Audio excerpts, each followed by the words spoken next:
In the aftermath of the war, Harry Potter underwent a transformation, emerging once more as a solitary individual following his divorce. The magical community regarded him as a beacon of new hope, yet he alone was aware of the gradual decay within himself. By a twist of fate, he encountered Draco Malfoy anew.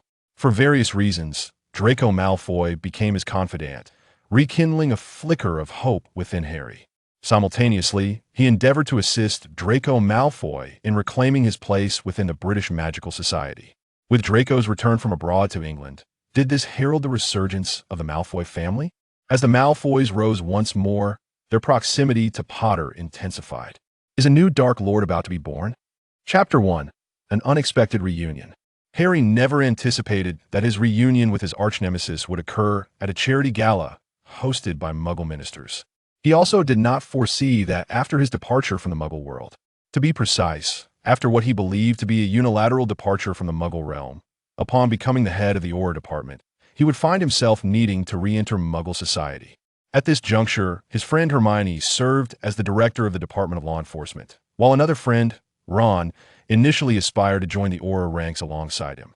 Unfortunately, he did not pass the examination. Nevertheless, Ron did not succumb to despair. He simply redirected his ambitions.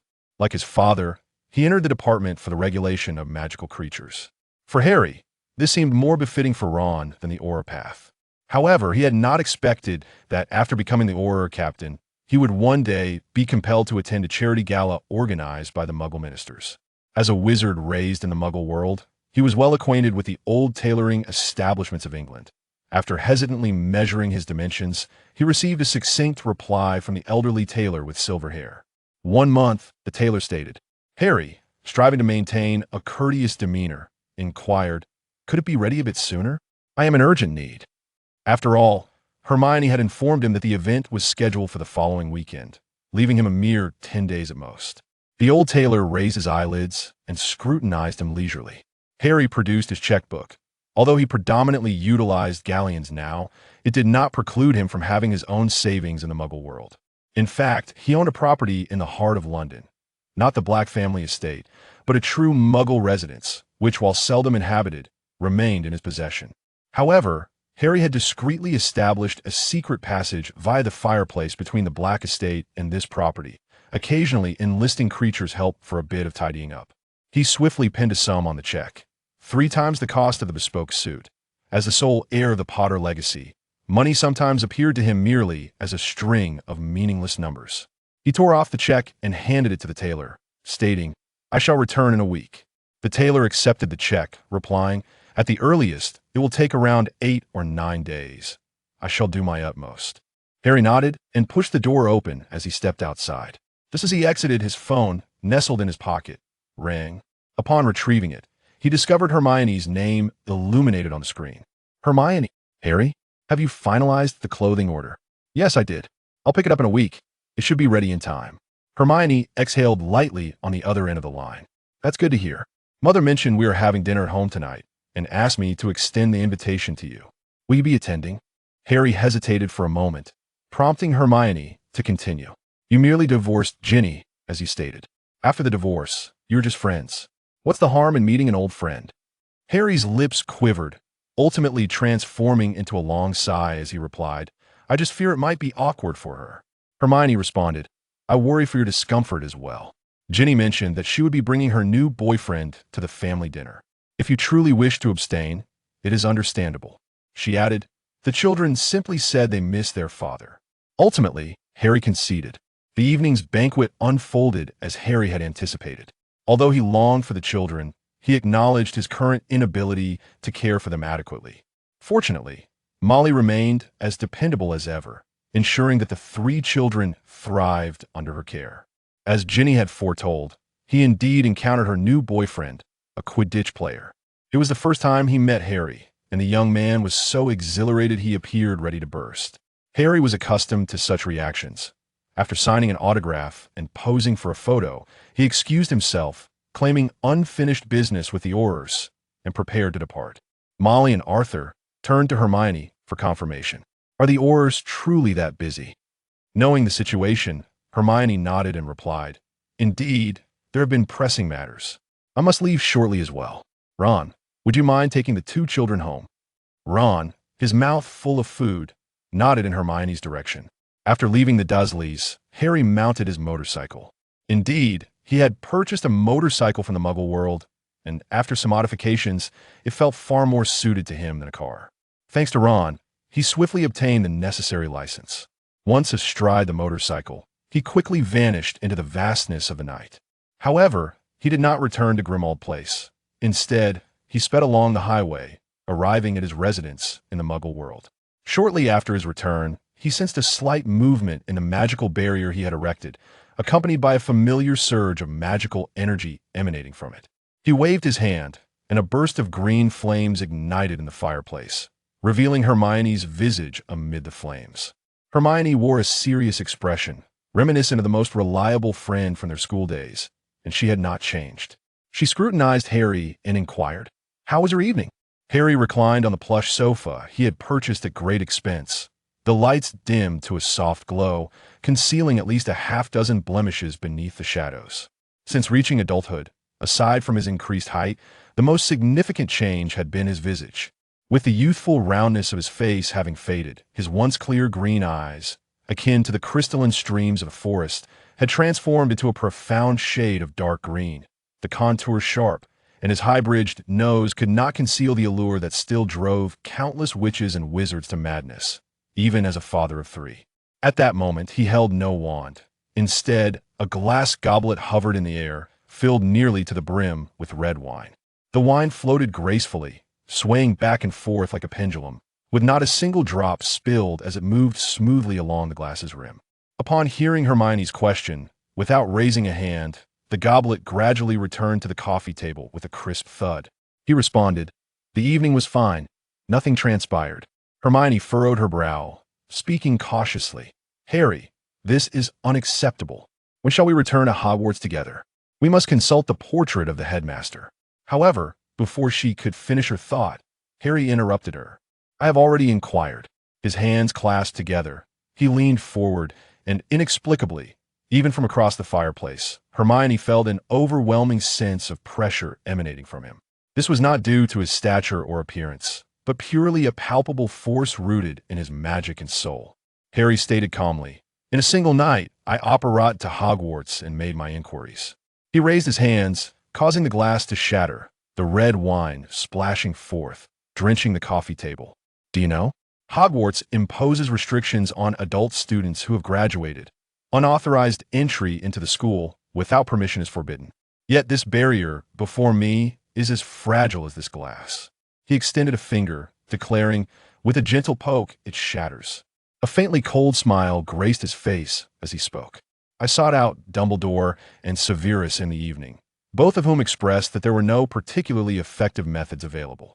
Severus advised me to consult the remaining masters of potion-making, suggesting that through both potions and time, we could collaborate. However, if I found myself unable to wait, I might consider employing a time-turner to expedite the process, although he cautioned that the use of a time-turner should be reserved as a last resort." Hermione could not restrain herself. "Harry," she interjected. Harry, speaking as if discussing the affairs of others, replied, "Hermione, tell me, are there any potion masters still residing in England?" Hermione sighed and responded, "None." She continued, "I have always struggled to grasp the profound mysteries of potion making.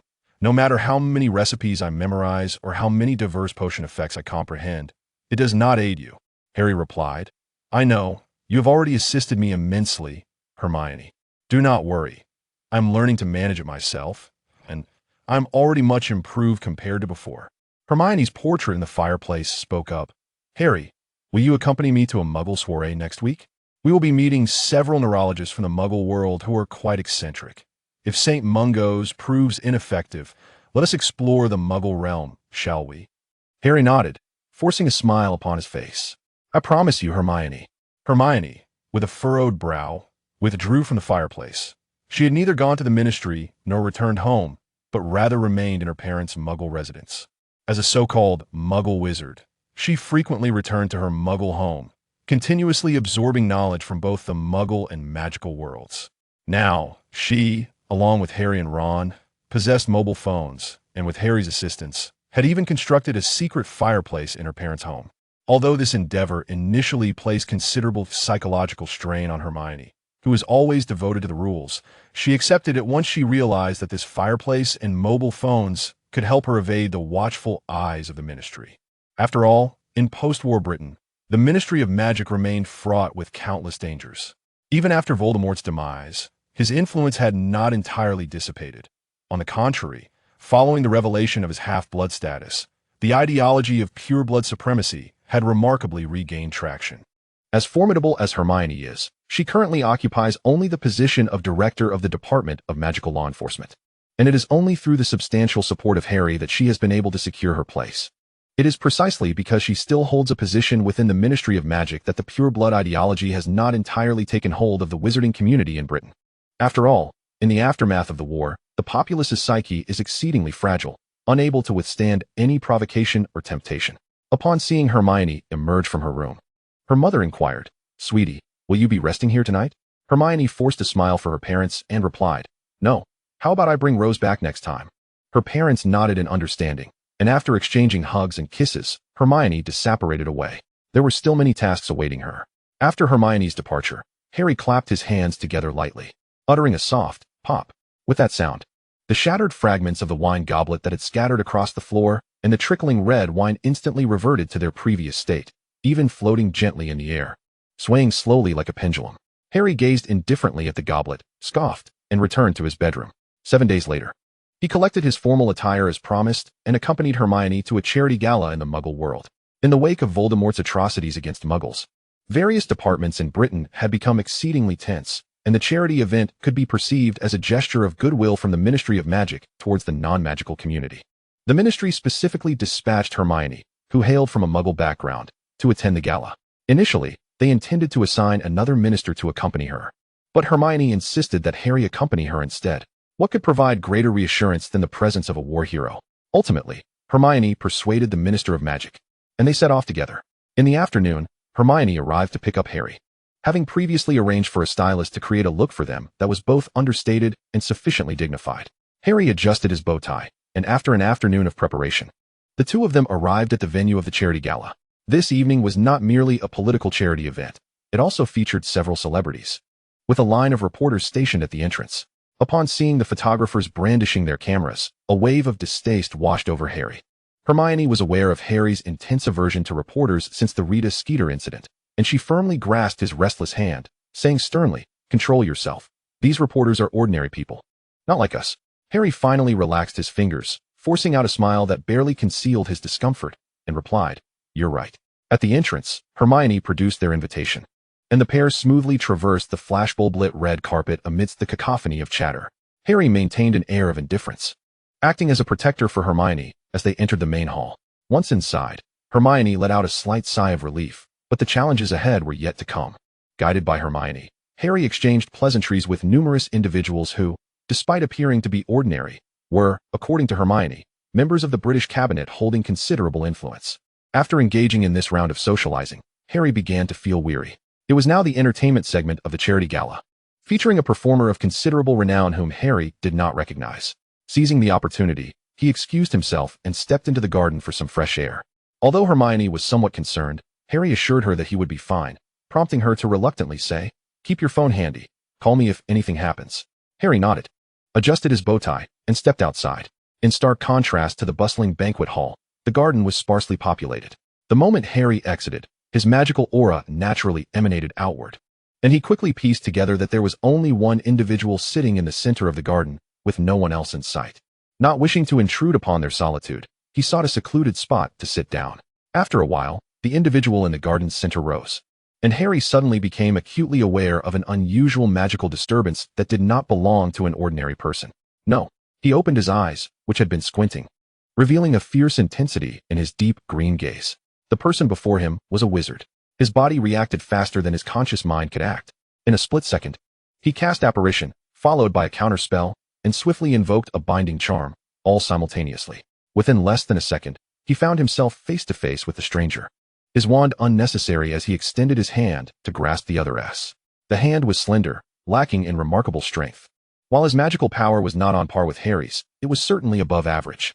Harry quickly assessed the strength of the individual before him, lifting his gaze to meet a pair of gray eyes that sparkled like moonlight. Chapter 2. The first encounter. The person across from him seemed taken aback by the grip on his wrist. Dressed in elaborate attire that far surpassed Harry's in splendor. He even sported a dazzling diamond brooch on the left side of his shirt, though its brilliance paled in comparison to the sheen of the golden locks cascading from his shoulder. His hand was poised to adjust the brooch, but upon being unexpectedly seized by Harry, he found himself unable to do so. However, the tips of his hair gently brushed against Harry's hand, akin to a fleeting breeze that vanished in an instant. As he regarded Harry, both wore expressions of evident surprise. Soon, the stranger moved his hand, only to realize it was firmly held by Harry, causing him to remain still. He curved his lips into a smile, though his silver-gray eyes held no trace of mirth as he spoke. "Potter, it has been a long time." Harry was utterly unprepared for this encounter. His mouth fell open, leaving him speechless. Memories of their past surged chaotically in his mind, most of them unpleasant. Yet, the final image that crystallized in his memory was of him weeping in the Myrtle's bathroom under the weight of pressure, followed by the panic he felt in the face of Fiendfire. The last time they had seen each other was in court, after Harry testified. His mother had taken him away, and Draco had vanished from England thereafter. Yet here he stood before Harry now, gazing into the silver-gray eyes that glimmered beneath the moonlight and the golden hair. Harry realized, with a jolt, that such distinctive features could only belong to a member of the Malfoy family. He parted his lips, still not relinquishing his grip, and slowly uttered the name, Draco Malfoy. Malfoy slightly moved his hand, his face as pale as the moonlight of the evening. But he appeared far better than the fragile state Harry had last witnessed in court. Harry's impression of him had remained fixed on that final glimpse in court, and encountering the adult Malfoy now was a considerable shock. The reason was simple. The youthful naivety and immaturity had faded from Malfoy, replaced by a striking, almost razor-sharp beauty that had been honed through various experiences. Like a delicate porcelain that retains its inherent beauty even after a fragment is shattered. A captivating blend of brokenness and sharpness emerges, akin to how one cannot resist the allure of a rose, despite its thorns. Malfoy's silver-gray eyes glimmered with scrutiny. His hair, slightly longer and meticulously groomed, was woven into a beautiful braid that cascaded over one shoulder, brushing gently against Harry's hand, which is why he felt a slight itch across his knuckles. Malfoy's silver-gray gaze lowered as he observed Harry's firm grip on his wrist. The pressure so great it elicited a twinge of pain, and with an air of indifference, he remarked, "Isn't that enough of a grasp, Potter?" Harry, as if jolted from a daze, locked his gaze onto Malfoy's eyes, only to feel an unexpected sting in his mind for the first time. Malfoy's eyes reflected astonishment, and as he blinked, Harry noted with surprise the unexpected length of his eyelashes, the edges shimmering with a faint golden hue. Yet, Malfoy's next words swiftly drew Harry's attention back. "Legitimacy?" he scoffed, his demeanor turning increasingly frigid as he maintained his position, coldly stating, "Weren't you the one who derided such practices, St. Potter?" Harry stared blankly at Malfoy, who was slightly shorter than him. Since the war, Harry had grown to a height surpassing 6 feet 3 inches as if nourished by some muggle growth hormone, and now, slightly bowing his head, he compelled Malfoy to lift his chin, a stark contrast to their youthful days at Hogwarts. Malfoy replied with detachment, "Have you forgotten who my godfather is? Who taught you a clemency in the first place?" "Ah yes, Severus." The mere thought of this sent a pang through Harry's heart, and his grip on Malfoy's wrist slackened momentarily, allowing Malfoy to retract his hand. Harry scrutinized Malfoy before him, forming his assessment. Was it possible that he was untrained and unaware of how to extricate himself from shackles? And had he failed to draw his wand due to not having it on him? But that seemed implausible. A wizard's wand is never far from reach. As Harry pondered, Malfoy gently rubbed his wrist, casting his eyes downward to the emerging circle of red bruises, shaking his head as he self-mockingly remarked, "After all this time, still as impulsive as ever." Harry's gaze was drawn to the exquisite cufflink on Malfoy's wrist, a detail he had somehow overlooked moments ago. The cufflink depicted a flower, adorned with shades of blue and purple. Suddenly, a realization struck Harry. As the fleeting impulse receded, the intricately crafted flower acted like a key, unlocking his memories. Prior to their arrival, Hermione had emphatically informed him that this charity gala would not only host high-ranking officials from the Muggle world, but also attendees from France. Moreover, both the Ministry of Magic and Muggle representatives would be present. To distinguish themselves, the French would wear badges of their national flower, a blue-purple iris. Harry's heart raced as he focused on the flower. Could it be? Malfoy unfastened the cufflink, adjusting his white shirt to conceal the bruises on his wrist, then lifted his gaze back to Harry, who still stood frozen in shock, and with a scoff, he said, I shan't indulge you any further, St. Potter. He turned to leave when Harry, as if suddenly awakened, instinctively reached out to stop him, but before he could act, an irate female voice pierced the air. Harry Potter, what are you doing? Both turned to the source of the voice, and Hermione approached, her heels clicking sharply against the ground like a gust of wind. In the dim evening light, the garden's lamps barely illuminated the surroundings, and as Hermione drew closer, she recognized the figure before her, momentarily rendering her speechless. Breaking the silence was Malfoy, who appeared weary. He lifted his eyes, a flicker of light dancing at the corners of his gaze, and with a distant politeness, he said, Granger, good night. Farewell. Hermione, more perceptive than Harry, immediately noticed the iris badge on Malfoy's wrist, seemingly taken aback by his identity. Yet as she saw Malfoy about to depart, she called out impulsively, Wait. Malfoy, standing before her, Draco Malfoy, merely seeking a breath of fresh air, sighed again. This time, he did not fully turn but merely tilted his head slightly, striving to maintain his courtesy, replying, Good night. A wave of irritation washed over Harry inexplicably. It was the same old pattern. During their school days, he had known Malfoy to be adept at deception. Apart from their confrontations, he had witnessed this very expression and tone when Malfoy dealt with those he deemed necessary to appease. Harry blurted out, How did you get in here? Get in? Malfoy echoed slowly, halting his departure. He repeated Harry's question with a sudden sneer. Turning to face Harry directly, his silver-gray eyes bore into him as he said, I forgot to introduce myself, didn't I? Draco Malfoy, diplomat for the French Ministry of Magic. You asked how I got in? Why not inquire with your minister about why they sent you here? Ah, that feeling, that sharp, oppositional sensation, so familiar yet long absent. A shiver coursed through Harry, ascending from his spine to his mind. In Britain, it had been ages since anyone dared speak to him in such a manner. Nearly everyone he encountered either flattered him, feared him, or looked past him to the mythic savior he had become, and now he found himself reliving the sensations of a decade ago when he was still in school. However, the conversation did not continue, for Hermione interjected. I apologized, Malfoy. Harry stared at Hermione in shock, and Malfoy mirrored his surprise, quickly recovering with a click of his tongue, irritation seeping into his previously feigned politeness. Granger, it's the same old story, isn't it? Back in school, you were the one cleaning up after them, and now, as adults, it's still you who has to intervene. Harry opened his mouth to retort, but Hermione swiftly raised her hand to halt him.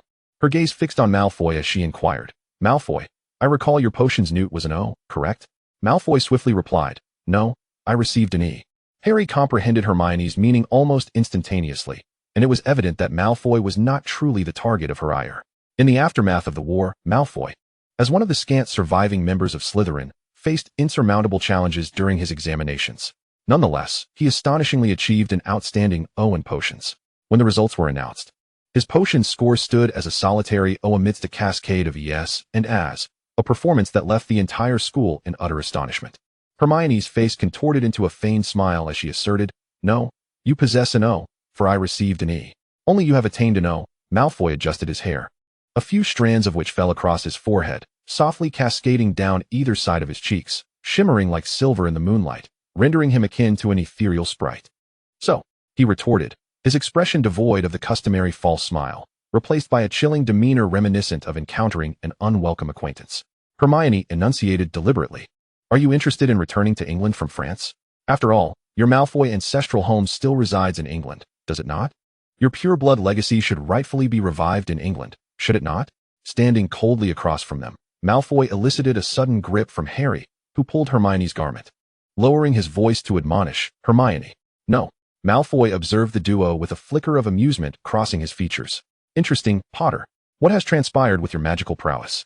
You have never truly mastered the Patronus charm before, yet now you wield it effortlessly, not to mention the silent, wandless magic. What has become of your magical abilities? He inquired slowly. Were you always such a formidable spellcaster?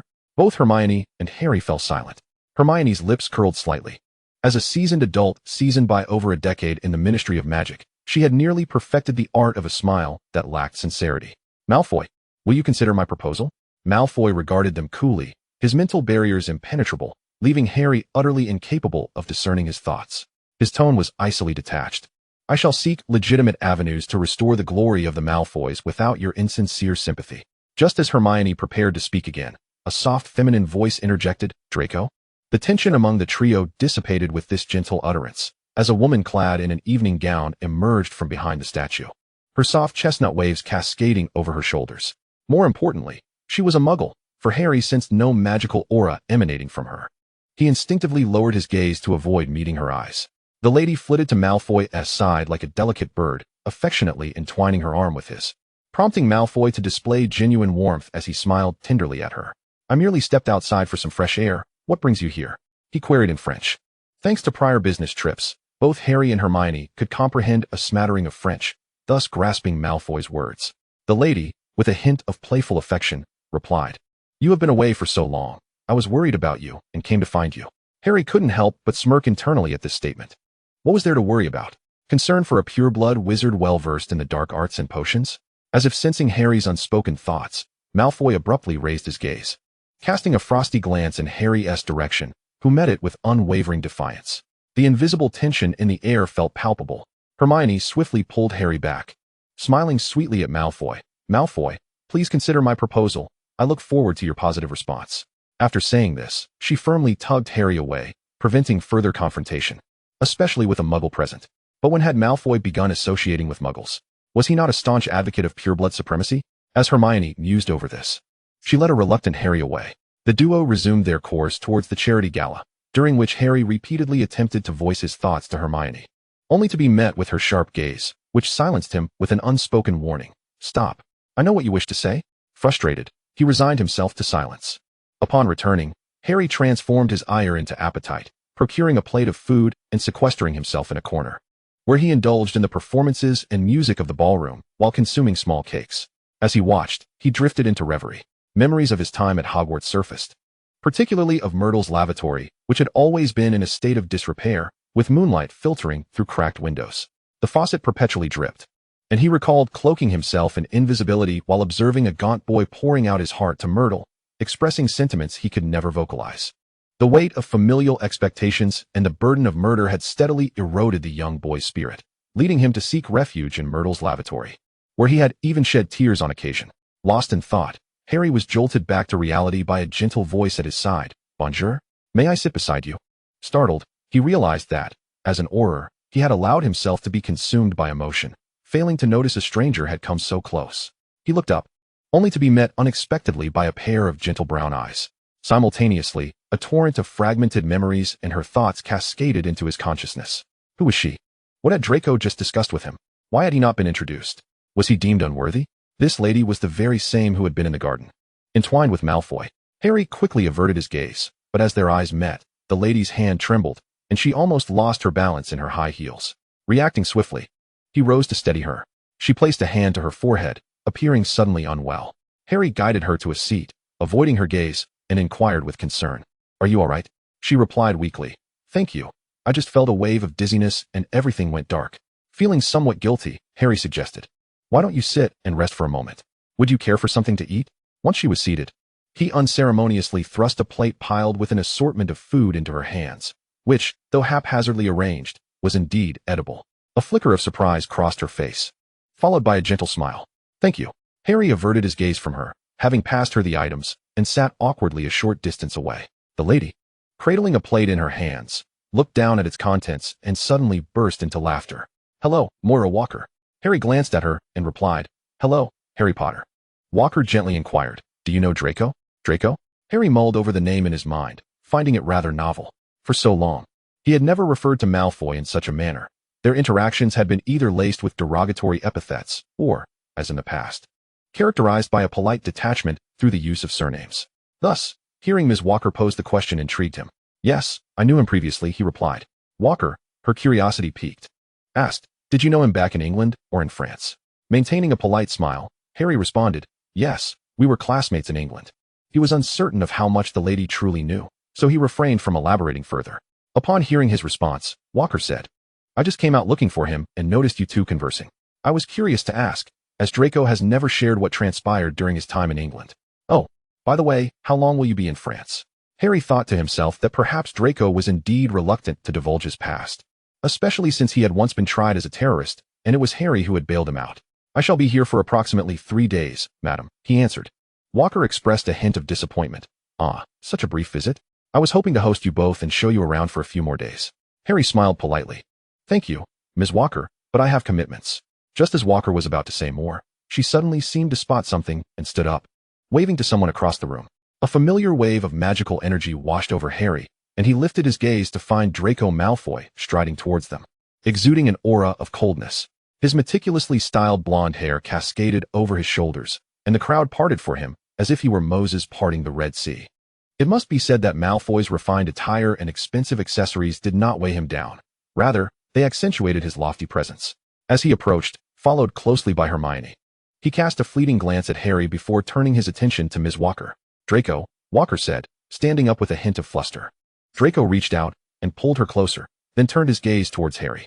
His silver-gray eyes glimmered under the dazzling chandelier overhead, as if the sparkling crystals had fallen into his gaze. "Tomorrow at 2 in the afternoon, I've arranged for Granger to bring you," he stated, before dismissing Harry and Hermione with his attention solely on Walker, whom he then led away. Walker had intended to bid farewell to Harry and Hermione, but Draco did not afford her the opportunity, wrapping an arm around her shoulders as they departed, leaving her to convey an apologetic glance to the two. Hermione then approached Harry, who opened his mouth to inquire, "What did you discuss with him?" Ignoring his question, Hermione's eyes lit up at the plate of food Walker had left behind. Without regard for decorum, she sat down and began eating with her hands, exclaiming, "I've been utterly exhausted dealing with those people, and I'm starving. Let me eat something first." Resigned, Harry sat beside her. As she munched, Hermione continued, "I just spoke with Malfoy. Tomorrow at 2, we'll meet at a cafe near the Arc de Triomphe." Harry, filled with skepticism, questioned, "How did you manage to persuade him? What did you trade?"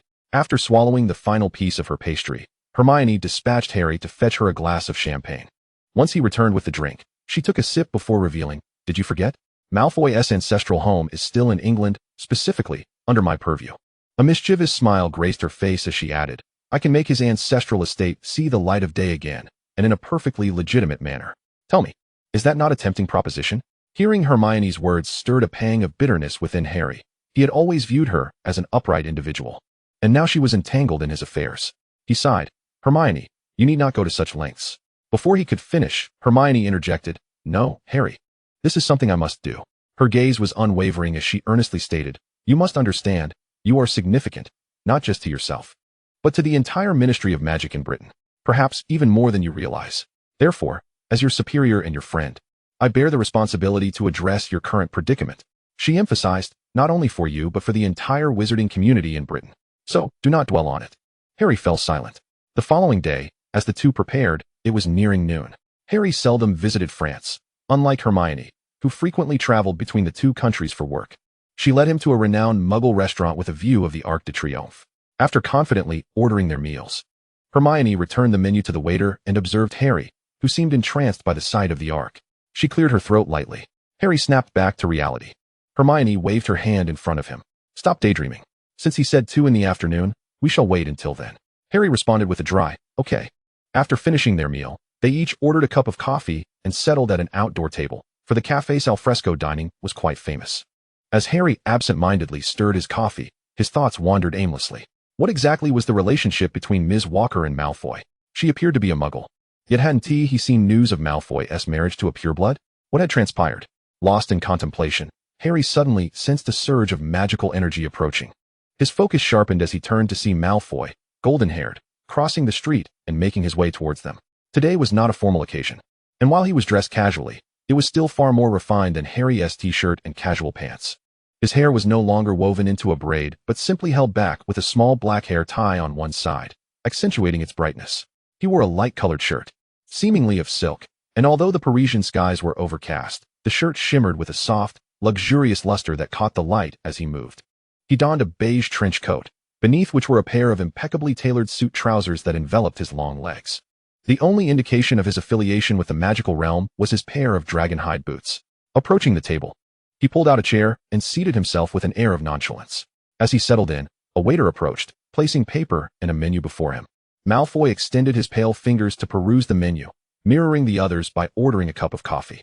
While awaiting his drink, Malfoy cast a languid glance at Hermione and Harry, slowly articulating, "Good afternoon, Granger, Potter." Hermione replied warmly, "Hello, Malfoy. I'm glad you could join us." However, Malfoy's face bore no trace of a smile. Just as he seemed poised to speak, the waiter arrived with the coffee, prompting the trio to fall silent in unison. Once the coffee was served, Harry snapped his fingers, and an invisible barrier rose gradually around their table, encasing them like an ethereal dome. Malfoy smirked slightly, though his expression remained devoid of mirth. Surveying the surroundings, he remarked with a hint of sarcasm, "You're quite adept with the silencing charm." Hermione, feeling a twinge of uncertainty, replied, "Malfoy, regarding the proposal I mentioned last night, what are your thoughts?" Malfoy's silver-gray eyes fixed on her, reclining slightly in his chair. Hands interlaced upon his lap as he replied with a playful tone, "What if I were to decline?" Harry's temper flared, his fist striking the table with force. But Hermione reacted more swiftly, placing her hand over his to halt any further action. Malfoy glanced at Harry's clenched fist, sneering, "Still the same as ever, Potter." He laid his hand on the table and continued, "Granger, I might acquiesce, but I must know what this transaction entails for me. We are all adults now, no longer students, aware that there is no such thing as a free lunch. Tell me, what is the cost of this exchange?" Taking a deep breath, Hermione stated, "I need you to concoct potions for Harry, continually adjusting the formulas until he is fully recovered. Once he is well, you are free to return to your Malfoy ancestral home." Chapter 4. The deal. Malfoy's silver-gray eyes scrutinized the two of them, and after a long pause, he let out a cold chuckle. "It appears my suspicions were correct. Potter is indeed facing some issues." He spoke calmly. "Tell me, what precisely is wrong with Potter, so that I may decide whether to accept your proposal. If it exceeds my capabilities, I cannot assist." Harry glared at him, while Hermione interjected, "Harry." After a moment of heavy breathing, Harry reluctantly fell silent. Ever since Malfoy had taken his seat, Harry felt as if the tension within him was on the verge of snapping. Despite knowing Harry's proficiency with the silencing charm, Hermione remained vigilant, glancing around. Noticing her apprehension, Malfoy raised an eyebrow. Hermione declared, "First, you must swear not to disclose this matter to anyone, not even your family." Malfoy regarded her for a moment before responding indifferently, "I swear by the name of Malfoy that I shall not reveal a single word." After a lengthy contemplation of Malfoy's declaration, Hermione finally said slowly, "Harry's magical abilities have encountered a problem." Malfoy responded with an intrigued "Oh," followed by a gentle chuckle. "What kind of problem? Could you elaborate?" Harry remained silent, his gaze fixed on Malfoy, his hand subtly shifting beneath the table. However, Malfoy was quick to address Harry. "What are you planning to do?" Hermione admonished, "Harry, control yourself." Deep within, Harry harbored dark thoughts. If he wished, he could reduce everything here to ashes with a mere flick of his finger, without even needing to draw his wand. Hermione swiftly drew her wand, pointing it at Harry, and firmly commanded, "Immobulus." Malfoy did not draw his own wand, but began to mouth incantations silently. Harry's eyes were fixed on the table before him, seemingly lost in another realm. Although there was no wind, his clothing billowed as if caught in a gust, his short hair lifting as his deep green eyes appeared almost liquid with intensity. "Harry!" Hermione's voice echoed from afar, rousing him from his trance. He inhaled deeply, striving to suppress the tempest of rage within him. Gradually, the magical turmoil around him began to subside. Malfoy fixed his gaze on Harry, exhaling, "Granger, you failed to mention how severe his condition is." Hermione resumed her seat, retracting her wand with a wry smile. "I didn't anticipate it either." Malfoy's eyes darted between them, pressing for answers. "What exactly is going on?" Just as Hermione opened her mouth to respond, Harry interjected, "The unbreakable vow." He appeared entirely composed now, locking eyes with Malfoy as he continued, "I do not trust your verbal assurance of confidentiality. Let us establish an unbreakable vow tonight. You may choose the location. Once we have made it, I will divulge everything to you, and then you can decide whether to accept Hermione's proposal. What do you say?" Malfoy's expression shifted through various emotions before he lifted his coffee cup and downed its contents in one gulp, stating, 7 o'clock tonight, here." He produced a piece of paper from his pocket and handed it to Hermione. After she perused it, she passed it to Harry, who discovered that it was not an address within the magical realm, but rather that of a mundane Muggle apartment. He memorized it, and the paper spontaneously ignited into flames, reminiscent of Grimmauld Place from the past. After this exchange, he stood and departed. With his exit, Harry released the silencing charm, and the ambient sounds returned to his ears. He closed his eyes as Hermione expressed her concern. "How are you feeling, Harry? Are you all right?" Harry managed a strained smile. "I'm fine. Let's meet Malfoy tonight." Hermione swallowed her worries and doubts, responding with a heavy-hearted mm. The evening soon arrived, and at precisely 7 o'clock, Harry and Hermione found themselves at the entrance of the address provided by Malfoy. As Harry had suspected, it was indeed a Muggle apartment, albeit not as ordinary as he had initially envisioned. Before them stood a grand edifice. As they silently recited the address in their minds, an inexplicable sensation of being tugged emanated from the vicinity of their navels, revealing that this was indeed an incantation to activate a teleportation spell. Upon reopening their eyes, they found themselves standing before a doorway. Harry scanned the surroundings. Not far off, an elevator remained motionless on the ground floor. They were situated in a corridor, its terminus marked by an open window. Remarkably, this entire floor appeared to house but a single family. While Harry pondered this peculiar circumstance, the door before them swung open. Draco Malfoy leaned against the threshold, a gentle white light cascading from behind him, outlining his slender silhouette. He had shed his outer coat, donning only a soft shirt, and his lower attire had transitioned from formal trousers to comfortable loungewear. Spotting Hermione and Harry in the corridor, he raised an eyebrow and remarked, "Come in." The two exchanged a glance before stepping inside. Once within, Harry swiftly realized that his prior assumptions had been misguided. This apartment was anything but ordinary. Setting aside the myriad of glittering decorations and opulent furnishings, the sheer expanse of the living room alone confirmed that this was no typical abode. After welcoming them in, Malfoy languidly inquired, "Coffee? Tea? Champagne?" Hermione and Harry exchanged cautious looks before responding, "Coffee will suffice." With a derisive scoff, Malfoy remained silent, gesturing with a flick of his hand as the coffee machine on the bar began to operate autonomously. Moments later, a cup soared towards him, filled to the brim with coffee. Once the two cups were prepared, he waved his hand again, summoning sugar and milk from the cabinets. Reclining on the sofa, he lazily declared, "Help yourselves." After Hermione had prepared coffee for both herself and Harry, they approached Malfoy, who gestured for them to choose any seat. As Hermione cleared her throat, poised to speak, Harry interjected, "Have you made your decision regarding the unbreakable vow?" Malfoy's silver-gray eyes turned towards them, and after a prolonged silence, he replied slowly, "Are you certain that I am the only one capable of assisting you?" Harry clenched his fists. No, he was not entirely sure, yet in the current circumstances, he appeared to have no better alternatives. In fact, prior to considering Malfoy, he had another option, Slughorn. However, Slughorn had recently aged considerably, teetering on the brink of death, and had no effective solutions for Harry's predicament. After all, his powers had waned with age, rendering the precise magical control required for potion making exceedingly difficult for him. Thus, he had not even been a consideration for Harry. Beyond that, Severus was merely a portrait, and the ranks of Slytherin had thinned. In all of Britain, a true master potion maker was an elusive find.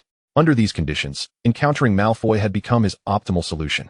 A scion of pure-blood lineage, Malfoy possessed a wealth of familial knowledge, had been a student of Severus, was a Slytherin, a former Death Eater, and an accomplished potion master brimming with magical energy. While Harry was unaware of what had transpired in France, Malfoy appeared to be faring quite well. Fixing his gaze on Malfoy, Harry resolutely stated, "The unbreakable vow." Malfoy's expression fluctuated, leaning back against the sofa. Since returning home, he had let his hair down.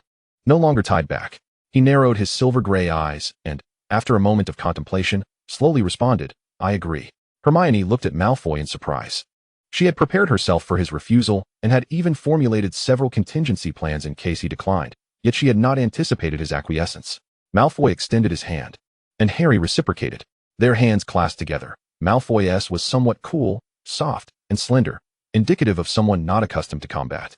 His hands bore a few calluses, but none too many, in stark contrast to Harry's warm, dry hands, which were roughened by years of frontline battles, his knuckles thick and muscles well-defined.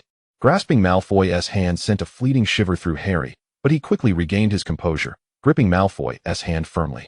Malfoy seemed slightly uncomfortable, his thin lips parting as if to speak, but he ultimately suppressed the urge. Hermione, astonished, drew forth her wand. Clearing her throat, she announced, "Hermione Weasley. Here's a witness." Malfoy turned to glance at her, a hint of surprise in his gaze, muttering to himself, "I can't believe I truly married a Weasley." However, Harry had already retrieved his wand. In such a moment, even he required its aid. He tapped the joined hands with his wand and declared, "I designate Draco Malfoy as my secret keeper." Malfoy softly echoed, "Were it not for my death, I would keep this secret until my last breath." In unison, they intoned, "Fidelius charm." A brilliant red light erupted from their clasped hands, enveloping both Harry and Malfoy. Hermione instinctively shut her eyes, feeling Harry's magical energy surge forth, forcefully intertwining with Malfoy's own, ultimately branding his soul with the mark of House Potter. As the crimson light gradually faded, Harry released Malfoy's hand, who promptly withdrew his own, curiously flexing his arm and murmuring, "So, I too have my day as a secret keeper." Harry had now taken a seat opposite Malfoy and, with a somber tone, stated, "My magic has encountered some difficulties. I can no longer manage it alone and must rely on external assistance." Malfoy settled into his seat, gazing at Harry with a mix of surprise and silence. Harry continued, "Now that you have become my secret keeper, I shall no longer withhold the truth. During my confrontation with Voldemort, for reasons unknown, a remnant of his magic infiltrated my soul. This fragment of magic cannot fully harmonize with my own and is increasingly at odds with it. If left unchecked, I risk a catastrophic magical surge at any moment. Upon hearing this, Malfoy straightened in his seat, visibly unsettled, shifting slightly in discomfort. Harry met his gaze. Thanks to Malfoy, he could now gaze unabashedly into those silver-gray eyes. A slight ache forming in his mind as Malfoy's mental defenses clashed against his own attempt at legitimacy. Since he discovered the remnants of magical power lingering within his body, he had transformed into a self-taught master of legitimacy, capable of invoking his abilities without the need for a wand or incantations, merely by gazing into another's eyes. This revelation brought Harry immense distress.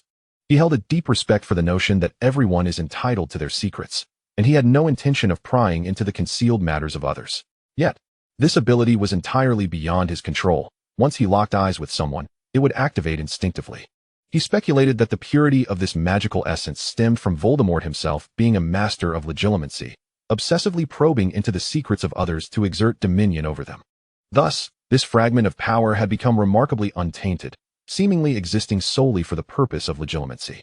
He had previously attempted to amalgamate this anomalous magic with his own, but to no avail. The two forms of magic were utterly incompatible, as if a distinct and unmistakable border had been drawn between them. Strangely, while this power could be utilized by Harry, it could not be integrated into his own magical essence. Moreover, Harry discovered an even graver issue. With each unintentional use of his legitimacy, he could distinctly feel a shift in his personality, darkness, irritability, and an uncontrollable urge to wreak havoc upon his surroundings. In desperation, he sought counsel from the portraits of Dumbledore and Severus, and the three of them deliberated in the room of requirement at Hogwarts late into the night.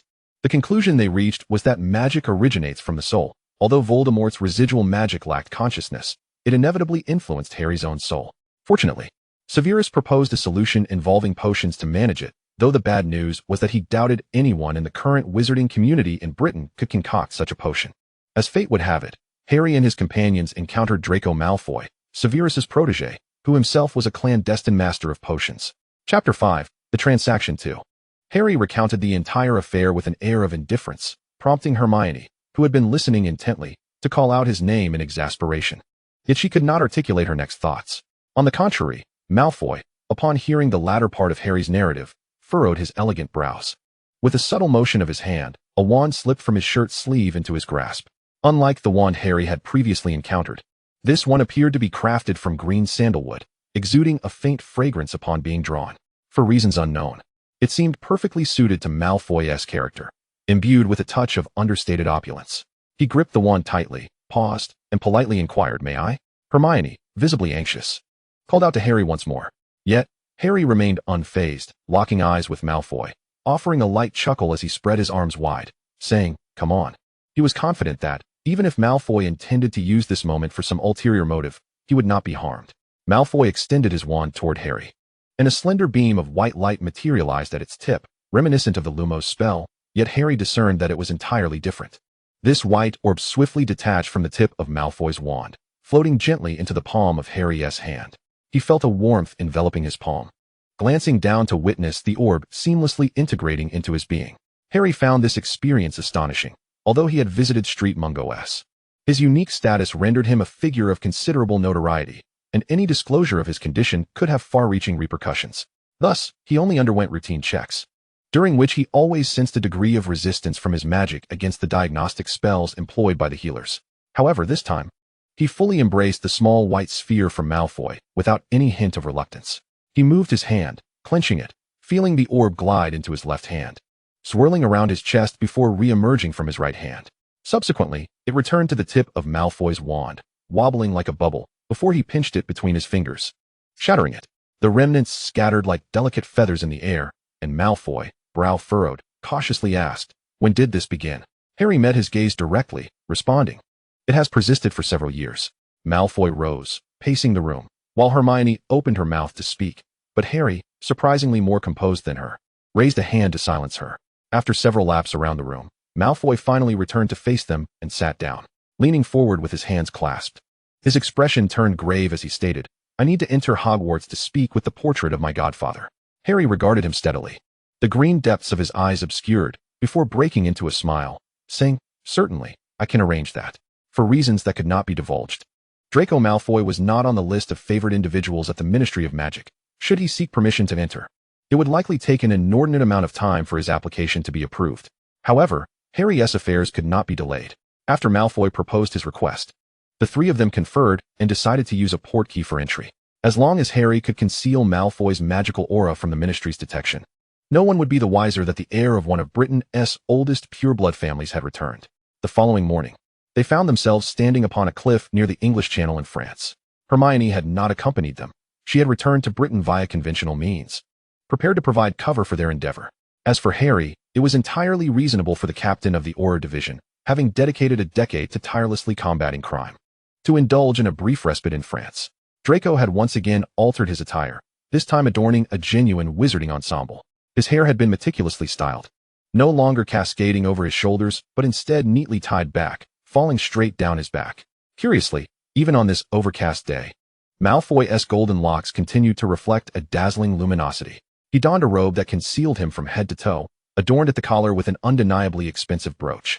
With dragonhide gloves on his hands and a small leather case in tow, he stood at the entrance of a nearly abandoned manor, pulling up his hood to reveal only his elegantly sculpted jawline, occasionally glancing at the pocket watch dangling from his wrist. Harry emerged silently from the thicket like a great cat traversing the forest. As an Auror, his skills in stealth and tracking were impeccable. Had he not intentionally crushed a fallen branch underfoot, Draco would have remained oblivious to his approach. As anticipated, Draco was startled, and Harry braced himself for a potential exchange of harsh words, reminiscent of their encounters at Hogwarts. However, Draco merely shot him a disdainful glare from beneath his hood and continued on towards the abandoned manor, dragging his trunk behind him. To Harry's surprise, no confrontation ensued. He felt a twinge of disappointment, yet he understood that this was merely a figment of his own imagination. Ever since his magical abilities began to spiral out of control, he had drastically curtailed his social interactions, often embarking on missions alone, returning home, and even avoiding Grimmauld Place. He preferred retreating to the Muggle house he had purchased in London rather than spending time at Grimmauld, let alone visiting the Leaky Cauldron. Accompanying Draco was a rare experience of companionship for him lately. Upon reaching the manor's entrance, they encountered a disheveled man clad entirely in black, waiting for them. His attire was tattered, and he sported a hat that appeared to have seen better days. As he spoke, a set of yellowed, crooked teeth became visible. Standing before him, Draco seemed like a figure from the heavens, while the man resembled something from the depths of the earth. He rubbed his trousers, and a few indistinct objects fell from them. Draco instinctively stepped back in disgust, and Harry observed his reaction with a mix of curiosity and nostalgia. Although Draco had been thoroughly insufferable at Hogwarts, he had maintained his penchant for cleanliness. Clearing his throat and half covering his mouth, Draco inquired, "Where is it?" The man grinned widely, his face folding into creases, and produced a small cup from within his tattered trousers. It appeared to be ceramic but was smeared with an unidentifiable dark substance, layers of grime clinging to its surface. He carefully placed the cup on the grass and said, "This is it." Harry sensed a familiar magical aura emanating from the cup. It was indeed the portkey they sought. The man performed an odd bow, and Draco pressed on with, "What is the destination?" The man rubbed his hands together, saying, "The young master is in a hurry. The destination can only be the suburbs. The specifics you shall determine upon arrival." Draco rolled his eyes, suppressing a sharp retort, and bent down to grasp the filthy cup. However, Harry was quicker. He stepped forward, bypassed Draco, and picked up the cup himself. The man beamed even more brightly, rubbing his hands and bending slightly as he said, "You gentlemen." Draco then extracted 5 galleons from his pocket and handed them over. The man received them, his smile revealing more of his teeth. "I shall not detain you any longer," he said, before twisting his body and vanishing with a light crack of displaced air. Harry held the grimy cup, glancing at his watch. They had 5 minutes until 10 o'clock. He gestured, "Hold on." Draco's face contorted in disgust as he turned his head and gingerly extended 2 fingers to touch the cup, trying to minimize contact. Amused, Harry remarked, "Aren't you afraid of being flung off mid-journey?" Draco maintained his composure, asserting, "The principle of a portkey is not about a tight grip. As long as a magical contract is established, it will transport you." Yet, his words were cut short by the familiar tugging sensation at his navel. The portkey activated. Before Draco could finish his sentence, Harry acted swiftly, pulling him towards the cup and firmly pressing his hand against it. The force was such that Draco found himself unable to break free, but there was no time for protest, as the dizzying sensation of being spun through space enveloped them. After what felt like an exhilarating ride through the air, Harry sensed his feet touch solid ground. He steadied himself while Draco, upon landing, nearly buckled at the knees. His meticulously arranged attire and hair in disarray. He braced himself on the ground, his face pallid as he retched several times before managing to stand upright. Removing his dragon hide gloves, he scowled, vowing to teach the Portkey wizard a lesson upon their return to France. Meanwhile, Harry had begun to cast a protective barrier around them. The area was deserted, surrounded only by waist-high wild grass, the distant sound of waves, and sparse trees. He did not draw his wand, but focused intently. Scanning their surroundings before addressing Draco, there's no one here. Once he had established a magical shield to contain Draco's magical fluctuations, he retrieved his wand and waved it.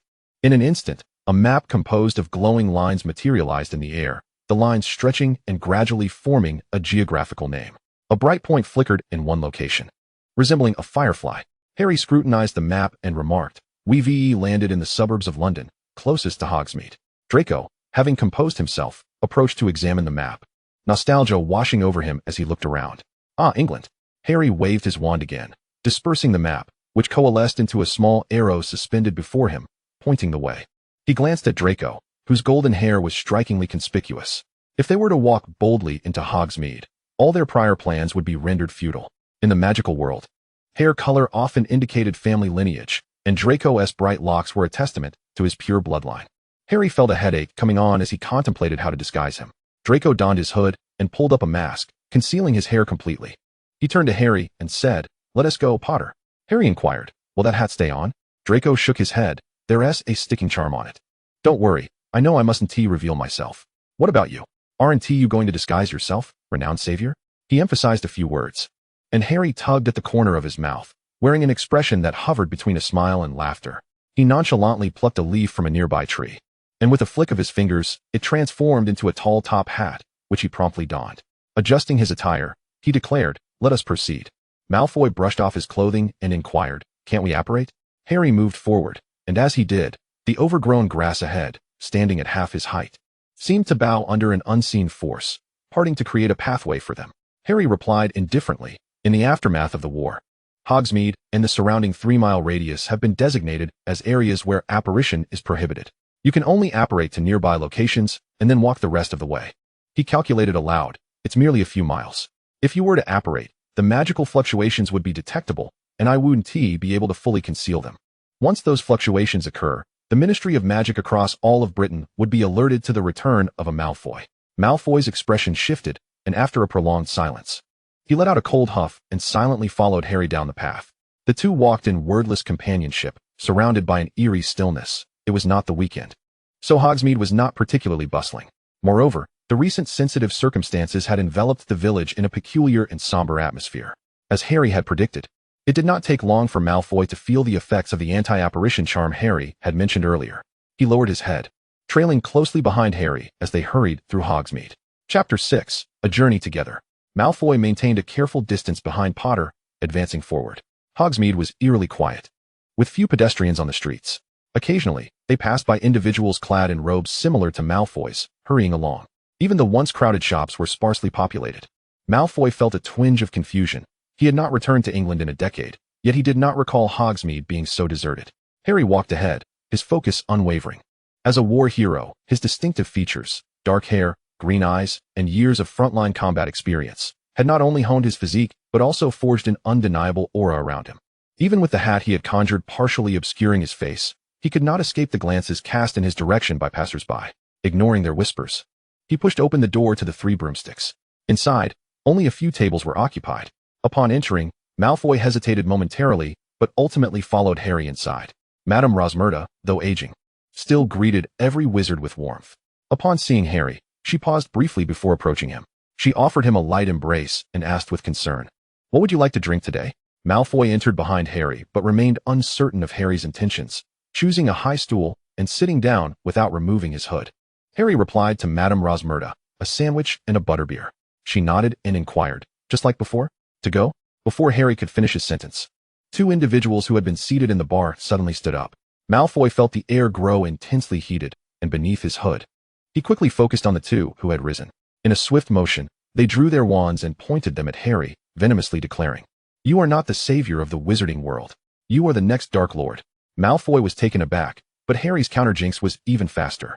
Before the two could utter their incantations, Harry raised his hand with a subtle flick, and without a word of the disarming spell, their wands flew from their grips, spinning helplessly in the air before clattering to the ground. The color drained from the faces of the two assailants. Madame Rosmerta sighed, shaking her head as she walked over to retrieve the fallen wands and return them to the two men, saying, "You should leave." Their faces pale. They shot a final glare at Harry before hastily exiting. What just happened? Malfoy found himself intrigued. The last time he had seen Harry was in the Wizengamot. 10 years ago. What had transpired in the wizarding world during that span? What did it mean to be the next Dark Lord? He instinctively clenched his hands, his fingers curling as he absently rubbed the ring on his thumb. It was his family heirloom, passed down through generations, now resting in his possession from his father. While lost in thought, Madame Rosmerta approached him again, smiling kindly at the fully cloaked Malfoy. Our new friend seems to value his privacy quite a bit. What would you like to eat? Malfoy's movements paused as he contemplated before responding. A cream bun, a cheese almond biscuit, and another butterbeer. These were items he had previously enjoyed at the Three Broomsticks. Just a moment, Madame Rosmerta replied cheerfully. The two men dined in the Three Broomsticks as if they were strangers, a silent understanding passing between them. After finishing their meal, Malfoy was the first to push open the door and step outside. He inhaled the fresh air deeply, gazing fondly at the familiar sights of Hogsmeade. Slowing his pace and strolling through the village, he ambled toward the outskirts of the village, where a place he knew well awaited him, the Shrieking Shack. It was deserted now, and as he looked around, he contemplated removing his hood for some fresh air, but Harry, appearing like a specter, interjected, "Don't take off your hood." Malfoy retorted irritably, "Potter, are you some sort of ghost?" Harry disregarded him, raising his hand as the silencing charm, concealment charm, and a protective barrier were enacted, sealing the area. He then addressed Malfoy, "Follow me. This leads to Hogwarts." "Here? How could this possibly lead there?" Malfoy questioned skeptically, suppressing a sarcastic remark as he watched Harry make his way toward the Shrieking Shack. The shack had no visible doors or windows, but this posed no challenge for Harry. He effortlessly approached the wall, placing his hand upon it. The bricks, which had once fit together seamlessly, began to shift and ripple like the entrance to Diagon Alley. Before long, an entrance large enough for an adult to pass through materialized, leaving Malfoy in a state of astonishment. To him, every single brick here seemed saturated with formidable protective spells, yet he was utterly unprepared for Potter's effortless breach of these enchantments, commanding a door into existence. A heavy weight settled in Malfoy's heart. Potter's display bore no resemblance to the chaotic surge of magic he had described, but rather suggested a direct command over magic. Disregarding the wand as a mere medium, doubt began to creep into his mind. Could he genuinely be of assistance to Potter? Noticing Malfoy's hesitation, Harry urged him, "Come on. I can't hold this for much longer." It was only then that Malfoy snapped back to reality, hurriedly bending down to slip through the opening, followed closely by Harry. As they entered, the walls of the shack swiftly converged behind them. Malfoy gazed at the walls returning to their original state, then watched as Harry skillfully maneuvered into the shack from some hidden nook. His emotions swirled in complexity. A glowing orb floated towards him from Harry, illuminating the path beneath his feet. Malfoy bent down to follow suit. Though the passage was narrow and Harry, slightly taller than Malfoy, had to stoop to navigate. Malfoy wished he could curl into a tight ball to avoid brushing against the suspicious marks lining the sides. As they proceeded, Harry suddenly remarked, "Severus has been here too." Malfoy's voice, laced with disbelief, echoed from behind, "My godfather? Here?" Harry, recalling past events, felt a twinge of nostalgia but concealed it, responding, "Indeed. Do you know what this Shrieking Shack is actually used for?" Malfoy's derisive laughter followed. "Isn't it your little group's secret hideout?" Upon hearing the term secret hideout, Harry became momentarily distracted, steadying himself before replying, "No, it's Dumbledore's secret base." At this, Malfoy fell silent, seemingly lost in thought. If adulthood had bestowed any benefits upon them, it was that they no longer resorted to immediate verbal barbs or wand duels upon encountering one another. They had matured, becoming more composed, learning to contemplate each spoken word and the unuttered thoughts that lingered beyond. Harry now felt a renewed confidence, knowing Malfoy was no match for him, which allowed him to walk ahead unreservedly, exposing his back to Malfoy. After a moment of contemplation, Malfoy finally spoke. "This is where Dumbledore met my godfather?" Yet he quickly began to mutter to himself, "But they could meet at school. Why come here?" Harry continued, "That shack is also where Severus met his end." Malfoy's footsteps ceased, and his incredulous voice reached Harry's ears. "What?" Harry could easily envision the expression on Malfoy's face: astonishment, fear, disbelief, and contemplation. He was poisoned by Nagini. "I arrived too late to save him." After a lengthy pause, the sound of boots resumed, though Malfoy remained silent, dragging his feet as he reluctantly followed Harry onward. What thoughts plagued him? Was he reflecting on his actions at that time? Yet Harry too was uncertain of Malfoy's whereabouts during that chaotic period. He had returned to Hogwarts to find it ablaze, having rescued him from the Inferno. But what had Malfoy been doing before that? Had he been obeying Voldemort's orders? Confronting Dumbledore atop the tower? Engaging the greatest white wizard of the last century in combat? An act that, to any observer, was tantamount to courting death. Even in the subsequent wand playback, he had not unleashed any lethal curses, merely casting a series of innocuous spells. Malfoy's voice, now considerably subdued, broke the silence. I understand. After a lengthy interval, a somber tone emerged from behind him. Thank you for telling me, Potter. Harry, taken aback by Malfoy's expression of gratitude, felt an unexpected sense of novelty. When had he ever heard Malfoy utter thank you? It was indeed peculiar. As he pondered this, they reached the end of the passage. Harry raised his hand, signaling Malfoy to pause, and Malfoy complied, drawing forth his wand, which emitted a faint aroma of wood. Harry emerged from the passage, and the Whomping Willow, still standing sentinel, immediately raised its branches high, targeting Harry with a fierce strike. The sound of the branch slicing through the air reached Harry's ears. He swiftly dodged the first strike, yet the second and third branches were already swinging towards him. In a moment of desperation, he pressed his hand against the gnarled knot of the willow. As if time had been suspended, the willow's movements abruptly halted. It then shook its branches before gradually retracting, transforming back into an ordinary tree. Harry turned to call down the passage to Malfoy. It's safe. You can come out now. After a brief moment, Malfoy cautiously emerged, wand at the ready.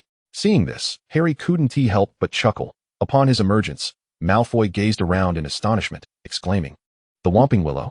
He lowered his hood, revealing his golden hair. Now on holiday, with no students present at Hogwarts, he discarded his apprehensions about being seen. Breathing deeply of the air, a nostalgic expression graced his features. Ah, Hogwarts. Observing Malfoy's reaction, Harry granted him a moment of reminiscence before turning toward the castle. Malfoy surveyed his surroundings. The magnificent castle of Hogwarts stood as it always had, silent and imposing. He sensed the protective magic of Hogwarts at work, yet inexplicably, it seemed to welcome him upon encountering Harry. The entirety of Hogwarts, save for the Quidditch pitch, was designated as a no-fly zone and a prohibited area for apparition. So the two of them proceeded on foot toward the castle entrance. Malfoy felt as though he had walked the equivalent of a week's worth of steps today, his calves slightly aching as he followed Harry toward Hogwarts. In theory, Hogwarts should have opened its doors to its students, but for those who had graduated, been expelled, or were on the headmaster's blacklist, entry was denied. After all, this magical institution had stood on British soil for centuries, developing its own consciousness. Silently, he trailed behind Harry, continuing forward. To his astonishment, as he traversed the barrier of Hogwarts, he merely felt a slight prickling sensation upon his skin, and then he smoothly passed through, with nothing amiss. Previously, he had envisioned being flung backward or outright denied entry, yet nothing of the sort occurred. A serene tranquility enveloped him. Was it because of Potter? He pondered, but ahead of him, Harry was already urging Malfoy to keep up. With a sigh of resignation, Malfoy trudged forward, his footsteps heavy. Did a normal wizard possess such extraordinary stamina? By afternoon, the sun began to peek out from the edges of the clouds. Chapter 7, Return. Under the hazy halo of sunlight, Malfoy's golden hair shimmered brilliantly. As he walked, he suddenly spoke. Did you not claim last time that you apparat to Hogwarts? By this time, they were nearing the Black Lake, where the giant squid was slowly surfacing to bask in the sun. A faint smile played on Harry's lips as he replied, "Last time, it was just me. Of course, I could apparate. This time, with you I doubt it." His words were laden with implication. "Do you believe you can breach Hogwarts protections?" Malfoy ground his teeth in frustration, appearing as though he had something to say. Yet to Harry's surprise, he ultimately held his tongue and retorted petulantly, "Let's hurry. Where are we meeting the Godfather? You don't mean to go to the headmaster's office, do you? To seek past headmasters, what place could be quicker than the headmaster's office?" Yet, contrary to Malfoy's expectations, Harry shook his head and declared, "No. We are going to the room of requirement." Harry continued, "All the former headmasters are in the headmaster's office. Do you wish to expose yourself?" For a moment, Malfoy was silent, and after a considerable pause, he shook his head in self-derision and continued to follow Harry. The two entered Hogwarts through a small open door, bypassing the empty Great Hall and ascending a staircase. Malfoy looked around, astonished to find that this staircase bore no portraits at all. He followed Harry up the stairs, which he himself did not know led to where. After a while, the staircase trembled slightly. He grasped the railing as it emitted a rumbling sound and shifted to the other side. Unable to contain his curiosity, He asked, "How many times have you been here?" Harry, walking ahead, initially did not reply. He continued in silence. Just as Malfoy thought he would receive no answer, Harry spoke up. "Many times. I can scarcely remember." He recalled that this staircase led to the entrance of the 8th floor corridor. In his sleepless nights, he would unconsciously come here, as if he were still a student, able to receive guidance and protection from his teachers. Yet, what he often found was merely a quiet, empty room. The entrance to the corridor was dark and silent. He led Malfoy to the tapestry opposite, inhaled deeply, and said to Malfoy, "Quickly, envision a room adorned with portraits of Severus and Dumbledore." Malfoy instinctively wanted to admonish Harry not to command him, but looking at Harry's grim expression, he found himself rendered speechless. He closed his eyes and fervently thought, "I need a room where I can speak with my godfather and the headmaster. I need a room." After the two had paced back and forth 3 times in front of the tapestry as Harry had envisioned, a door materialized in the wall. Harry exhaled softly and placed his hand upon it. The door swung open. They stepped inside. Upon entering, the room was as Harry had imagined. Candles flickered gently on either side, illuminating the entire space. On the opposing wall hung 2 portraits, those of Dumbledore and Severus, who exchanged glances upon seeing Harry and Malfoy enter. To the left of the room stood a table flanked by rows of bookshelves. As if the entire library had been transported there, candles floated back and forth in the air, gliding past the bookshelves as if illuminating them, while to the right, an array of potion-making equipment was meticulously arranged. Various cauldrons lay scattered on the floor, accompanied by glass bottles of differing sizes, silver knives, gloves, and masks, all neatly displayed. Despite having visited the Room of Requirement countless times, this was the first occasion Harry had witnessed it in such a form. It was Malfoy's doing. He turned to inquire about Malfoy, only to see a flash of gold swiftly dart past him. Malfoy had bypassed Harry and rushed towards Severus's portrait, his hand trembling slightly as he reached out to touch it. The usually stoic Severus wore an unusual expression of fury. He glared at Harry, his eyes wide, nostrils flaring with indignation, and thundered, "Potter, how dare you?" In contrast, Dumbledore squinted with a smile and replied, "Severus, do not be angry. Is this not delightful?" 2 young men. Adjusting his starry hat, Dumbledore winked at Harry and Malfoy, saying, "Harry, are you unable to sleep again?" Malfoy steadied his racing heart, stepping back a pace, and addressed Severus's portrait, "Godfather, do not be angry. I consented to this with Potter." Upon hearing Malfoy's words, the 2 figures in the portrait fell silent for a moment.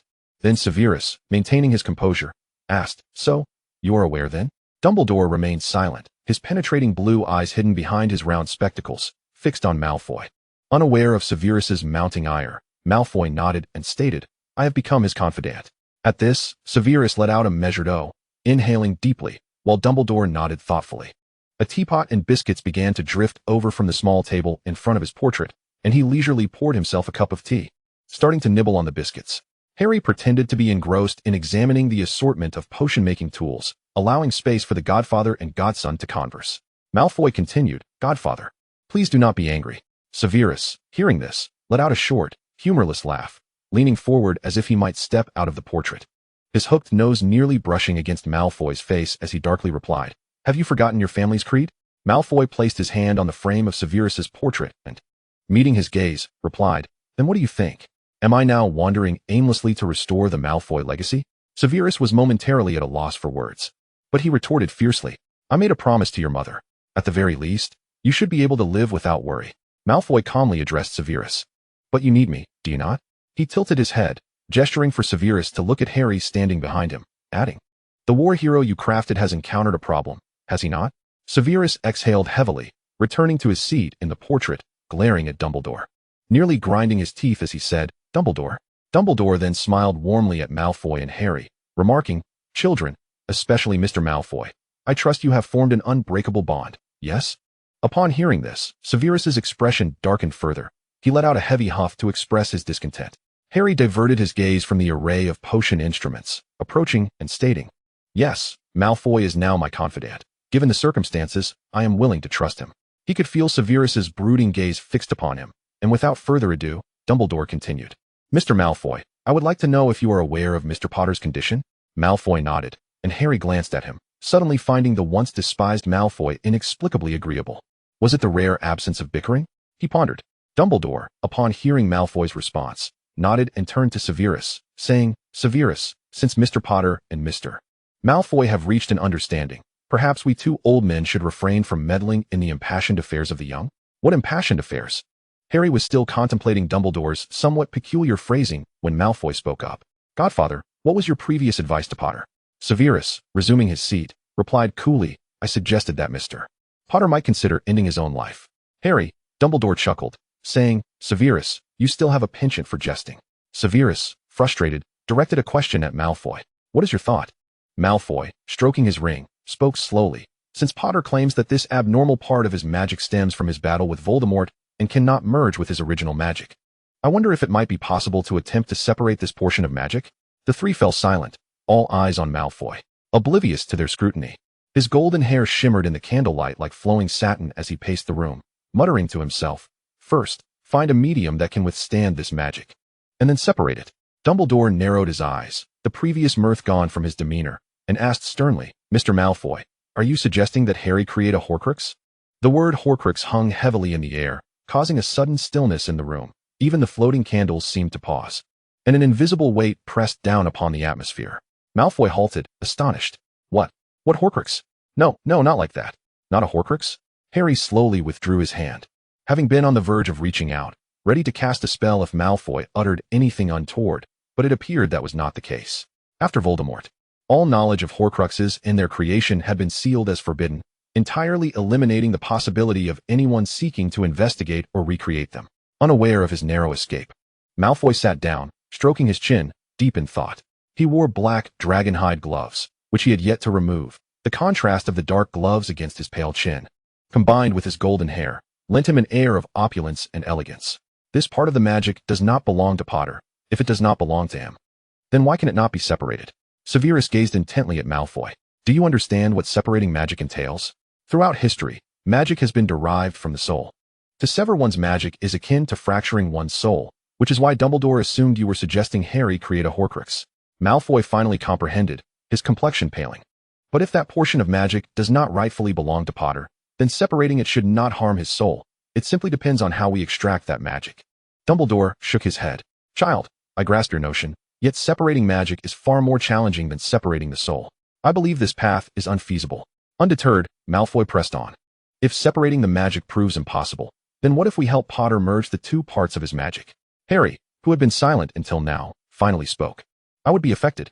He extended his hands, conjuring two spheres, one black and one white, and coldly remarked, The two currents of magic within me are akin to these spheres, completely unable to merge, if forced together. The spheres began to rise from his palms, hovering in the air, trembling as they approached one another.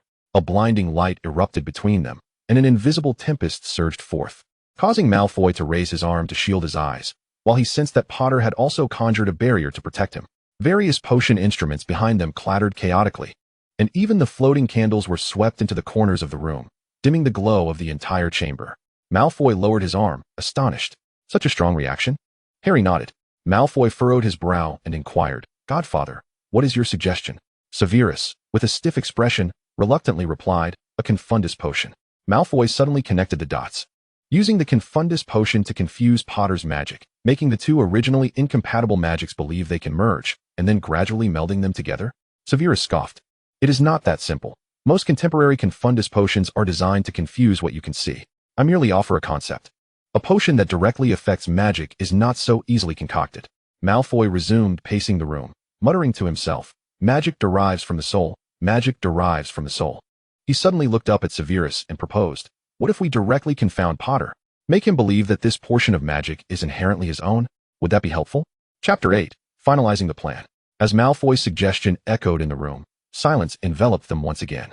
However, unlike the oppressive silence surrounding the soul artifact, this was a different kind of stillness. It was the tranquility that envelopes one when hope seemingly fades, only to suddenly discover a new path. Harry approached from behind Malfoy, having just extinguished the candle, casting the room into a dim light where half of his face remained shrouded in shadow. He stated, that is not my magic. I can assure you. Malfoy stared at him, momentarily at a loss for words. If Harry believed that, it implied that this avenue was indeed a dead end. Dumbledore, with a kindly demeanor, interjected, do not be so quick to dismiss. I have lived for so long, and have yet to unravel the relationship between magic and the soul. How dare you assert such certainty? Harry replied resolutely, I am certain. Malfoy, with a hand to his forehead, thought to himself, unchanged from before. He remained stubborn and steadfast in his beliefs, resistant to persuasion.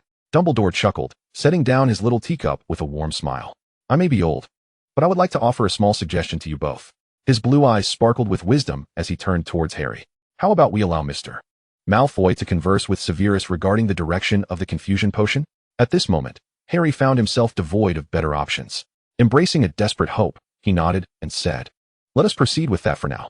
After agreeing on a course of action, Malfoy stepped aside to begin his discussion with the portrait of Severus.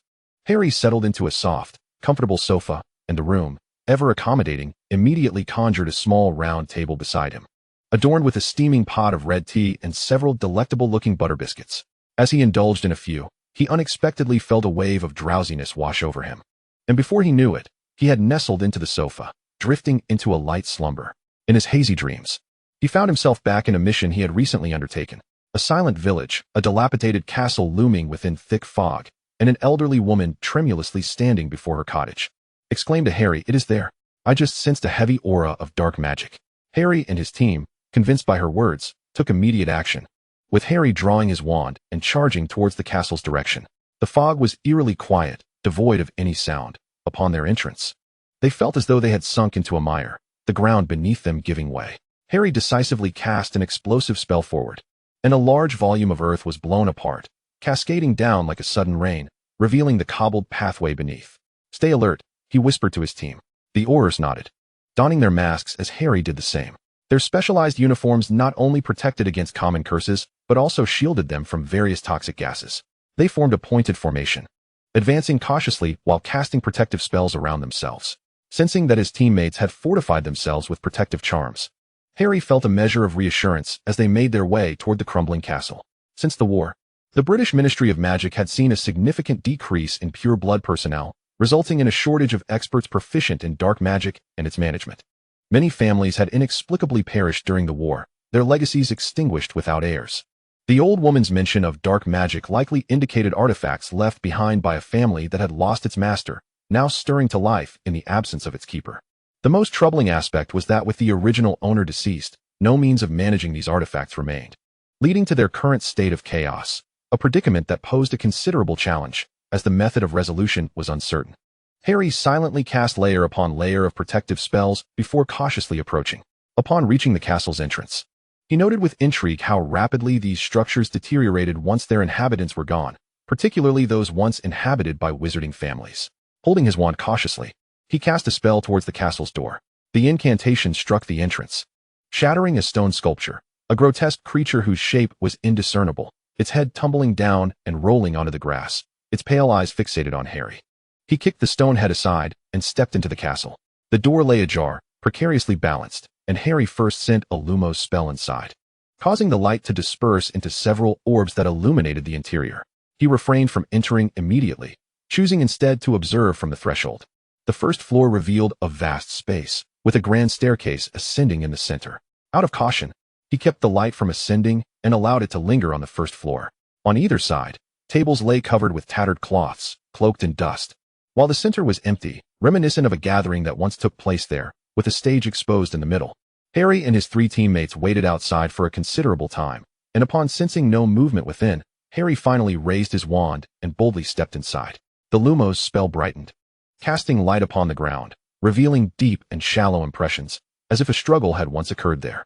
Harry checked with his wand, detecting no residual magic.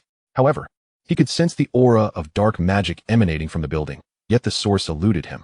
It was akin to recognizing a scent, but being unable to pinpoint its origin. Frowning, he led his team deeper into the castle. At that moment, disaster struck. One of his teammates suddenly collapsed silently, only groaning in agony once on the ground. Harry and the remaining two teammates rushed to his side, where the fallen comrade clutched his arm, trembling violently. Harry pressed down on his hand, pulling back his cloak to reveal a disturbing sight. From his hand, corrosive marks spread, as if his palm were dissolving like glue. Harry then realized that the seemingly chaotic marks on the floor were magical runes, binding him to the ground. Gasping for breath, the stricken teammate stammered, "Curse." The remaining two teammates soon succumbed as well, each clutching a part of their bodies and crying out in torment. Harry was drenched in sweat, repeatedly casting spells akin to purification or protection on his teammates, yet none proved effective. Ultimately, He could only watch in despair as his 3 comrades inexplicably perished within the dark castle, leaving him utterly alone. Heartbroken, he stood up, devoid of any desire to pursue dark artifacts further. Clutched tightly in his hand were 3 golden nameplates, each imbued with a special enchantment that revealed their names upon their demise. Slowly, he trudged toward the exit, and upon stepping outside, he noticed that the stone head he had blasted away had miraculously returned to its original position, albeit now facing inward rather than outward. It gaped its dark, cavernous mouth at Harry as he emerged. "Curse you, Harry Potter," it rasped in a muffled voice. In a moment of panic, Harry brandished his wand uncontrollably at the statue and shouted, "Shatter into a million pieces." Startled, Harry awoke, cold sweat beading on his forehead. He wiped his brow, realizing his wand had somehow found its way into his hand, nearly raised in readiness. In the distance, Draco Malfoy observed him warily, his wand pointed directly at Harry. The portraits of Dumbledore and Severus Snape bore expressions of acute vigilance as they regarded him. Blinking to clear his mind, Harry adjusted his stance and gradually lowered his wand. Only then did Malfoy relax his grip, asking cautiously, "Are you awake, Potter?" Harry nodded, fatigue evident in his voice as he replied, "I just had a dream." Dumbledore spoke up, his tone markedly grave, a stark contrast to his usual demeanor. "Harry, do not dwell on the past." His blue eyes pierced through Harry, sharp as a sword. "You are consumed by guilt, and such remorse will exacerbate your magical powers, leading to an uncontrollable desire to wreak havoc. This path is perilous. One day, you may harm those you cherish." Harry fell silent, acknowledging the truth in Dumbledore's words. Yet, he felt powerless to restrain himself. The tumultuous magic within him resembled a bomb ready to detonate, buried deep within his heart, with no means to grasp its fuse. Malfoy interjected cautiously, "You should take a moment to collect yourself. We can discuss the next steps afterward." Harry nodded, rising to wash his face with cold water to regain his composure. He turned the handle of the room of requirement, stepping into the corridor outside. Once he had departed, Malfoy quickly turned to Dumbledore and Snape, his gaze intense and probing. "We don't have much time. Let me clarify something. Are you certain this is solely a psychological issue for Potter and not an actual problem with his magic?" Snape scoffed, retorting, "With his physique capable of taking down a bull, do you truly believe he's experiencing magical instability?" He continued, "I've witnessed individuals with magical issues, and their decline is evident from their very appearance. Magic emanates from the soul, and conversely, the soul can weaken when one cannot perceive their magic or cast spells, leading them to the brink of death. Does he seem that way to you?"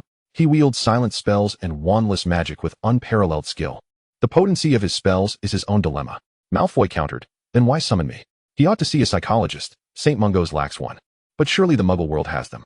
Snape replied sternly, "Because of the legilimency and the mental block." Dumbledore interjected, "The young ones at St.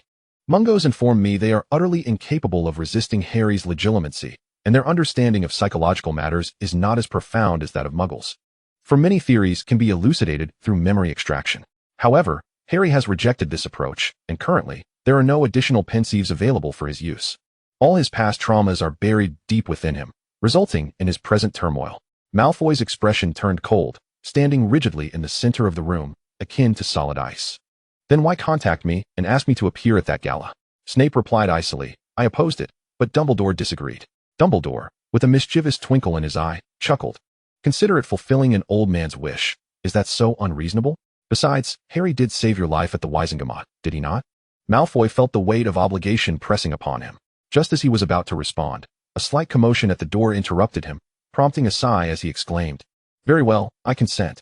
But I cannot guarantee the consequences. Do not hold me accountable, Headmaster." Upon returning from splashing his face with cold water, Harry found Malfoy rummaging through a bookshelf, while Dumbledore and Snape's portraits appeared somewhat drowsy. Curiously, Harry inquired, "What is going on?" Malfoy extracted a hefty tome from the shelf. Casting a glance at Harry, Harry felt as though Malfoy was glaring at him. But what good was that? Since their school days, he had endured countless glares from Malfoy. With the book tucked under his arm, Malfoy stepped forward and addressed Dumbledore and Snape. "Headmaster, Godfather, I'm taking this book with me. I'll return it next time." Both men nodded in tacit approval. Malfoy strode purposefully toward the exit, and as he brushed past Harry, Harry caught him rolling his eyes.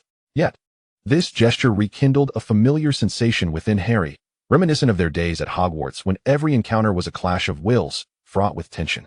Following Malfoy out, Harry felt a surge of excitement. Whenever Malfoy wore such an expression, it signified an impending duel devoid of any third parties.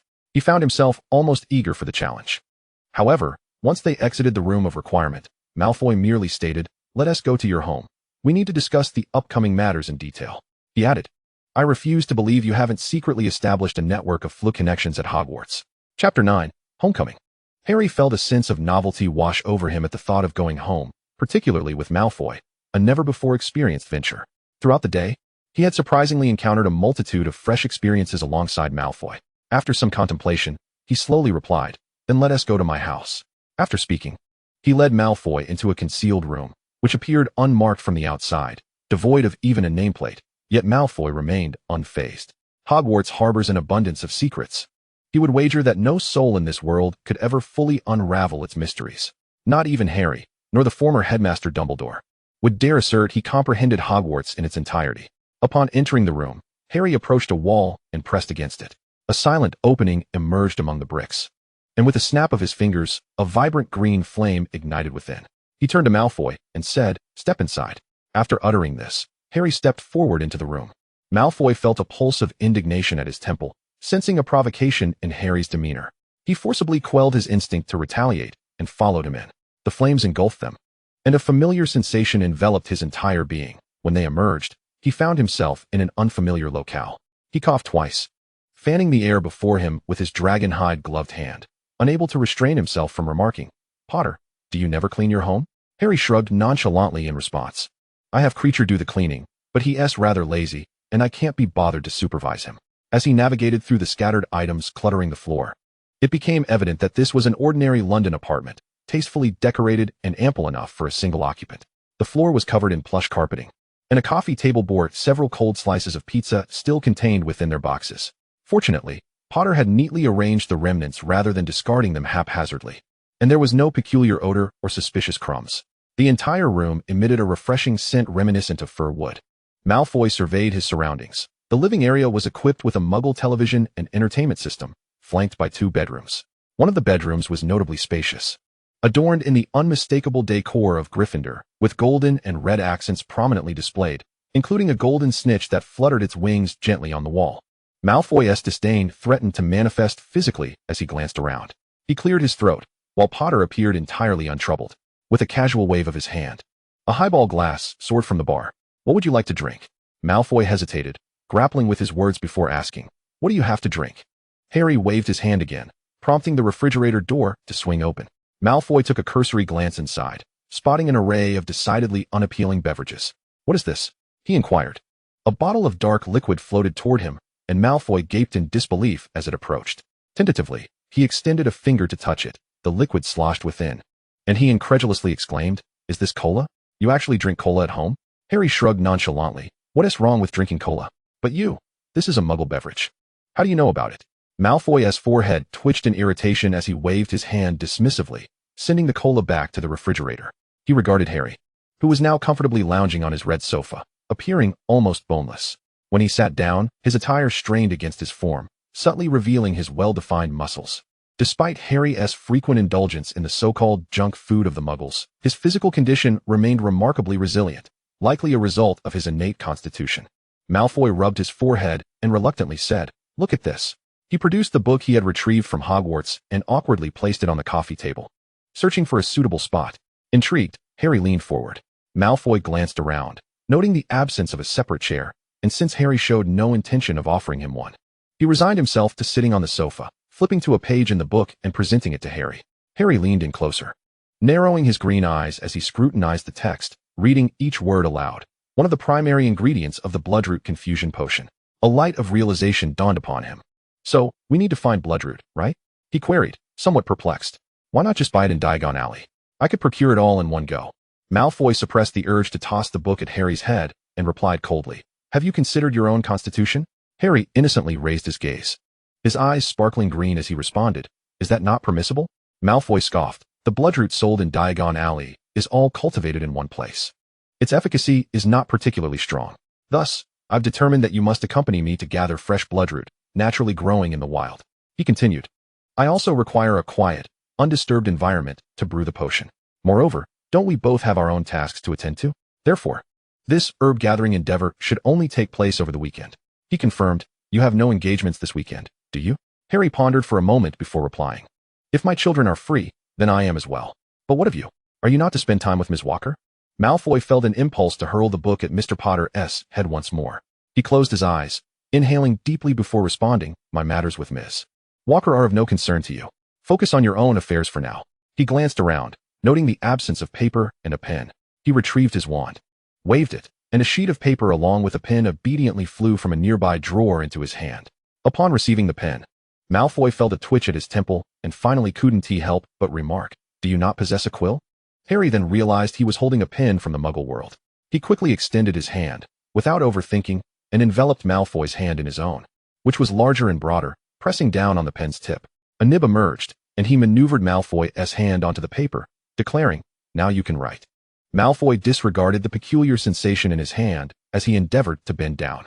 The coffee table was level with the sofa, and his tall stature required him to stoop to write. Harry's hand, still resting on his, was inadvertently drawn down as well, creating a posture that almost seemed like an embrace.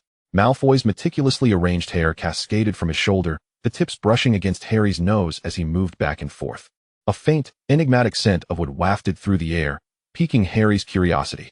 He playfully tugged at Malfoy's hair, to which Malfoy promptly flicked it aside, gritting his teeth as he admonished, "Potter, my hair is not a toy. If you're in need of companionship, seek it elsewhere. I'm sure many would be eager to offer you their affection." It dawned on Harry that his actions had perhaps crossed a line, prompting him to raise his hands in a gesture of surrender and step back slightly, though his apology lacked sincerity. "I momentarily forgot. Sorry, Malfoy." Malfoy inhaled deeply, casting a fierce glare at Harry, his silver eyes swirling with a tempest of emotions. He suppressed his irritation and resumed his focus on the paper before him, writing with such fervor that he could almost tear it. "Badgerwort, white fresh, blackroot, guardian tree," he recited as he inscribed the words. After a moment's contemplation, he added, "Belladonna, sneezewort, horseradish." Satisfied, he set down his quill and handed the paper to Harry. "We need to procure these herbs. I require you to gather some supplies," he instructed. "The magical plants for potion making can be purchased in Diagon Alley, along with shovels, gloves, protective charms, and anything else you deem necessary." Rising with a swift motion, Malfoy brushed off his hands. His dragonhide gloves were enchanted with protective spells, rendering them impervious to dust and dirt. Observing Harry's furrowed brow, Malfoy felt a flicker of vindictive satisfaction. "I'll take my leave now. Inform me once you have everything ready. There's no need to rush. We have ample time." He glanced around and noticed the calendar hanging on the wall. With a flick of his wand, he marked a red circle on a date. "Next Friday," he declared with satisfaction. "I'll find a way to contact you. Once you've acquired the supplies, simply await my arrival." With that, he approached the door, opened it, and bowed slightly, saying, "Farewell, Mr. Potter." Without granting Harry a moment to respond, Malfoy exited and closed the door behind him. Harry gazed at the paper in his hand, the hastily scrawled words vividly reflecting Malfoy's anger and reluctance. A low chuckle escaped him as he flicked the paper, which ignited spontaneously, turning to wisps of black ash. Yet the letters Malfoy had inscribed transformed into golden patterns that quietly ascended into the air. Harry admired the elegant script left by Malfoy. It was a stark contrast to his own haphazard handwriting, as Malfoy had been trained in the art of beautiful writing from a young age, adhering strictly to noble etiquette. The ornate letters floated before him for a moment before he waved his hand, causing them to drift back down, landing meticulously on another sheet of parchment with a soft crackling sound reminiscent of burning. He rolled the parchment up and stowed it in his bag, his expression returning to one of indifference. Checking the time, he gestured to extinguish the lights in the living room before retreating to his bedroom, collapsing onto his bed. Once outside Harry's home, Malfoy surveyed his surroundings. Harry resided in a modest apartment in London, and upon exiting, he encountered a small door leading to the outside. He approached and turned the handle, the lock clicking open surprisingly easily. Stepping out, he found the London night much as he had left it, with the air growing heavy with dew and the streetlights blurring into an ambiguous glow. It dawned on him that Harry lived in a Muggle neighborhood, rendering his wizarding attire conspicuously out of place. Fortunately, it was evening. He pulled up his hood to conceal his golden hair, passing off his appearance as that of a man in a long coat. After walking a short distance through the neighborhood, he turned back to glance at Potter's dwelling, sighing softly as he tightened his coat and set off in another direction. Chapter 10, Another Home. In truth, he owned property in this Muggle district of London, and by mere coincidence, it was not far from Potter's residence.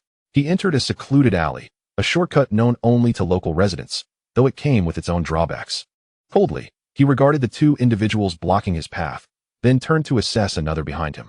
A discerning eye would notice the icy tempest swirling within his silver gaze. He smirked slightly and said indifferently, "Good evening, gentlemen." The imposing figure before him bore a disheveled appearance, his hair and clothes in disarray, emanating an unpleasant odor.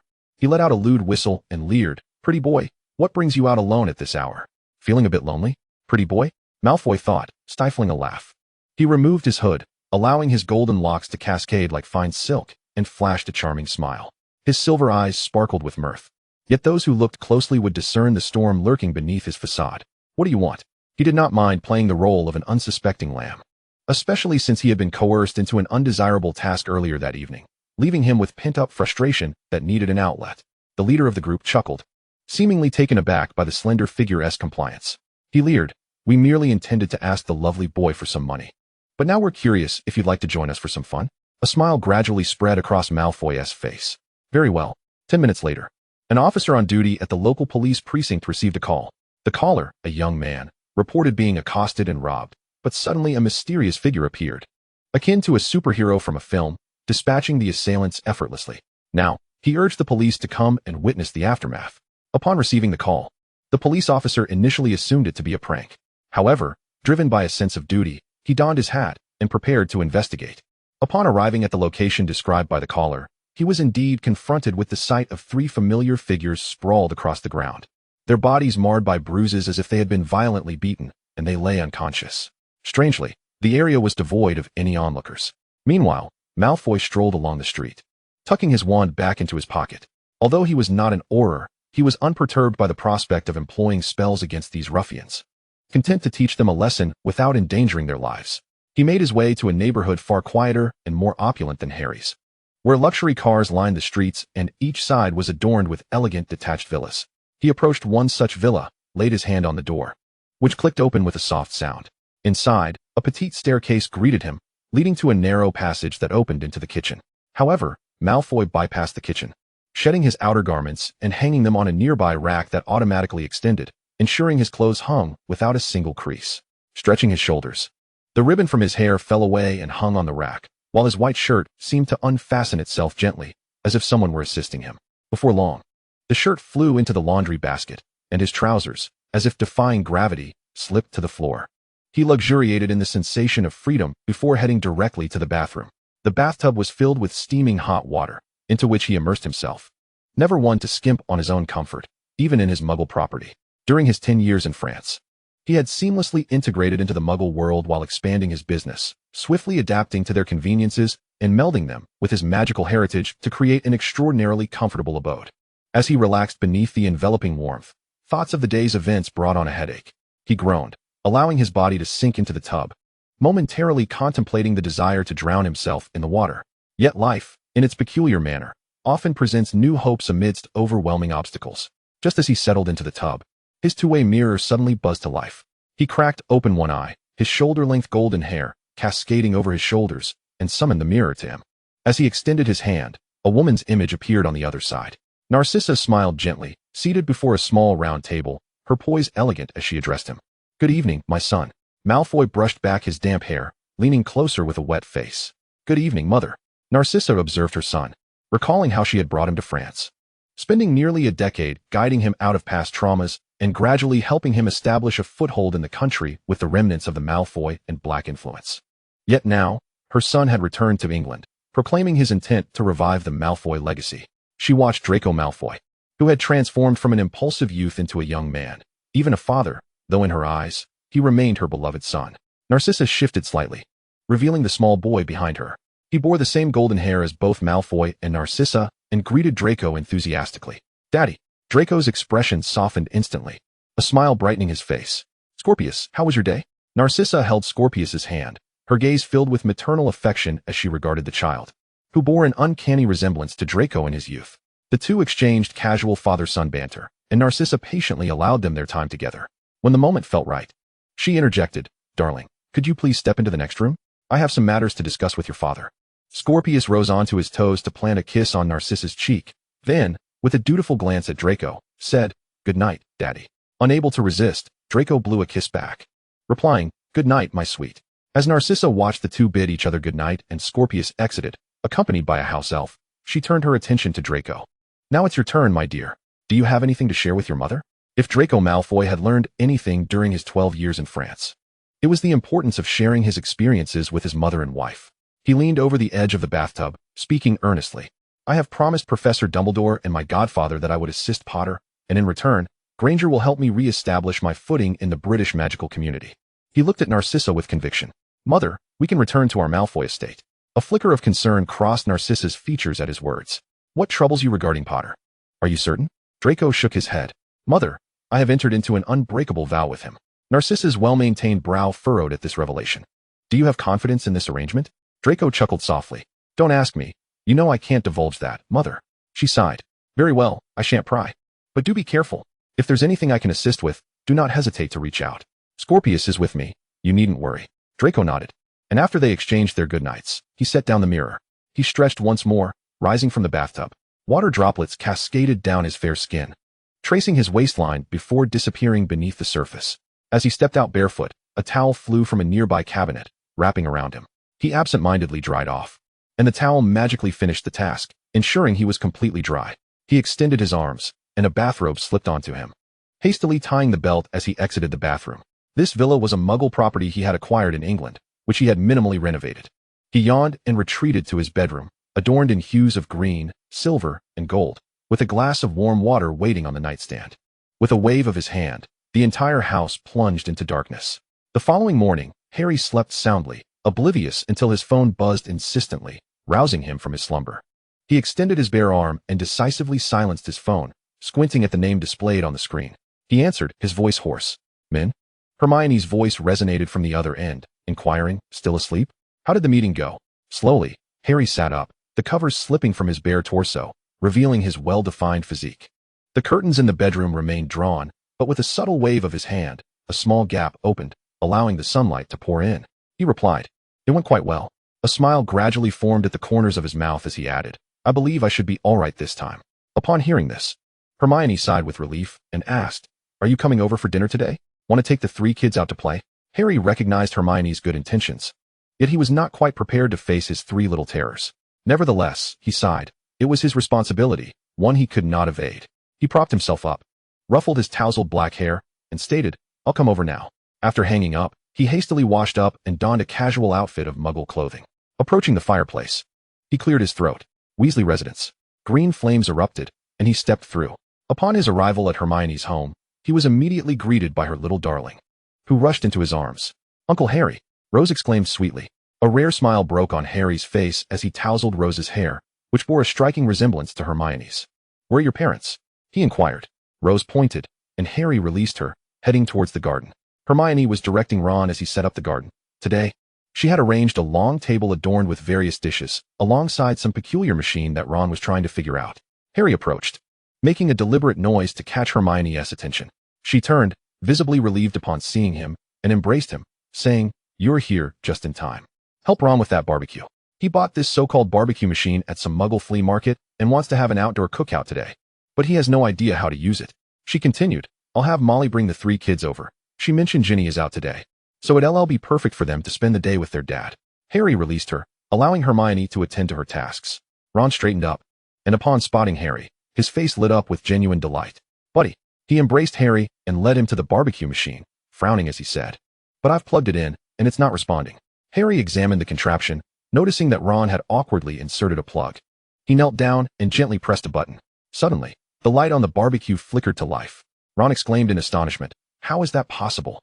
Harry chuckled, patting Ron's shoulder. Your plug wasn't T-secured, you'll see next time. Ron stroked his chin, feigning profundity as he nodded. He looked at Harry and asked, How are you feeling now? Harry nodded, noting that the weather in London was splendid that day, the warm sun casting a gentle glow, making his green eyes shimmer like a serene lake. I'm well, don't worry, Ron. Chapter 11, Preparation. Yet, his earlier claims of well-being evaporated that evening when he returned the 3 children. Rubbing his shoulders, he dropped them off at number 12, Grimmauld Place, reminding them to listen to their grandmother before embracing Molly and Arthur. Ginny had yet to return, possibly avoiding him knowing he was coming today. He had no time to ponder that. Molly observed Harry's weary expression and chuckled. So, how was it? Not easy, is it? Harry managed a wry smile, looking at Molly earnestly. Thank you, you and Arthur. Molly's warm smile brightened her face as she held Harry's hand, giving it a reassuring pat. Number 12 will always be open to you, Harry, rest assured. After bidding farewell to the 3 children, he departed from Grimmauld Place.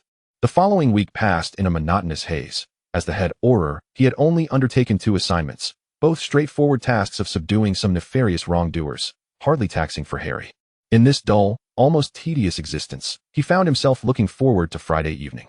On Friday afternoon, Hermione's paper airplane promptly soared into his office. He picked it up, rose, and informed his subordinates before stepping out. Upon reaching Hermione's office, he found her in a state of disarray. Piles of paper airplanes cluttering her desk, while her assistant organized documents on the other side. Upon noticing Harry's arrival, Hermione quietly complained, "Once I become minister, I will definitely implement electronic workflows. This paper-based system is just too inefficient." After saying this, she gestured for him to sit. Harry obediently took a seat across from her desk. Hermione inquired, "How has your week been?" Understanding the underlying implication of her question, Harry, aware of the chaotic environment of the ministry, cleared his throat and replied, "Everything is normal. I'll be leaving on time this Friday." The implication was clear. He had plans for Friday night, and Hermione felt a sense of relief as she asked, "Regarding the last charity gala, I need you to write a report summarizing your insights." This was a legitimate assignment from the ministry, and as minister, it was her duty to request such documentation from Harry. He attempted to protest, "Do I really have to write it?" Hermione fixed him with a determined gaze and replied, "You must include whom you met at the gala, with whom you spoke, and the content of those conversations."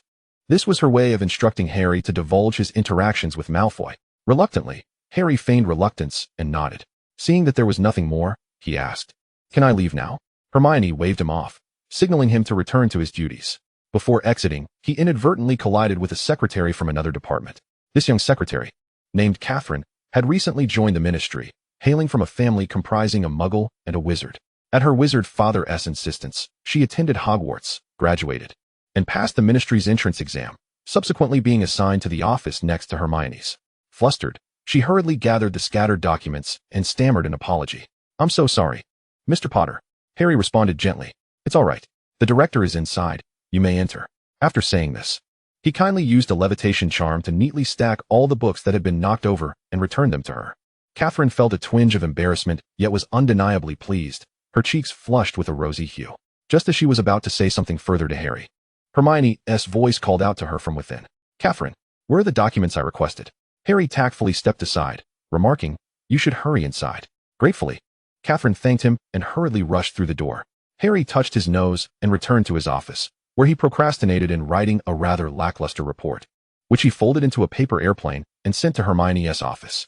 Finally, when the workday came to an end, he eagerly boarded the elevator and operated away from the Ministry of Magic.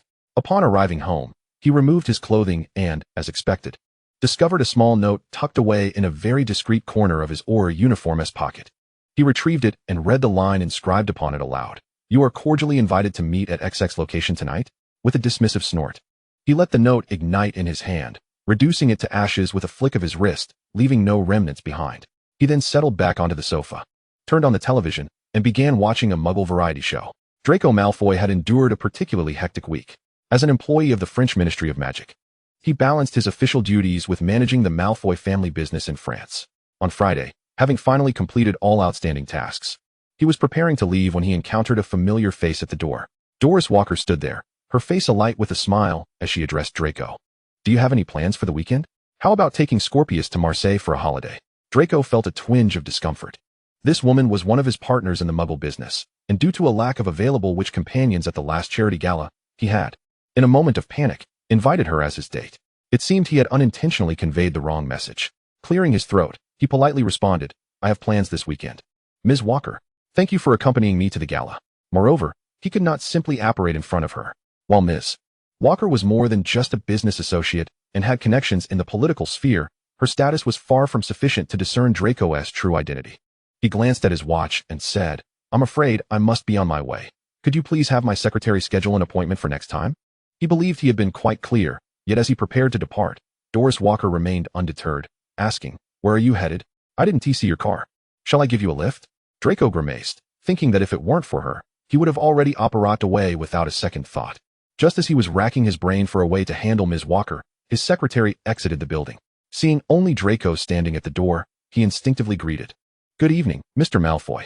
You're still here?" Turning, he spotted Ms. Walker, and the rest of his sentence evaporated. Draco seized him, relief washing over him as he said to Ms. Walker, "I'm leaving with him. He has a car." without giving her a moment to react. He pulled his secretary back into the building. Doris Walker could only watch helplessly as Draco vanished like the wind before her eyes. The secretary, having been dragged along by Draco, found himself in the elevator. Draco warned him, "In the future, arrive on weekends, and if you don't see her, let me know." Apparition was prohibited within the building, so they discreetly made their way to a more distant location before parting. Draco promptly apparat to his home. He silently resolved to apply for a direct flu connection between his home and the ministry next week. He had previously deemed it too troublesome, but it now seemed essential. Once home, he did not pause for breath, retrieving a delicate cup from the mailbox. Holding it in his palm, he felt the familiar warmth radiate from it. And within moments, the sensation of spinning engulfed him.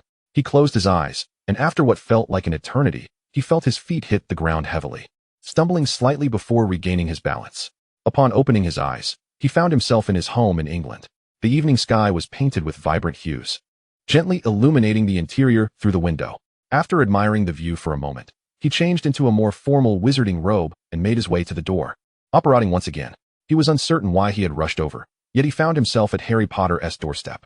He knocked, and the door swung open, revealing a chorus of laughter and cheer from within. To his surprise, he saw Harry engrossed in a Muggle television entertainment program, a broad smile adorning his face. An unexpected surge of irritation welled up within Draco.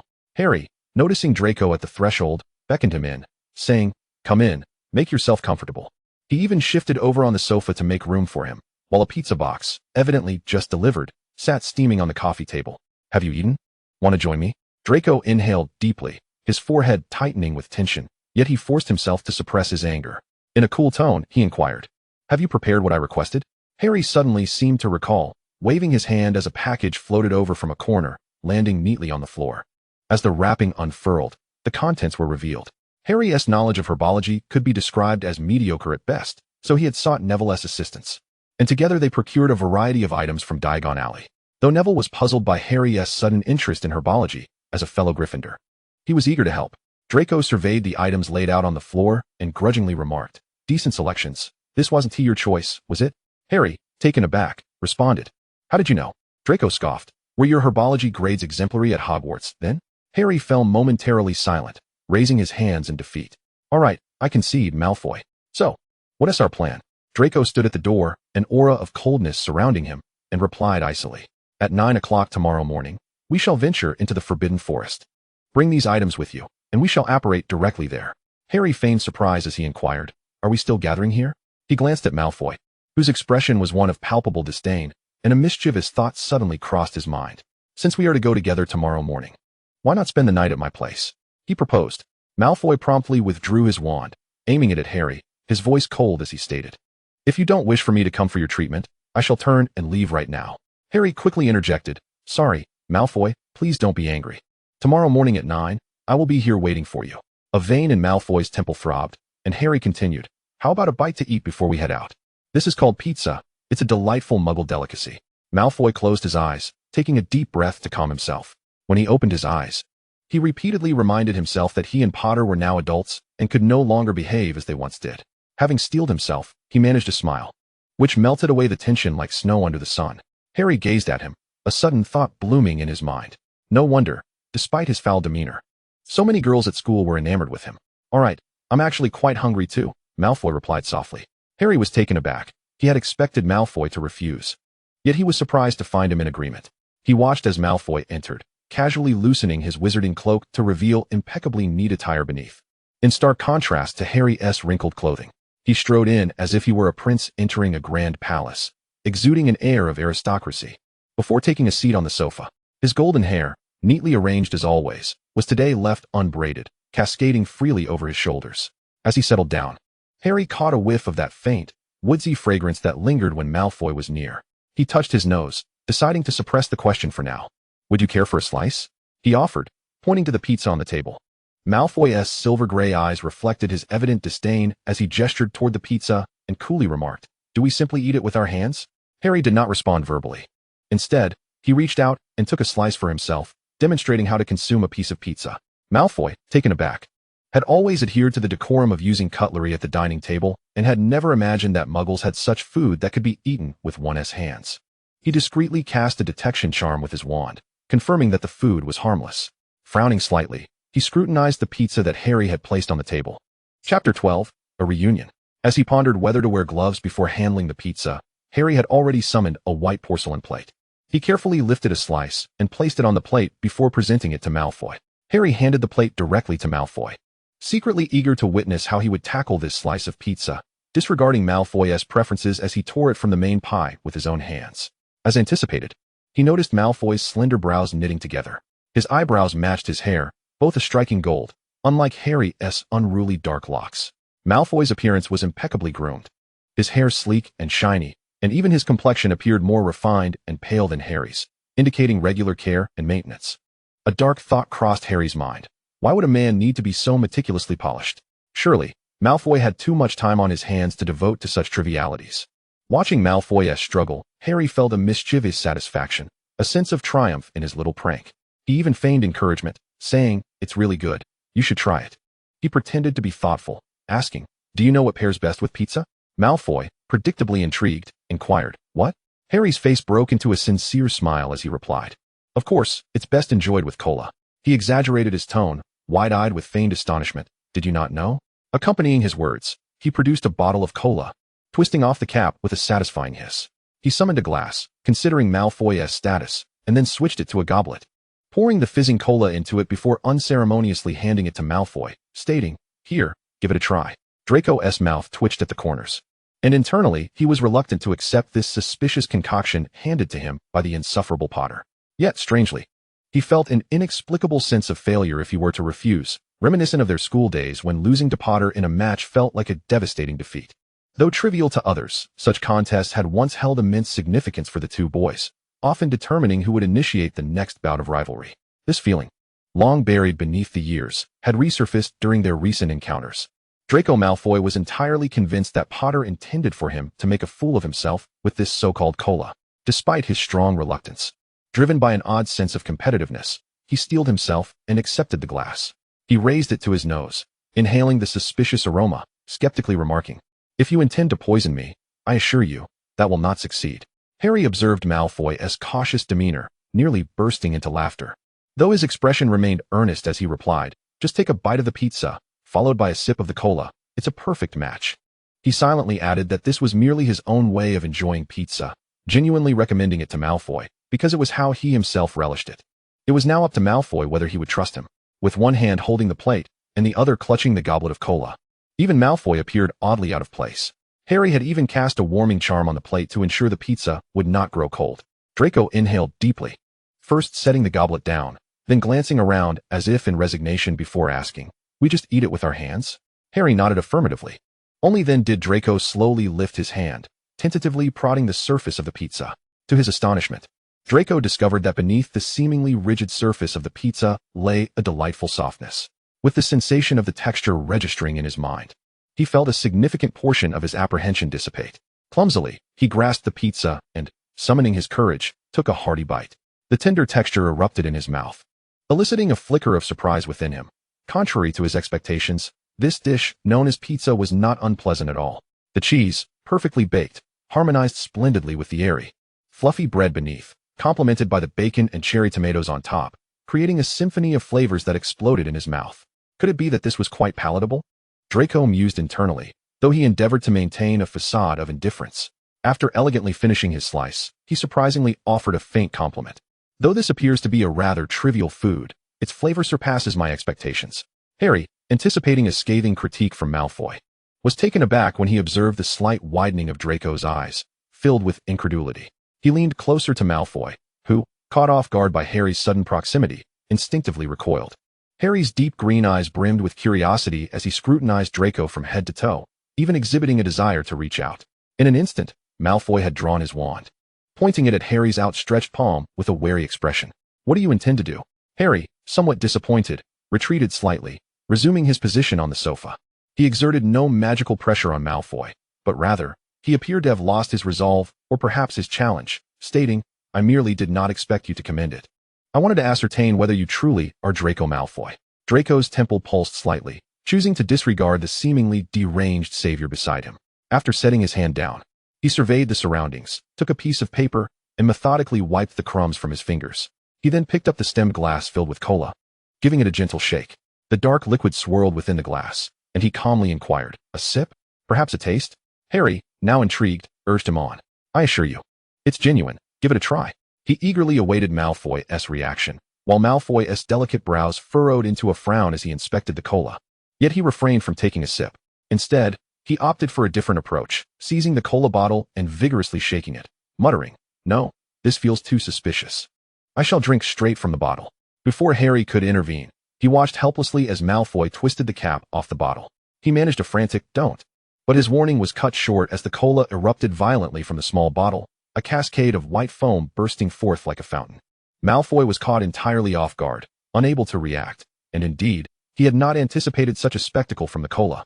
Harry, too, was not spared from the onslaught of foam, his hands hovering futilely above the bottle, unable to prevent Malfoy from opening it with reckless abandon.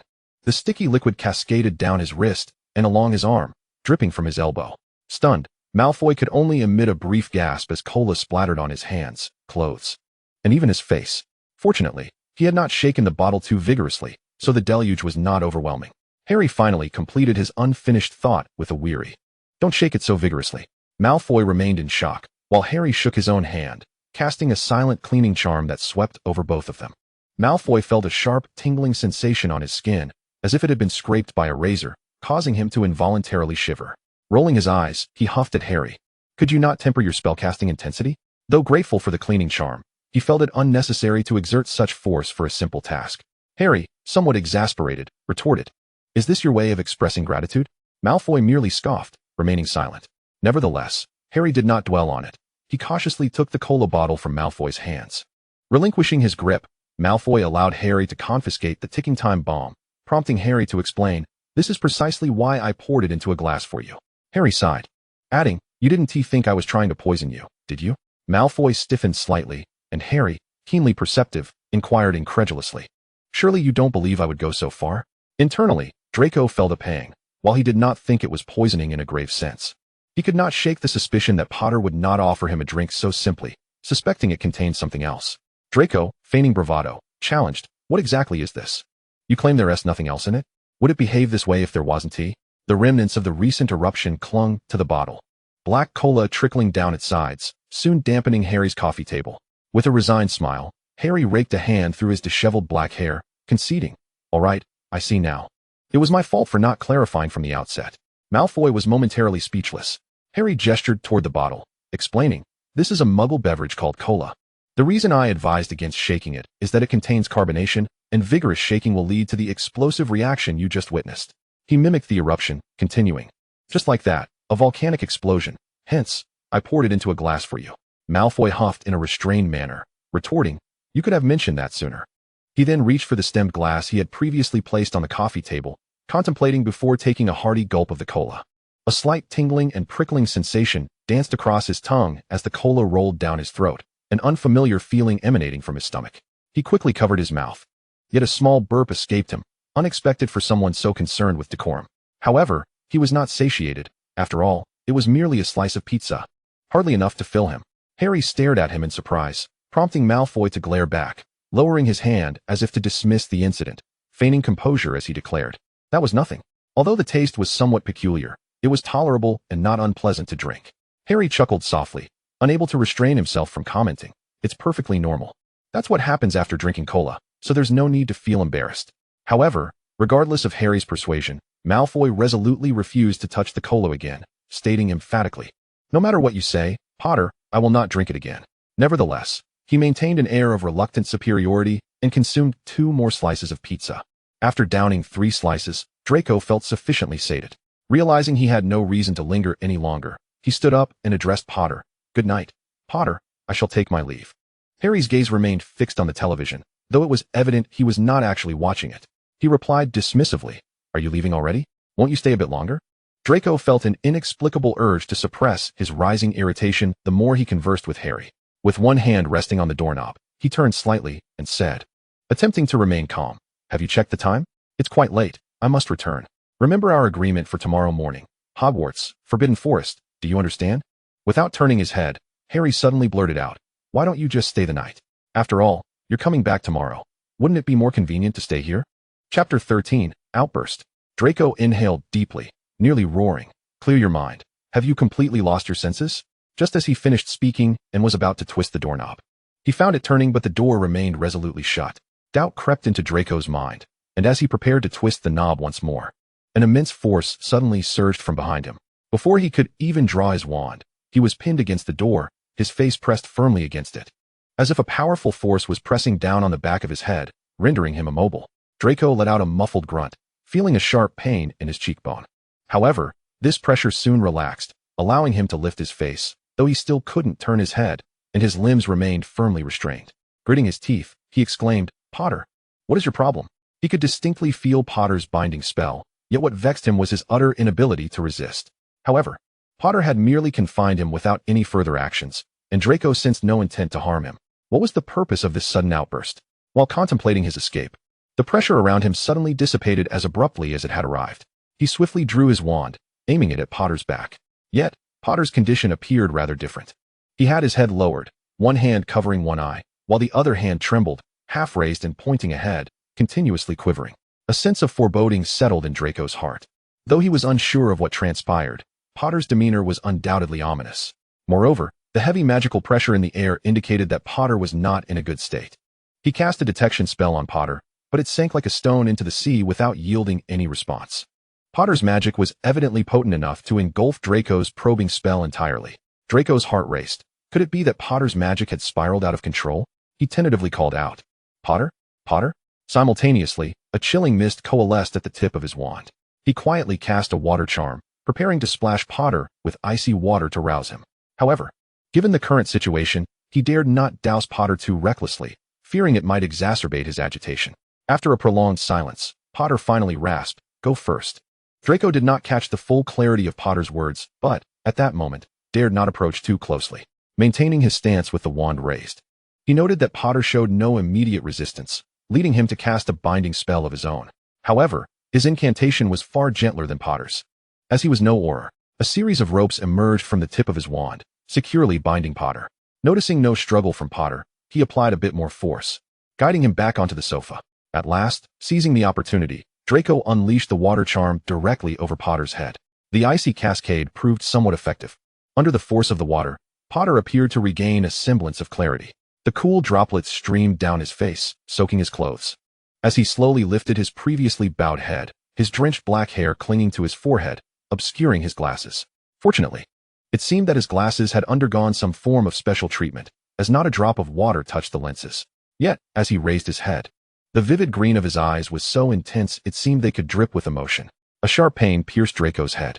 His mental defenses instinctively began to siphon off his magic in preparation. Potter's legitimacy was in motion, intensifying its grip. Draco raised his wand again, his silver gray eyes brewing a storm of their own as he aimed at Potter's face, steeling himself as he whispered the incantation, "Shatter." A crimson beam shot forth from the tip of his wand, hurtling towards Potter. The red light struck Potter with a violent impact, sending him crashing backward, slamming against the wall, much like Draco had moments before. However, he merely collided with the wall before sliding down to the ground. Seizing the moment, Draco cast another detection spell, and as anticipated, his magic enveloped Potter in a protective cocoon, the shield charm activating automatically, leaving him unscathed, save for the bruising impact. Draco observed Potter lying on the ground, still bound by the ropes, drenched, with the water spell having soaked his upper body, the fabric clinging tightly to him, revealing the contours of his muscles. A twinge of jealousy flickered within Draco as he thought, what on earth has Potter been consuming since adulthood? After a considerable interval, Potter coughed and pushed himself upright, appearing somewhat disoriented. He then moved his arm gently, effortlessly freeing himself from the ropes that had ensnared him, which fell to the ground and gradually dissipated into wisps of smoke, vanishing into the air. He swept his hand through his damp hair, revealing his smooth forehead. He took a deep, heavy breath, observing Draco's tense demeanor across from him, and a bittersweet smile crossed his lips as he inquired, "Have I succumbed again?" Draco, appearing somewhat incredulous, confirmed, "Are you lucid now, Potter?" Harry gradually rose from the ground, waving his hand slightly, and the wall he had just demolished swiftly restored itself. However, he did not bother to clear away the water on the floor, stepping directly through it. Draco, exercising caution, took a step back. Harry halted his advance, raising his hands in a gesture of reassurance. "It's all right, I'm lucid now." He regarded Draco, whose face bore traces of redness and whose hair was disheveled. A wave of guilt welled up within Harry as he maintained his hands aloft and earnestly stated, I am awake. I apologize, Malfoy. I hope you can forgive me. Only then did Draco lower his wand slightly, though he kept a wary gaze fixed on Potter, his mind straining to maintain a mental barrier. What ailment has befallen you? Potter? He asked. Harry sighed, observing Draco's apprehensive expression, and refrained from advancing further. He stood his ground and replied, Did I not tell you? It's a magical surge, it's precisely that. Draco retorted sarcastically, A magical surge? It certainly does not manifest in this manner. Tell me, what truly transpired? Harry noted that Draco's expression suggested he would not relent until he uncovered the truth, which only heightened his irritation. As his frustration mounted, the latent power within him stirred restlessly, as if a voice whispered incessantly in his ear, Eliminate them. Annihilate them all. The world lies within your grasp. Draco sensed the shift in the atmosphere, which grew thick and heavy once more. He raised his wand again, directing it at Harry, his voice taut with tension. Potter, calm yourself. Harry lowered one hand, covering half of his face, and took a breath, forcefully suppressing the impulse to reduce everything around him to dust. After several deep breaths, he lowered his hand and wearily said, Malfoy, you must leave. Draco felt a surge of frustration. He wished to depart, yet given Potter's current state, how could he dare to? He had already cast spells here, and if anything were to happen to Potter tonight, he was certain he would be the prime suspect. Even if Potter had harmed himself due to a magical surge, the Ministry of Magic would undoubtedly place the blame squarely upon his shoulders. He was well aware of the Ministry's investigatory capabilities. Moreover, Potter was his greatest assurance for a triumphant return to England. For both his own sake and that of his family, he could not afford to leave at this juncture. Yet, in this moment, Draco forced himself to remain calm. According to Professor Dumbledore and his godfather, Potter's magic was sound. It was merely a psychological issue of his own making. Now seemed an opportune moment to discern what had transpired. Why had this occurred? Why had the typically strong and composed Potter encountered psychological turmoil, leading to a cascade of consequential events? Pondering this, he gradually lowered his wand, yet remained cautiously attentive towards Potter. He reached into his cloak, retrieving a vial containing a pale lavender potion. The potion, encased in a crystal-clear glass bottle, shimmered with a soft purple liquid beneath a mist of the same hue. As Draco presented the vial, the liquid and vapor gently rippled, creating mesmerizing patterns. He placed the potion before Potter and stepped back. Drink it, he instructed. Harry felt an excruciating headache, as though someone were relentlessly hammering at his forehead with an axe or a nail, attempting to cleave him in two, one half representing his desires, the other his fears. He groaned, and upon seeing the vial of pale lavender potion, extended his hand to reclaim it. Anyone, please, save me, or end my suffering. He thought, no longer wishing to inquire about the potion's nature. He uncorked the vial and downed its contents in one swift motion. The potion flowed down his throat like a refreshing breeze, reminiscent of mint and floral notes. The initial coolness of mint flooded his mouth, followed by a wave of floral essence. He was unsure of the potion's composition, but as it reached his stomach, it transformed into a soothing stream that coursed through his limbs, particularly easing the throbbing in his brain. It felt as if his mind, which had been on the verge of splitting, was gently mending under the caress of a tranquil forest brook. The headache gradually dissipated, and he couldn't help but exhale a sigh of relief. After a while, he felt as though he had truly returned to life. This was the marvel of potions. Yet he could find no ordinary concoction with such effects. Draco's potion evoked memories of the sensations Severus had once provided him. He chuckled softly to himself. Truly, a master of potions. Draco remained silent, observing as Harry consumed the potion. He then cast a spell in silence. A gentle beam of white light emanated from his wand, enveloping Harry entirely. Harry felt Draco's cool, yet soothing magic flowing through him, probing gently. He made a concerted effort to relax, allowing his own magic to embrace Draco's. As the spell completed its course, the light gradually faded. Draco exhaled a breath of relief, stowing away his wand. Potter, do you feel any discomfort? Harry shook his head, propping himself up on his knees to stand once more. Considering the fright Draco had just endured, he earnestly addressed him. I'm sorry, Malfoy, and thank you. Draco grimaced, hesitating as he took 2 steps forward, reaffirming. I'll ask you once more, you feel no discomfort now, correct? Harry nodded, picking up the vial he had just emptied and extending it to Draco. This was quite effective. What potion was this? Draco accepted it, their fingers briefly brushing before parting. A wakefulness potion. Harry inquired with curiosity, but I've purchased wakefulness potions in Diagon Alley and Street Mungo S, and none have had the same effect as yours. Draco, appearing reluctant to elaborate, replied, I've modified it. Their formulas are outdated. After speaking, he retreated towards the door, placing his hand once more upon the doorknob, confirming again, Are you truly all right? I must leave. I have no desire to return tomorrow to find a corpse lying here. A peculiar impulse suddenly surged through Harry's mind, and before he had the chance to contemplate, he uttered, "If you wish to avoid seeing my lifeless body in the morning, you should sleep here tonight." Once the words escaped his lips, Harry felt a twinge of discomfort.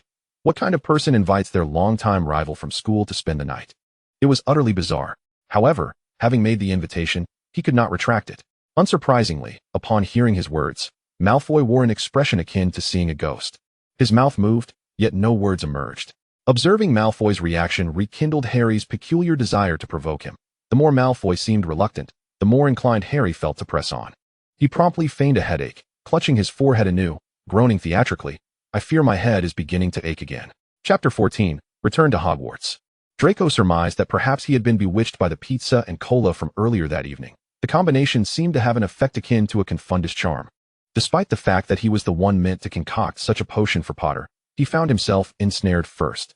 He lay rigidly in a room within Potter's home, adorned with ordinary Muggle decor, pale wallpaper, a light-colored bed. The property, likely aged, revealed yellowing, peeling edges that exposed the gray-white walls beneath. Draco found it impossible to sleep. His silver-gray eyes staring blankly at the flaking walls, his mind a chaotic whirl, unsure of what to think. Perhaps it was the waterlogged state of his brain that had led him to acquiesce to Potter's request, leaving him in this predicament now. Draco was utterly awake. Despite it being the hour when one ought to succumb to slumber, lying in an unfamiliar bed within an unfamiliar room. Not to mention the fact that Harry Potter was sleeping in the adjacent room. The mere thought of this made him wish for a time-turner to rewind the clock by an hour, to cast a stunning spell or silencing charm upon himself. Or any spell that could awaken the bewitched version of himself from before. He would do anything to rectify the situation. He rolled over in bed, attempting to smother himself with the pillow and duvet, when a gentle knock sounded at the door. With a lackluster demeanor, he pulled the covers from his face. Uttering in a tone of resignation, "Come in." The door swung open, and a dark-haired head poked inside. It was none other than Potter himself, bearing a tray with a steaming cup containing a white liquid. He entered and placed it down in the room, softly stating, "Milk, it helps with sleep." With that, he hastily retreated to the doorway, leaving behind a parting remark, "Good night, Malfoy." Draco closed his eyes briefly, his anger dissipating into a sigh. "Good night, Potter." Potter responded with a murmur and silently exited, closing the door behind him. Draco retrieved his wand, and with a flick, the door locked itself. Only then did he sit up in bed, tousling his blonde hair. Once the sounds of the outside world faded completely, he cautiously arose. He opened the wardrobe in the room, which appeared empty save for a solitary set of pajamas. Just as Draco had almost mindlessly agreed to spend the night, Harry had swiftly procured a new set of pajamas from a nearby Muggle store, leaving no opportunity for Draco to change his mind. After a moment of internal conflict, he ultimately took out the fresh pajamas, glancing around furtively like a thief, before retreating into the bathroom. Meanwhile, in the adjacent room, Harry reclined comfortably in bed, engrossed in a book. The title was strikingly simple. You too can become a potions genius. Common household potion recipes. Suddenly, Harry recalled that Hermione had gifted him a similar book some time ago. Following the unusual events of the evening, he found himself inexplicably intrigued by potions, especially after consuming the potion Malfoy had given him, which piqued his interest in awakening potions. Thus, he dusted off the tome that had long lain neglected. Originally, Hermione had intended the gift to help him take better care of himself, particularly after his divorce from Ginny, during which she harbored concerns about his ability to live independently. Fortunately, despite his rough existence, Harry had managed to persevere. Tonight, he flipped through the book, navigating to the page on awakening potions, reading each line carefully. Most common household awakening potions could prevent drowsiness or treat unconsciousness resulting from trauma. Harry felt a twinge of confusion. The effects seemed entirely dissimilar to what Malfoy had described, particularly in terms of preventing drowsiness. If that were the case, having consumed an entire bottle meant he should not need to sleep tonight. Yet, at present, he felt quite the opposite. His biological clock was urging him to set aside the book and succumb to a sweet slumber, an experience wholly at odds with the purported effects of the awakening potion. He yearned to rush into the adjacent room to inquire with Malfoy. But the fact remained that Malfoy had indeed saved him tonight and had employed a clever ruse to ensure he stayed. Now, venturing to disturb him at this hour felt insurmountable. Though he had briefly glimpsed Malfoy while delivering the milk, the latter appeared to be filled with regret. After some contemplation, Harry stealthily extended his hand, slowly conjuring a mirror of water. Through the watery reflection, the image of the adjacent room appeared, though it was hazy and unclear. He could discern that the bed was unoccupied, and the room was empty. Wait, where had Malfoy gone? Suddenly alert, Harry grasped his wand, sitting up in bed. Without a second thought, he slipped out of bed barefoot, making his way toward the guest room where Malfoy was situated, reaching for the doorknob. The door seemed to be locked from the inside, yet for Harry, this posed little challenge. With a gentle incantation of Alohomora, the door swung open. He brandished his wand and charged inside, colliding face-to-face with Draco Malfoy emerging from the bathroom. Draco Malfoy, dressed in soft pajamas that were hastily buttoned, revealing his fair chest, tilted his head as he employed a warming charm to dry his damp hair, emerging from the bathroom. Still somewhat disoriented, he had just turned the doorknob when he encountered Harry, who had just entered the room. Draco Malfoy, he acknowledged. Harry, awkwardly retracting his wand, wore a sheepish smile as he stammered, I noticed it was quiet here, and I was worried something might have happened, so I thought I'd check. Malfoy crossed his arms, leaning against the bathroom doorframe, his voice icy. And who might you be? Harry stood frozen, like a bewildered goose, struggling to comprehend the implication of Malfoy's words, and tentatively replied, Harry Potter? Malfoy scoffed. The illustrious savior himself. Pray tell, am I to perish in the abode of the savior? Or shall I be slain by the dark wizards seeking to breach your sanctuary? Momentarily speechless, Harry grasped Malfoy's meaning. As a wizard, it was commonplace to fortify one's home with various magical defenses, and within the protective confines of the adjacent room, how could anything possibly befall Malfoy?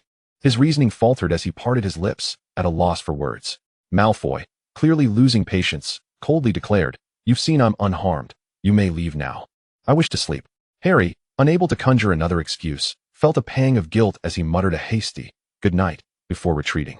Once back in his own room, Harry belatedly recognized the impulsiveness of his actions.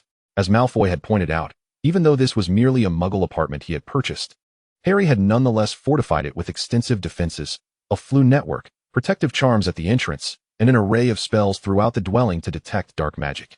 Given his ample magical power, these enchantments functioned much like the surveillance cameras in the muggle world, ensuring the safety of his home at all times.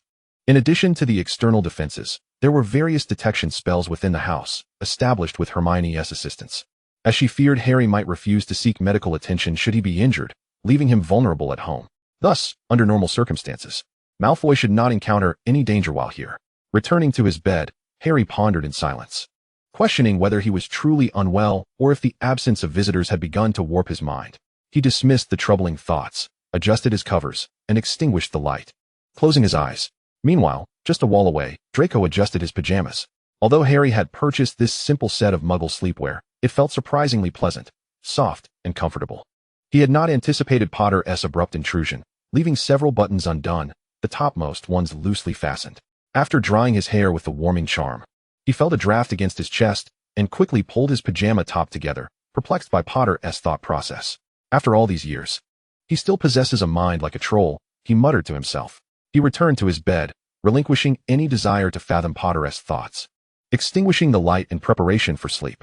The following morning, he awakened to the sound of knocking at the door. Throughout the night, he had been plagued by bizarre dreams, one in which Potter was ensnared by a serpent while he watched from the forbidden forest, reveling in Harry's plight as he was carried skyward by the creature, only to be drawn into a battle with the serpent to ensure Potter's safety, ultimately attracting a swarm of giant spiders from the forest. At the thought, Draco shivered, reassuring himself that it was merely a dream. Hearing the rhythmic knocking from outside, he swung his legs over the side of the bed and padded barefoot to the door, the carpet beneath his feet soft and warm. Upon opening the door, he found Potter standing there, already dressed and looking quite sprightly. With a nod, he gestured toward the table where breakfast was laid out, bread, toast, and coffee. I've prepared breakfast. Come out when you're ready, he said. After a night, Potter appeared to have returned to normalcy. Draco silently confirmed the words of Professor Dumbledore and his godfather. Potter indeed had some psychological issues, and they ran deep. Was he perhaps suffering from a dual personality, as posited by Muggle psychologists? While pondering this, he replied, I'll be right there. Closing the door, he retrieved the outfit he had worn the previous day and, after meticulously styling his hair, made his way out. Though Harry's apartment could not compare to his villa, it was situated on a high floor with a pleasant view. It was a sunny weekend, and sunlight streamed through the large windows in the living room. Harry turned on the television, which was broadcasting the banal morning news. As a current member of the Ministry of Magic, he had recently established connections with the Muggle political sphere. Glancing at the news, he found nothing of particular interest and settled down to inspect the breakfast Harry had prepared: toast, coffee, and butter, a simple yet satisfactory meal, without flair, but certainly reliable. Draco adjusted his clothes and sat down, taking a bite under the warm sunlight. "Not bad," he remarked, forcing a compliment. Harry, tearing into his toast, replied, "Just downstairs. There's a well-known Muggle bakery." Noticing Malfoy seemed poised to speak, he quickly added, "Don't underestimate Muggle bakeries. This one has been around for decades, passed down through generations. Give it a try. It's no worse than what you find in the wizarding world." At last, Malfoy lowered his gaze and picked up a slice of toast. The coffee, also procured by Harry from downstairs, was something he seldom drank himself, but he had assumed Malfoy would appreciate it. Upon tasting it, Malfoy took a sip and begrudgingly remarked, "It's acceptable." Relieved, Harry felt a sense of obligation to care for Malfoy after his impulsive decision to keep him there the previous night. After finishing their breakfast, they calculated the time, and Harry approached the fireplace, levitating a pile of tools behind him. Malfoy sighed, inquiring, "What's next? Do you not possess a shrinking box?" Harry inquired, "What is that?" Malfoy glanced around and spotted a black suitcase beside the living room. He drew his wand and levitated the suitcase over, casting a shrinking charm on Harry's collection of tools before placing them inside. He then curtly instructed Harry, "Carry it." Harry suddenly recalled that this was indeed an option. As he hefted the suitcase, he felt akin to those who work at the Ministry of Magic, a sensation that struck him as somewhat peculiar. However, Malfoy was already urging him from behind. "Hurry up." Reluctantly, Harry grabbed a handful of flue powder from the mantelpiece and tossed it into the fireplace. Clearing his throat, he proclaimed, "Hogwarts," and stepped into the flames. Chapter 15. The first plant. The corridors of Hogwarts remained eerily silent and shrouded in darkness. This was a concealed, completely enclosed passage, devoid of windows, with only a row of suits of armor standing guard nearby. Upon emerging from the fireplace, Harry promptly cast a Lumos charm. A floating orb of light materialized, illuminating the shadowy corridor, and soon after, Malfoy emerged behind him. He had no desire to linger and said to Harry, "Lead the way." Harry proceeded ahead, navigating the corridor with ease, guiding Malfoy to a staircase. Descending, they crossed the Great Hall and exited Hogwarts.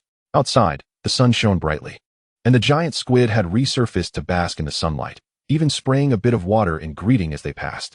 Harry then led Malfoy past Hagrid's pumpkin patch.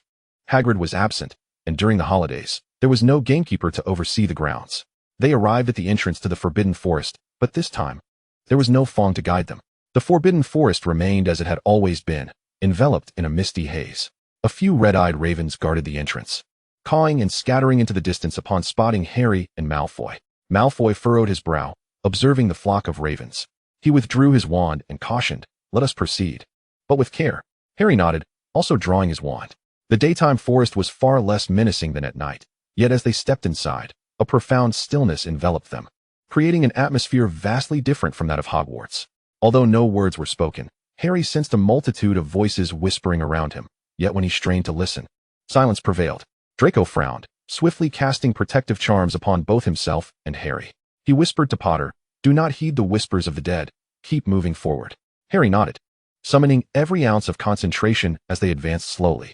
The Forbidden Forest had not seen visitors in quite some time. When Hagrid was around, he would occasionally venture in to seek out items, but now, with a new gamekeeper, the forest had been largely abandoned, leaving little in the way of pathways. Harry forged ahead, continuously casting cutting spells to clear away the underbrush and other obstacles, allowing them to proceed deeper. While casting spells, Harry inquired, "Where shall we search?" A glowing arrow hovered before Malfoy, steadily pointing ahead. Malfoy, ever vigilant, replied, "We are nearing our destination, if memory serves." He lifted his eyes toward the dark expanse of the forest and, raising his wand, spoke in a low, guarded tone. "We should be approaching the domain of the giant spiders." Harry recalled that Hagrid had once raised giant spiders in the Forbidden Forest, and they had even attended the funeral of a spider named Aragog. However, it seemed that the remaining spiders were less than friendly toward them. Harry quietly asked, "Are you certain we can find what you're looking for here?" Malfoy nodded assuredly, stating, "Indeed, let us continue." After a short while, the mist thickened, clinging to them like a shroud. The trees grew taller, their dense canopies blocking out the sunlight, and the ground beneath them began to darken. Harry cast another Lumos charm, revealing clusters of white spider silk gradually appearing among the branches, interwoven with indistinct, darkened forms, perhaps even corpses. Suddenly, Harry heard the sound of leaves crunching underfoot nearby. He swiftly turned, aiming his wand in that direction, and unleashed a powerful blasting curse, sending a burst of red light toward the source. A cloud of earth and foliage erupted, and a shadow darted past so swiftly that it was barely discernible. Malfoy did not turn toward the disturbance. Instead, he kept his gaze fixed ahead as the path beneath them grew uneven. Hidden beneath layers of fallen leaves, a small stream trickled by, and a beam of sunlight pierced through the dense canopy above, illuminating a striking blue plant growing in the sunlit spot. Draco whispered, "Unicorn hairgrass. Potter, look, there it is." Upon hearing Malfoy's voice, Harry turned to glance in that direction. He had previously encountered unicorns in the Forbidden Forest, their silvery coats glistening with a radiant sheen. This plant resembled the tail of a unicorn, even more exquisite than the tail itself, soft, smooth, and glowing gently as it swayed in the breeze. Detecting the barely concealed excitement in Malfoy's tone, he commanded, "Hand me the toolbox." After a moment of realization regarding the toolbox, Harry hurriedly presented the small black case he had been carrying. Malfoy donned his dragon-hide gloves, his slender, pale fingers encased in the dark material, and took the case from Harry. He carefully opened the box, retrieving a small spade and a container designed for magical plants. Fixated on the softly glowing blue plant, he cautiously approached, noting that the soil surrounding it was far softer than the ground they stood upon. Harry watched as Malfoy stepped forward, his foot sinking into the earth, nearly submerging half of his shoe. Yet, Malfoy refrained from using any spells to stabilize his footing. With one hand gripping the spade and the other holding the wooden crate for the magical plant, he slowly crouched down, tracing a circle around the base of the plant with the spade.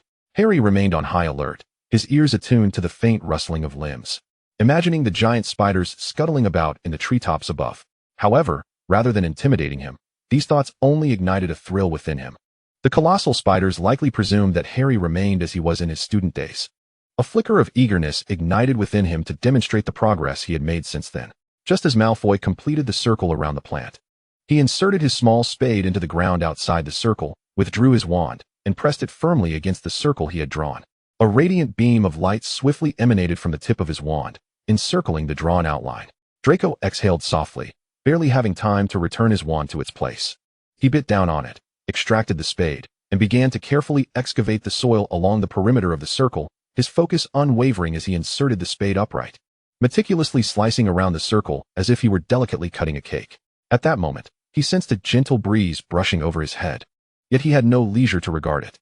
Unbeknownst to him, a mass of white webbing had silently launched toward his golden hair. Harry, attuned to the threat looming above, swiftly raised his wand, unleashing a red beam directed at the web, which was instantly dispersed into fluffy remnants resembling dandelion seeds. With a gentle flick of his wand, the dandelion fragments were swept away by a sudden gust. This tempest also stirred the heavy canopy above, causing countless leaves to rustle, simultaneously revealing the multitude of spiders lurking above. Not every giant spider possessed 8 eyes, but those perched aloft, among the largest, fixed their cold, unyielding gazes upon the two below. When Aragog was alive, due to Hagrid's influence, he had strictly restrained his offspring, but now that Aragog was deceased and Hagrid absent, these 8-eyed arachnids had been unabashedly expanding their territory within the Forbidden Forest.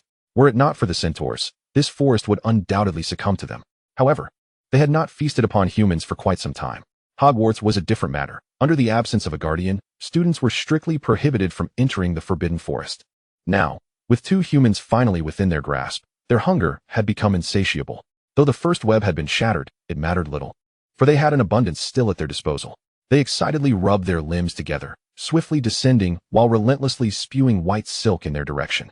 Unfazed, Harry unleashed a barrage of red spells from the tip of his wand, akin to an unyielding machine, precise and merciless.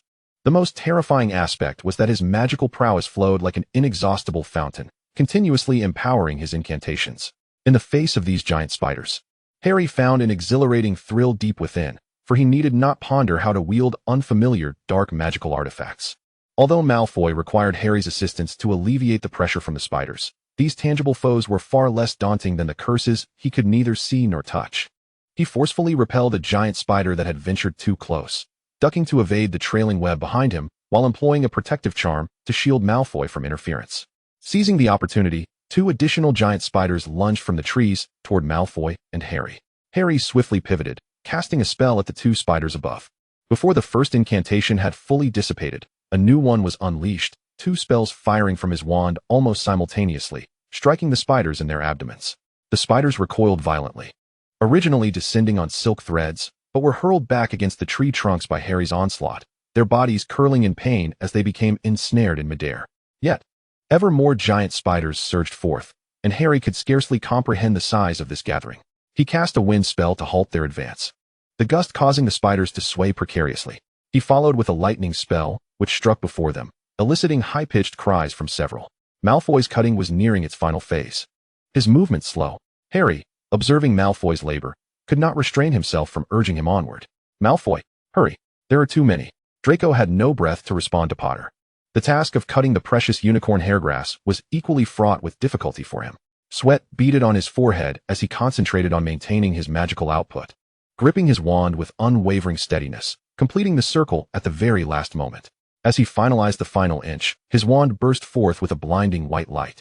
With the emergence of this luminescence, the swarm of giant spiders descended into madness, charging recklessly.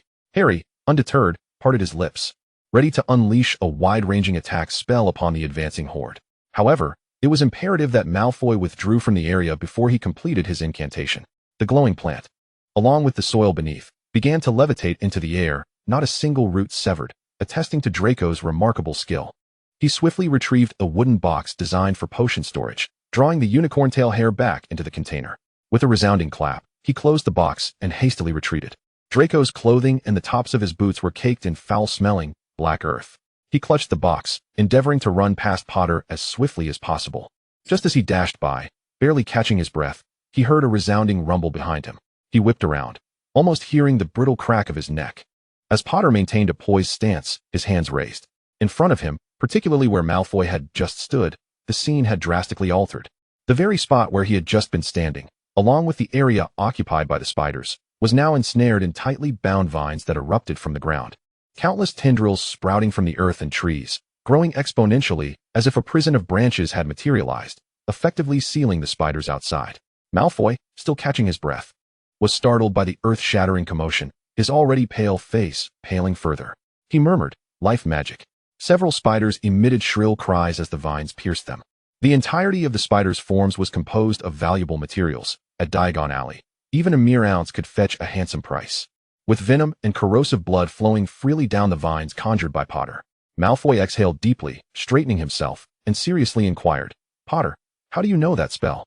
Potter remained steadfast in his magical output, as the spiders seemed to recognize that the two before them were not to be trifled with.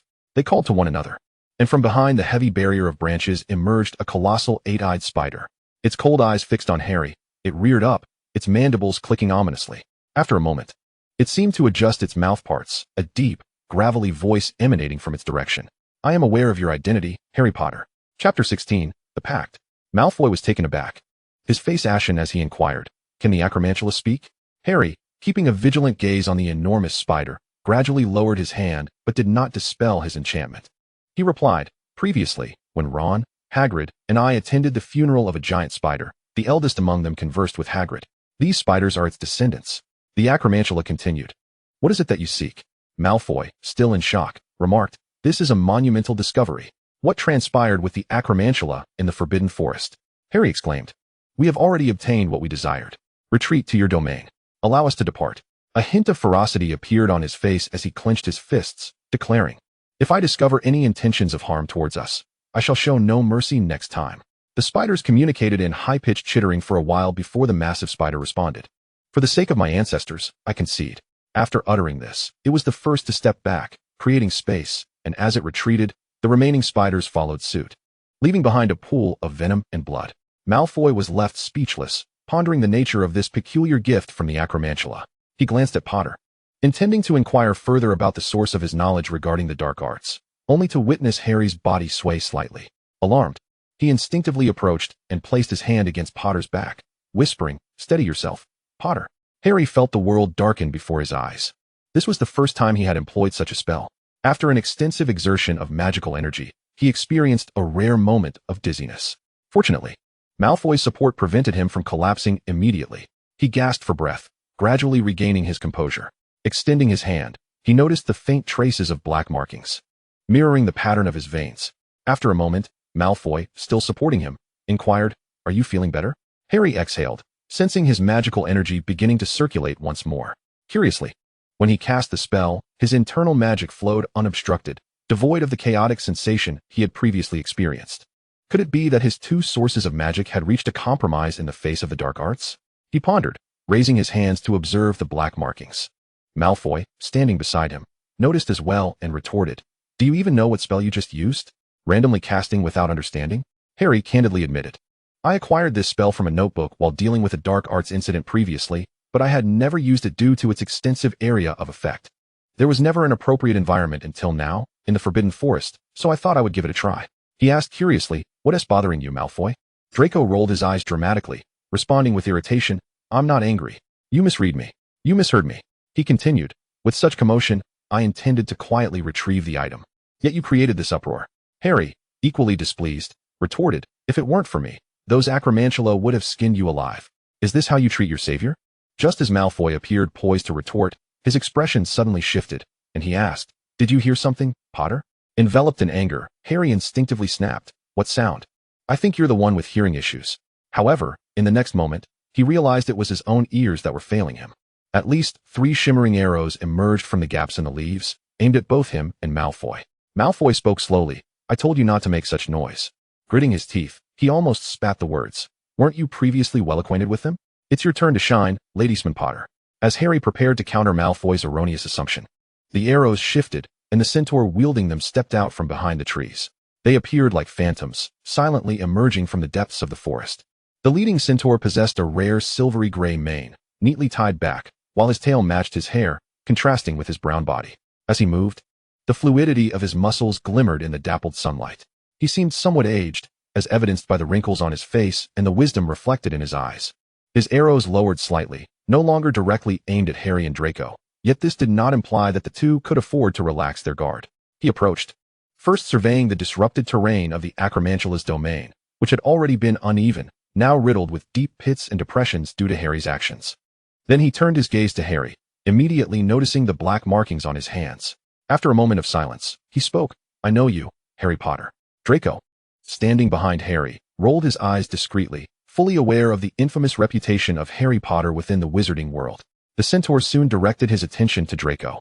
Seemingly having caught the eye roll, he calmly remarked, golden hair, British wizarding lineage. Apart from the Malfoy family, only the Greengrass family fits this description. However, the Greengrass bloodline is nearly extinct, and aside from your hair, your eyes are identical to your father's and grandfather's. Beyond the Malfoy family's potent magical legacy, I cannot conceive of another. What? The Greengrass bloodline is nearly extinct? Harry hadn't anticipated the weight of the centaur's second statement, glancing at Malfoy, who first exhibited shock, followed by a fleeting hint of sorrow, which he quickly concealed, adopting a cold demeanor as he replied, I am Malfoy. The centaur again surveyed the ravaged ground before Harry, inquiring, who cast the life-binding curse? Our kin have come for that reason. Malfoy discreetly nudged Harry from behind, implying that Harry should admit to it. Harry, though aware that he and Malfoy would never truly align, felt a surge of anger at Malfoy's blatant betrayal. The centaur approached with a light step, questioning, was it you who unleashed the life-binding curse? Before Harry could respond, Malfoy swiftly interjected, it was indeed he who cast the life-binding curse. Harry, he had no choice but to self-destructively admit, it was me. The centaur circled him in astonishment and stated, in the rumors, you are known to despise dark magic. And the life spell is a form of such magic. Why, then, are you casting a life spell now? Harry found himself at a loss for words. If time could revert, he would have opted against casting that spell. Yet, in that dire moment, the incantation inexplicably surfaced in his mind as a means to inflict widespread destruction and thwart the giant spider. The centaur continued, however, it matters not who cast the life spell. We do not govern the Forbidden Forest, we merely inhabit it. His gaze shifted to Malfoy, who instinctively tightened his grip on his wand but refrained from raising it, knowing it would be a tremendous provocation. The centaur seemed to perceive his thoughts and gently inquired, may I ask what you retrieved from the giant spider? Harry appeared to misunderstand the centaur's meaning as he stammered, we. However, before he could finish, Malfoy pinched him sharply on the back, right on his spine, causing him to grimace in pain due to the scant flesh on his back. Malfoy calmly interjected, we took nothing. He raised his eyes to meet the centaur's gaze, stating, may we leave now, esteemed centaur, seer, stargazer? The centaur paced back and forth, locking his gaze on Malfoy, remarking, yet, there once grew a plant here that we greatly desired, one that the giant spider had long prevented us from obtaining. I just noticed it has vanished. The centaur continued, the stars tell us that you too acquired that plant, did you not? Malfoy internally retorted, the stars care not for such trivial matters. One needn't so blatantly use them as an excuse. Yet, was the centaur truly after the unicorn hair grass? He recognized its immense value, But surely there existed more than just this single specimen in the entire forbidden forest. He scrutinized the centaur, who astutely noted his expression. The bow he had lowered was now raised slightly, the glinting arrowhead aimed directly at him. The centaur proceeded, "It seems that Mr. Malfoy has obtained the unicorn grass we seek. If you hand it over now, we shall allow you to depart in peace, shall we?" Malfoy remained impassive, scanning his surroundings. Realizing that the centaurs were closing in, leaving only him and Potter vulnerable. Even if Potter possessed ample magic, the centaurs were entirely different from the eight-eyed giant spider. If the latter could merely be classified as a magical creature, the former could rival wizards, endowed with an innate magical perception. Each centaur, aside from wielding their unique magic, excelled in archery and divination. They were simply too aloof and scarce, unwilling to engage with wizards and muggles. Otherwise, there would be far more studies concerning them. Yet, why would these centaurs need the unicorn grass when they were themselves masters of magical healing? Malfoy pondered, the herb still in his possession, maintained fresh by his magic. As long as the centaurs desired the unicorn grass, they could not harm the two of them. However, as Potter noticed the increasing number of arrows aimed at them, he began to feel agitated. He twitched his fingers, his magic stirring restlessly within him. His recently restored magic surged anew, and the sudden commotion alerted the surrounding centaurs. Malfoy caught a fleeting glimmer of cold light before the centaurs, hidden in the thickets, raised their bows in unison, targeting Potter. Malfoy murmured in frustration from behind Potter, "Potter, stay calm." He too drew his wand, yet did not raise it. Facing so many centaurs left him feeling uncertain. The elder centaur gazed intently at Harry, who could see his reflection in the centaur's brown pupils. Suddenly, a hazy shadow appeared before him, like a specter. A clearly youthful centaur lay in anguish on a bed woven from soft and sturdy materials, gasping quietly. He or she bore an unnatural crimson hue, suggesting a dangerously high temperature, while a female centaur knelt beside, weeping softly and clutching the young centaur's hand, whose eyes were tightly shut, seemingly devoid of consciousness. The apparition flickered away, yet Harry's mind felt as though it had been struck by a heavy blow. He had never experienced such a sensation before. He groaned softly, instinctively pressing his hand to his head. The elder centaur staggered back a couple of steps, astonished as he regarded Harry, his expression laden with gravity. His countenance shifted, as if he had suddenly resolved upon something, swiftly raising his bow and aiming it at Harry's brow, fingers poised on the string, and in that moment, a spark ignited at the arrowhead. Just as he was about to release, Draco Malfoy interjected swiftly, raising the box containing the herb high above his head, exclaiming, "I will give you the herb." In that fleeting instant, he had sensed a lethal intent from the centaur's arrow, a sensation he had not felt before, compounded by Potter's earlier display of potential magic. Much like the previous night in his apartment, he was unwilling to take risks under such circumstances. Moreover, they were unaware of how many centaurs were lurking nearby. Even if they managed to escape this immediate peril, he knew well that in the entire forbidden forest, there were places the centaurs wished to go, but none that they feared to enter. The sunlight gradually broke through the canopy, illuminating the box Draco held aloft. His arm extended high, the sleeve slipping down to reveal a glimmering wrist, catching the light. Chapter 17, Entering the Territory. Harry gasped for breath, lifting his face anew. Malfoy had stepped past him, adopting a vaguely protective stance before him. Harry observed Malfoy's outstretched hand, holding the herb aloft, and was momentarily blinded by the brilliance of his pale wrist. From the tension radiating from Malfoy's taut back, Harry could discern his anxiety. Taking a deep breath, Harry lowered the hand that had shielded his eyes.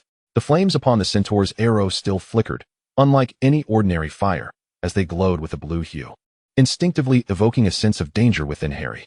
He clenched his fists, feeling the previously turbulent magic within him gradually settle.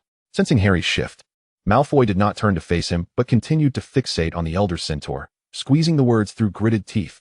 "Potter, are you all right?" Harry responded with a faint nod, then asked the elder centaur, "Are you intending to use this to save someone?" The elder centaur, upon hearing Harry's inquiry, maintained his stance, his physique markedly superior to that of any wizard. Even in his advanced years, the centaur's posture as he held his bow was remarkably steady, his hand unwavering. He spoke in a low voice. "Indeed, you belong to the same ilk as he." "He? Who?" Draco pondered the meaning behind the centaur's words. But the centaur suddenly lowered his arrow, extinguishing the flames that danced upon its tip, revealing the wooden shaft in its pristine state once more. The centaur continued, "Indeed, one of my kin urgently requires this herb. Within the entirety of the forbidden forest, this is the only specimen that has recently reached maturity. The others have yet to grow, and thus cannot be harvested."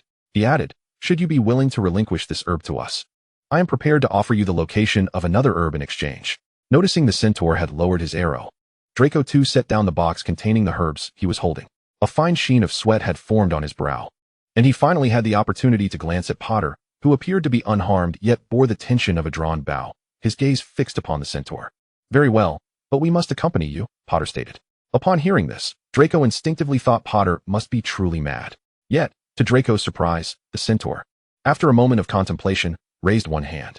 At this signal, the surrounding centaurs, who had been poised with their arrows, smoothly withdrew, the sound of their retreat echoing softly. The centaur spoke. Very well. We have heard of the illustrious reputation of Malfoy in potion making. I hope you might lend us your assistance. Draco retorted. How does this concern me?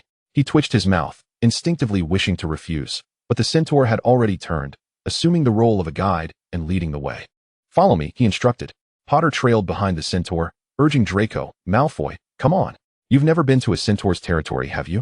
Draco felt an overwhelming urge to shake Potter's head, questioning whether it was filled with nothing but jellyfish. This was the domain of the centaurs. Could Potter not grasp the gravity of his words? Over the years, had any wizard ventured into centaur territory and returned unscathed? Despairing, Draco observed as Potter followed the centaur, feeling the pressing presence of the centaur behind him, as if herding sheep. If Draco hesitated, he would be compelled to move. With a resigned heart and muttering curses about the accursed Potter, he lifted his feet to match Potter's pace. With the centaur leading the way, he had never felt the forbidden forest to be so navigable. They crossed babbling brooks within the forest and passed a small pond, where sunlight glimmered off the water's surface, revealing a small mound in its center, atop which grew the very plant Draco yearned for. He could not help but halt, gazing longingly at the spot, murmuring, deadly nightshade. Behind him, a young centaur materialized, his brown hair the most common among his kind. With a brusque tone, he urged, hurry along, wizard. Draco, reluctant, tore his gaze from the prized plant, silently marking the location in his mind for a future opportunity to procure it. As they ventured deeper, the tree canopy began to thin, exposing vast clearings before them. With each step, the previously uneven ground transformed into a smooth expanse, marshy terrain giving way to firm earth.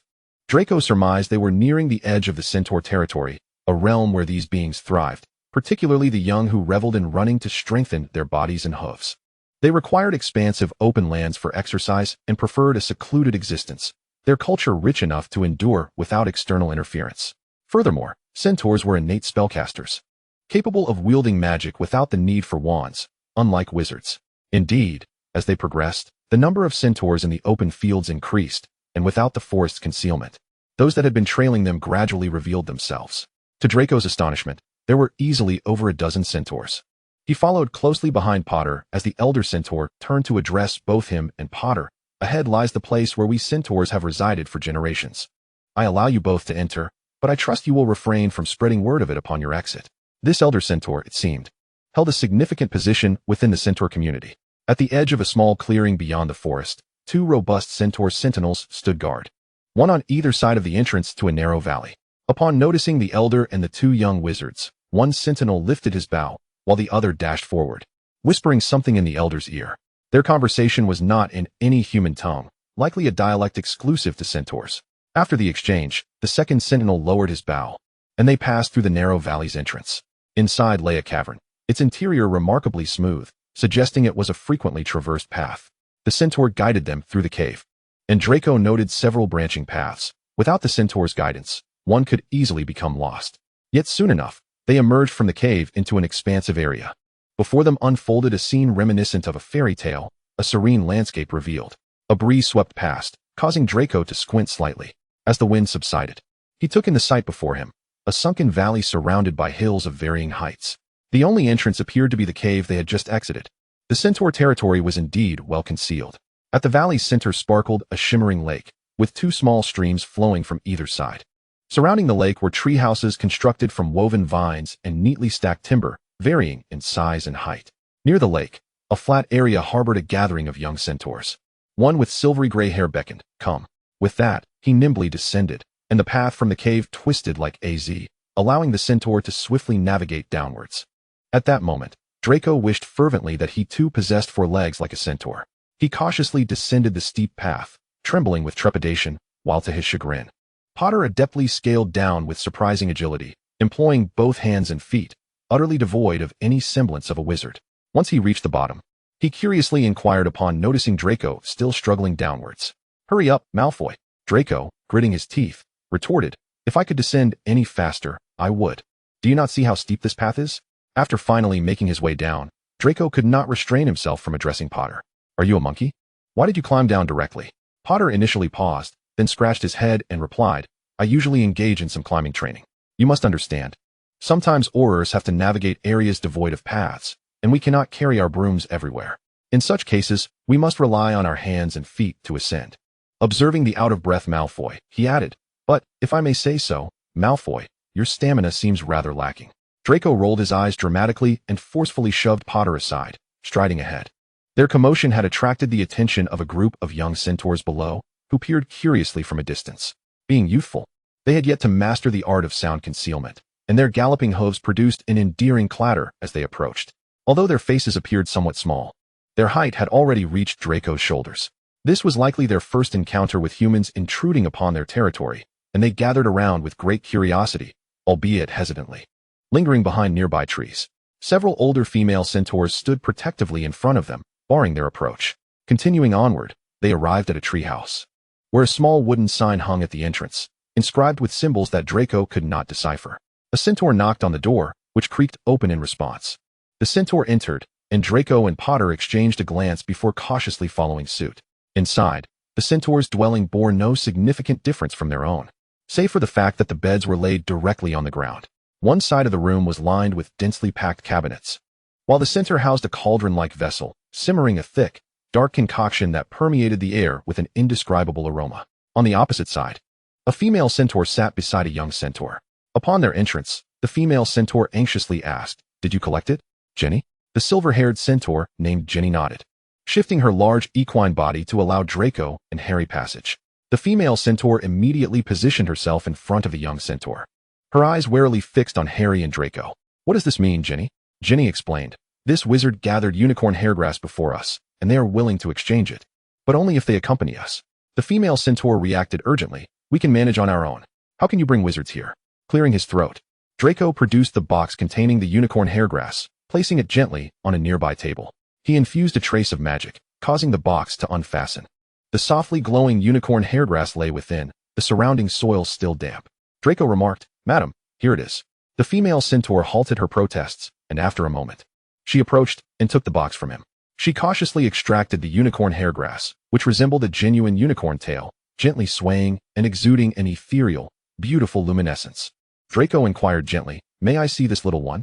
The female centaur regarded him with skepticism, but Jenny softly urged, Annie, let him have a look. It has been so long, and Sanny has yet to awaken, allowing others to see her can't hurt. He paused before adding, After all, it can't get much worse. Upon hearing Jenny's words, Annie's face remained disgruntled, yet she refrained from arguing as Draco stepped forward. He removed his gloves and carefully tucked up the soiled hem of his clothes, ensuring no dirt would touch where the young centaur lay. He retrieved his wand, and at the sight of it, Annie instinctively tensed, but Jenny quickly restrained her. Draco felt a surge of anxiety. Annie appeared ready to unleash her wrath upon him. Potter stepped closer, brandishing his wand, though he did not raise it, yet his magical presence was palpable enough for Annie to realize he was no pushover. She reluctantly subdued her agitation. With a sigh of relief, Draco, under the dual protection of Jenny and Potter, cautiously settled beside the young centaur named Sanny. Given the significant physiological differences between centaurs and humans, he was uncertain if the diagnostic spell he intended to use would be effective on Sanny. Extending his hand, he grasped one of her legs, immediately startled by the high temperature emanating from it. Even Draco understood that such feverish warmth was abnormal for a centaur, and he felt a burning sensation in his palm. Chapter 18. Collaboration. Draco's initially anxious expression transformed into one of calm resolve. He positioned his wand against Sanny's leg, noting her tender hoof, still free of calluses. Silently, he recited the incantation, and a gentle white light emanated from the tip of his wand, gradually enveloping Sanny's leg. Draco maintained his magical output with caution, refraining from the reckless energy he had directed towards Potter, nor employing the minimal force he might use on ordinary wizarding children. As he was uncertain of how much magic a young centaur could endure, he meticulously calibrated his magical flow. While Sanny lay blissfully unaware on her bed crafted from straw and foliage, her eyes shut, pallid complexion revealing her weak breaths. After what felt like an eternity, Draco sensed a faint feedback from the magic he had released, prompting him to concentrate intently on adjusting his output. A peculiar sensation emanated from Sunny's abdomen. The white light eventually settled at that location, flickering like a firefly. Reclaiming his wand, he wiped the sweat from his brow and inquired, "Has she consumed anything unusual prior to this?" Annie regarded him with suspicion, momentarily speechless, until Ginny prompted, "Annie."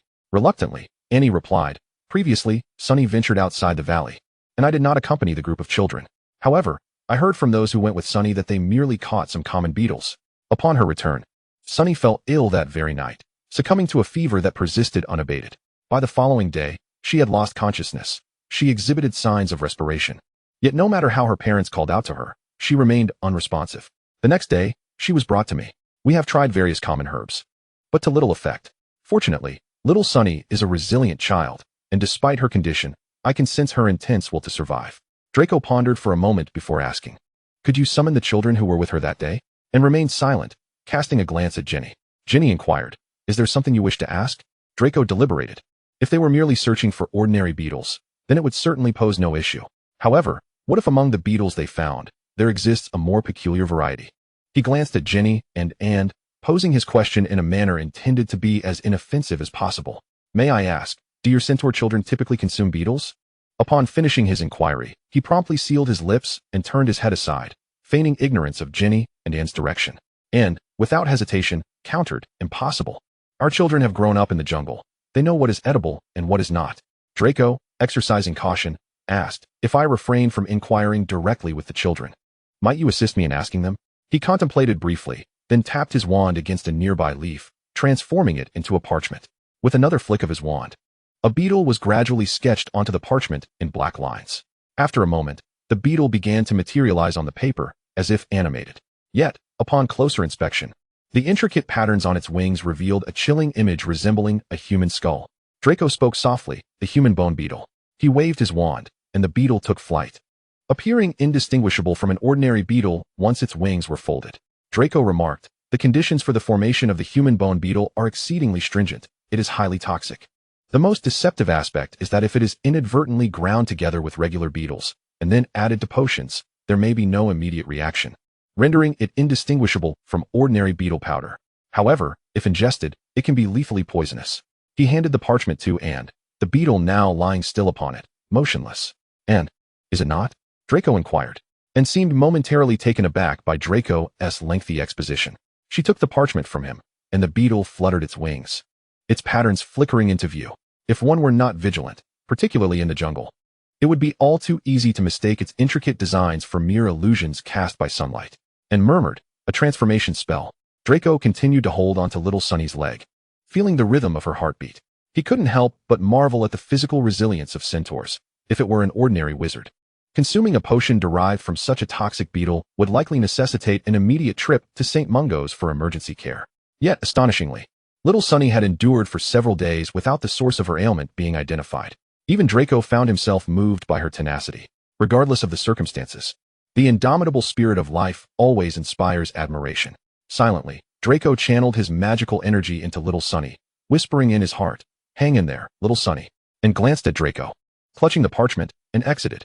Before long, she returned, her demeanor markedly different from before. She no longer resembled a porcupine bristling with quills. Instead, she looked at Draco with uncertainty and said, "They mentioned that there might have been one such beetle, but they forgot whether it ended up in Sunny's possession." As they left shortly thereafter, Draco exhaled in relief, placing his hand on Sunny's abdomen, where the white light he had just imparted flickered softly. "This is where the beetle is positioned." Little Sunny likely mistook it for an ordinary beetle and accidentally ingested it. And, now devoid of skepticism, approached him anxiously, asking, "What should we do now?" Draco contemplated before responding, "The human bone beetle is particularly difficult to digest, especially since Sunny is still young. What did you feed her previously?" And rattled off a series of herb names, none of which Harry recognized.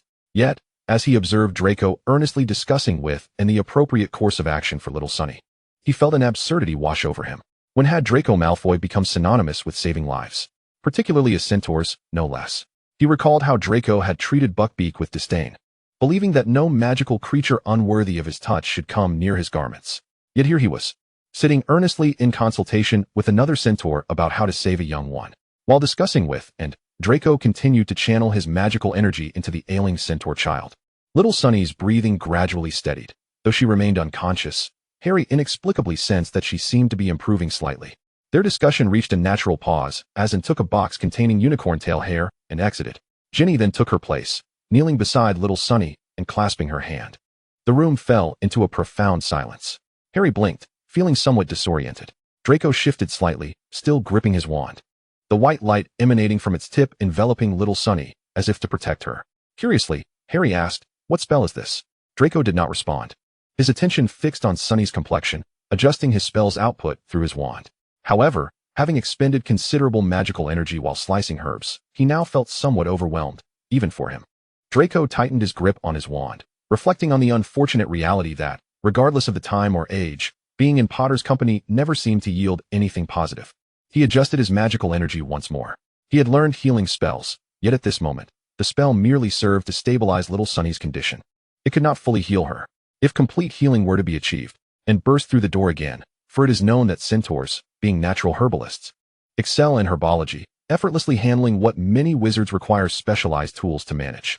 She cradled a basin as large as a wash basin, crafted from stone, its edges intricately engraved with elaborate patterns. Within it lay a handful of azure powder, resting quietly at the bottom like starlight or shards of precious gemstones. Upon glimpsing the item that Annie had brought in, Draco's expression brightened slightly. He leaned closer, inhaled deeply, and remarked with satisfaction, "Truly, centaurs possess remarkable efficiency." Annie, feeling anxious, responded, "I have already blended the various herbs together. What comes next?" Draco gestured toward the cauldron simmering nearby, saying, "You must clean out its contents or procure a new pot." He continued, "Given Little Shanny's condition, we cannot engage in intricate potion making. We must first concoct an emergency remedy for her to consume, after which we can make further adjustments." Upon hearing Draco's words, Ginny, exerting herself, stood upright and approached the original cauldron. She swiftly removed the pot and found a new one from a corner, heading outside. The centaur, who had been waiting outside for a considerable time, received the pot and hurried to the stream to wash it before promptly returning. Once the cauldron was placed back, Draco addressed Potter, "Do not dawdle, the spring water awaits." He emphasized, "Pay attention, fill it to 3/4, not too full, understood?" Only then did Harry snap back to reality. Rising to his feet, he grasped his wand, aimed it at the cauldron, cleared his throat, and intoned, "Spring water." A cascade of water erupted from the tip of his wand. Adhering strictly to Malfoy's instructions, he halted precisely at the 3/4 mark. The flames beneath the cauldron blazed fiercely as Annie held the stone basin, anxiously awaiting at the side. As the first bubble lazily ascended from the bottom, just on the verge of breaking, Draco decisively commanded, "Annie, now." Almost instantaneously upon hearing her name, Annie emptied the contents of the basin into the cauldron. The gemstone-like powder swiftly dissolved into the mixture, causing a flurry of bubbles to emerge, gurgling excitedly. Draco directed, "Potter, stir counterclockwise, continuously, without pause, while very slowly, very gradually infusing it with magical energy." He stressed, "Remember, it must be exceedingly slow, Little Shanny is counting on you." Upon hearing Malfoy's words, Harry felt an inexplicable surge of pressure. Unskilled in potion making, he glanced at the ailing Shanny lying on the bed. Gritting his teeth, he steeled himself for the challenge.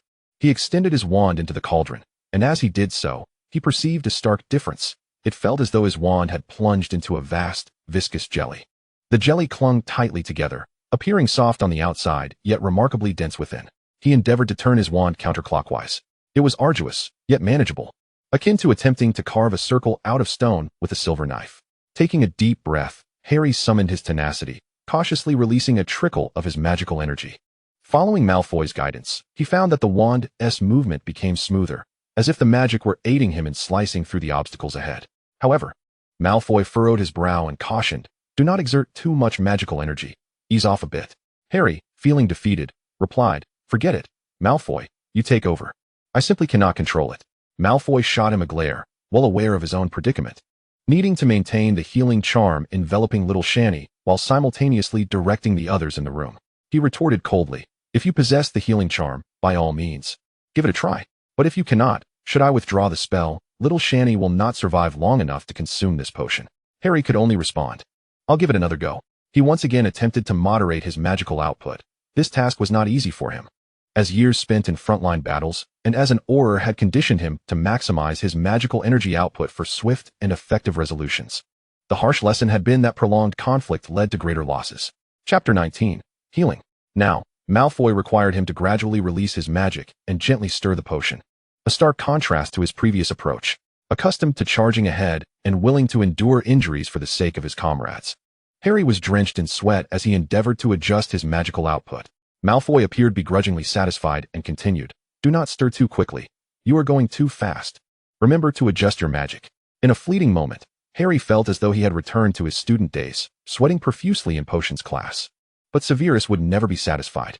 He had tried his utmost. Why could his potion never succeed? Malfoy's voice suddenly rose sharply as he reprimanded, "Potter." Harry jolted back to the present, realizing he had momentarily spaced out, an unforgivable lapse. Malfoy stood before him, delivering a sharp slap to Harry's face. His hand was cold, slightly damp with sweat, sliding down to grip Harry's chin, leaning close enough for Harry to see his silver-gray eyes. The mental blocking charm activated, and Harry sensed Malfoy's mental barrier clashing with his own involuntary legitimacy, causing a slight prickling in his brain. Malfoy's face bore no excess flesh. His jawline was sharply defined and flawless, his silver-gray eyes resembling two deep lakes, irresistibly drawing one's gaze. His lips were thin and appeared particularly sharp when he spoke. Uttering, "Potter, focus." Harry swallowed hard and nodded. Malfoy then stepped back, his frigid hand cooling Harry's overheated mind. Harry felt a sense of clarity returning as he concentrated intently. Malfoy stood beside him, observing his movements, instructing, "Potter, heed my words. 5, 4, 3. He paused momentarily, but Harry dared not stop. He continued to stir with his wand. It felt markedly different from stirring stone. Now it was much easier, akin to whipping cream. Annie and Ginny stood anxiously by, their eyes nearly glued to the cauldron. Malfoy urged, "Just a bit more, continue too." He shouted one. "Stop, Potter." Harry froze, maintaining a rigid posture, his wand still upright in the cauldron. Yet, under his stirring, the mound of powder appeared to have fully dissolved. The liquid within the cauldron shimmered with a rainbow hue, gently undulating like jelly. Malfoy commanded once more, "Slowly withdraw your wand." Upon hearing Malfoy's words, Harry slowly retracted his wand, and the potion, akin to a rainbow, gradually settled, while glimmering. Gem-like particles floated in the water. Draco exhaled, inquiring, "And do we have a bottle?" and hastily retrieved a clay vessel from a nearby cabinet. Placing it on the ground as Draco instructed Ginny to pour the potion from the cauldron into the bottle, the three of them cautiously lifted the cauldron, aligning it with the opening of the bottle, and let the vibrant liquid cascade into the vessel. Watching them complete the task, Draco felt a wave of relief wash over him. The next challenge was how to coax little Shani to consume the potion. He asked Anne and Ginny, a hint of frustration in his voice, "Can you make her drink this?" Ginny glanced at Anne, who nodded resolutely, stating, "Ginny, help me lift her up." They shared an unspoken understanding as they stepped forward while Draco took a slight step back, maintaining the healing spell without interruption. Ginny's muscular arms supported the limp form of little Shani, whose weight, despite her youth, was significantly greater than that of an average child, owing to the density of centaur muscle. Cradling Shani in his arms, Ginny held her upper body aloft, while Anne took a slender piece of wood and gently pried open Shani's mouth. However, merely opening her mouth was just the first step. The crux of the matter lay in how to get her to swallow it herself. Taking a deep breath, and cautiously widened Shani's mouth further with the wooden piece. Turning to Ginny with a serious expression, "Hold her steady. I'm about to administer the potion." Ginny nodded, positioning his hands beneath Shani's ribs, securing her firmly against him, and then began to chant softly in the centaur language, which Draco could not comprehend. As she placed her hand gently on Shani's chest, the rhythmic rise and fall intensified, and after a considerable pause, Shani slowly opened her eyes. Although her eyelids lifted, her gaze remained unfocused, and seized the clay bottle and carefully poured the glowing potion into Shani's slightly ajar mouth. It was as if she had been forcibly roused from slumber, her soul still entwined in dreams, yet she instinctively swallowed the shimmering liquid. As Anne continued her incantation, she ensured that Shani consumed every last drop. Once the potion was fully administered, and withdrew her hand, and as soon as it left Shani's mouth, her eyes fluttered shut once more, resting against Ginny's chest as if she had fallen asleep. Ginny tenderly stroked Shani's face, adjusting a few stray strands of hair, and asked with hopeful anticipation, "What comes next?" At the moment Anne took over, Draco had already rescinded his healing spell, observing Shani intently as he uttered a single word, "Wait." He spoke slowly, "Let us observe the potion's effects tonight. If Shani awakens, it indicates the potion was effective. If not, Draco left the unspoken conclusion hanging in the air. Understood by all present. He addressed Ginny, saying, "I have done all that I can. Now it is time for you to uphold your promise." He continued, Can we be escorted out of the forbidden forest now? Ginny laid Shani down gently and rose to his full height, previously standing at a distance.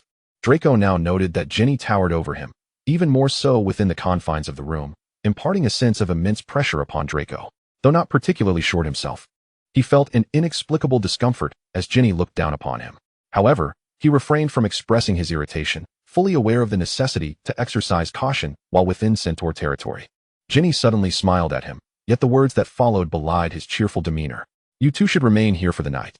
Tomorrow, I will personally see you out of the forbidden forest. Draco, after a fruitless argument with Ginny, found himself begrudgingly detained alongside him by the centaurs, who were polite yet firm. Throughout their debate, Potter had remained silent.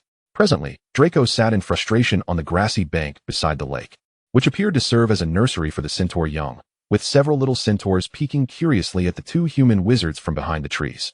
Draco's gaze fell upon Potter, sprawled out on the ground, lazily chewing on a blade of grass, igniting a surge of irritation within him.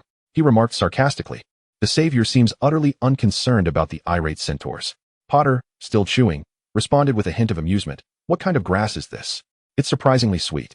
Draco stood, towering over Potter, who squinted in the dappled shade of the trees, appearing drowsy. Draco coolly retorted, "Accompanying you into the forbidden forest was a grave error." Potter, eyes still closed, responded indifferently, "Many have said similar things to me, but others have claimed that being with me is fortunate." He removed the grass from his mouth, slightly opening his eyes to let the sunlight filter through the tree canopy, casting mottled shadows across his face. "This is a rare experience, Malfoy. Just think. When you return home, you could write a book titled, 'The Years I Spent with Centaurs,' couldn't you?" Malfoy averted his gaze, turning towards the shimmering lake. He caught the eye of a curious little centaur, which promptly darted behind a tree, only to re-emerge moments later, driven by curiosity. With a sigh, Malfoy settled onto the grass, leaning closer to the lake, drawing out his wand. He pointed it at the grass blades, seemingly attempting to conjure something, yet after several attempts, the grass merely trembled weakly, showing no sign of transformation. Harry lifted his eyelids to observe Malfoy, whose hand trembled ever so slightly. In frustration, he gripped his right hand with his left, trying once more to animate the grass, but it merely quivered as before. Harry extracted his wand, noting the peculiarity that while he required no wand for offensive spells, it was essential for transfiguration.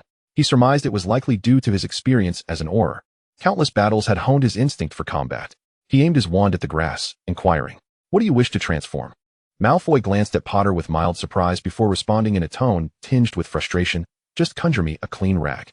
Potter waved his wand, and the heap of grass promptly morphed into an array of neatly stacked rags upon the ground. Malfoy picked one up, dipped it in the lake's water, and began to scrub the mud from his boots. Harry, puzzled, inquired, "Isn't it a task easily accomplished with a cleaning spell? Why do it yourself?"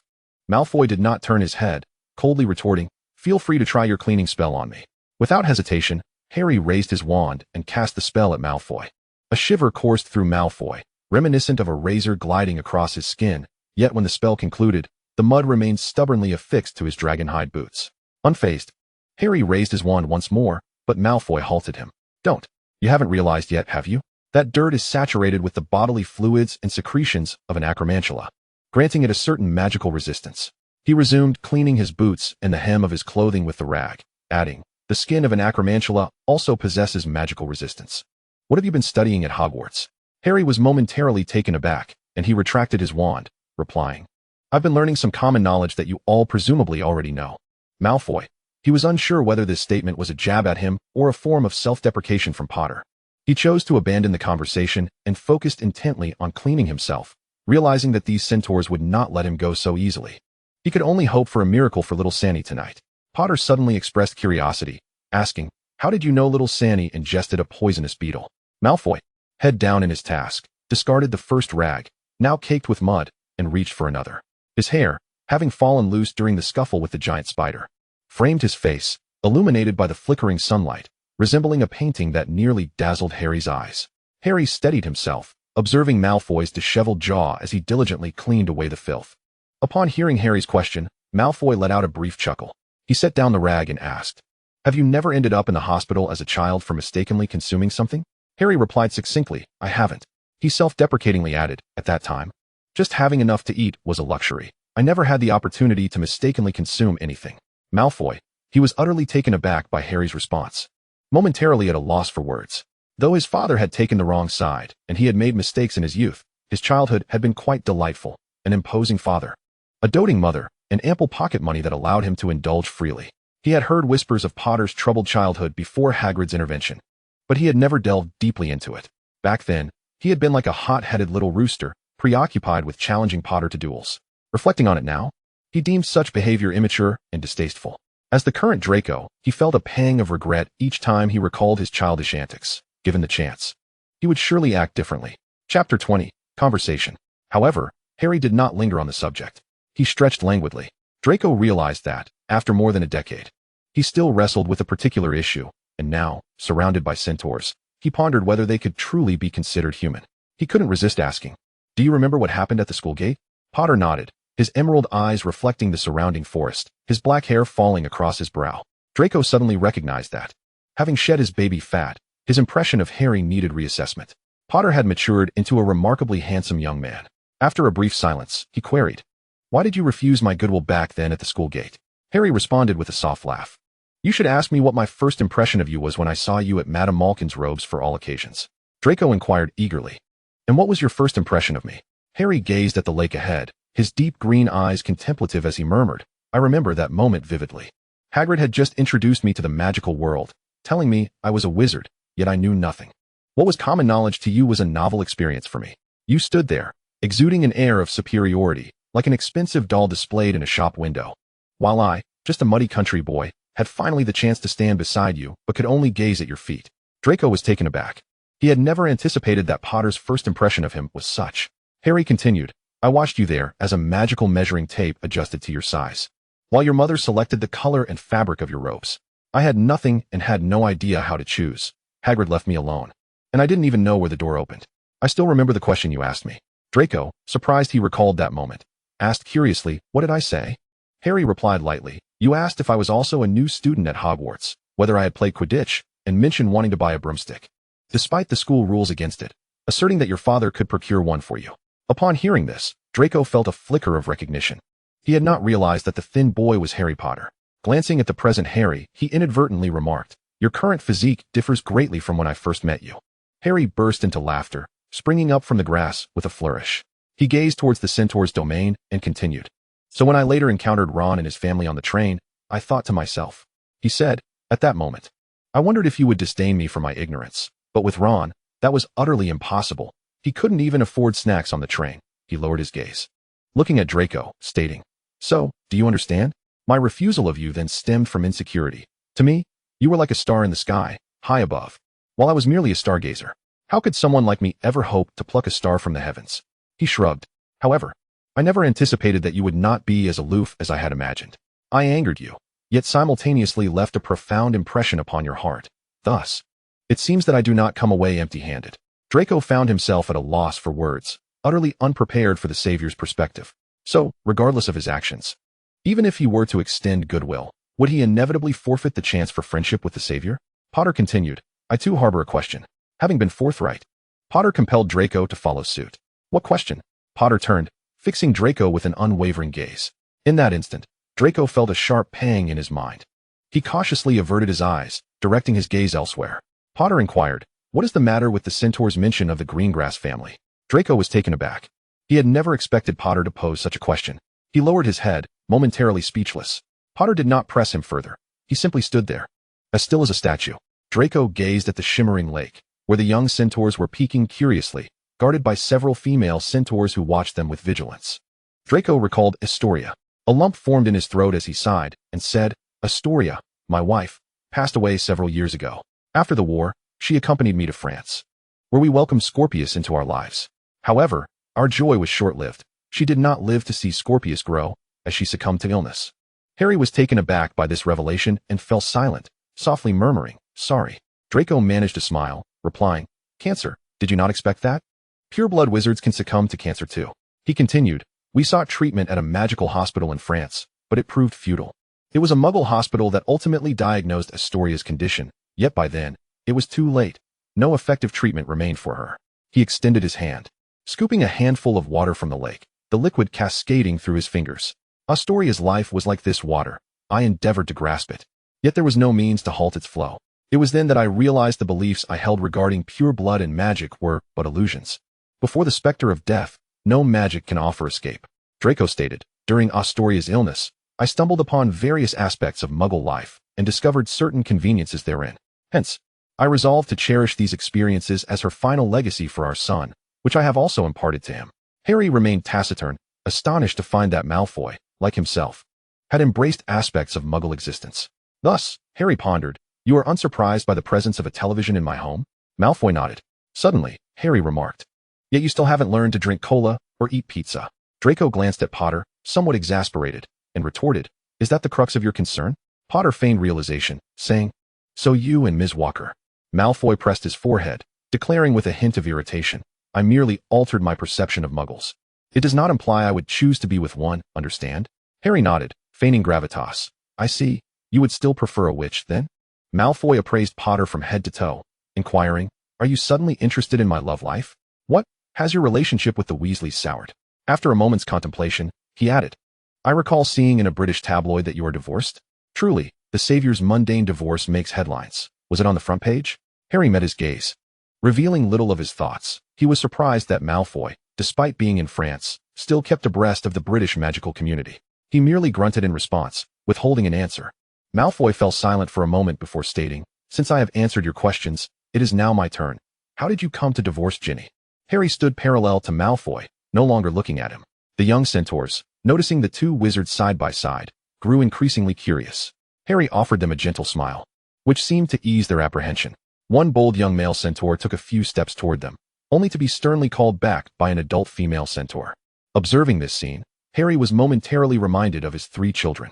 He said, there is no particular reason. We simply fell out of love.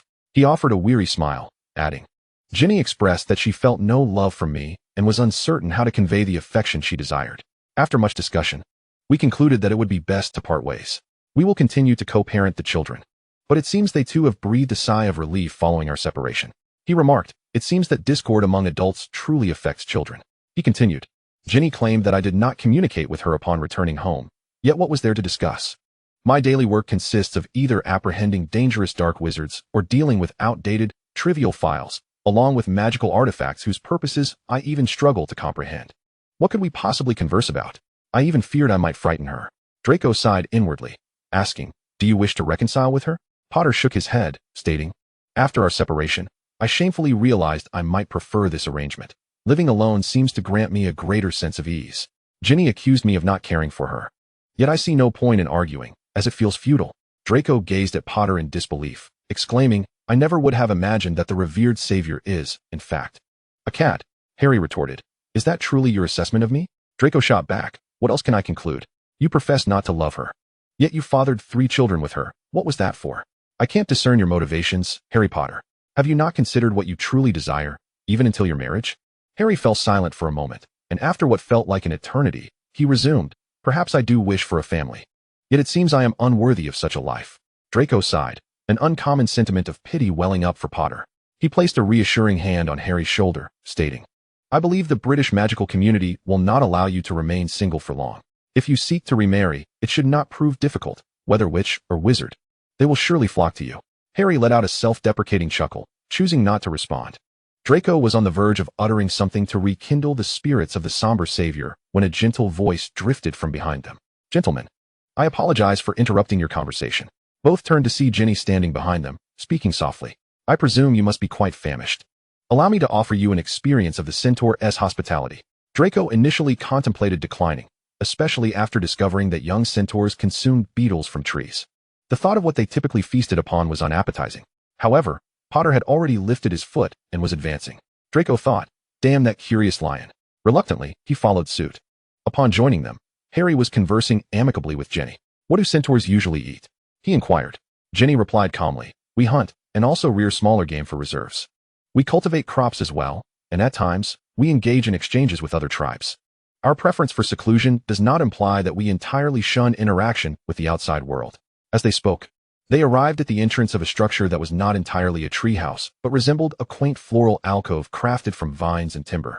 A mound of earth adorned with lush grass and blooming white flowers lent it a vibrant life. Atop this earthen platform sat a table fashioned from a half-tree stump. Broad and rounded, upon which lay several large leaves adorned with various cooked delicacies. Draco approached, and Ginny gracefully leaped up, bending his equine legs to kneel. He presented a leaf before Draco, atop which was a steaming mound of cooked meat. Draco hesitated, scrutinizing the meat. "Pray tell, what kind of meat is this?" Ginny, having torn a piece for himself, replied, "Rabbit meat. Fear not, it is not poisonous. Do sample our centaur's culinary skills." Draco swallowed hard, and Ginny then offered him a cup. From a hollowed tree trunk, he poured a transparent liquid, flecked with tiny white flowers. "This is our beloved honey mead. Do give it a try." Chapter 21. The young centaur Draco politely grasped the cup, yet he hesitated to drink. By mere sight and aroma, it seemed harmless, but the texture remained uncertain. Across from him, Potter unabashedly lifted his cup and gulped it down, exclaiming in astonishment, "Malfoy, you must try this, it's rather delightful." A barely perceptible twitch crossed Draco's lips. Could that curious lion truly consume his own kind? He endeavored to maintain decorum in the absence of cutlery, observing that the centaurs dined with their hands. Potter, mirroring their actions, dug in without hesitation. Draco pondered, wrapping the meat in a leaf as best he could, and cautiously took a bite. The taste was extraordinary. It was not unpleasant. It seemed to be roasted with honey and cumin, infused with a fragrant herbal essence. While the centaur claimed it was rabbit meat, Draco could not discern its origin. However, the tender texture burst with flavor upon his first bite, compelling him to take a second. He then lifted the cup again, sipping the honey mead. Contrary to his expectations of a sickly sweetness, it bore a delicate fragrance, revealing the essence of honey. A tiny white flower had inadvertently adhered to his lips. He contemplated spitting it out, but deemed it impolite. At that moment, Potter leaned in curiously to examine Draco's cup, drawing closer than necessary. Startled, Draco's lips brushed against Potter's tousled hair, which inadvertently dislodged the flower from his mouth. Potter quickly pulled back, stating, "Your honey mead is just like mine. I expected it to be different." Draco, unable to contain his frustration, snapped, "Could you perhaps sit still for a moment? Do you have nails in your backside?" Potter looked at him quizzically and replied, "Hurry up and eat. Aren't you hungry?" Draco suppressed his irritation and resumed eating. The centaurs had hearty appetites. After they finished, Ginny leisurely consumed several more pieces of rabbit meat. Once satisfied, he elegantly rose and addressed the two. "Dear guests, please follow me." Somewhat bewildered by being labeled as esteemed guests, Draco and Potter trailed behind Ginny as he led them in another direction. "We lack guest quarters here, but there is an empty hut ahead where you may stay tonight. It has beds and blankets. Should you require anything else," he paused thoughtfully, "you may conjure it using the transfiguration charm." Draco and Harry exchanged glances. Draco, unable to restrain himself, inquired, "Excuse me." Ginny responded politely, "Is there something else on your mind?" After a moment of hesitation, Draco's face flushed as he finally asked, "What about the restroom?" Upon hearing this, Ginny appeared enlightened, yet sympathetic. "I'm afraid we cannot assist you with that. We centaurs often spend considerable time outdoors and do not adhere to the same customs as wizards." With that, he opened the door to a small wooden cabin, which was merely clean and sparsely furnished with two grass-woven beds on the floor. Reluctantly, Draco and Potter entered, sitting on the so-called beds. Potter wore a sympathetic expression as he turned to Draco. "Why not find a spot in the nearby bushes to take care of things? Shall I keep watch for you?" Draco scoffed, stating firmly, "No, I do not require that." Silence enveloped the cabin as dusk gradually descended. The darkness within the jungle arrived more swiftly than in the city. Draco began to perspire, sitting silently on a wooden stump at the entrance. Here, these stumps served as tables and seats for the centaurs. He refrained from entering the hut, while centaurs gradually returned from the forest, likely aware of the presence of two human wizards overnighting in their territory. Occasionally, adult centaurs would nonchalantly pass by Draco's vantage point. He could swear that a red-haired centaur, bearing a bow, had trotted past for the third time. He appeared youthful, with a fiery crimson coat, agile and swift. His brown eyes occasionally flickered over to Draco, brimming with curiosity. As the red-haired centaur sauntered past for the fourth time, Draco could no longer restrain himself. He rose from the stump at the entrance. He gazed coldly at the young centaur before him, who seemed taken aback by Draco's sudden rise. The young centaur fidgeted awkwardly with his hose before coming to a standstill. Draco advanced, his boots crunching on the blades of grass, and positioned himself before the red-haired centaur, speaking icily. "Have you seen enough?" As the young centaur watched Draco approach, he nervously tapped his forehooves against the ground, seemingly intimidated by Draco's imposing presence, and took a subtle step back. However, a glimmer of determination sparked in the centaur's eyes. He hesitated briefly, yet bravely stepped forward, his brown eyes shining as if he had discovered a precious gem. He addressed Draco, "What is your name?" Draco felt a strange tingling at the back of his neck, sensing that the course of this interaction was veering into uncharted territory. Clearing his throat, he replied, "My name is of little importance. Why are you not returning home at this late hour?" The red-haired centaur took a cautious step closer, his eyes sparkling with enthusiasm as he spoke. "I know who you are. You are from the Malfoy family, right? So what is your name?" He continued. "My name is Conthi, and I admire you. May I be your friend?" Draco Malfoy felt a sudden disconcertment. Wait, something seems amiss, he thought, taken aback by the unexpected turn of events. Meanwhile, Harry Potter, who had been observing the scene from the confines of the room, sat up upon hearing Conthi's enthusiastic voice. He moved to the doorway, leaning against the frame, squinting to observe the situation outside. Conthi gazed eagerly at Draco, asking, "You are a Malfoy. Then what is your name? Can you share it with me? Would you like to visit my home?" He continued, "May I know your name? I only know your surname. But I am curious about your first name." Draco was bewildered by the fervent inquiries of the young centaur.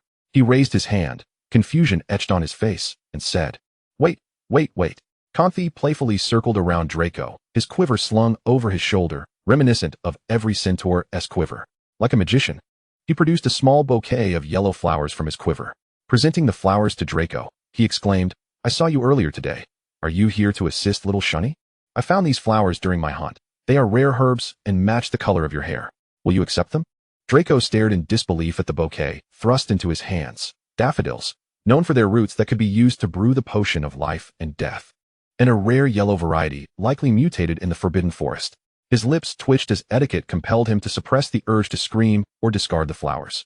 But instinct warned him that if he did not dispose of them immediately, he would find himself in grave trouble. The daffodils felt unbearably hot in his grasp.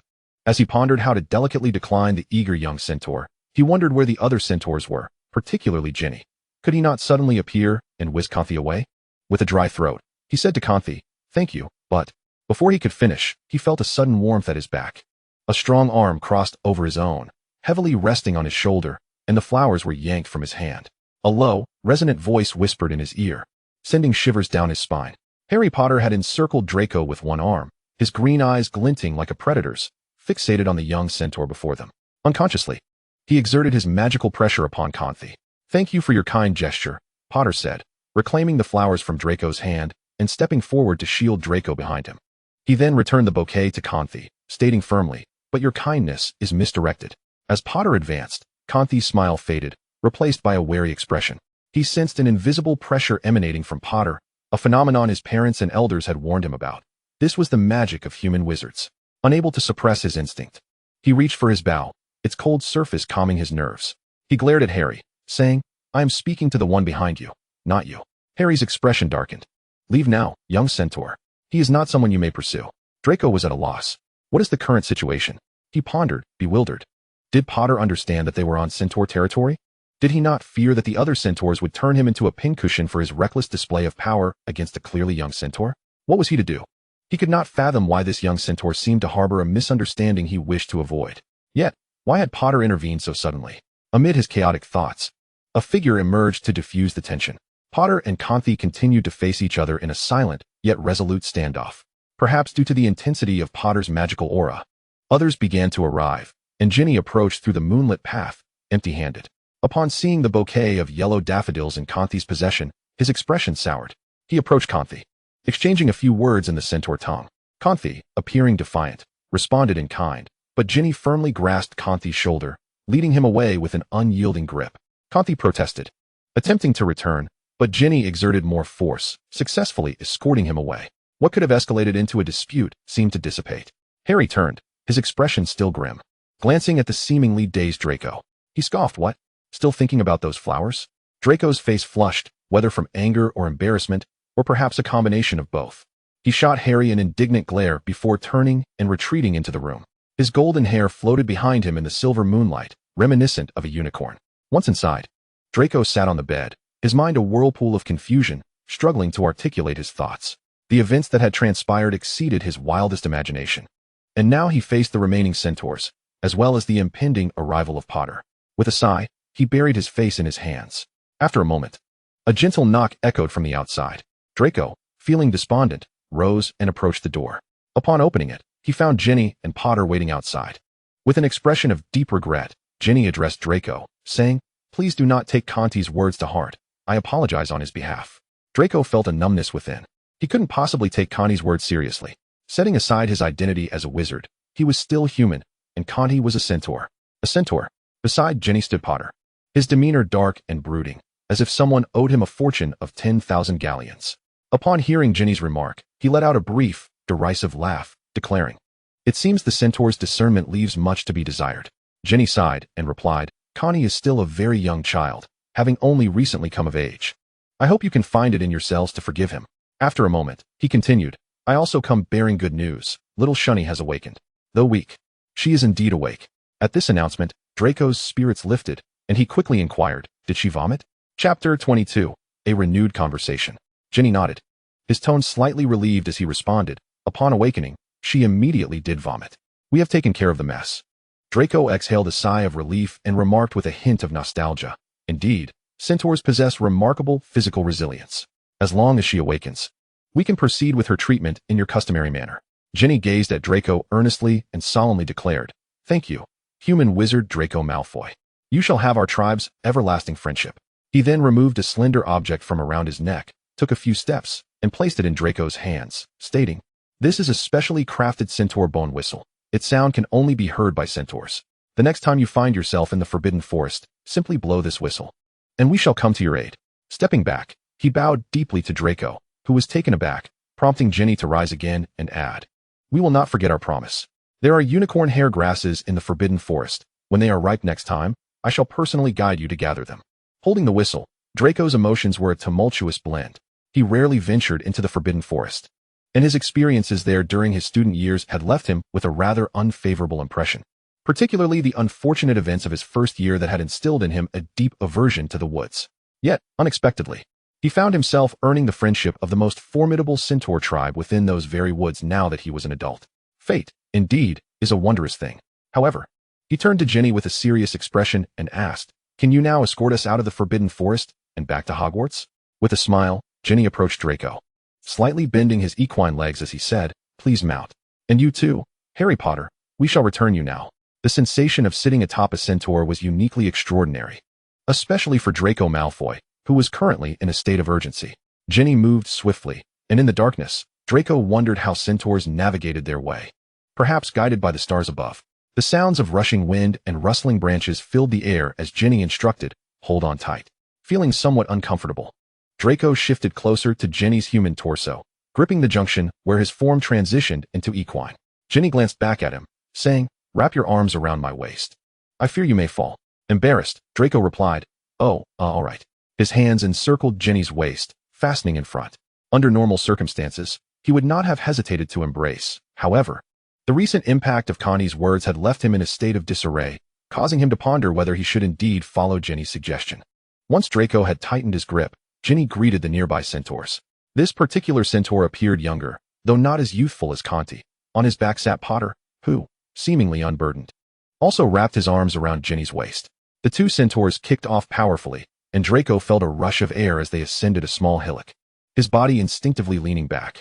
Thankfully, Jenny's prior warning prevented him from toppling over.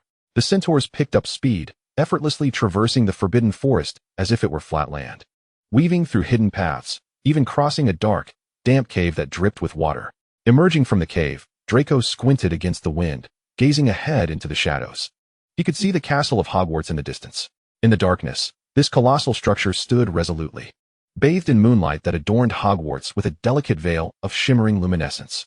Upon reaching the edge of the Forbidden Forest, Jenny gently set Draco down in the pumpkin patch. "We can go no further," he said. "We look forward to your next visit to the Forbidden Forest." After expressing their gratitude to the centaurs, Draco and Harry returned to the castle. Silently, they made their way to the room of requirement, where they found a fresh set of clothes prepared for Draco. However, as he picked up the garments, he quirked an eyebrow and remarked, "Is there some misunderstanding between Hogwarts and myself?" The attire he held was none other than the Slytherin uniform, albeit in an adult size that he could easily don. Yet, he set aside such thoughts, and upon entering the washroom, he sank into a hot bath, releasing a contented sigh. Once he had finished grooming himself and re-emerged, he found Potter had been seated in the room of requirement for quite some time.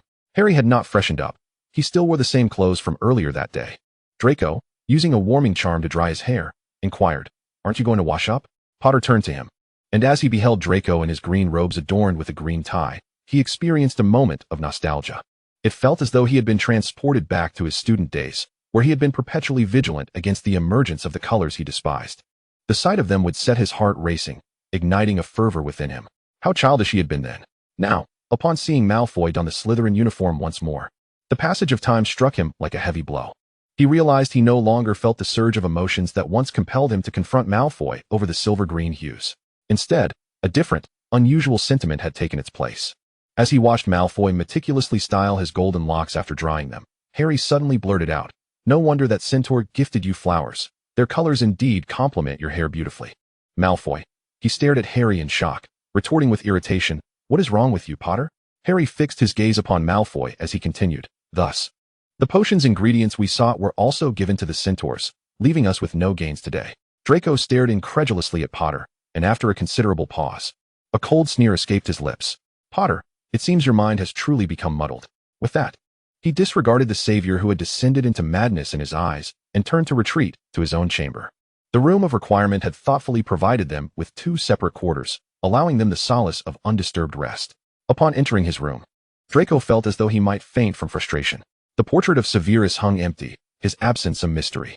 Exhaling deeply, he collapsed onto his bed, where 2 windows adorned the ceiling, allowing moonlight to filter through.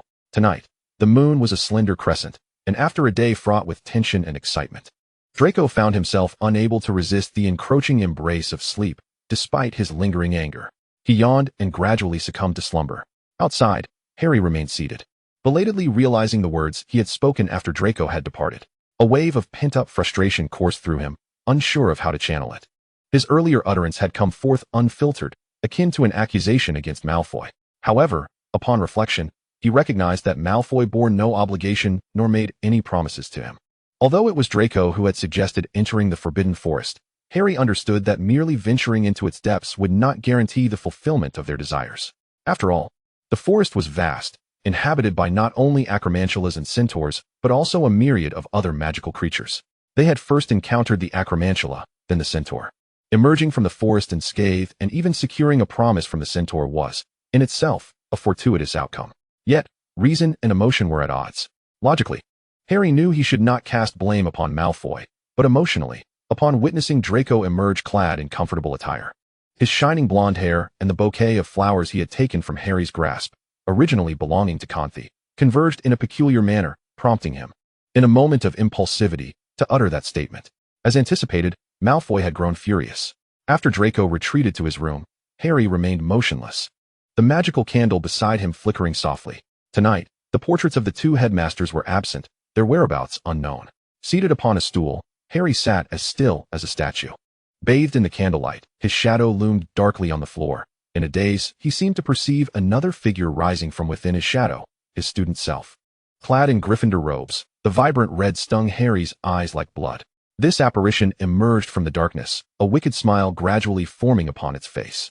As a sharp pain began to throb in Harry's head, he pinched his palm with his nails, feeling the pain radiate from his hand, yet he remained oblivious to it. He watched as his youthful self materialized from his shadow, and then it spoke. "It is your fault. You have misused your magic. Though you successfully protected him from the acromantula, you also attracted the centaurs. What were you thinking at that moment?" Harry remained unmoving, cloaked in darkness, his emerald eyes reflecting the moonlight outside, resembling 2 swirling vortices capable of consuming all. Yet, the apparition was undeterred, its crimson lips parting in a grin reminiscent of a jester's. It continued, "If you wish to end your life, you need not drag him down with you. Did you intend to perish at the hands of the acromantula? Little did you fathom that you would instead summon the centaurs. Nor did you foresee that he would save a young centaur. With a gaping mouth, it stretched wide enough to nearly touch the back of its head. You are a scourge, and many long for your demise. You know this, do you not? If that is the case, why not hasten your departure, instead of feigning a desire for him to heal you? How many have perished because of you? Are you not aware?" Harry's gaze remained fixed upon his youthful self, still pinching his palm, where tiny wounds began to appear, a drop of blood cascading down to the floor. The moment his blood touched the ground, a slight tremor ensued. Though it was not intense, it quickly dissipated, yet the miniature version of himself within the shadow vanished instantaneously. Harry, cold and indifferent, rose to his feet. He regarded his shadow with disdain, scoffing softly before retreating to his own room. Draco experienced a night of restless sleep, plagued by dreams akin to those before. He exerted every effort to rescue a reckless Harry Potter from the clutches of a terrifying creature, only to find himself in a disheveled state.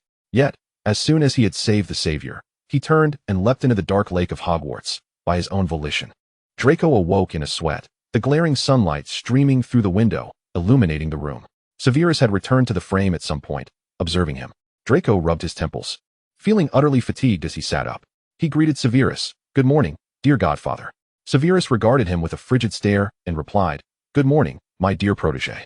It seems you did not fare well in your slumber last night." Draco tossed aside the covers, stepping onto the soft carpet with bare feet. A circular table slid into position from the wall, adorned with an elegant kettle and a glass cup. He poured himself a glass of water, drinking deeply, feeling slightly revitalized before exclaiming, "It's all that accursed Potter's fault." Before the last word could escape his lips, the floor trembled beneath him. Enraged, Draco slammed his cup onto the table, causing droplets of water to splash out. He had not even changed into proper attire, donning his school uniform as he flung open the door and strode out. There stood Potter, also awake. After a night's rest, he appeared somewhat improved. But from his calm demeanor, Draco sensed an inexplicable undercurrent of fury, akin to hidden currents and whirlpools beneath a placid surface. Chapter 23, The Pact. Harry's head began to throb violently once more, yet he pinched his palm, the pain radiating through him, as if he felt nothing at all, while he watched the student version of himself emerge from his shadow. Then it spoke. "It is your fault. It was you who misused your own magical powers. Although you successfully shielded him from the clutches of the giant spider, you inadvertently summoned the centaur. What were you thinking at that moment?" Harry remained motionless. Beneath the cloak of darkness, only his emerald eyes reflected the moonlight outside, deep and swirling like two vortices, capable of engulfing anyone who dared to gaze into them. Yet, he did not intimidate the other. His crimson lips parted in a grin reminiscent of a jester. He continued, "If you wish to end your life, there is no need to drag him down with you. Are you hoping to perish at the hands of the giant spider? Little did you realize. You ultimately attracted the centaur, and what is more, he saved a little centaur in the process." His mouth stretched wide, almost reaching the back of his head. "You are utterly vile. How many have longed for your demise? You are aware of this, are you not? If that is the case, would it not be better for you to depart this world sooner? Why feign the need for him to heal you? How many lives have been lost because of you? And yet you remain oblivious?" Harry scrutinized this version of himself from his school days, tightly gripping his palm until small wounds emerged, a drop of blood cascading down to the floor. No sooner had his blood touched the ground than it triggered a tremor. The quaking was mild and dissipated quickly, yet the miniature version of himself within his shadow vanished in an instant. Harry coldly regarded his shadow and rose to his feet. He scoffed, lifted his foot, and returned to his chamber. Draco spent the night in extreme unrest. He dreamt once more of his previous nightmares, exerting every ounce of effort to rescue the reckless Harry Potter from a terrifying monster, leaving himself in a state of disarray. Yet, just as he had saved the so-called savior, he turned and leapt into the black lake of Hogwarts, of his own volition. Draco awoke in a cold sweat, brilliant sunlight streaming through the window above his head, warmly illuminating the room. Severus had returned to the frame at some point, observing him intently. Draco rubbed his forehead, feeling utterly exhausted as he sat up. He greeted Severus. "Good morning, dear godfather." Severus glared at him and replied, "Good morning, my dear pupil. It seems you did not sleep well last night." Draco threw back the covers and stepped out of bed. The soft carpet cushioned his bare feet, and a round table conveniently slid over from the wall, adorned with an elegantly shaped kettle and a glass cup. Draco poured himself a glass of water and took a sip, feeling slightly revitalized before saying, "It's all that wretched Potter's fault." Before he could finish his sentence, the floor trembled beneath him. Draco exhaled in frustration, setting his cup down forcefully on the circular table, splashing water everywhere. Without even dressing, he flung open the door and stepped outside. There stood Potter, already awake. After a night had passed, he appeared somewhat better. Yet Draco sensed an inexplicable fury emanating from his calm demeanor, akin to the hidden currents and whirlpools beneath a placid surface. Draco's expression turned serious as he cautiously inquired, "Potter, what is the matter?" Harry, still clad in yesterday's attire, leaned against a window, gazing outside at something below. Upon noticing Draco's presence, he turned to glance at him, and Draco felt an inexplicable pressure emanating from him. "What is going on?" Harry asked, his face shadowed with uncertainty. "Your admirer from yesterday is back today," he remarked to Malfoy. Draco felt a sinking sensation in his stomach. He slowly moved to the window and peered down. Just a single glance was enough to make him feel faint. The young red-haired centaur, Conthi, had crossed the edge of the forbidden forest and was now galloping around the perimeter of Hogwarts. Though he could not enter the castle, he roamed freely around its outskirts, but could not pass through Hogwarts gates. The young centaur paced alone on the grass near the lake, glancing upward towards the tower. Draco instinctively recoiled, a wave of fear washing over him at the thought of being spotted by Conthi. Harry found this amusing and said, "Malfoy, you weren't like this last night. Were you? Didn't you accept a flower from him?" Draco stammered awkwardly, "Potter, stop mocking me. Think of something." He was not keen on having a fervent centaur trailing him every time he entered the Forbidden Forest. The mere thought sent chills down his spine. Just then, the floor quaked again, and Draco's keen eyes caught sight of a wound on Harry's hand, which he had done nothing to tend to. Blood seeping profusely from it. With each droplet that fell to the floor, another tremor reverberated through the room. Draco exclaimed, "Potter, are you truly oblivious? You're wounded. Can't you see?" Harry finally glanced down at his hand, noticing a small cut near his wrist from which blood oozed steadily. Each drop that fell to the ground caused the Hogwarts floor to tremble slightly. Draco exasperatedly raised his wand and cast a healing charm on Harry's hand, a white light enveloping it as warmth coursed through. The wound sealed up, and Draco sighed. "Do you not realize that a wizard's blood contains immense magical power? Allowing it to drip onto the floor, it's no wonder the floor is trembling. It's busy absorbing your magic." Harry examined his hand. The previous scar remained, but Malfoy had merely stitched the bleeding wound closed. With the flow of blood halted, Hogwarts regained its tranquility. Draco anxiously glanced outside again. Conthi had completed another lap around the lawn, seemingly unaware of Draco's presence, though he appeared somewhat discontent. Harry remarked nonchalantly, "He truly seems smitten. Aren't you going to go down and see him?" Malfoy, rarely resorting to profanity, raked a hand through his hair, which was still unbound, becoming slightly disheveled. Observing Draco's anxiety, Harry suddenly suggested, "What if I go down and speak to him?" Malfoy cast a glance at him, and Harry, perceptively interpreting the look in his eyes, discerned an expression akin to that of someone observing a fool. Yet, he found himself unable to feel any ire. Instead, a subtle thrill surged within him. Surely, all it would take was to let him know that you were already taken, wouldn't it? Malfoy regarded Harry with a look of alarm, even extending his hand to press against Harry's forehead.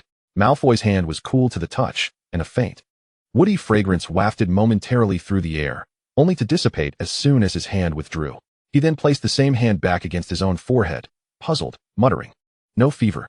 Harry retorted with displeasure, "Isn't this supposed to be helping me? Am I not assisting you?" Malfoy mumbled, "Is that so?" His eyes suddenly darted around, and he continued, "Then I'll keep watch over you from here. You go ahead. Just so you know, we still need to venture into the Forbidden Forest later. Some herbs may require the centaur's assistance. Let's not strain our relations." Harry swore he had caught a glimpse of a mischievous smile flickering across Malfoy's face, as though he derived some perverse delight from the situation, but it vanished almost instantaneously, too fleeting for him to grasp. "Go on, Savior," Malfoy encouraged. Harry thought, why does it feel so peculiar to be called Savior at a time like this? He shot a vague glance at Malfoy, who was tucked away by the window, occasionally glancing down below. There, Conthi continued his relentless patrol around the castle of Hogwarts, his gaze scanning the surroundings. The centaurs possessed keen eyesight, and a skilled archer always boasted exceptional vision. Malfoy dared not reveal his golden hair, urging Harry with his eyes in a manner that conveyed impatience. Why was he still not making his descent? Harry directed a glance at Malfoy before vanishing in a puff of apparition. This was his first display of the ability to apparate within the confines of Hogwarts in front of Malfoy. A surge of immense magic erupted instantaneously, tearing apart the very spot where Harry had stood. In that fleeting moment, Malfoy felt as though a miniature black hole had materialized before him, but it vanished just as swiftly, leaving behind only the swirling winds generated by the residual magical energy. The gust swept past Draco, ruffling his hair as it cascaded from the window. Below, Conthi sensed something amiss and looked up, scanning the area. A faint explosion echoed from the front, heralding the arrival of a dark-haired wizard before him. Conthi lightly stomped his foot, halting in his tracks. He regarded Harry with a wary gaze. Unlike the previous night, he had rested well and felt invigorated. Even if this dark-haired wizard possessed formidable magic, he was not one to yield easily. The longbow slung across his back bolstered his confidence as he confronted the wizard, inquiring, "Where's Malfoy?" "The one I seek is not you." Harry stepped forward, a smile gracing his face that Conthi found inscrutable. Still quite young and inexperienced with humans, Conthi had only glimpsed them from a distance within the Forbidden Forest. Lacking any genuine interest, he had always adhered to the teachings of his centaur kin, which emphasized maintaining a distance from mankind. However, the firm admonitions ingrained in his youthful mind had begun to waver after his encounter the previous night, for he had beheld that glimmer of golden hair. As Malfoy had entered the valley, Conthi, concealed within the thicket, had spotted him. His golden locks shimmered under the sun, transforming from a vibrant hue into a near-pale radiance, reminiscent of a delicate platinum. When Malfoy clumsily descended from their valley, Conthi experienced an unfamiliar sensation, as though his heart had been struck. Ah, how endearing he was! Especially now that he was there to assist little Sanny, Conti's resolve to know him deepened. Yet at present, this dark-haired wizard stood as his greatest obstacle. He pressed his lips together firmly, recognizing that from a human perspective, he was rather handsome. The centaur's ears bore resemblance to those of elves, tapering to a point, and his hearing was far superior to that of ordinary humans. He queried, "Where is he?"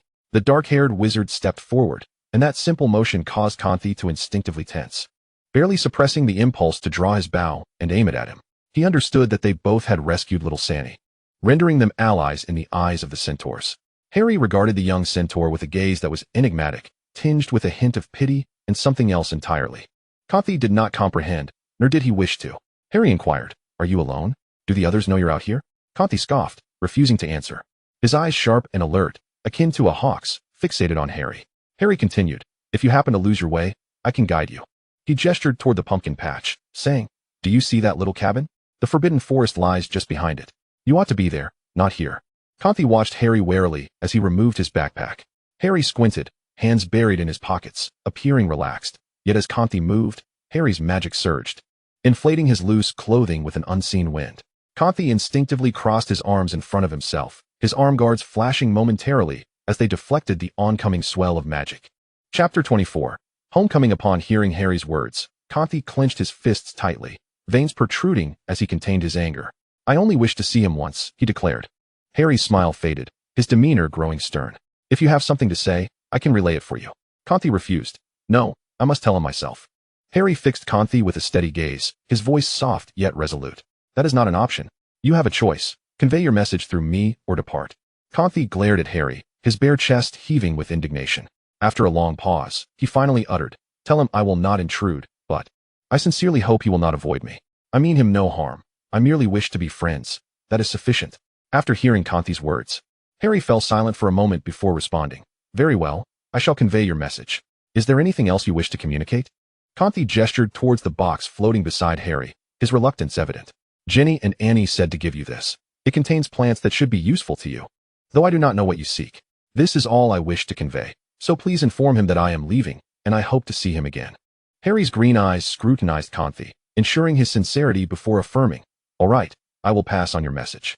Rest assured." Conti, brimming with indignation, lifted his foot and strode towards the forbidden forest. Midway through his journey, he abruptly unslung the longbow from his back and, with lightning speed, loosed an arrow towards the nearest window of Draco's abode. Harry intended to intercept the arrow, yet his reflexes faltered by a heartbeat. The arrow surged forward with unstoppable momentum, seemingly tethered to something. It lodged itself within the stone wall of Hogwarts, quivering slightly. Upon raising his gaze, Harry discerned that the arrow was entwined with none other than the yellow daffodils he had glimpsed the previous day. Conti stowed his bow, casting a final, threatening glance at Harry before dashing into the depths of the forbidden forest. After Conti's departure, Harry utilized apparition to return to the room of requirement. Upon his return, he found Draco cautiously extending his head, scrutinizing the arrow embedded in the wall. Upon noticing the cluster of daffodils and the centaur-forged arrow, Draco gingerly brandished his wand, attempting to extract the arrow from the stone. Each centaur arrow was handcrafted, imbued with the centaur's own magic, thus offering a degree of resistance to wizarding spells. Draco meticulously employed the levitation charm, followed by a summoning spell, but both proved futile in dislodging the arrow. Upon realizing Harry's return, Draco's eyes sparkled with intrigue as he addressed him. "Potter, quickly, utilize your magical prowess," he exclaimed. "I can't remove it, you must do it." An inexplicable surge of anger welled up within Harry, an emotion he could not quite comprehend. His voice, laced with ire, inquired, "Is it truly this arrow from the centaur that you desire?" Draco regarded him with a hint of surprise, replying, "What is the matter? The daffodils can be used to brew the elixir of life, and here they are, stuck in the wall of Hogwarts. Don't you find that troubling?" The nameless anger within Harry flickered, yet the discomfort lingered, a sentiment he had not felt in quite some time. For long, he had been burdened by a profound sense of responsibility towards his teammates, Ginny, his children, and his own choices. Now he found himself unshackled from the weight of personal accountability, free to find amusement, absurdity, or even anger in the choices of others. Draco's desire for the arrow struck him as both humorous and infuriating. Was he truly yearning for an encounter with that centaur?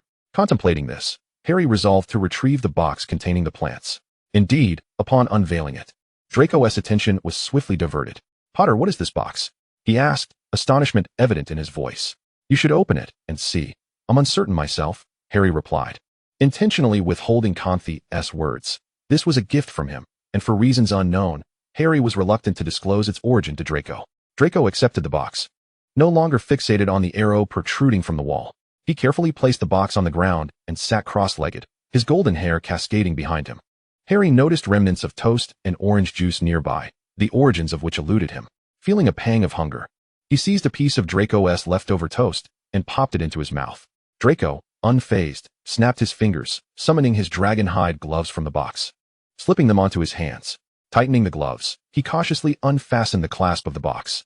A delicate fragrance wafted forth, and Draco exclaimed with delight, "Potter, the centaur has gifted us a belladonna." This belladonna was likely the very specimen he had encountered on his journey to the centaur, and it seemed Ginny had noted Draco's captivated gaze towards it, sending it their way. With belladonna in hand, Draco mused, he could simplify many steps in potion making. Yet, an alarming realization dawned upon him. Why was he genuinely contemplating the intricacies of potion creation? Shouldn't he merely be feigning interest as discussed with Professor Dumbledore and his godfather? Why, for that fleeting moment, had he truly considered the potential of concocting a confundus potion? A chill of dread coursed through him at the unsettling thoughts, though he masked it perfectly. He observed Potter munching on the toast, a familiar sight. Hesitantly, he asked, "Potter, are you consuming my toast?" Harry, still clutching half a slice, mumbled, "Is it yours?" "I saw it on the table and took a piece." He posed the question with an air of feigned ignorance. "What's wrong? Is it forbidden?" Draco replied weakly. "You may eat it. You could also ask the house elves for more." What was happening? Why had the savior of the wizarding world suddenly grown so brazen? What had transpired within him? He closed the box, addressing Potter. "Let us set the belladonna aside for now. Once I gather the remaining ingredients, we can commence the potion-making process. This week, we can conclude our endeavors here. Unless there is anything else, I must take my leave." "What? You're leaving so soon?" A pang of regret unexpectedly surged within Harry's heart. This weekend was a rare reprieve from the drudgery of the Auror office. Devoid of mind-numbing paperwork or the pursuit of dark artifacts in unknown locales, nor the confrontation of malevolent Death Eater remnants. Even with Voldemort vanquished, his followers still flared up like wildfires across the plains, emerging sporadically to wreak havoc. Given his current sensitivity, the task of confronting them was fraught with peril. Should anything go awry, the pureblood faction within the ministry would revel in attacking him and Hermione. Thus, this weekend was a cherished escape. A rare moment of respite in the past decade, where he could simply follow Draco's lead and bask in the ease of the experience. However, as dreams often shatter, Harry's post-war existence, contrary to public perception of a war hero, was largely composed of agony. He had grown accustomed to, and willingly swallowed, the bitter wine brewed from suffering. Yet, akin to a parched traveler stumbling upon an oasis, the weekend spent with Draco felt like an oasis of tranquility in his tumultuous life. Reluctantly, he acquiesced to Draco, saying, "Very well, let us depart." Draco meticulously placed the box containing the belladonna into a cabinet within the room of requirement and secured it. The two approached the fireplace, and Harry recited the incantation, Flames of Fury. The emerald flames danced exuberantly throughout the fireplace. While their arrival had been facilitated by Floo powder, Harry would need to conjure the spell himself for the return journey. Draco, unable to muster the requisite magical strength, felt a twinge of envy toward the vast reservoir of magical power possessed by the savior. As the flames surged upward, Harry stepped boldly into the fire, followed closely by Draco. After a dizzying whirl, they emerged from the fireplace, returning to Potter's residence in England. It was nearly noon, and the warm sunlight streamed through the window of Potter's room, illuminating half of his home. Draco brushed off the hem of his clothing, eliminating non-existent dust, and tersely addressed Potter, "Same time, see you next week, Potter." With that, he turned the doorknob and exited. Once Draco departed, an enveloping silence settled back into Harry's room. He made no effort to call out to Draco, instead watching him leave before sinking back into his sofa and switching on the television, engrossed in an entertainment program. The moment Draco exited Potter's home, he disapparated and, upon returning to his own residence, hurriedly changed his clothes, took a quick shower, and grabbed his two-way mirror. Almost instantly, the mirror lit up, revealing a child clad in a small suit with a dapper bow tie, possessing a cherubic face and golden hair, resembling a delicate doll. Pouting, the child exclaimed, "Daddy, I've been waiting for you for ages." A soft smile involuntarily graced Draco's face as he replied, "I'm sorry, my dear. I'll be right there after I tidy up. Without even the time to tie back his hair, he donned a hat and rushed out. Upon exiting, he promptly opened the door to a car parked at the roadside. Astoria, having fallen ill, was increasingly frail and could no longer bear the physical toll of apparition or broom travel. Consequently, Draco had taken the time to acquire a driver's license in the Muggle world and purchased a vehicle he deemed ordinary and unremarkable. Once inside, he pressed the accelerator and drove toward the outskirts of London.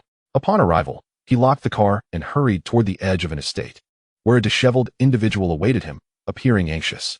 Cloaked in his hood to conceal his golden hair, Draco had even employed a confundus charm. The stranger, accustomed to dealings with individuals using illicit portkeys, showed no surprise at his obscured appearance. Nonetheless, he urged, "Sir, hurry, time is running out." The stranger handed Draco an empty flower pot. Frowning, Draco had no time to disdain the portkey and took it. Before he could utter a complaint, the portkey activated. A familiar sensation coursed from his navel, and after a dizzying spin, he found himself on French soil. Barely catching his breath, he disapparated directly to his home in France. Scorpius had been meticulously tidied up by Narcissa. The Malfoy residence in France bore no significant difference from their home in England. Both were configured as grand estates, albeit the garden here was modest compared to the vast Malfoy gardens in Germany. Nevertheless, Narcissa had lovingly arranged the smaller garden, complete with a small yet exquisite fountain, while the expanse of lawn at the back served as a play area for Scorpius to practice and enjoy a game of Quidditch. Today was the day he had promised to take Scorpius to a Muggle amusement park, something the boy had eagerly anticipated, discussing it with Narcissa since the previous evening. Thus, Draco could scarcely contain his excitement as he returned from his farewell to Potter. It was all Potter's fault he was in such a rush. Cursing Potter in his mind, he addressed Narcissa. "Mother, I'm taking him out." Narcissa, holding a cup, smiled and nodded, while Scorpius dutifully chimed in, "Goodbye, Grandma."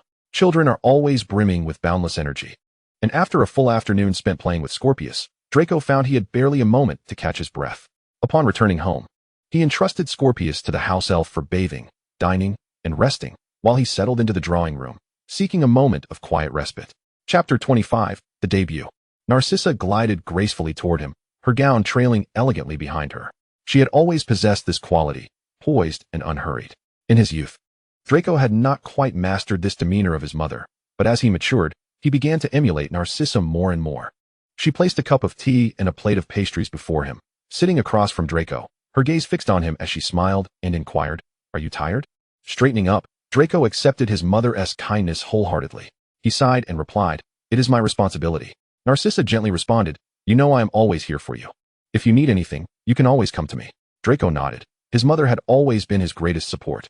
Standing, he said, "I'll check on how Scorpius is sleeping." Narcissa nodded her approval as he departed. On the same afternoon that Draco left, a visitor arrived at Harry's home.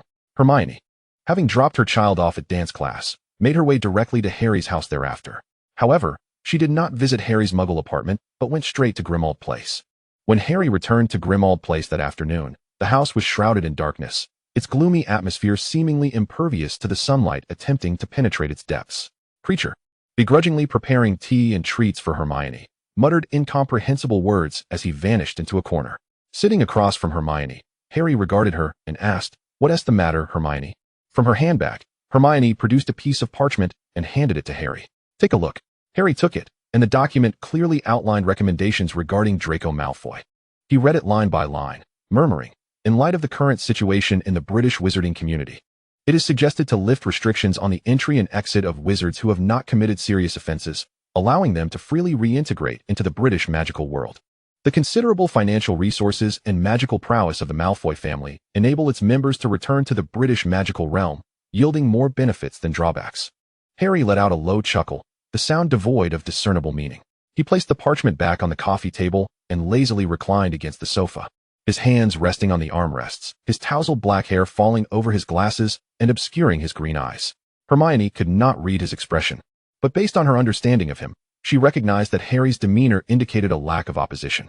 Taking back the parchment, Hermione rolled it up and calmly stated, "On Monday, I shall present this proposal at the routine meeting. I trust you shall not oppose it?" Harry raised both hands and declared, "I am in complete accord. You already possess one vote." Hermione nodded, glanced at the time, and continued, "How have you been this past week?" Harry pondered before responding slowly, "How do you think I am?" Hermione scrutinized him, conjecturing, "You appear to be somewhat more stable than before. Did he administer any medication to you?" "Medication? Since their meeting?" He had only taken it once. The potion that Malfoy had claimed was a waking potion, though in truth, it was not. This recollection piqued his interest. He inquired, Hermione, what is that purple potion that, upon consumption, made one feel remarkably more alert? Even Hermione, with her vast knowledge, furrowed her slender brows at Harry's description, replying, it sounds reminiscent of a waking potion, but the color of potions varies depending on the producer and subtle differences in the formula. Even the same potion can exhibit different hues. Only those brewed in bulk by Street Mungo-s maintain a consistent color to avoid errors by healers. However, what you describe. She contemplated carefully before stating, if it is a waking potion, I once provided you with a book on the subject. Do you recall? Harry nodded, affirming, I have read it, yet it bears no resemblance to what you documented. The normal waking potion indeed appears purple, but I have consumed the one from Street Mungo-s, and its effects were entirely different. Hermione remarked, so he has indeed administered medication to you, correct? Harry nodded. The waking potion was given during a surge of my magic. It actually worked. I asked him what this potion was, and he claimed it was his own concocted waking potion. Hermione appeared contemplative. It seems I was right to seek him out. Rising, she paced the living room, unable to conceal her excitement, exclaiming, Harry, you have hope. Hope. Harry's green eyes resembled a frigid lake, imbued with indifference, though this coldness was well concealed deep within. He lowered his gaze and echoed Hermione's words. Yes. I am quite pleased. I have hope. Hermione beamed. I shall return to share this good news with Ron. Yet, Harry halted her, lifting his eyes to meet Hermione's with a grave expression, stating, no, do not tell Ron. Hermione looked at him in bewilderment, countering why? In that fleeting moment of eye contact, a sharp pain surged through her mind, and an inexplicable thought emerged. Do not tell Ron.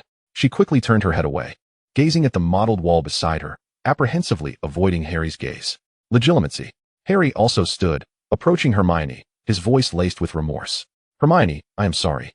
But you cannot tell Ron. Hermione pressed her forehead with her hand, unwilling to meet Harry's eyes, aware of his struggles. Yet she had never expected him to invoke legitimacy just moments ago. Exhaling heavily, Hermione said, Harry, you just. Harry, filled with guilt, replied, Hermione, I am sorry.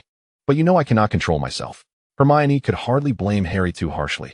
She merely said, very well, I will not tell Ron. But could you explain the reason? Harry settled back down, speaking softly. I simply do not wish to disappoint Ron. You know how much he has tirelessly sought help for me.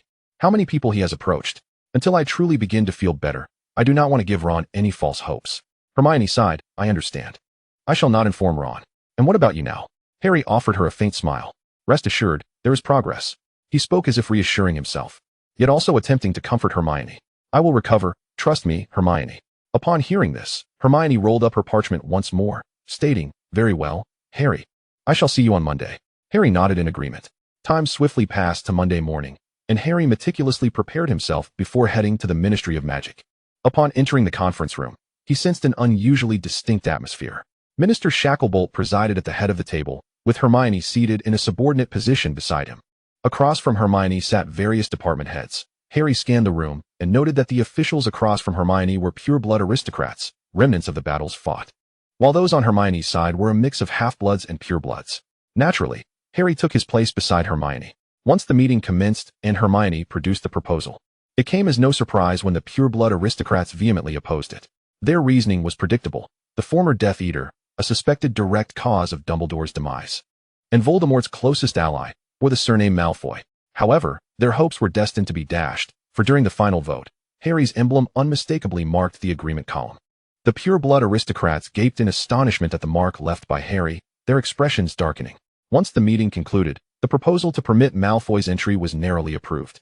Following this, the next step was to await whether Malfoy would submit his entry application.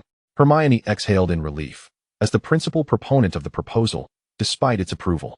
The pure-blood aristocrats imposed certain conditions upon Malfoy's entry. To ensure he posed no threat to the British magical community, a close surveillance was mandated. This amounted to a form of covert, yet lawful monitoring. They even suggested that, as a former ally of the Dark Lord, having the one who defeated him conduct the surveillance would provide greater reassurance to the ordinary wizards and witches. Hermione and Harry had anticipated this outcome the previous night. Harry readily accepted the task, and under the astonished gaze of the purebloods, he waved his wand to add a clause below the proposal. Designated monitor upon entry, Harry Potter. Monitoring duration, indefinite, subject to the monitor's discretion, but guaranteed for no less than 6 months. After inscribing this statement, Harry smirked and inquired, How do you find my guarantee? Faced with this conclusion, the aristocrats had little more to say. It was well known that Harry Potter and Draco Malfoy had been mortal enemies during their time at Hogwarts. And what could be more uncomfortable than having one's sworn adversary surveilling them constantly? Moreover, what is even more intriguing is that should Malfoy wish to enter the country, he must acquiesce to this condition. Once he concedes to this stipulation and agrees to enter, given Harry's profound aversion towards Malfoy, orchestrating some machinations would be quite effortless. As long as Malfoy remains outside of England, they can gradually continue their insidious reclamation of the wealth and properties that rightfully belong to the Malfoy family, divvying up the vast lands and treasures left behind by Malfoy. Having resolved their intentions, they wore sincere smiles and assented to the proposal. The meeting that took place that morning concluded in an unusually amicable manner. The proposal and its conditions were sent via owl to Draco the following day.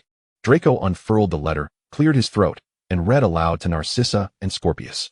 Dear Mr. Malfoy, should you wish to apply for entry, you must accept a minimum of 6 months close protection by Mr. Harry Potter. Draco raised his light golden eyebrows and continued to read.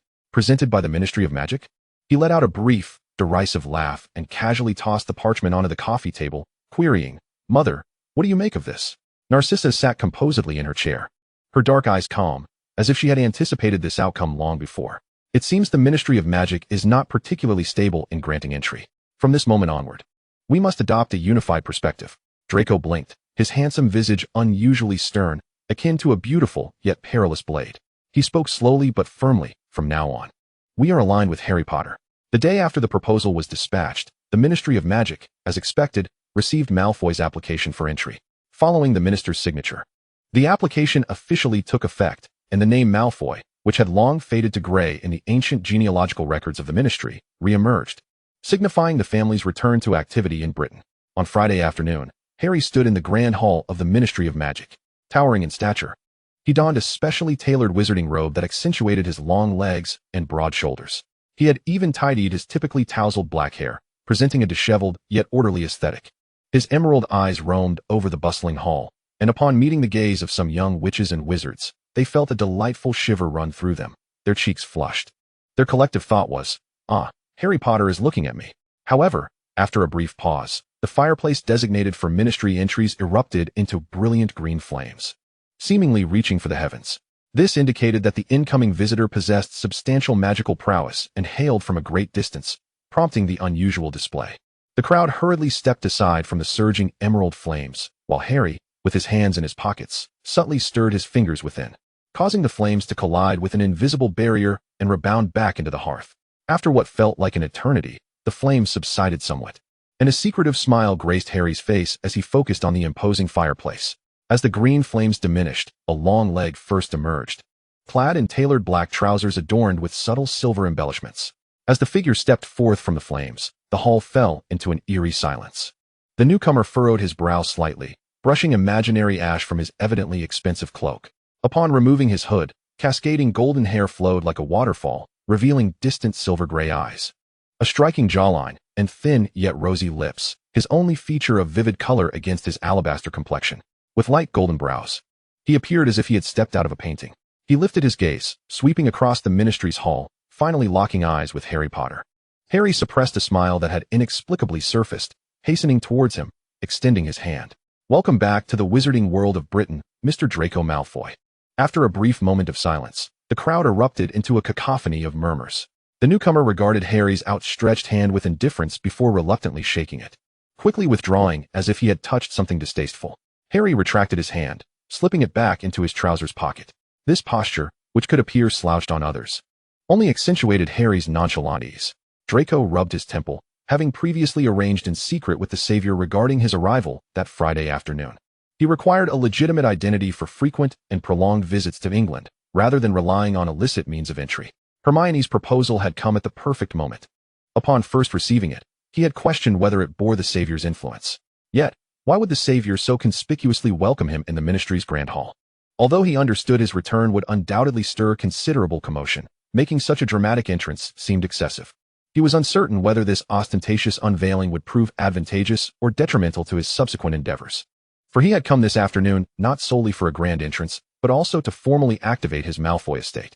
Previously, the estate had been sealed by the ministry following its use as Voldemort's stronghold, but now, as the rightful heir of the Malfoy lineage, He possessed the authority to petition the ministry for its release. Maintaining his aloof demeanor, he nodded slightly to Harry and stated, "Shall we?" With that, he skillfully maneuvered past Harry, heading towards other areas of the ministry. If memory served him correctly, he was to inquire about, "I should directly consult you, Director Granger, regarding personal family asset protection, correct?" Harry followed closely behind, a subtle smile playing at the corners of his mouth. "Indeed, speak with the director." Draco glanced back over his shoulder, his silver-gray eyes slightly narrowing in curiosity. In former times, such a gaze would anticipate the onset of a new century of conflict between them. Yet, both had matured significantly in appearance and intellect, rendering this expression merely one of curiosity. However, upon receiving Draco's glance, Harry felt a twinge of nostalgia. They could never return to the days of their youth at Hogwarts. They navigated through the throngs of individuals bustling within the Ministry of Magic, and without exception, the wizards who brushed past them cast astonished, perplexed glances at their peculiar pairing. Among these gazes, a few were tinged with an incomprehensible curiosity, while others bore a hint of schadenfreude, collectively ensuring they attracted considerable attention. Draco strode forward with an air of indifference, his eyes fixed ahead, while Harry followed closely behind, akin to a bodyguard. It was only after they had distanced themselves that the whispers began to circulate behind them. Could that golden hair belong to him? So striking. That hue. Who else in the entirety of the British wizarding world, aside from the Malfoys, could boast such a rich gold? The Malfoy lineage had evidently preserved such a pure magical heritage over the years. One mused, how old was Malfoy when he departed from Britain? Merely a recent graduate. One might surmise. It has been a decade now. Has he married? Uncertain. Rumors suggest he resides in France. Do you have connections there? I shall inquire. But if he remains unwed? Their eyes met, revealing an unmistakable glimmer of avarice. Should he be unmarried? The vast inheritance and wealth of the Malfoy family would remain at stake. Just as one was about to voice this thought, his lips suddenly sealed. As if an unseen force had compelled him to silence, an all too familiar sensation. Someone had cast a silencing charm upon him. He struggled to part his lips. Yet they clung together as if bound by glue, leaving him only able to emit muffled sounds. In a frantic attempt, he fumbled for his wand. But without the ability to utter a spell, he resorted to gesturing desperately at the individual opposite him. The other, momentarily bewildered, finally comprehended the situation after a prolonged pause and retrieved his own wand, casting a stupefying charm in response. Both, now flustered, cast furtive glances around, wary of further discussion, and hastily parted ways, their actions nearly resembling a panicked retreat. At the hallway's end, Harry cast a dispassionate glance behind before turning back. Draco had not waited for him. He adeptly made his way to Hermione's office, knocked politely, and upon receiving the invitation to enter, he adjusted his attire and stepped inside. Hermione's voluminous curls were meticulously gathered at the nape of her neck, presenting a sharp and efficient demeanor. Her desk was cluttered with a multitude of paper airplanes constituting documents, as she diligently inscribed something with fervor. Her assistant, a girl named Catherine, approached to open the door for Draco. Upon catching sight of his face, she momentarily appeared dazed before swiftly blushing. She stepped aside, her tone unexpectedly gentle as she inquired, "Hello, may I ask who you are?" Draco succinctly introduced himself. Draco Malfoy, here to request the lifting of the Ministry's sealing prohibition on the Malfoy estate. Hermione's voice echoed from within the office. "Catherine, let them in." Upon hearing this, Catherine cleared the way, her cheeks flushed, and said to Draco, "Mr. Malfoy, please. Come in." Noting that Draco had entered, Harry took large strides, closely following him. Catherine's gaze lingered on Draco's retreating figure. Harry, noticing this, subtly positioned himself to obscure her view. Only then did Catherine appear to snap back to reality, retracting her gaze and returning to her seat. Though her eyes occasionally darted towards the now-closed office door, Hermione hastily tore off a piece of notepaper, scribbled a line upon it, and handed it to Draco. She scarcely had time to exchange further pleasantries with the two. "Take this to the property registry office and hand it to them. That will suffice." Draco accepted the note, and Hermione, in her rush, waved them off, signaling they could leave. As Draco approached the door once more, his hand just brushing the doorknob, Hermione spoke again. She lifted her gaze, her brown eyes locking onto Draco's silver ones, and said, "Malfoy, I expect you to keep your word. Remember our agreement." After a moment of silence, Draco softly replied, "I remember, rest assured, Granger." With that, he turned the doorknob and stepped outside. Once outside, Catherine immediately looked up, her voice laced with cautious anticipation as she asked, "Mr. Malfoy, which office do you need? I can guide you." Her heart fluttered with hope. She had heard tales of Draco Malfoy, but encountering him in person was far more impactful than she had imagined. In the Witch Weekly she frequently perused, A handsome young Quidditch seeker had consistently topped the charts, yet Catherine believed that with Draco Malfoy's return to the British magical community, it would not be long before he secured his place on that list, undoubtedly ranking high. After all, surpassing Harry Potter South 5th place should be within reach. However, much to Catherine's disappointment, Draco merely nodded politely, his tone tinged with mild regret as he responded, "Thank you for your kindness, but..." Before he could finish, Harry interjected, "Director Granger likely has other tasks for you. I can escort Mr. Malfoy." Catherine swallowed her words, watching as Draco Malfoy exited her office. And only then did she whisper to herself, "I'm Catherine. It's a pleasure to meet you, Mr. Malfoy." Draco, clutching the note Hermione had given him, surmised that despite his long absence from the ministry, the institutional changes would not be particularly vast. After all, given the ministry's notoriously sluggish efficiency, any significant alterations would be an arduous task for them. Striding confidently ahead, he found it somewhat amusing that Potter trailed closely behind him, reminiscent of a bodyguard or a subordinate. The notion of the savior being a mere aide to Malfoy was enough to headline the Daily Prophet for an entire week. He arrived at another corridor, glancing at the names displayed, and after knocking, he pushed the door open. Harry followed closely, entering the modest office behind him. Inside, a large counter stretched across the room, reminiscent of a bank teller's station, partitioned into 3 windows where 3 different witches sat. Upon noticing their arrival, they called out without lifting their heads, "Register your wand with the machine, then come over." Draco retrieved his wand, softly inquiring, "Is it acceptable to use a French wand?" One of the witches spoke with a hint of impatience, "What about France?" She lifted her gaze towards the 2 individuals at the doorway, her unfinished words fading away on her lips. Suddenly, with a loud clatter, she rose from her seat. This lady, slightly plump and of mature age, was momentarily transformed into a youthful figure, her cheeks flushed with a distinct hue. Her voice softened as she inquired, "May I ask which guest has arrived from France?" Draco produced his green sandalwood wand, exuding a scent of timber, and replied, "It is I." The other 2 witches also raised their heads, their demeanor now warm and welcoming. "A wand from France is certainly permissible, provided you possess legitimate property in the UK, gentlemen. Please, take a seat." Harry Potter found himself amused as he observed the sudden change in attitude of the 3 witches before him. He recalled a prior visit for property registration, during which he had witnessed these very witches assertively compelling an unattractive wizard to complete the necessary paperwork before they would attend to him. Now, however, they seemed transformed, with one even stepping out from behind the counter to take Malfoy's wand. She inserted it into a contraption resembling a vending machine, which whirred and clattered before spitting out a slip of paper. She picked it up, glanced at the name, and read aloud, "Draco Malfoy." "Draco Malfoy." Draco promptly interjected, "Indeed, that is I." A charming smile graced his lips, and his silvery gray eyes sparkled with mirth as he continued, "I have applied for entry and am here to request the unsealing of the Malfoy estate, if I may, ladies." The 3 witches exchanged glances, one of them blushing as she replied, "Of course, Mr. Malfoy." After returning to her counter, she elegantly waved her hand, causing thick sheaves of parchment to begin flipping pages on their own. The rustling of the paper filled the air, and after a time, it settled, revealing 2 pages. She read the text softly. "The Malfoy Manor has been sealed by the Ministry of Magic due to allegations of providing a venue and funding for illegal gatherings." Draco handed over the slip of paper he held, which bore the words, "Consent to unseal Malfoy Manor, Hermione Granger." Hermione's signature glimmered with a radiant glow, and upon receiving the slip, the witch affixed it to a book, watching as it dissolved into the pages.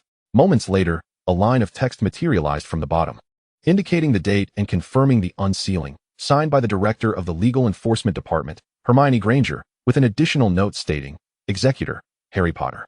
The witch cast a glance at the savior standing by the doorway, who seemed suddenly engrossed in a plant nearby, entirely oblivious to her presence. She regarded Draco Malfoy, and as a witch with years of clerical experience at the ministry, she had heard whispers about the Malfoy family. Once a Death Eater, young Malfoy had miraculously saved the savior during the war, and his family possessed an unimaginable fortune, staunch supporters of pure-blood ideology. After relocating to France, they had received a special decree from the ministry allowing their return, and despite their past indiscretions, the allure of this young man's captivating appearance and wealth was undeniable. Furthermore, having the savior as his nominal guarantor only intensified his appeal. Chapter 27. The Unsealing. She could easily envision the frenzy that would ensue when the unsealing announcement graced the pages of the Daily Prophet. Striving to maintain a professional tone, she stated, "The unsealing notice will be published in the Daily Prophet for 3 days. May I inquire if you are aware of this, Mr. Malfoy?" Draco nodded, replying, "I understand. Should I return in 3 days?" The witch had intended to suggest that she would welcome the opportunity to see the handsome young man again, especially since his presence would guarantee the Savior's attendance, offering her a delightful reprieve from her mundane office life. However, the Savior abruptly interrupted her thoughts, stating, "No need. If no objections are raised at the ministry within 3 days, Malfoy Manor will naturally be unsealed." The witch thought to herself. The Savior's tone implied that should any objections arise, he would certainly intervene. Thus, she replied, "Mr. Potter is correct. In 3 days, the sealing enchantment on the Malfoy property will lapse, and you shall be free to enter your estate, Mr. Malfoy." She returned Draco's wand, stating, "Your wand has been duly registered." Draco accepted it and softly uttered, "Thank you, madam." Once their business was concluded, Draco turned to leave. Harry discreetly cast a silencing charm around them and leaned closer to Malfoy, inquiring, "What are your plans next?" Malfoy, still preoccupied with adjusting his gloves, glanced up in mild surprise before responding, "No plans. I intend to return home." "Goodbye, Potter." Harry tentatively asked, "Where will you stay?" "Malfoy Manor has yet to be unsealed. Do you have another place to go?" Draco looked at him with a mixture of confusion and incredulity. "Potter, why does it matter to you where I reside?" He feigned a revelation, saying, "Are you worried I might forget our agreement? I assure you, I won't." He pulled out his pocket watch to check the time, adding, "I will come find you tomorrow morning at the usual hour." "I won't forget," Harry suddenly reminded him, "but I have a responsibility to monitor you. Do not forget. Your entry application carries both my and Hermione's signatures." Draco pursed his lips, recalling that the close protection he was to receive for no less than 6 months was essentially akin to 6 months of surveillance. Nevertheless, he questioned, "I understand. But your oversight cannot extend to my home, can it?" Harry met his gaze, a hint of amusement dancing in his eyes, though his expression quickly shifted back to its usual calm demeanor. "That decision rests with me, not you, Draco Malfoy." Draco sighed in mild exasperation, feeling somewhat defeated. "Very well. Then you may accompany me." 2 individuals emerged from the elevator of the Ministry of Magic, ascending back to the surface. Throughout their journey, the elevator was a hive of activity, with various patrons entering and exiting, each casting discreet glances toward the 2 figures nestled in the corner.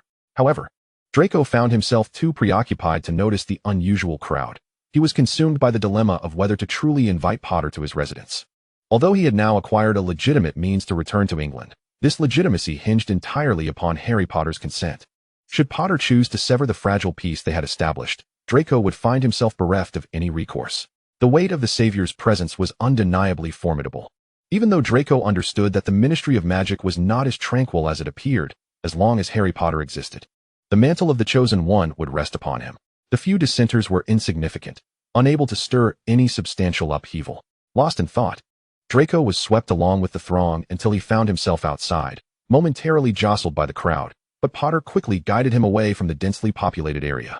They arrived at a secluded alleyway, the junction of Diagon Alley and Nocturne Alley, devoid of shops, with only a handful of pedestrians. Upon recognizing Harry Potter, those few hastily quickened their pace, leaving the alley eerily empty. Standing there, Harry inquired, "Where to next?" Draco remained silent, adopting a somewhat evasive mindset, contemplating the possibility that Potter might grow weary of him. Yet, Potter exhibited remarkable patience, standing steadfastly beside him. Time slipped away unnoticed as they lingered, the sun gradually descending, its crimson rays gently illuminating the earth. In the distance, Diagon Alley began to bustle with life, throngs of weekend revelers, couples and families, each face beaming with joy. Realizing he could no longer evade the situation, Draco finally spoke, "Let us dine first, it is my treat." Harry raised an eyebrow, feeling a twinge of hunger himself. However, he remained patient. During his previous mission, he had concealed himself in a bog for 3 days and nights to apprehend a gathering of dark wizards. And this silent standoff with Malfoy hardly counted as an appetizer. He jested, having been away from England for so long. "Do you know of any good restaurants?" Draco had already set his sights toward Diagon Alley, the warm glow of candlelight reflecting off his golden hair, casting a kaleidoscope of shadows. The shimmering pixies fluttered about, and he reached out with familiarity, allowing them to sprinkle sparkling golden dust upon his hands. The pixies were particularly enamored with his hair, several alighting upon him, adorning him with delicate white blossoms. As Harry approached, Draco's initially aloof demeanor softened as he gazed upon Diagon Alley. After all these years, it remains unchanged. "I suspect most of the shops are still the same, yes?" Harry paused thoughtfully before replying. "No, there have been quite a few changes." He stepped forward, continuing, "Madame Malkin's robes for all occasions is still here, but the Weasley's Wizard Wheezes is now solely managed by one proprietor, the ice cream shop owner. renowned for his delectable treats, fell victim to Voldemort's indiscriminate slaughter. Ollivander has aged considerably, and now his grandson, a rather disheveled young man, runs the shop. The restaurant we often frequented with Ron and Hermione has closed. The owner, whose wife was a squib, was also killed by Voldemort, and they have since relocated. Flourish and Blot's remains, but under new ownership, and the most renowned restaurant is now run by a half-blood wizard whose mother is a muggle. His recipes stem from her culinary heritage. Draco inquired, the most renowned? Harry nodded, deftly parting the crowd ahead of them. Moreover, it is a Chinese restaurant. Are you accustomed to Chinese cuisine? Soon, Harry would discover whether Malfoy could indeed appreciate such fare. The restaurant was teeming with patrons. The owner, a half-Chinese, half-British wizard, had adorned the establishment with authentic Chinese decor, importing chairs and screens from his homeland. He maintained order at the entrance, and, upon spotting Harry Potter, eagerly approached. Mr. Potter. Harry judiciously stepped aside, revealing the resplendent Draco Malfoy behind him. It was perhaps an understatement to describe Malfoy as resplendent, for the lights of Diagon Alley illuminated his brilliant golden hair, casting him as a veritable beacon, even drawing the attention of the owls in the nearby pet shop, who turned to stare. The owner, initially exuberant, faltered, carefully inquiring, and this gentleman is? Having moved to England post-war, he was unaware that such striking golden hair belonged exclusively to the Malfoy lineage. Hair color, in some respects, also signified the depth of one's magical prowess. While Harry Potter was undoubtedly the most powerful wizard in the realm, the Malfoy family remained firmly entrenched in the upper echelons of pureblood wizardry. Draco offered a polite smile to the owner, nodding slightly as he introduced himself. Draco Malfoy, a pleasure. The owner paused momentarily before responding. Gentlemen, please bear with us. The restaurant is currently at full capacity. If you would, it may take approximately half an hour to an hour for a table to open up. Would that be acceptable? Draco secretly hoped the wait would extend indefinitely, ideally until late into the night. He had no desire for Potter to know his residence, nor did he wish to bring him home.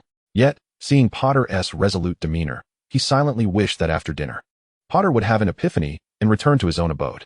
He promptly replied, "Not a problem, we shall return shortly." The owner handed them a small piece of paper, instructing, "If the paper warms, it indicates your table is ready. At that time, please return." Harry accepted the note with a nod, and the owner cast a glance at the figure standing apart from the crowd, seemingly awaiting Mr. Potter, and remarked with a hint of envy, "Mr. Potter, you are indeed fortunate." Harry, somewhat puzzled by the comment, graciously accepted what he presumed to be a compliment, nodding in acknowledgement. "Thank you." With that, he resumed following Malfoy, slipping the note into his pocket as he queried, "Where to next?" He understood Draco's intentions well. He sought to prolong their time outside. However, as an Auror, patience and perseverance were essential skills, and Harry had excelled in his training, nearly attaining perfect scores. Draco momentarily found himself at a loss for words, uncertain of his next destination, yet this did not deter him from maintaining his composure. "I shall be heading to the owl shop," he declared, having concocted a rather clever excuse. "I intend to procure a new owl for my son. Would you care to join me?" He was acutely aware that he was evading the truth. Draco was currently ensnared in a tumult of emotions, bewildered as to why he was accompanying Potter, let alone sharing a meal on a Friday evening, a time typically reserved for couples on dates or families enjoying an outing. What was he to Potter? Once recognized as his school's arch-nemesis, their relationship had now devolved into an existence of surveillance and scrutiny. Remarkably, since his release from the Ministry of Magic, the two had managed to avoid any quarrels, a feat inconceivable a decade prior. Lost in thought, he continued his strides toward the owl shop. He had no genuine intent to purchase an owl. Rather, he was determined to acquire an endearing pet for Scorpius, one that could accompany him in England and positively influence his upbringing. Upon pushing open the door of the pet shop, a multitude of owls turned their heads in unison to regard him. He approached a particular long-eared owl, which blinked its large yellow eyes and let out a soft hoot. Draco reached out to stroke the owl's head, and it gazed back at him, inching closer in a display of affection. The pet shop owner, adorned with an apron and gloved hands, was busy tidying the cages housing the cats. Upon hearing the chime of the doorbell, he stood up with a beaming smile. "Welcome." His gaze landed on Draco Malfoy, and the warmth of his initial greeting gradually faded as he observed the visitor. "Mr. Malfoy?" Draco nodded, unperturbed by the owner's recognition. After all, the wizarding world of Britain was rather small, and his distinctive hair color made him quite memorable. The owner's demeanor shifted to one of coolness as he inquired, "What would you like to purchase?" Draco, still caressing the owl, asked, "Do you have any pets suitable for children?" At that moment, the doorbell chimed again, and Harry entered. He stood a tad taller than Draco and nearly collided with the owl perch overhead. causing an aloof owl perched there to regard him with disdain before fluttering to a nearby shelf. Upon seeing Harry, the shop owner's face instantly lit up with enthusiasm. "Mr. Potter, what can I assist you with today?" Draco noted the evident disparity in the owner's treatment of them. He refrained from turning around. Listening as Potter replied nonchalantly, "I am not here to buy anything. I am merely accompanying my friend. Please attend to him." With those words, the owner's enthusiasm once again diminished. Ignoring Draco, he resumed his task, asserting, "The owl you are currently handling would be quite suitable for a child." Draco continued to stroke the owl, acknowledging its gentle nature, yet hesitated. "Do you have any more unusual pets? Price is not an issue." The shopkeeper set down his items with a thud, his words brusque. "If you wish to buy, then buy. If not, please leave. We do not welcome Death Eaters here." Draco interjected. Harry squinted from behind, his voice slow and deliberate. "Mr. Jean, please remain calm. He is not a Death Eater." Upon hearing Harry's words, a faint flush of anger tinged the shopkeeper's face. He coldly retorted, "Mr. Potter, my family perished at the hands of Death Eaters. I am grateful for your victory over that dark wizard, which dispelled the clouds hanging over Britain, but that does not mean I will forgive a former Death Eater." Harry understood the truth in Mr. Jean's sentiments. As someone who had fought on the front lines, he was well aware of the atrocities committed by Death Eaters. Yet, his feelings toward Malfoy were particularly complex. Setting aside the deranged Bellatrix Lestrange and her husband, Lucius Malfoy had never been a prominent figure among Death Eaters. His role had primarily been one of financial patronage and political maneuvering within the ministry. As for Draco, his earlier bravado during spell duels with Potter had evaporated in the face of real battle. Moreover, his mother, Narcissa, had never borne the dark mark, which disqualified her from being considered a Death Eater. Indeed, Draco had saved Harry's life on 2 occasions, once in their cellar and again on the battlefield. Calmly, he advised, "Mr. Jean." However, his words were cut short as Draco moved. He lifted the owl's cage, retrieving a handful of gold galleons from his sleeve, around 10, far exceeding the owl's value, and dropped them onto the wooden counter with a chime. "I shall take this owl," he concluded. With that, he grasped the cage and brushed past Harry, exiting the shop. Harry glanced back at the shopkeeper, sighing, "Mr. Jean, take the galleons. At least his money is clean." Mr. Jean's expression tightened, and he replied stiffly, "No need for that, Mr. Potter." Turning, Harry pushed open the door and stepped outside, where he discovered Draco had released the owl from its cage. He had cast a shrinking charm, transforming the cage into a delightful pendant. While the owl perched contentedly on Draco's shoulder, its fluffy form nestled against his pale face illuminated by the streetlight. He tentatively inquired, "Is the note warm?" Harry retrieved the restaurant's note from his pocket, which, upon being taken out, morphed into the shape of a small trumpet, its color shifting to a vibrant red. The shopkeeper's voice emanated from the tiny trumpet. "Mr. Potter, Mr. Malfoy, please come over." Harry released the note, which then transformed into a paper airplane, guiding their path forward. With the warm, fluffy owl resting against him, Draco felt his spirits lift slightly. He scratched the owl's belly and walked alongside Potter toward the direction of the restaurant. Diagon Alley remained bustling with people, and as Draco walked beside Potter, he inevitably attracted numerous glances filled with curiosity, scrutiny, and skepticism. However, the imposing presence of Potter dissuaded anyone from approaching them. Upon arriving at the restaurant, the proprietor was already peering out the door. His eyes brightened upon spotting Harry, and he waved enthusiastically. Harry approached, greeted warmly by the owner. "My apologies for keeping you waiting, gentlemen.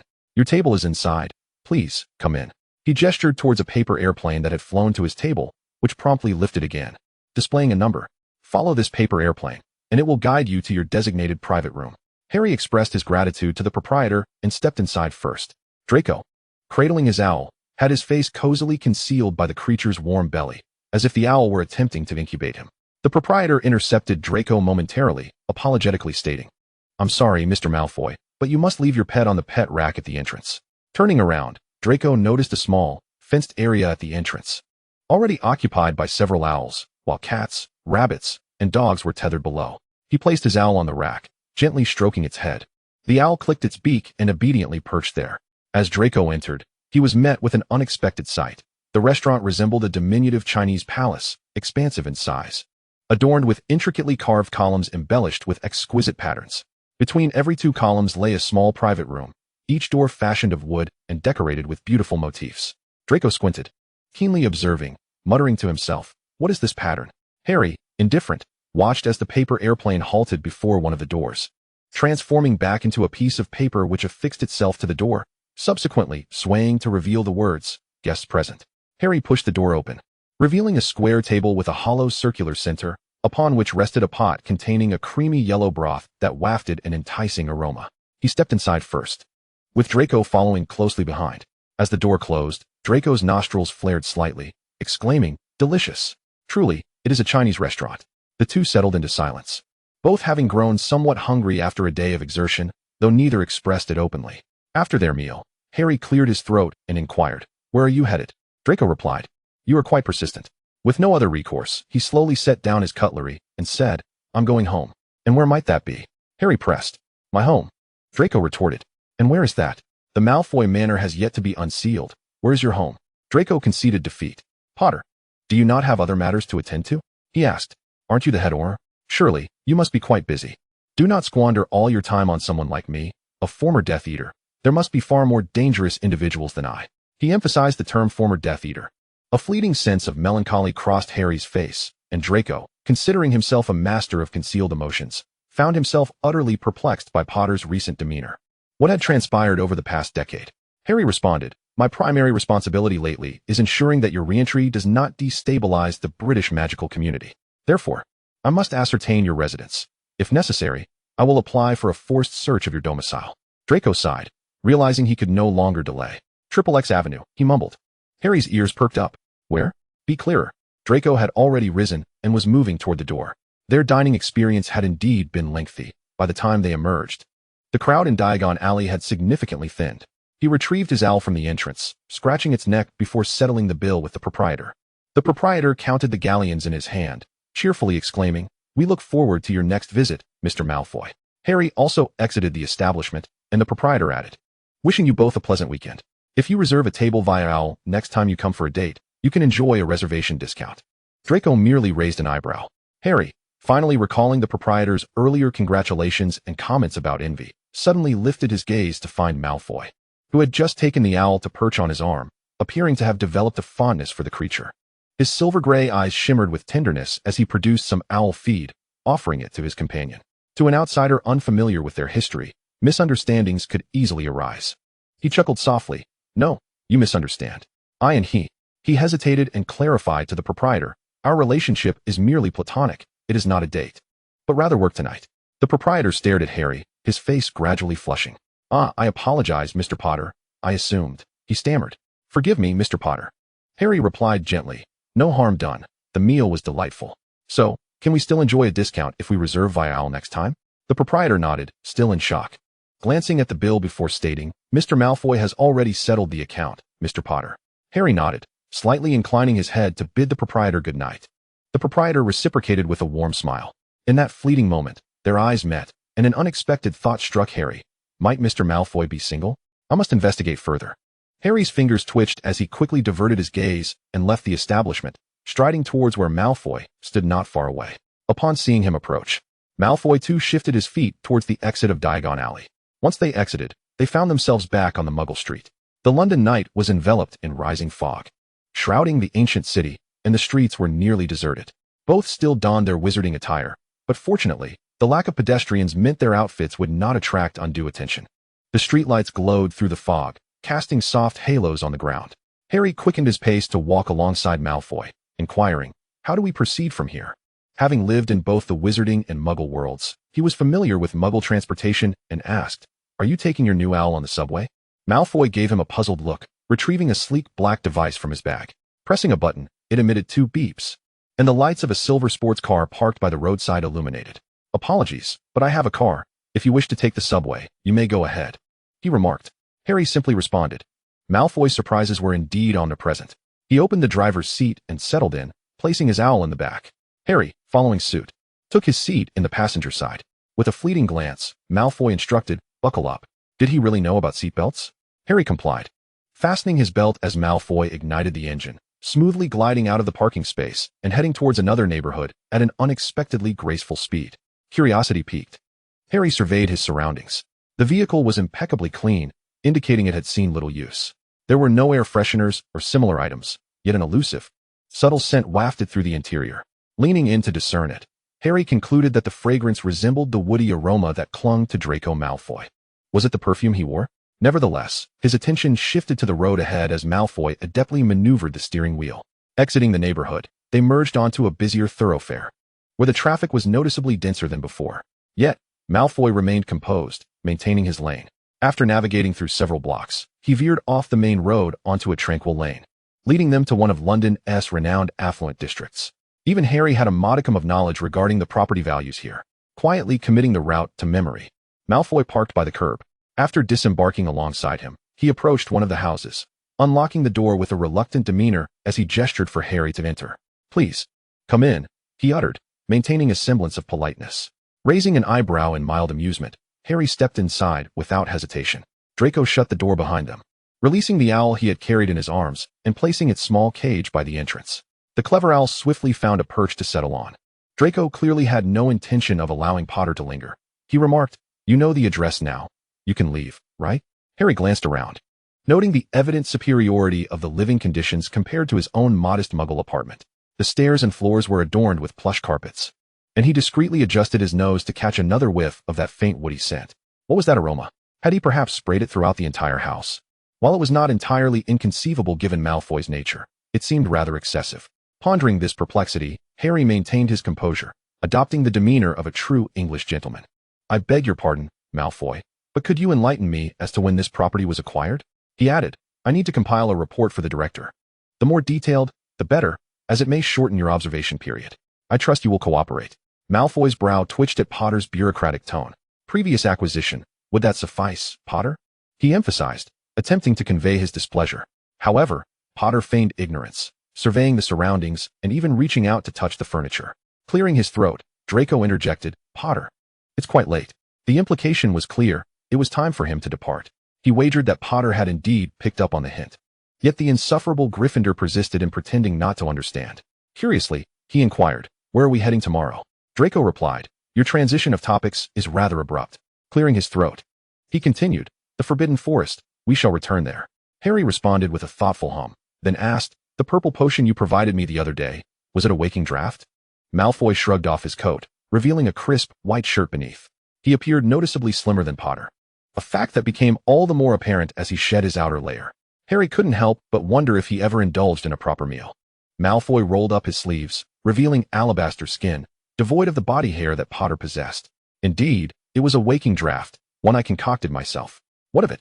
Harry pressed on. "It worked remarkably well. I would appreciate 2 more vials." With a flick of his wrist, Malfoy illuminated the entire house with electric lights. Casting a bemused glance at Harry as he retorted, "Did you think it was water to be consumed at will?" Following this, he discarded his boots and padded barefoot across the carpet toward the staircase. "Aren't you heading home?" Harry earnestly replied, "I need to conduct thorough inquiries before I leave." Malfoy, in resignation, said, "Then hurry up. Once you're done, you may depart." Harry followed suit, removing his shoes as he trailed behind Malfoy. The space behind the stairs revealed a pristine kitchen. Malfoy directed a glass to fill with water, leaning against the counter with a subtly challenging demeanor. "No contraband, I trust?" Harry feigned a thorough inspection, nodding affirmatively. "It's clean." Malfoy rolled his eyes and ascended the stairs, with Harry trailing him. The upper floor housed several bedrooms, which Harry surveyed, commenting in a tone that bordered on critical, "It appears there are no issues here." Malfoy interrupted, "Since there are no issues, might you not return home now, or Potter?" A clandestine thrill surged within Harry, reminiscent of their past encounters when they would engage in verbal sparring, with each retort igniting the tension between them. Draco's eyes, ablaze with ire, would meet his, the air thick with unspoken animosity. Feeling a pang of nostalgia, Harry observed the now aloof Malfoy, aware that he could not press too hard. Even with their current alliance, obscured from the world, it did not grant him license to pursue relentlessly. Relenting, he stated, "Very well, I shall take my leave. I will return tomorrow morning. You need not seek me out." Draco, undoubtedly bemused by what he considered Potter's folly, muttered, "I won't send you off." Harry turned and descended, hearing the door close behind him. Only then did Draco rub his aching temples, snapping his fingers to fill the bathtub before shedding his clothes and sinking into the warm water. Once outside, Harry immediately apparat back to his home. He silently noted the address of Malfoy's residence, removing his wizarding robes. Unlike Malfoy's abode, his home lacked a magically levitating rack to assist with clothing. A sudden wave of dissatisfaction washed over him regarding his own residence. Moreover, he realized that his bathtub paled in comparison to Malfoy's grand one, prompting him to resolve to visit the furniture store the following day to procure one of his own. After both individuals had completed their morning rituals, each harboring their own thoughts, They reclined upon their respective beds. The following morning, while Draco had yet to fully awaken, he sensed the magical barrier he had erected being breached with disconcerting ease. Irritated, he opened his eyes to recognize the familiar magical aura. Who else could it be but that insufferable savior? He hastily seized the robe that lay beside him. Accustomed to slumbering in nothing but his undergarments, his skin bare and unadorned, it was not particularly cold within his abode, nor was he susceptible to illness. Draping the robe over himself, he tousled his slightly unkempt hair and opened his bedroom door, descending the stairs. Indeed, the vexatious savior had made himself at home, having already entered uninvited. Draco stood at the staircase, casting a frigid gaze upon him as he inquired, "How did you gain access to my home?" Harry glanced at Malfoy, hastily averting his gaze, pondering the stark contrast between their physiques as fellow men. Setting down the paper bag containing toast and sandwiches, while balancing 2 cups of coffee in his other hand, he asked, "You have a toaster and butter, don't you?" Draco replied with a reluctant nod. "In the kitchen." He followed Harry downstairs, recalling that last weekend had been spent enjoying breakfast at Potter's residence. Now it was his turn to host. Harry removed his coat, revealing a woolen overcoat typical of an ordinary Brit, and underneath, a snug uniform that left Draco momentarily envious, wondering if Potter had consumed some growth hormone during his time as an Auror. As Harry ventured into the kitchen, his voice resonated from within. "What about the owl you brought home yesterday?" Draco ambled down the stairs, still struggling to fully awaken. His mind was sluggish. He answered dully, "I left it in the garden. This place is too small for it." Before he could finish his sentence, he realized he had misspoken, for in the next moment, the savior's dark head appeared at the kitchen entrance, curiosity alight in his eyes as he asked, "You have a garden? Where is it?" Draco clenched his jaw, silently resolving to refrain from conversing with Potter during morning hours in the future. Yet, it proved futile, as Potter had already risen from the table, exploring the surroundings. He attempted to push open what appeared to be a cupboard, and to his surprise, the door swung open. Draco stared in exasperation as Potter peered out like an inquisitive child, revealing a quaint garden with a lone tree and outdoor furniture, enclosed by high walls adorned with protective enchantments to shield it from prying eyes, including muggle detection spells. Potter remarked, "There is no hidden entrance or basement in this garden, is there?" Draco, spreading butter on his toast with a knife, replied curtly, "No, rest assured, Captain." After ensuring he had thoroughly inspected the house, Harry returned to his seat. Noticing Malfoy unceremoniously devouring the toast he had brought, he inquired, "Don't you have any house elves here?" Draco, elegantly lifting a sandwich, retorted, "Do you understand how house elves come to be? Have you ever wondered why Hogwarts has so many of them? You and your friends know to advocate for their rights. But do you know their origins?" Harry was momentarily taken aback, realizing he had never delved into such tales. Having grown up in the Muggle world, he lacked the knowledge that might be deemed common sense among other young wizards. For many wizarding children, such information was taken for granted and thus rarely discussed, leaving Harry unaware of many fundamental aspects of the wizarding world, including the origins of house elves. He pressed his lips together, asking, "How do they come to be?" Malfoy replied leisurely, "When your surname or your individual magical prowess reaches a certain magnitude, it resonates with the place you inhabit. Do you know why pureblood families rarely relocate? It is because generations of pureblood wizards have dwelled within those homes, their magic subtly influencing the surroundings, and over time, these ancient residences acquire their own magical essence." With a flick of his wrist, a nearby teapot sprang to life, a tea bag floated out from the cupboard, and the stout kettle on the stove elevated itself, brewing a pot of tea. The teapot and cups obediently floated to a tray, then glided onto the table.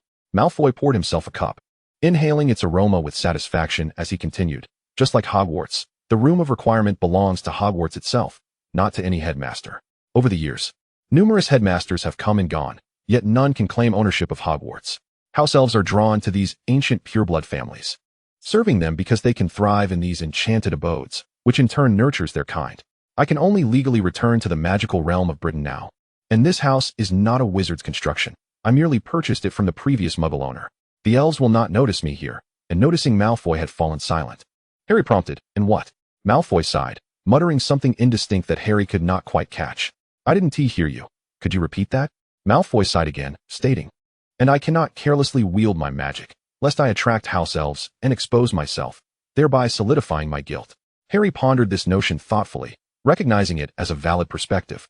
He quietly added the consideration of house elves to his list of Auror responsibilities. Seeing that Malfoy seemed finished, he urged, "Hurry up and finish." "Didn't you say we were going to the Forbidden Forest today?" Draco rolled his eyes in elegant exasperation, rising from his chair with a deliberate slowness. "I need to freshen up and change my clothes."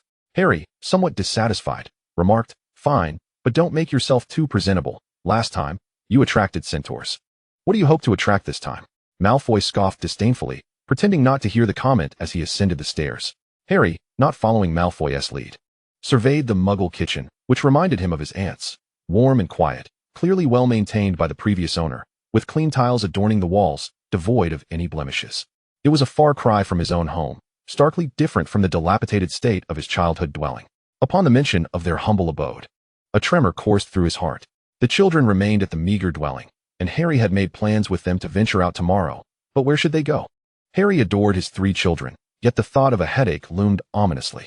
It was worth noting that Malfoy also had a child. Perhaps he could inquire where Malfoy intended to take his offspring. Harry's thoughts meandered aimlessly until the staircase creaked softly, and Malfoy descended, having finished his preparations. Spotting Harry still standing in place, he cleared his throat and remarked, "Potter, we're leaving." Harry, as if awakening from a dream, responded with an "oh" and stepped outside.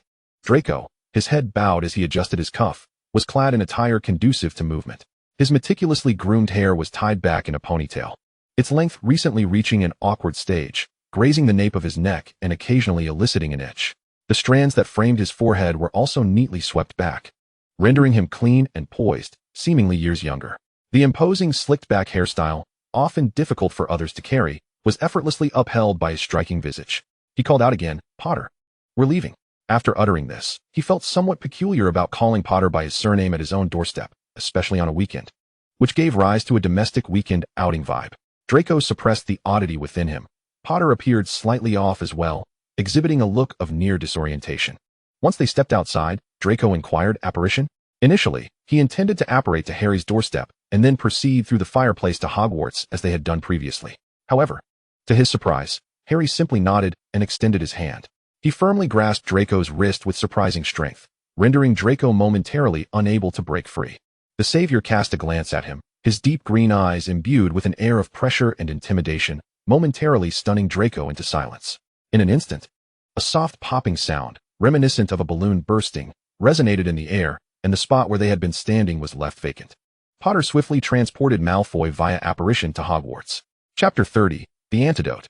Draco stumbled slightly as he was pulled along, grateful for Potter's steady grip, which securely enveloped him. Suddenly thrust into the embrace of a powerful wizard during apparition, he experienced a surreal sensation of entering a bizarre realm. A veil of darkness enveloped him momentarily, revealing glimpses of myriad sights that vanished upon closer inspection. Soon, the darkness dissipated, and under a blazing light, Draco was compelled to shut his eyes. The scent of grass mingled with other aromas filled his nostrils as his feet found purchase on solid, firm ground. The grip on his wrist was released, and Draco reopened his eyes to behold the imposing Hogwarts castle before him. They stood at the sole bridge connecting Hogwarts to the outside world. Crossing it would lead them into the heart of the castle. Hogwarts and the surrounding forbidden forest were both shielded against apparition, ensconced within a vast magical barrier. As long as the position of headmaster existed at Hogwarts, this formidable protective enchantment would remain in effect. However, Potter's immense power, coupled with his status as a former student, likely allowed him to circumvent the barrier's restrictions, facilitating their seamless arrival. Draco, somewhat exasperated, remarked, "Potter, if you could apparate here all along, why did you resort to flue powder before?" With his hands tucked into his pockets, Potter's robe billowed in the wind behind him, resembling a Quidditch uniform's flowing silhouette. Although his words seemed innocuous, Draco sensed a hint of mischief woven within. "You never requested that I bring you along for apparition." Draco rolled his eyes silently. He had another motive for coming to Hogwarts today. He aimed to discreetly separate Potter from their group to engage in a secret meeting with his godfather in the Room of Requirement, as well as with Professor Dumbledore. Regarding Potter, he had previously experienced the peculiar surge of Potter's tumultuous magic. The potion he had given Potter was indeed an awakening draught, albeit an exceptionally potent one. Not intended for common dizziness, but rather for treating poisoning. Yet, looking at Potter's robust physique, he found it hard to reconcile with the typical signs of poisoning. Previously, he had employed a diagnostic spell common at St. Mungo's, revealing Potter's health and magical flow to be astonishingly robust, even vibrant. So why would an antidote manifest effects on him? Moreover, the antidote he had concocted was a strong one, not the standard variety produced en masse by St. Mungo's. Thus, the pressing necessity of the day was to conduct a clandestine conversation with Severus and Professor Dumbledore. As he walked ahead, lost in thought about how to distract Potter, he failed to notice that Potter had inadvertently halted in front of him. Unaware, he collided with Potter's back, eliciting a sharp pain. He clasped his nose, staring at Potter, who had stopped inexplicably, and asked in a muffled tone, "What now?" Potter appeared tense, as if facing a formidable foe, his wand having slipped from his sleeve into his grasp at some point. His muscles were taut, eyes fixed ahead. Draco, feeling the tension, noticed Potter's towering stature blocking his view. As he prepared to sidestep him, Potter raised an arm, obstructing his passage. Draco, perplexed, wondered why Potter was barring him, especially since they were still at the edge of the bridge's thicket, yet to cross it. As he attempted to maneuver around Potter, the latter suddenly yanked him back, nearly causing him to stumble. Draco, bewildered, felt his irritation rising at Potter's erratic behavior. Just as he was about to question the Savior's intentions, a spell's crimson light shot forth from the tip of Potter's wand. Draco's body tensed, despite having distanced himself from the battlefield for some time. The incantation stirred unwelcome memories within him. He barely had time to draw his own wand before Potter shielded him, surrounding them both with a surge of magic. In that fleeting moment, Potter had conjured protective armor around him and cast a formidable barrier towards their unseen adversary, his wand pointed skyward. As dark clouds began to gather ominously above them, dazed, Draco heard two gruff voices call from the other side. "We've been waiting for you, Savior." Upon hearing the voice, Draco abruptly lifted his head. It was a sound unmistakably belonging to one whose throat had been ravaged by potions, only to be painstakingly restored to a semblance of speech. With the utterance of that voice, familiar waves of dark magic began to permeate the air. Dark magic? Draco felt Potter seize one of his arms, hoisting him upright. Potter's gaze was fixed ahead, his expression tinged with suppressed fury, a tempest of magical energy swirling fiercely around him. Only then did Draco manage to stand tall and direct his gaze towards Potter's front. Before them, several figures clad in black stood upon the bridge of Hogwarts. There appeared to be three, garbed entirely like bats, with hoods drawn tightly over their heads. Their masks bore the emblem of a ghastly white skull, from which forked serpent tongues emerged. In unison, they raised their wands, aiming at Potter in the direction he faced. In an instant, three streams of magical energy coalesced and hurtled toward them with a thunderous force. Draco, could someone enlighten him as to what was transpiring? Potter yanked him back behind himself, and Draco drew his wand, feeling an inexplicable surge of adrenaline within him. After all, Potter was present. He trusted that the title of Auror Captain was not merely for show. Suddenly, Potter thrust his wand forward, and the ominous cloud hovering above him soared forth, colliding violently with the concentrated magical force. Just before the explosion of raw power, the area where the cloud had been erupted, sending a fierce gust of wind spiraling outward. Shielding his eyes from the tempest, Draco watched as the cloud dispersed, releasing a thick mist that enveloped them in a shroud of moisture. Finally, Draco exhaled, casting a nervous glance around him as he whispered, "Potter, what is happening?" Potter's dark brows knitted together, revealing his own inner turmoil. With a flick of his wand, he swiftly cast an invisibility charm and a silencing spell upon them both, followed by laying traps and disguising enchantments in their surroundings. He then waved his wand gently, causing two wisps of fog to coalesce at its tip, transforming upon contact with the ground into two diminutive, agile cats. The cats opened their misty eyes, glinting with green light, and leapt into the fog. Draco observed this spectacle, his heart sinking. Dark magic. Moreover, Potter's speed and skill in wielding it exceeded his expectations. Commonly defined dark magic includes several varieties. The first involves immense destructive power, akin to the Killing Curse or the Cruciatus Curse, which can almost guarantee instant death, particularly the Avada Kedavra, which has never been effectively countered since its inception. However, casting such spells requires a tremendous expenditure of the caster's own magical strength and resolve, often termed the determination to kill. Another form involves the manipulation of living entities for one's own purposes, similar to the Imperius Curse. A rarer type of dark magic, akin to Voldemort's practices, entails severing one's own soul and bestowing fragments upon various beings or objects, allowing these souls to inhabit them. In this regard, Potter's recent actions resembled the spontaneous creation of two fog-formed cats, a transformation that is not overly difficult, yet bestowing consciousness upon them is a formidable challenge. Evidently, Potter managed to effortlessly imbue these creatures with a portion of his own awareness or magical energy, enabling them to scout ahead on his behalf. There exists yet another form of dark magic, exceedingly rare and predominantly held by pure-blood aristocracy, passed down through generations as family spells. Akin to secret arts that require the sacrifice of a portion of one's bloodline to unlock corresponding abilities.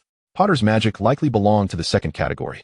Indeed, Potter's body swayed slightly, as if entranced, before quickly regaining stability. Draco, standing vigilant beside him, observed the mist swirling like water around them. He could feel Potter's magic embedded within the fog, akin to a spider's web that enveloped and shielded them both. Any slightest disturbance would not escape the awareness of this magical barrier. Suddenly, Potter moved. Presumably, the cats had located their target, and as he shifted, Draco found himself compelled to follow suit. Having only served as a clerical officer at the French Ministry of Magic, devoid of any Auror training, he was now thrust into a first-hand experience of an Auror's combat, discovering that Potter's reflexes and agility far surpassed his expectations. Sounds of chaos erupted from ahead as Potter waved his wand, conjuring another swirling cloud, within which faint flashes of lightning flickered, gliding stealthily like a dark specter amidst the shroud of mist. Within the fog, Draco was uncertain how Potter discerned their path, likely aided by the two cats. Soon, the sound of thunder reverberated through the air, followed by the acrid scent of charred flesh wafting toward them. Draco, unaware, began to perspire as the damp mist soaked his hair and clothes. Ahead, Potter's hand gently brushed his shoulder, activating a waterproof charm, a warming spell, and a fog-clearing incantation that enveloped him in a layer of cleanliness and freshness, effectively keeping the oppressive mist at bay. Even more remarkable was the continued efficacy of Potter's protective armor. Had it been anyone else, they might not have been able to blend these simple spells so seamlessly. He whispered, "What do we do next?" At last, Potter spoke, his voice grave. "I will summon reinforcements to handle the aftermath." So soon? Draco pondered. As the feeble sunlight began to pierce the veil of mist, indicating they were nearing the edge of Potter's protective net. Cautiously, Draco followed closely behind Potter, assuming he had subdued the three enigmatic assailants. However, upon stepping beyond the fog's protection, they were met head-on with a barrage of spells. Draco, just as he prepared to raise his wand in defense, Potter, at a speed beyond comprehension, lifted his wand, unleashing a radiant, rainbow-hued barrier that erupted from its tip, creating a fan-shaped shield that deflected all incoming spells. With another flick, he redirected the errant spells that had been ricocheting off the rainbow shield, orchestrating them into a swirling vortex, much like a blender, and with a decisive thrust of his wand, he sent the chaotic magic hurtling back in the direction it had come from. A thunderous explosion ensued, sending debris and earth flying into the air. Draco, feeling a mix of emotions, lowered his wand, confronting an undeniable truth. During the fray, it seemed that Potter did not require his assistance at all. As the smoke dissipated, only one of the three peculiar individuals adorned with grotesque bone masks remained. The other two had vanished without a trace. Porter appeared unfazed, conjuring a rope to securely bind the lone survivor. He promptly seized the wand from the individual's grasp, who, in an attempt to resist, was met with a swift flick of Porter's wand, casting a silencing charm upon him. A stunning spell followed, sending the man crashing heavily against a nearby tree, rendering him unconscious. With another flourish of his wand, Porter commanded the surrounding vines to rustle and entwine the figure, ensnaring him completely. One particularly sharp tendril extended menacingly towards the man's throat. At that moment, two misty feline forms approached, nimbly leaping onto Porter's palm, only to swiftly vanish as if they were mere toys. A look of astonishment crossed Porter's face as he muttered to himself. Did they escape using a portkey? Seemingly reassured that the danger had passed, Draco surveyed the area and whispered, "Is it over?" Porter nodded. Just as he was about to respond, darkness enveloped him. A sudden, excruciating headache surged, causing him to emit a small groan. Draco, witnessing this, quickly retreated, his vision blurring as he momentarily lost consciousness. The last image that lingered in his mind was of Draco's alarmed expression and the sensation of being supported. Chapter 31, Confirmation. Draco watched in horror as Porter, who had been standing resolutely before him, suddenly collapsed in agony. Without a moment to contemplate, he rushed forward to catch the nearly toppling figure. The savior's physique was robust, dense with muscle, and considerably heavier than his own. Draco felt as though a solid, warm stone had been thrust onto him. Rolling his eyes in exasperation, he gritted his teeth and bore the weight of Porter's unconscious form, glancing back at the bound figure in black. Fortunately, it seemed that Porter had merely succumbed to exhaustion from the extensive use of his magic, as the bindings remained effective, indicating that Porter's magical essence was still in operation. Yet now, what was to be done? Draco turned his gaze toward the distant silhouette of Hogwarts, realizing that he alone could not transport Porter back to the castle. Without Porter's magical presence as a key, would Hogwarts even grant him entry? Anxiety gnawed at him, though his demeanor remained composed. He contemplated casting a levitation charm to alleviate the burden, only to discover its futility. What enchantments has this insufferable savior placed upon himself? Draco's expression hardened as he supported Porter, slowly making his way toward Hogwarts. He gripped his wand tightly, remaining vigilant, aware that although he lacked formal Auror training, His combat instincts honed during the battles in the wizarding world set him apart from many. While remaining alert, he softly called out, "Porter, wake up." The effort was exhausting. So he employed a minor spell, weaving a small paper figure that echoed his voice like a tiny trumpet in Porter's ear. Inspired by the owner of the Chinese restaurant from the previous night, he pressed on. Approaching the protective barrier of Hogwarts, Draco was cautious, extending a hand. Should he be denied entry, retreat would be his only option. To his surprise, Hogwarts welcomed them warmly, a gentle wave of warmth enveloping them. Only Draco felt it, as Porter remained unconscious. Whether due to the paper figure's influence or Porter's own will, Draco sensed a slight alleviation of the weight upon him. Porter's arm draped over his shoulder stirred slightly, a rush of warm breath brushing against Draco's ear, causing him to shift uncomfortably as if Porter were whispering directly to him. "Malfoy," came the low voice. Draco exhaled in relief, as the surrounding silence enveloped them. Upon entering Hogwarts' domain, he allowed his guard to lower slightly, asking, "How are you, Porter? Are you more aware now?" The scenery before Harry gradually came into focus. In a disorienting moment, he had inexplicably lost consciousness. Feeling heavy-hearted, he summoned strength to prop himself up, glancing at the familiar sight of Hogwarts. Draco's expression visibly relaxed upon seeing him regain consciousness. Harry shifted his shoulders uncomfortably but quickly raised his wand, casting a familiar diagnostic charm that enveloped him in a gentle wave of magic. After withdrawing his wand, Draco's face bore an unmistakable look of confusion. What on earth happened? Porter? Though feigning puzzlement, Draco's heart sank further. His suspicions solidified, yet he needed confirmation from Professor Dumbledore and his godfather. They would surely possess greater insight into Porter's condition. If neither knew the cause, he could always seek Hermione's assistance. The two entered the grand doors of Hogwarts, which opened just a crack for them before gently closing behind. Draco surmised that Dumbledore must have orchestrated this, even in his portrait form. He sensed the headmaster had left a contingency plan. Silently, Harry moved toward the room of requirement, which transformed into a new setting upon their entry. The potion-making apparatus had been relocated to a corner, separated by a wall from a space resembling a laboratory. Upon opening the door, they found a well-appointed potion-making room, with a plush carpet, a round table, and soft chairs. The window had expanded, seemingly to afford them a better view of the outside. Peering out, Draco contemplated how to craft an excuse to send Porter away when he heard Porter's tense voice. "You stay here, I will handle that person." Draco eagerly urged Porter to proceed, exclaiming, "You go ahead." Porter cast him a bemused glance, but Draco, entirely focused on getting Porter away, chose to ignore the unspoken thoughts in his eyes. Once the savior had exited, he leaned against the window and watched as Porter's figure appeared below. Quickly, he turned back, raising his wand to tap on the empty frame hanging on the wall. "I'm aware you're present. Come forth swiftly. I have an urgent matter." He cast a nervous glance toward the window, ensuring Porter was heading towards the bridge when Dumbledore's voice resonated behind him. "My dear, what troubles you?" Severus also made his appearance, raising an eyebrow upon realizing he was alone. He exchanged a glance with the portrait of Dumbledore and inquired, "Where is Potter?" Draco swiftly replied, "We were ambushed outside Hogwarts. Potter defeated them, and now he has gone to deal with the person he has restrained." He spoke with gravity. "We can discuss this matter later, Godfather. When did Potter mention his unusual magical fluctuations to you?" Severus pressed, furrowing his brows. "What have you discovered?" Draco felt a lump form in his throat as he spoke slowly. "I believe Potter does not suffer from the psychological issues you suggest. He is indeed unwell, but not with a mental ailment. His magic is genuinely problematic, not due to himself, but due to external interference." Dumbledore narrowed his eyes, an O escaping his lips as he slightly lifted himself, his azure eyes gleaming behind his small round glasses. "What do you mean?" Draco gazed steadfastly at his two elders, affirming, "I suspect Potter has been poisoned." A long silence enveloped the room. Both Dumbledore and Severus momentarily rendered speechless, seemingly taken aback.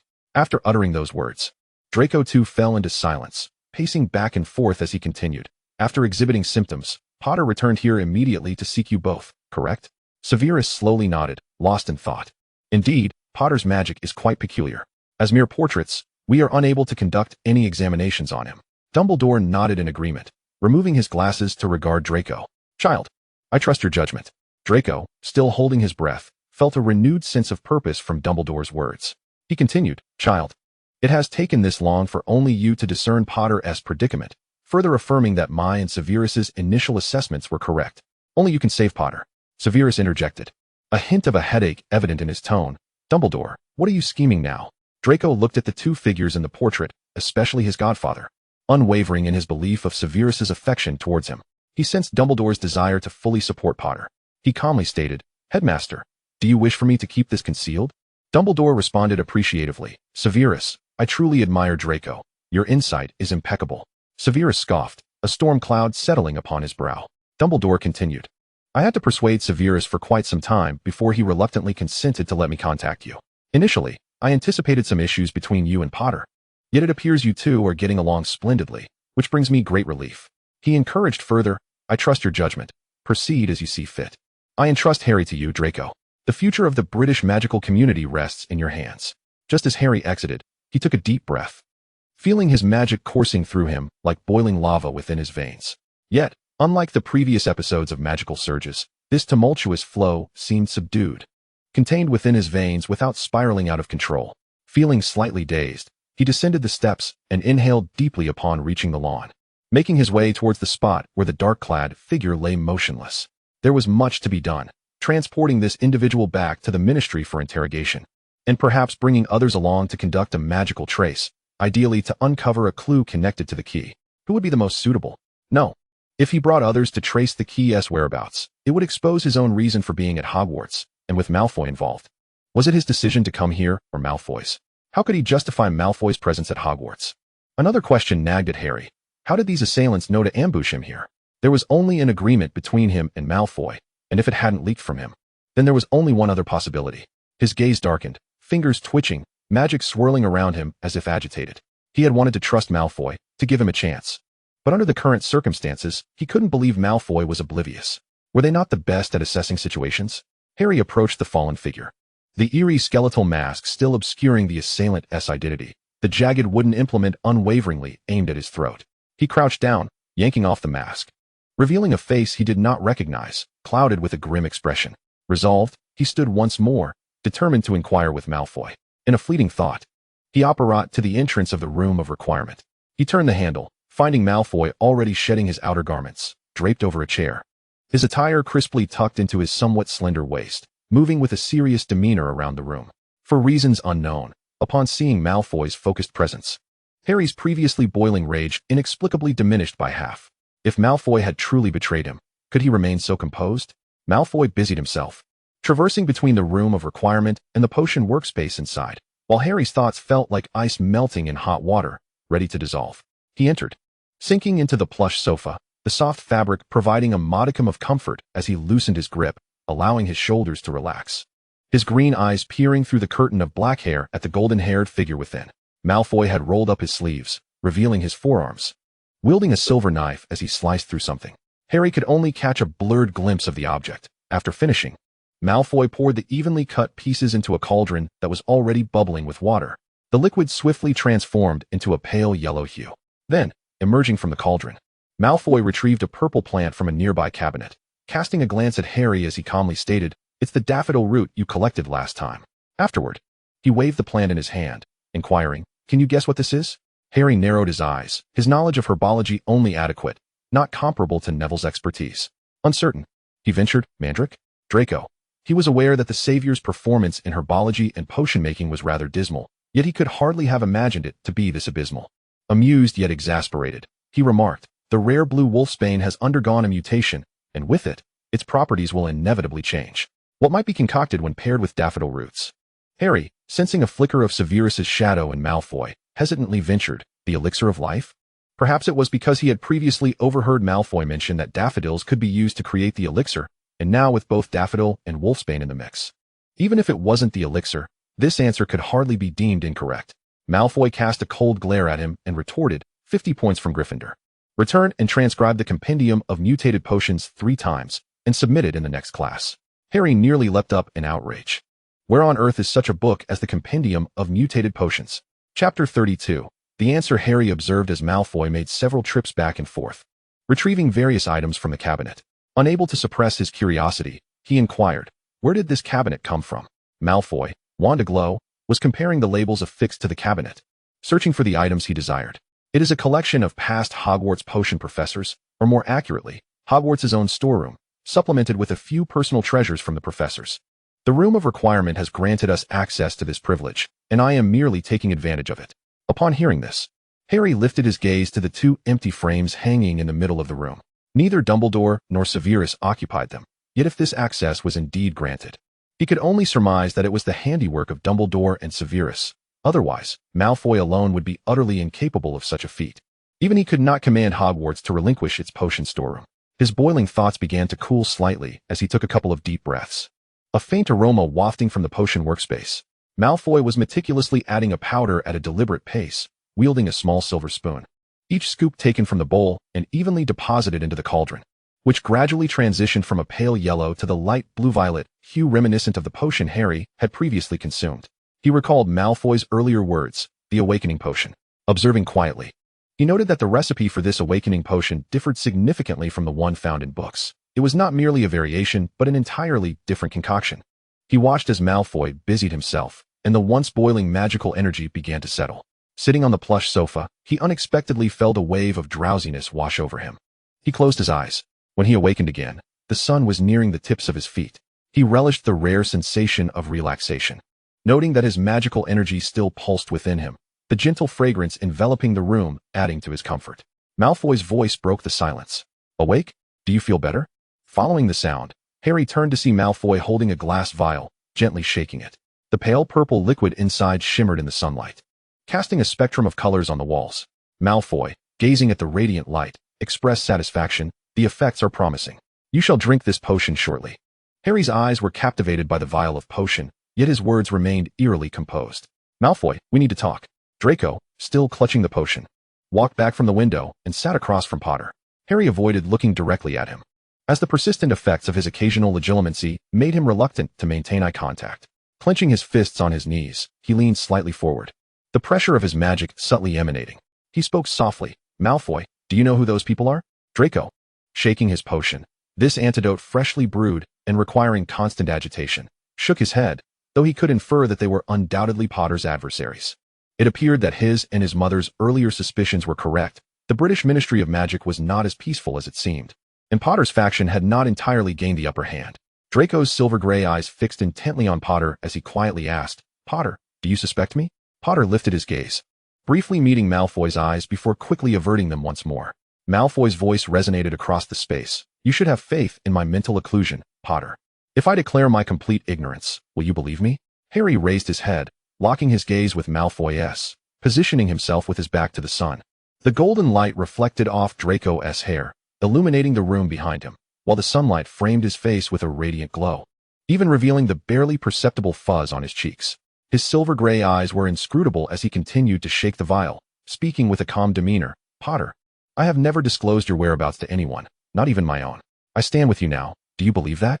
Harry found himself drawn to Malfoy's magnetic silver-gray eyes, which seemed to pull him in, yet unlike his uncontrollable and loathsome legilimency, he could not penetrate Malfoy's thoughts. Despite this, an unexpected sense of calm settled within him. He leaned back, a self-deprecating smile escaping his lips. How peculiar. My rational mind tells me to reconsider whether I can trust you, yet my instincts urge me to believe you. Draco continued to shake his potion, rising to return to the window, allowing the vial to bask in the sunlight. He inquired, So what is your answer? Harry regarded Malfoy, illuminated by the sun as if gilded, and nodded. I believe you. Draco exhaled softly, having prepared for the possibility that if Potter did not trust him, his plans for returning to England might need to be recalibrated. He squinted at his potion, then walked back to hand it to Potter, saying, Drink this. It will make you feel better. Harry accepted it, seemingly catching on to something. He raised an eyebrow and asked, The awakening potion? Draco replied with a steady demeanor, an enhanced version of the awakening potion. Drink it. Harry cast another deep glance at him, took the vial, and drank it in one go. Upon witnessing the savior finish the potion, Draco sighed in relief. But then he sat down, his expression turning serious. Potter, what I am about to say may seem unbelievable, but you must trust me. I speak nothing but the truth. Harry sensed Draco's gravity and felt a premonition stirring within him. Perhaps Malfoy had indeed uncovered the root of his troubles. He too adopted a serious demeanor.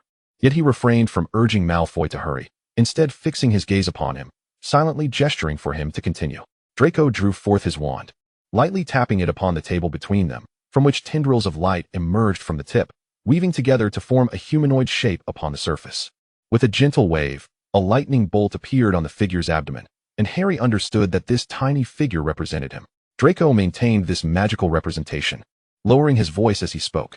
Potter, you have been poisoned. Upon uttering these words, a peculiar discoloration manifested in the center of the figure's belly, resembling a speck of dust or a droplet of ink on white parchment, quietly residing within the little figure's form. Harry seemed to grasp something profound. He stared at the discoloration in silence for a considerable time. Malfoy continued, his expression laden with difficulty. The headmaster and your godfather do not wish for me to disclose this to you, but, he spoke solemnly, I believe this matter cannot be concealed from you. You may choose to keep it from Granger or Weasley, but I cannot keep it from you, and with the unbreakable vow, I shall not divulge it to anyone else. Potter, think carefully, who might have the motive to poison you? He sighed softly, adding, moreover, this poison has likely been in your system for quite some time. I cannot fully analyze it at present, but I can surmise why your magic has been volatile. Harry inquired, why? Because your magic instinctively seeks to protect you, preventing the toxins from invading. Unbeknownst to you, it has encased the poison within your magical essence, effectively splitting your magic in two. One half is your normal magic, vast in energy, while the other is comparatively diminished, tightly enveloping the poison to shield you from its effects. Thus, you mistakenly perceive the emergence of foreign magic. As that portion of your magic, tainted by the toxins, gradually succumbs to corruption, magic cannot expel toxins, it can only strive to protect you from them. Malfoy elaborated. Perhaps this is the intent of the poisoner, to induce a separation in your magic. A wizard's magic constitutes their very essence. Once it falters, death draws near. Harry's gaze towards Malfoy grew grave. He absently rubbed his wand, murmuring, so. The reason your magic appears to be spiraling out of control is likely because that part of it has been infected by these toxins, sometimes acting beyond your control. Upon hearing Malfoy's words, Harry felt an unexpected relief wash over him. So that was it. He now understood the cause of his current state. Previously, he had visited St. Mungo's, consulted Dumbledore and Severus, and Hermione had assisted him in researching numerous tomes, yet none aligned with his symptoms. Malfoy, in such a brief span, had discerned the truth. Deep within, he subconsciously felt Malfoy was speaking the truth. For wizards, intuition occasionally bears greater significance than theory. This ethereal notion often points to the real answer. In times past, Harry's instincts had saved him on numerous occasions, and now, they whispered to him, Malfoy was correct. However, a new dilemma arose. What am I to do now? After absorbing this information, Harry felt an inexplicable lightness within him. Having uncovered the answer, he experienced a sense of relief akin to finally grasping the ultimate truth. Yet, he observed Malfoy's silence, and a judgment formed in his mind. There is no solution, is there?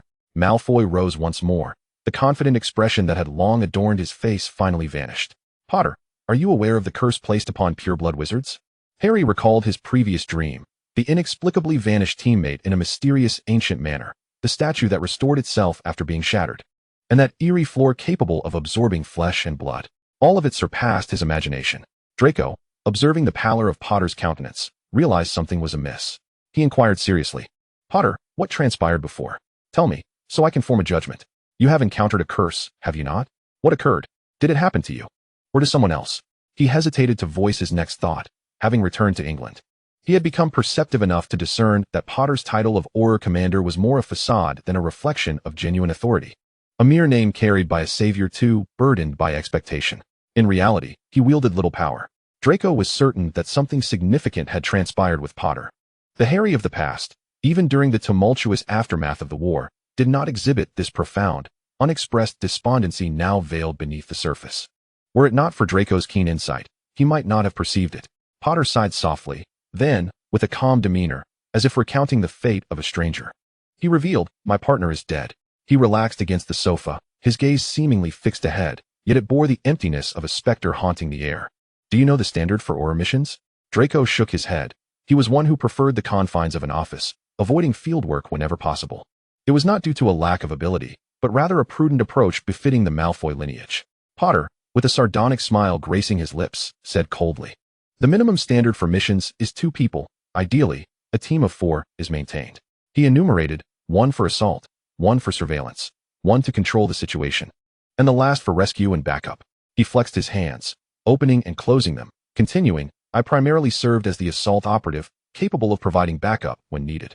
My magic abundant and powerful. In the early days, my teammates and I indeed dismantled many illegal dark magic operations, smuggling, clandestine transactions, and gatherings, sustaining injuries that were never fatal. During that time, I felt invincible. Chapter 33, Confession. Draco remained silent, observing the bowed head of Potter. whose posture now epitomized one seeking absolution. So what transpired next? No one is invincible. When one believes themselves to be, they have committed the gravest sin of all, arrogance. However, Draco could envision that during that time, Potter's renown would have reached its zenith, having vanquished the Dark Lord. The ominous clouds that had long shrouded the British wizarding community finally dispersed, with the Deathly Hallows firmly in his grasp. The majority of the pure-blood aristocracy had perished in the conflict, leaving no means to contend with Potter's faction. Moreover, he had married Ginny Weasley. Despite the Weasley family's notorious impoverishment within the magical realm, beneath their seemingly foolish exterior lay an astonishing truth. The Weasley lineage was indeed pure blood, and had been for generations. Yet, to Draco's eyes, they were merely a family of purebloods with no ambition whatsoever. Potter's idyllic existence was now within reach. So what transpired subsequently that necessitated Dumbledore and Severus to exert such effort to engage him, persuading him to attend a gathering? Even going so far as to orchestrate an encounter between Draco and Potter? Harry's mind seemed to conjure that peculiar statue once more as he spoke slowly. I received a tip-off regarding fluctuations of dark magic emanating from a long-abandoned dwelling. My colleagues and I rushed over. There were 4 of us. The report had come from a very elderly woman who had resided there for quite some time. Her magical strength had always been feeble, yet recently, the intensity of the dark magic had grown to a point where she could feel it, causing her considerable distress. Her abode was on the outskirts of a Muggle village, where the locals merely regarded her as an eccentric spinster, never suspecting her true identity as a witch. Following her indicated direction, we discovered a dilapidated, ancient manor. Draco murmured. Without the sustenance and maintenance of its owner's magic, a wizard's house can often decay faster than that of a Muggle's. Harry glanced at Malfoy, nodding in agreement. Indeed, that house appeared to have been in disrepair for ages. A bizarre statue stood at the entrance. I recall using a spell to blast off its head. Draco continued. You recklessly acted without fully understanding the secrets of that house. Were there no experts in dark magic among your team? A trace of bitterness crept into Harry's voice as he reflected. At that time, Hermione had just been appointed as the head of the Department of Magical Law Enforcement. Aware of her political ambitions and aspirations, Harry had steadfastly aligned himself with her, while Ron had shown little enthusiasm for such struggles, preferring to devote his energies to his family. As Hermione and Harry's influence grew within the ministry, the voice of pureblood wizards diminished. They both once believed the future of the ministry would progress smoothly along the path they envisioned. However, all of that crumbled within that mysterious, fog-laden ancient manor. Inside, Harry inexplicably lost his 3 teammates, whose families were plunged into grief, yet they did not lay excessive blame on Harry. After he consoled them with guilt-ridden compassion, he sought to return to the manor for further investigation, only to find it vanished without a trace.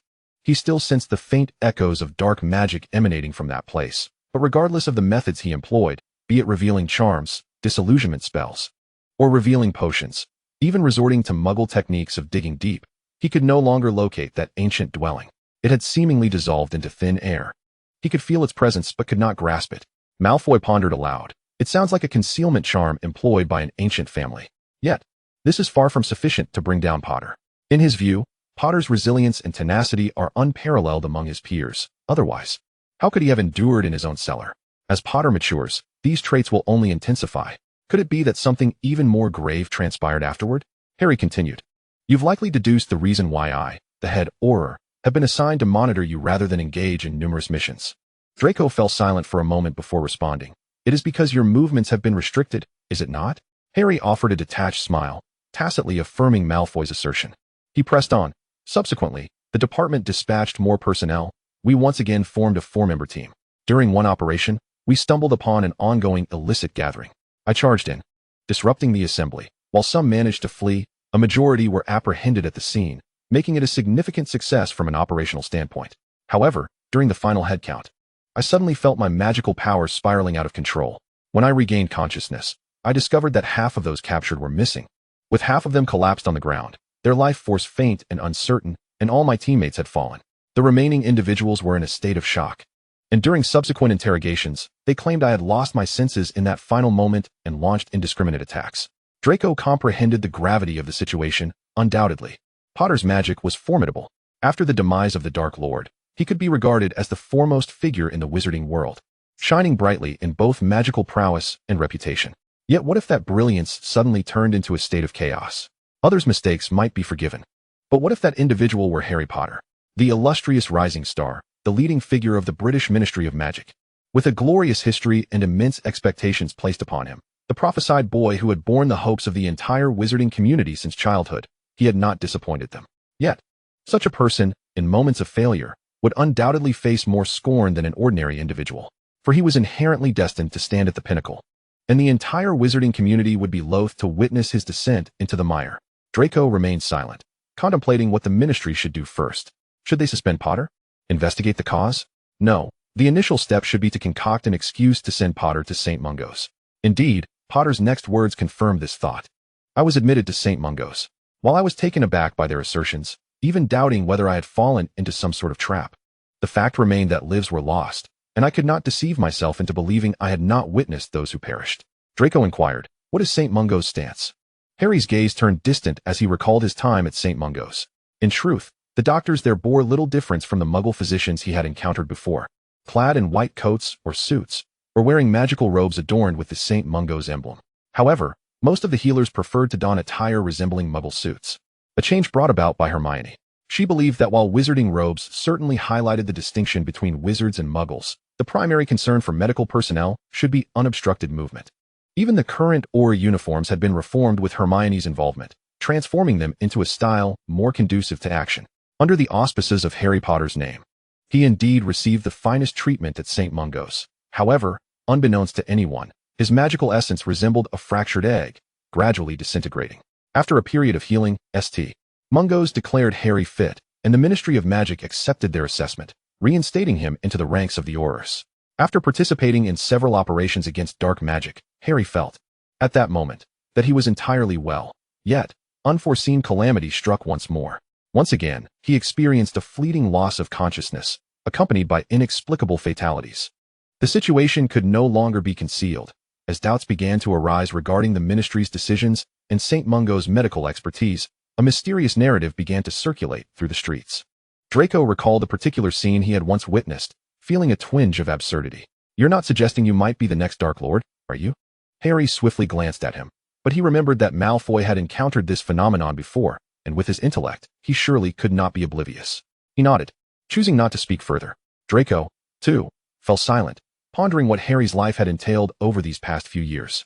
No wonder Professor Dumbledore managed to persuade his godfather, going to great lengths to reach him. However, he steadied his thoughts and inquired, can you still locate that old manor? Harry straightforwardly shook his head, replying, I can find the location, but I cannot uncover the entrance. Draco remained silent, returning to the window, resting his chin in contemplation. Ancient pure-blood homes often possess means to conceal their abodes. Yet, as you suggest, if the house has lost its master, from whence does it draw its magic to maintain its concealment? He further probed, what of the elderly woman who first reported the dark magic? Have you investigated her? Harry nodded, stating, Hermione personally led the investigation. She is now so frail that she can scarcely speak.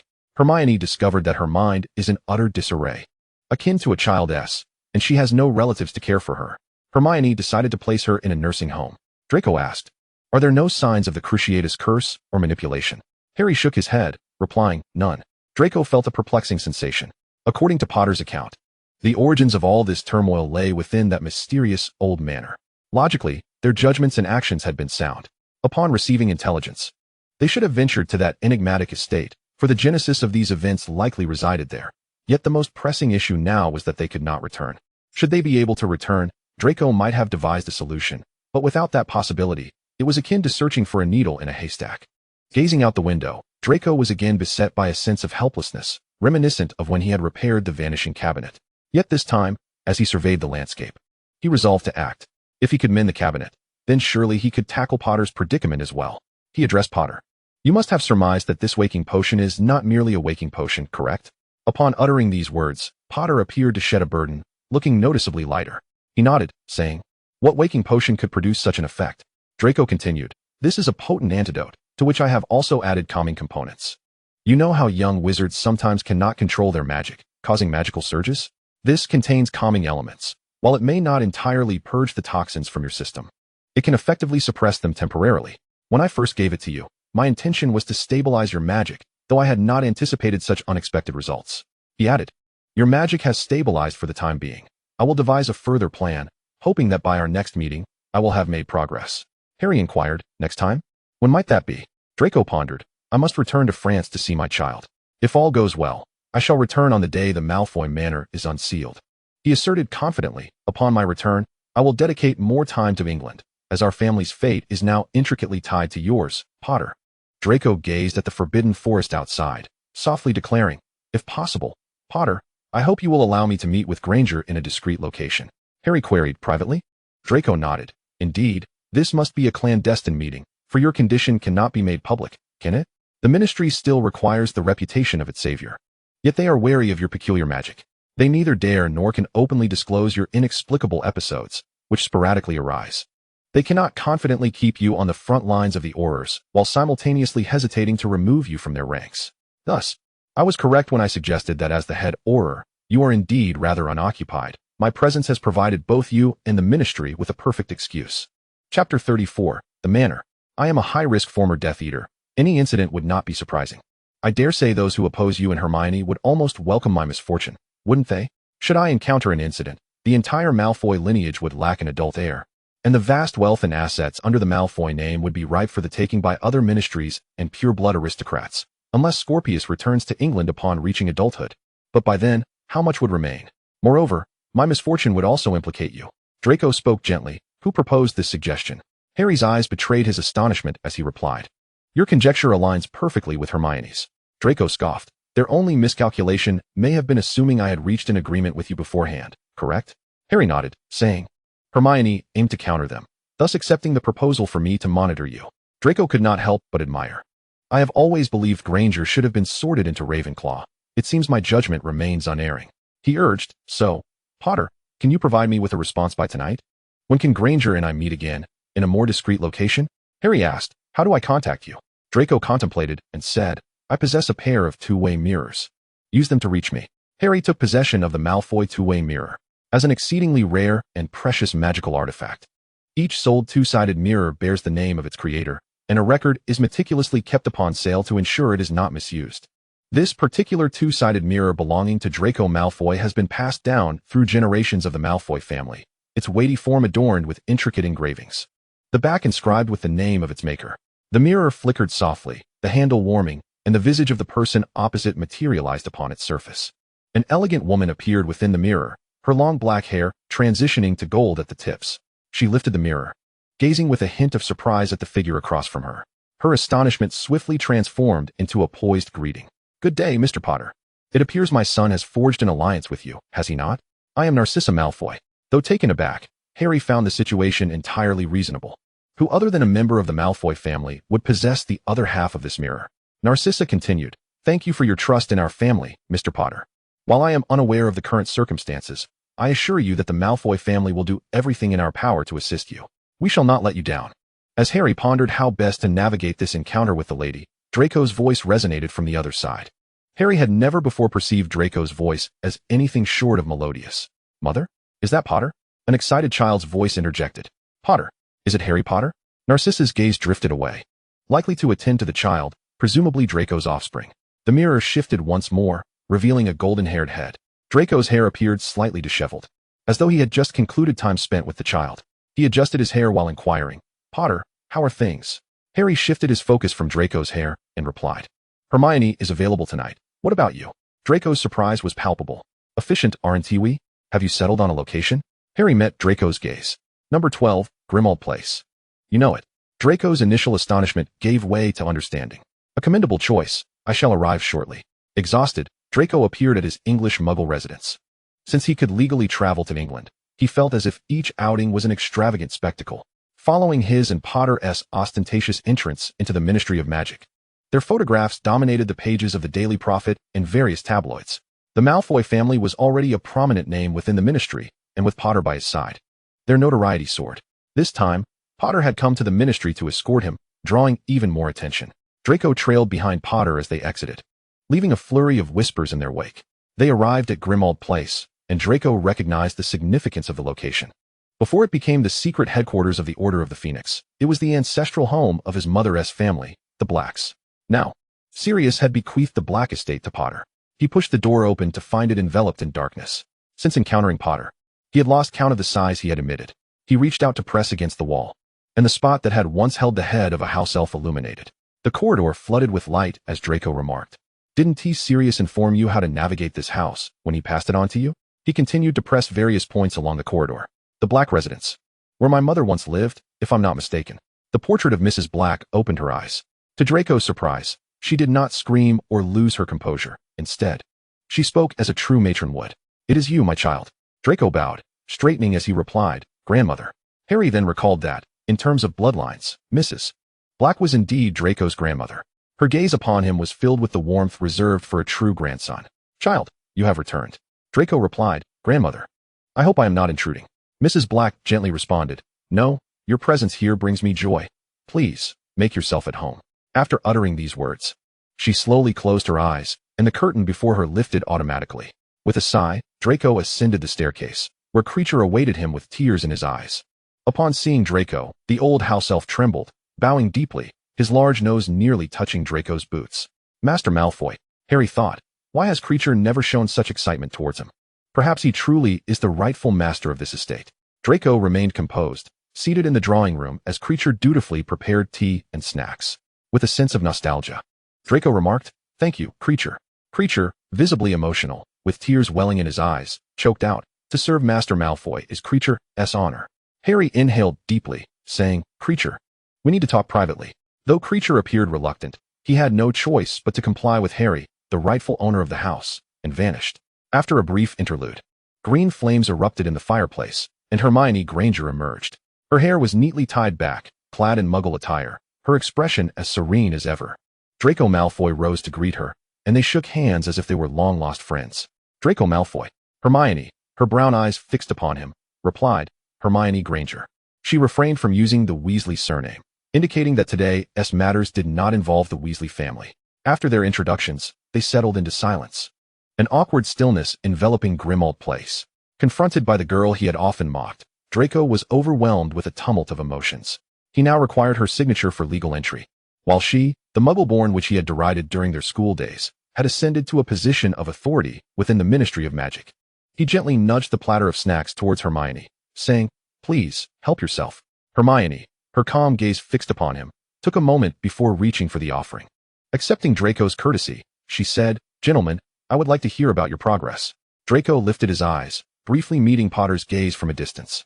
Potter has indeed outfitted the Grimmauld Place with numerous items, such as this contraption resembling a Muggle refrigerator. At that moment, he retrieved 2 chilled, dark beverages from within. The corners of his eyes twitched slightly. Is that not the beverage known as cola? He could not muster any commendation for it. He observed as Potter handed one of the bottles to Granger, who accepted it with a glance that signaled they could commence. Draco cleared his throat and spoke. It appears that Potter may be afflicted by some form of poison. Potter remained standing aside, seemingly captivated by a tapestry belonging to the Black family that hung on the wall, diligently examining it, as though the person Draco spoke of was an entirely different Potter. Hermione clenched her fist, grasping the bottle of cola, utilizing its frosty surface to steady her nerves as she inquired, what poison? Draco recounted his previous suspicions regarding Potter's affliction in detail to Granger. After attentively listening to Draco's conjectures, a look of astonishment finally graced her features. She then fell into deep contemplation. If one were to consider Malfoy's assertions, everything would indeed make sense. The notion of poisoning had never crossed my mind. It seems I have been woefully uninformed. Malfoy cast a glance at the pensive Granger and remarked, it is not a matter of your ignorance, Granger. This is a closely guarded secret passed down within pureblood families. The Malfoy lineage too harbors ancestral secrets that cannot be disclosed. It is likely that Potter inadvertently triggered one of the curses within this old house, and that curse has manifested itself upon him, resulting in his poisoning, not through any act of poisoning or ingestion of a substance, but rather as a consequence of the curse itself. Draco's silver-gray eyes shimmered like a tranquil lake as he continued, currently, I have yet to ascertain a remedy for this curse endemic to pureblood families. Granger's brown eyes fixed on Draco as she perceptively remarked, while a solution may elude us, it can indeed be temporarily suppressed, correct? Draco nodded, silently reflecting that Granger truly ought to have been sorted into Ravenclaw instead of Gryffindor. She continued, it seems our previous assumptions were misguided. Harry's magic is not at fault. Draco countered, no, one could argue that Potter's magic is indeed compromised, as it is instinctively resisting the effects of the curse. This is a testament to a wizard's formidable magical prowess. Even as a portion of his magic is expended in this resistance, he remains undeniably powerful. Draco then asked, what medication did St. Mungo's administer to Potter? Is there a record? Granger quickly responded, I have the documentation. With that, she produced her wand and surveyed the surroundings before directing her gaze at Potter. Harry, parchment. The chosen one, appearing somewhat flustered, retrieved a roll of parchment from a drawer whose location he seemed unfamiliar with and handed it to Granger. It was evident that he seldom resided there. Granger's wand hovered over the parchment, and with a tap, lines of text began to materialize. After a moment, she passed the parchment to Draco, stating, Harry is the head of the Aura department, and per regulations, all his medical records must be filed within the department, but accessing them requires my consent. A faint smile graced Granger's face as she added, You've come to the right person. Draco took the parchment, and as expected, the healers at St. Mungo's had not prescribed any extraordinary or unconventional potions. Most were calming, sedative, and stabilizing in nature. He rolled up the parchment and remarked, While their direction was not entirely accurate, the medications were appropriate. Stabilizing his magic was indeed the correct approach, inadvertently allowing Potter to weather the initial storm of the curse's onset. Yet, a definitive solution remains elusive, does it not? Draco pondered for a moment before stating, I will do my utmost. The remainder of his thoughts remained unspoken, based on Potter's account of inexplicably vanished comrades and pools of blood. He was nearly certain this curse was invoked through blood as a medium, triggered by the unauthorized intrusion into or desecration of the old house. Potter had activated the curse mechanism when he blasted that statue. The dark magical fluctuations they sensed were likely the result of the curse's activation. Potter's companions had perished as punishment for their trespassing, their blood serving as the power source for the curse's activation. As for why Potter emerged unscathed, Draco could only attribute it to his immense magical strength, which would require the combined effort of 3 individuals to inflict harm upon him. A wizard's blood is a remarkably potent and direct medium, brimming with power. Many formidable curses and dark magics necessitate blood for their invocation. Beyond dark magic, there exists a form of kinship magic that is shrouded in mystery and is exclusive to ancient pureblood families, much like the Weasley family's heirloom, which is also a manifestation of kinship magic.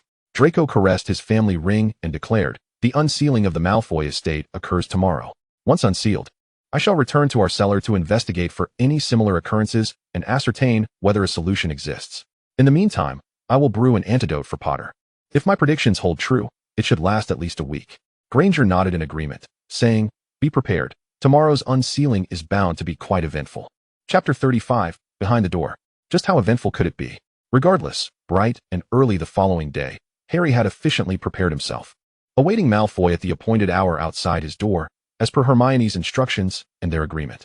Harry was not one to relish standing idly outside, so he took the liberty of opening the door and stepping inside. After all, Malfoy's protective charms were not particularly formidable against him, and he could easily bypass them. Upon entering, he faintly discerned voices emanating from upstairs, seemingly belonging to Malfoy. Had their families arrived, or were they conversing through some other means? Harry did not dwell on it. He set down the bag containing bread and coffee, removed his shoes, and ascended the stairs towards the sound. He felt no chill. Besides, Malfoy's home was not particularly cold, though autumn in London was nearing its end, with winter approaching and pedestrians donning thick coats. Their wizarding robes typically bore warmth and wind-repelling charms, ensuring comfort against the biting cold outdoors. He shed his outer coat, and the nearby coat rack bent slightly to accommodate his garment, smoothing it as he hung it up. Harry had been contemplating persuading Malfoy to acquire a similar coat rack for his own home, one that could assist in hanging clothes. Moreover, he noticed that adjacent to Malfoy's coat rack, there hung an iron, suggesting that it could also aid in ironing garments.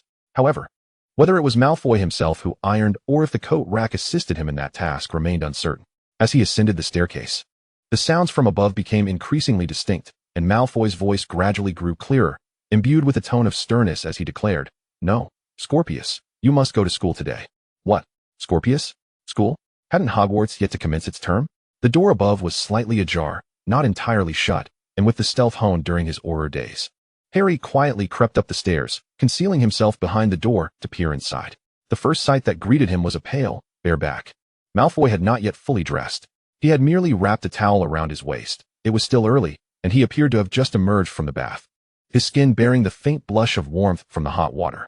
His golden hair cascaded down his back, soft and tousled, obscuring his neck and playfully swaying on his shoulders. Water droplets clung to the tips of his hair, almost as if they were reluctant to fall. Unlike Harry's well-trained physique, Malfoy's body seemed to have evaded prolonged and rigorous exercise. Yet, it was not devoid of muscle, as a delicate layer of it enveloped him, indicating that he had indeed engaged in some form of training, albeit minimal. With his back straight and hands resting on his hips, he bore an expression of exasperation. The white towel around his waist accentuated the contours of his figure, revealing a subtle indentation at his lower back that peeked through the folds of the towel as he moved. In front of him sat a rectangular object displaying the face of a child, who appeared to be engaged in conversation with Malfoy. An inexplicable warmth crept across Harry's face. Malfoy's skin was so fair that it surpassed that of many girls he had encountered. The overcast day ensured that no prying eyes lurked outside the window, and the faint sunlight filtering through created an ethereal ambience, making him resemble a fragile, exquisite piece of porcelain. Yet Harry knew that Malfoy was no fragile ornament. He was a formidable wizard, and in terms of potion-making prowess, few could rival him within the entire British magical community. Suddenly, Harry felt a twinge of embarrassment for his clandestine eavesdropping, akin to that of a voyeur. He was about to knock on the door to alert Malfoy of his presence when the sound from the rectangular screen surged in volume. The child's face on the screen abruptly zoomed in, bearing a striking resemblance to Malfoy with its golden hair and silver-gray eyes. His wide-eyed excitement was palpable as he exclaimed, "Harry Potter!" Harry's hand hovered just above the door, frozen mid-knock, and Scorpius seized the moment. Malfoy swiftly turned around, presenting Harry with an unexpected and rather shocking sight. Malfoy stood before him, clad only in a towel, entirely exposed except for that modest covering. Draco's eyes widened in disbelief as he beheld the savior standing at his doorstep. The hero's face contorted into an awkward smile, his hand lingering in the air. Draco, momentarily taken aback, felt a rush of heat and color to his cheeks, whether from anger or embarrassment. He quickly averted his gaze, ensuring his towel was securely fastened before inhaling deeply. With a fierce glare directed at Harry, he hastily retrieved a robe from a nearby wardrobe. Draping it over himself while rubbing his forehead with one hand and supporting his waist with the other, appearing utterly exasperated. "Potter, how did you get in?" he demanded. Meanwhile, the child on the screen could hardly contain his excitement. "Harry Potter, is it really you?" His face pressed close to the rectangular screen, he exclaimed, his eagerness evident. "Daddy, it's Harry Potter." Draco massaged his temples, feeling a burgeoning headache. For the first time, he contemplated disregarding politeness and ending his son's call. Harry stood at the door, striving to maintain a courteous smile as he addressed the screen. "Hello." The child's face flushed with enthusiasm as he commanded, "Daddy, hurry and get me an autograph. An autograph, and bring it back." Draco's lips twitched, and after considerable mental fortitude to remind himself that this was indeed his son, the sole heir of the Malfoy lineage, he managed to stiffly respond, "Scorpius Malfoy, my son." He turned towards the screen, instructing, "Scorpius, this is Harry Potter. Remember to be polite, understood?" Scorpius, still flushed with excitement, nodded and stepped back a bit, standing upright as he performed a courteous bow, likely a gesture of nobility. In a childish voice, he declared, "Scorpius Malfoy, pleased to meet you, Mr. Potter." Harry returned the sentiment warmly. "Likewise, it's a pleasure to meet you, young Mr. Malfoy." Just as Scorpius prepared to say more, Draco swiftly interrupted. "You've met him now, Scorpius. Today, you must obediently go to school, understand?" Perhaps spurred by Harry's presence, or the mere fact that Harry stood before him, Scorpius readily acquiesced. He was about to speak again when Draco abruptly silenced him by decisively shutting the rectangular screen with a resounding clap, effectively ending the call. Harry barely had time to bid Scorpius farewell before Draco exhaled a long, exasperated sigh, turning to glare at Harry with a fierce expression. "Potter, how did you get in?" Feeling a hint of embarrassment himself, Harry was relieved that Malfoy had at least donned a robe, which was far better than being confronted with his bare torso.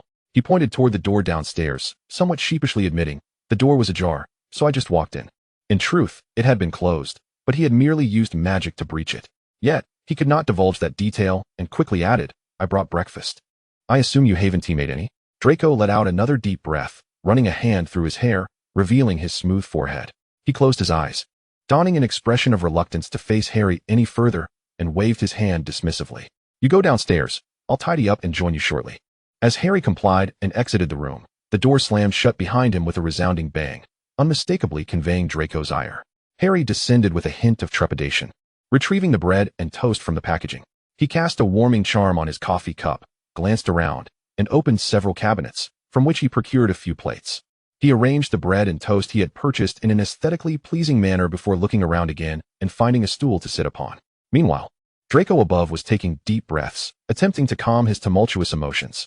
After some time, he felt the volcanic anger within him begin to subside, but the memory of his earlier attire lingered.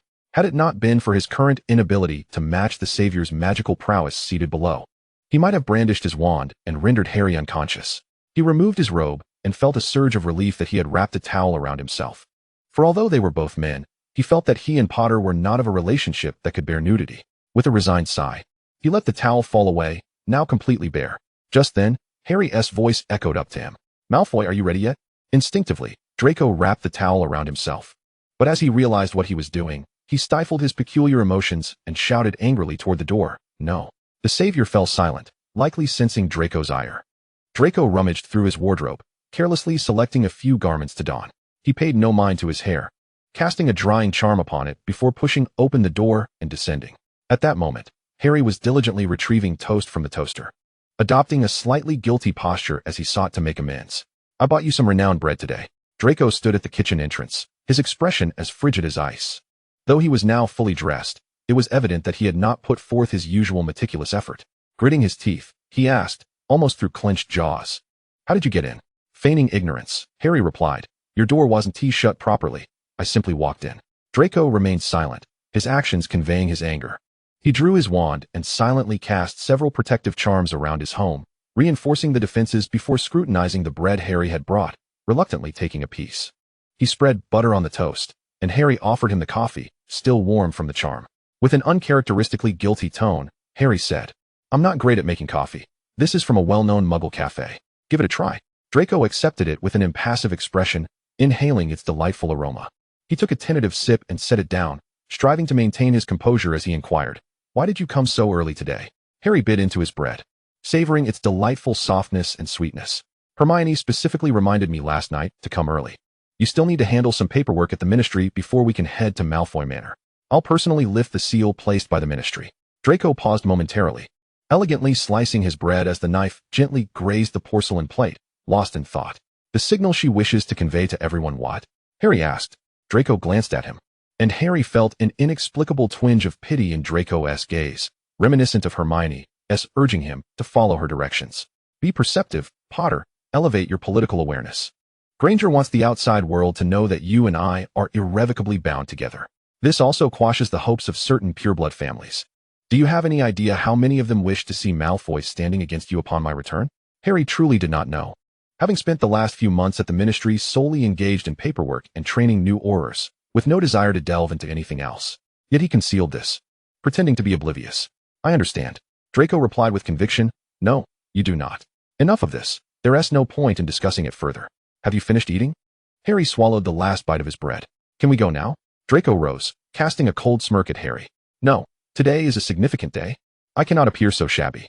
Stay here and do not go upstairs while I change." Harry dared not defy him and acquiesced. Draco swept past him like a gust of wind, ascending the stairs. As he reached the staircase, he suddenly remarked, "The coffee is good. Let us continue this tomorrow." Chapter 36. In fine attire, Harry remained downstairs, feeling rather bored. He wandered around, failing to locate the barn owl Draco had brought back. Opening the door from the kitchen to the backyard, he discovered a bird's nest perched in a tree. Draco had indeed shown kindness, crafting a lovely abode for it. At that moment, the fluffy barn owl nestled at the entrance of the nest, squinting as it dozed.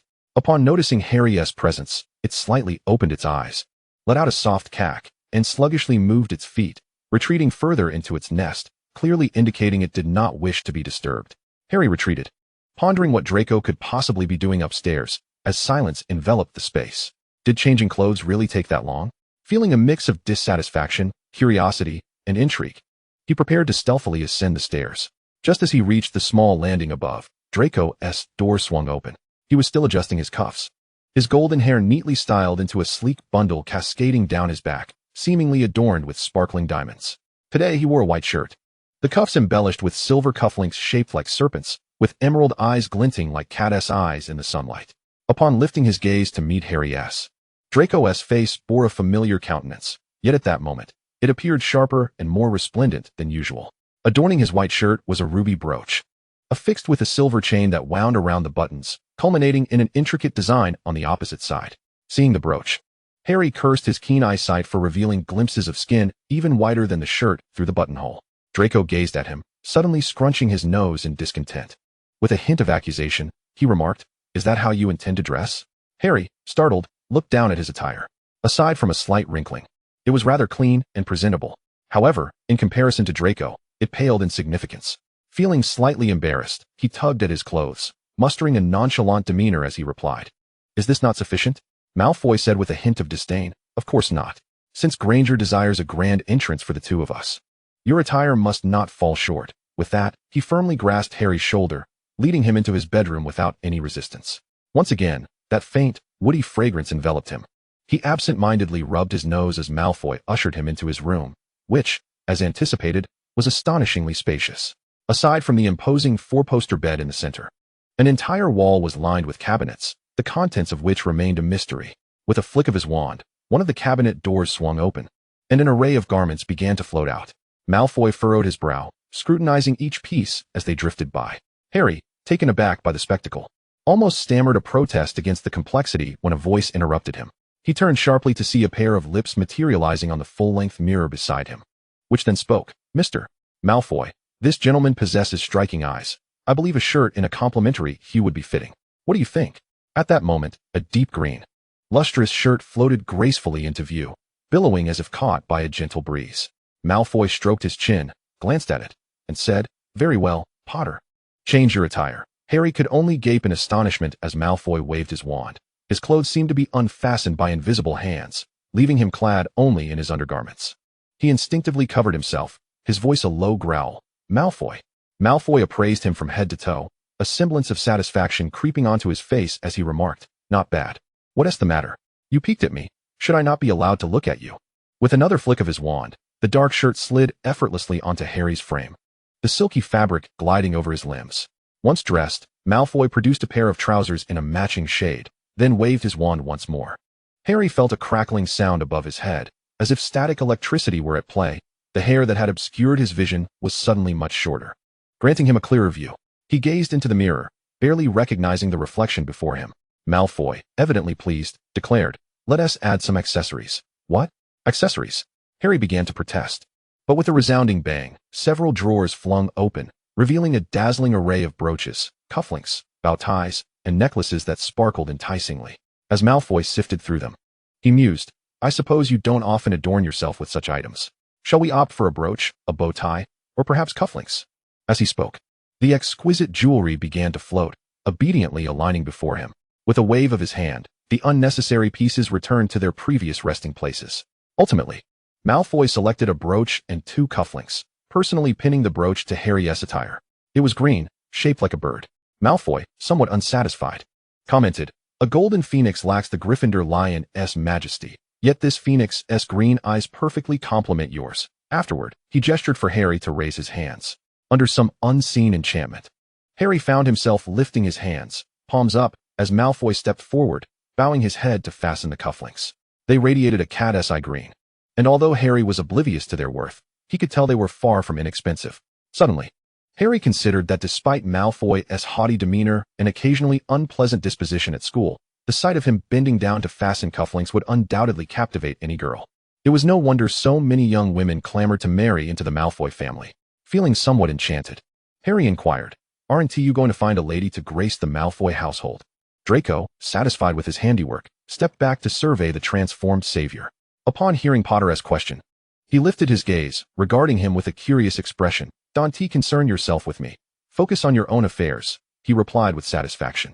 You should be grateful, savior. After today, your throngs of fervent admirers will multiply.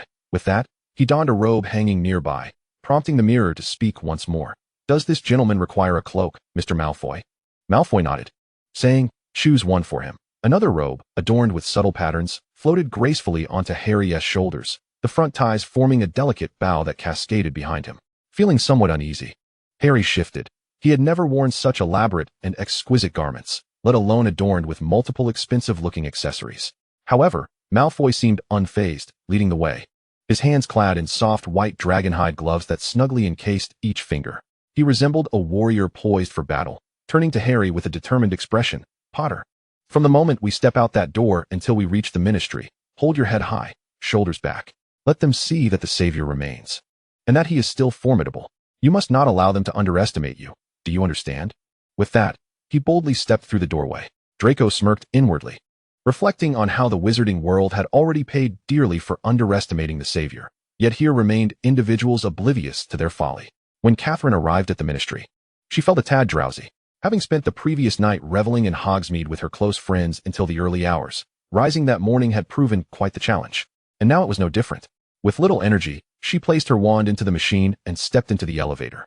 As she descended to the atrium, she found herself nearly jostled out of the elevator by the throng of people. What on earth is happening? She wondered, perplexed. Spotting her friend Nina from another department, who was excitedly straining to see ahead, Catherine quickly approached and grabbed Nina's clothing, asking, "What is going on?" Nina grasped her hand, her voice bubbling with excitement. "It's Malfoy. Draco Malfoy and Harry Potter." Malfoy? Potter? Hadn't they already visited the ministry recently? Catherine, following Nina's gaze, strained to see over the crowd, finally catching a glimpse of the scene unfolding ahead. In that fleeting moment, she felt as though her breath and heartbeat had momentarily faltered in unison. Grasping Nina's hand beside her, she realized that Nina was utterly oblivious. Catherine's eyes were filled with sheer astonishment and wonder, rendering her voice mute. Was that Harry Potter? Nina, unable to hear Catherine's exclamations, pushed forward with determination, eager as a colleague and dear friend to drag Catherine along with her. Her face flushed with excitement, yet she halted her advance before reaching the forefront, for an invisible barrier loomed ahead, obstructing the path between Harry Potter and Draco Malfoy. Unlike the savior one usually encountered, today's hero appeared to be an entirely transformed individual. His previously disheveled black hair seemed meticulously styled, each strand perfectly in place. With the curtain of dark locks no longer concealing him, the savior's enchanting, deep green eyes were now fully visible, and astonishingly, he adorned himself with matching cufflinks and a brooch. Yet, these embellishments paled in comparison to the captivating allure of his own green eyes. Moreover, what was the matter with the attire he wore? Had the savior always possessed such an impressive physique? Previously, he had donned loose, unassuming robes without concern for their fabric. But this outfit impeccably accentuated his physique, broad shoulders, a trim waist, and long legs. He was astonishingly tall, towering over Draco Malfoy by nearly half a head. Draco, standing nearby, sparkled like a celestial star. The intricate and exquisite adornments he wore seemed to lose their vibrancy in comparison. Each detail, from the tips of his hair to the soles of his shoes, was flawless. Yet, amidst the ever-radiant Mr. Malfoy, the suddenly transformed Mr. Potter was even more breathtaking. Standing side by side, Catherine dared to predict that tonight's, which weekly would erupt in fervor. Draco, satisfied within, discreetly surveyed the throng surrounding him. He had deliberately chosen the peak of the morning rush to create this effect. As expected, when the reporters from the Daily Prophet struggled through the crowd to reach them, Draco unveiled his perfect smile at just the right moment. The reporter promptly raised his camera, capturing several candid shots, while Harry shifted uncomfortably. Appearing as though he wished to retreat, Draco took a couple of steps, subtly masking his lips with his movement as he whispered, "Steady. Potter, let the reporters capture this." Upon hearing this, Harry dared not move, and before long, several hurried officials from the Ministry of Magic arrived, wiping the sweat from their brows as they approached hastily. Harry recognized them as the pure-blood aristocrats often at odds with Hermione, differing significantly from her supervisory direction. They primarily managed the day-to-day affairs of the magical realm, including the sale and transfer of properties, of which the ministry had recently seized several. With a poised smile, Draco extended his hand and greeted, "Good day, Mr. Farrow." One slightly portly lead wizard, wiping his brow, returned the handshake. "Good day, Mr. Malfoy. Are you here to address matters concerning the Malfoy estate?" Draco nodded, discreetly nudging Harry behind him, prompting Harry to interject, "Mr. Farrow, I accompany Mr. Malfoy to attend to the relevant matters." He then produced a note bearing Hermione Granger's signature, which shone resplendently. "Our director has fully entrusted me to facilitate the unsealing. We merely need to complete the preliminary processes before we proceed to lift the enchantment on site." At that moment, the reporter nearby seized the opportunity to snap another photograph, barely containing his excitement as he exclaimed to those around him, "Breaking news. Document this. The Malfoy estate is on the verge of being unsealed." In front of the reporter, Mr. Farrow's expression shifted slightly, his previously warm smile giving way to a chill in his gaze. "This way, please, Mr. Malfoy." Draco cast a triumphant glance at Harry, nodding slightly before stepping forward to follow Mr. Farrow. Chapter 37, The Past. Under Draco's ostentatious debut, their paperwork proceeded with remarkable ease. After securing Mr. Farrow's signature, Draco wasted no time, swiftly folding a paper airplane destined for Hermione's office, then grasping Harry's hand as they disapparated. If one were to inquire about Harry's past recollections of the Malfoy estate, they would be filled solely with dread and anguish. Back then, his greatest adversary lurked just above him, poised to take his life at any moment. as one friend after another suffered at the hands of Death Eaters in their attempts to protect him, until Malfoy appeared. Malfoy had claimed that this person was not Potter, thus saving his life. However, he was certain that Malfoy recognized him. Now, returning to this familiar ground, though Voldemort had been vanquished, Harry instinctively felt a lingering revulsion from those past experiences. Nevertheless, he concealed it, and upon arriving at Malfoy Manor, he beheld a desolate expanse. The blackened soil stretched before him, devoid of any architectural traces, yet the magical vibrations emanating from ahead clearly indicated that the structure had merely been hidden, not obliterated. Draco, unable to suppress his excitement, felt the gentle breeze tousle his golden locks as he reached out, inevitably encountering a layer of concealed magic in the air. He murmured, "The Ministry's seal." Then he called out, "Potter." Although Harry harbored shadows regarding the Malfoy estate, he could not allow his inner disdain to surface at such a moment. He stepped forward, pressing the signed note against the transparent barrier. The shield flickered, and the note swiftly merged within. He then retrieved a second note and pressed it against the surface. Subsequently, he channeled his magic, and the barrier dissipated like mist, gradually unveiling the long-sealed Malfoy Manor before them. Tears welled in Draco's eyes as he took a step forward, the ancient manor standing solemnly before him. The iron gates at the entrance were in ruins, cloaked in rust, and an array of unidentifiable green vines, which quivered under the weight of a delicate white flower. The fountain, once a scene of splendor, had lost its former glory, devoid of the white peacock and roses. The path beneath remained as even as before, yet it was now strewn with mud and remnants of various magical battles, leaving him uncertain how he had reached the gates, which barely hung together, marred by countless imperfections. He trembled as he placed his hand upon the door. The doorknob shimmered faintly, and the Malfoy bloodline rapidly awakened the entire manor. Harry felt a slight tingling sensation on his cheeks as immense, yet restrained waves of magical energy emanated from the Malfoy residence. With this surge, the entrance to the manor underwent a transformation.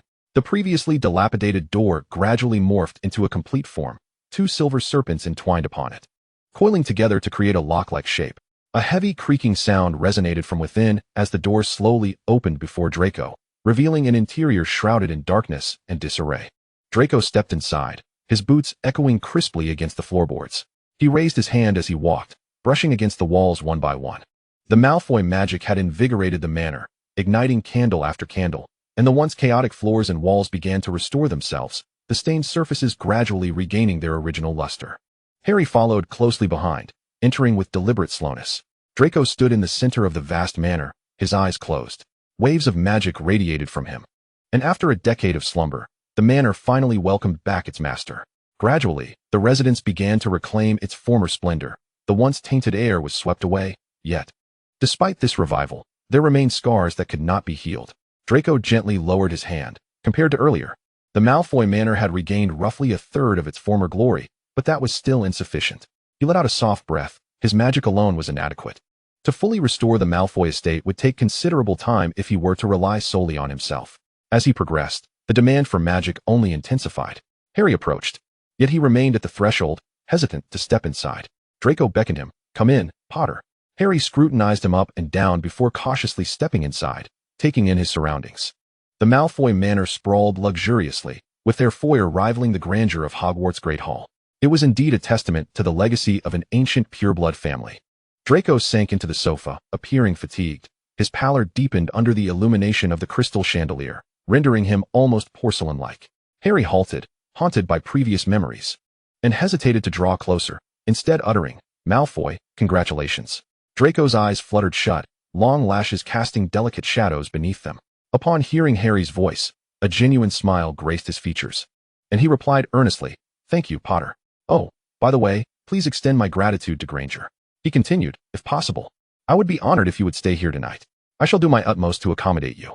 Without a moment's hesitation, Harry responded, "Staying is acceptable. But could we perhaps choose another location?" Draco raised an inquisitive brow. "What troubles you? I assure you, I shall endeavor to make you feel at ease." Harry moved closer to Draco, hesitatingly confessing, "No, it's my issue. I bear a psychological shadow regarding this manor." Draco emitted a soft gasp, falling into silence. He recalled the once revered savior. Memories surged like a tide, enveloping them both, and after a long pause, Draco finally spoke. "I remember. You were once confined in our cellar." Harry advanced a step, drawing nearer, and whispered, "It was then that I first truly faced Voldemort, realizing the formidable adversary I had to confront. In those days, I lived in constant fear. My friends were tormented by Death Eaters, particularly your aunt. We found no hope of escape, only despair filling our hearts. I believed I might perish there. When you were called to identify me, you recognized me, did you not?" Draco remained silent for a long moment before softly affirming with a hum. Harry stepped closer still, his gaze fixed intently upon Draco, whose slightly longer golden hair cascaded behind him. An invisible pressure emanated from Harry, embodying the essence of a true Gryffindor, akin to a lion poised to pounce upon its prey. Yet, Draco exhaled deeply, intertwining his fingers, closing his eyes, and resting his hands upon his forehead. A hint of bitterness crept into his voice as he queried, "What would you have me do? Return to the past? What would you have me say to the Dark Lord? Indeed, this is Harry Potter. You may slay him now. Or do you seek the same answer from me as before? Is this a trial meant solely for the Savior?" Harry, he focused on the strands of hair behind Draco's head, lowering his voice to ask, "No.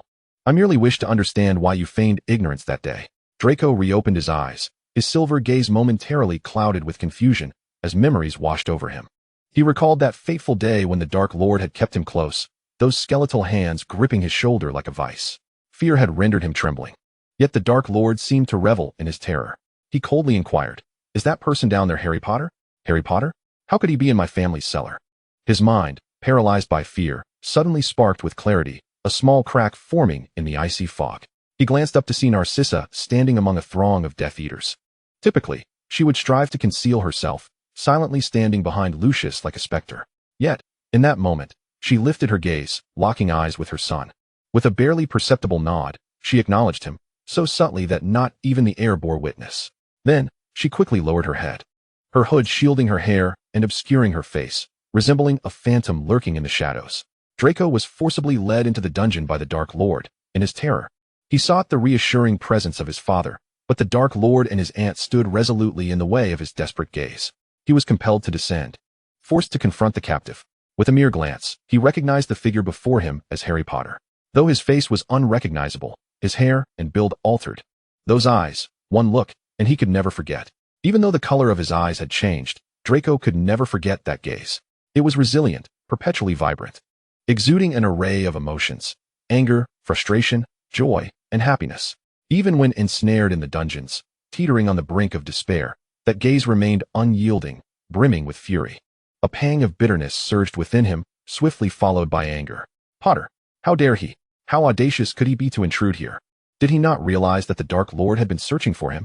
Yet, when questioned, he lowered his head, trembling, his voice dry as he spoke. No, he was not Harry Potter. The illusory scene gradually receded from his sight, and to Draco's astonishment, he found that even after so many years, recalling that moment sent shivers down his spine, enveloping him in dread, cold sweat beating upon his skin. He clasped his hands together, steadying himself, and uttered, "Because I am afraid." It was as if Draco were addressing Potter, or perhaps speaking to himself. At that time, doubt had begun to fester within his family regarding their choices, yet there was no turning back. They had all been bound to this doomed vessel, with no means of escape. What, then, could be done? His voice was heavy, throat constricted, as he spoke slowly. "We can only exhaust all our resources and provide ourselves with an additional safeguard, and that safeguard can only be you." Harry found himself torn between joy and sorrow. His inner voice insisted that Malfoy spoke the truth. He was merely a safeguard chosen by Malfoy, a wager, and Malfoy had won. He secured the crucial testimony of the post-war savior, thereby ensuring that only Lucius was imprisoned in Azkaban, while the remaining members of the Malfoy family could flee abroad, seeking a sliver of respite. Yet, why did he feel a twinge of disappointment? What answers did he seek from Malfoy? Was it not the choice of him as a safeguard, but rather what compelled that choice? Perhaps it was simply a desire to prevent his demise. However, at that moment, he hesitated to voice that query, aware that it would yield no answers and might entrap them in mutual entanglement. The heavy past loomed before them. Yet the chasm that had once seemed unfathomable in his perception was gradually bridging, transforming into a trivial gap that could be easily traversed. A sudden sense of relief washed over him. Regardless of the answer, be it the desire to spare his life or the notion of insurance, the outcome remained the same. He stood here, whole, while Malfoy reclaimed his estate. The damned had perished, and everything was moving towards a brighter future. His hand brushed through the ends of Malfoy's hair, its fine golden strands contrasting with his own coarse, unruly locks that refused to obey him. He inquired, "Now that you have reclaimed your estate, what will you do next?"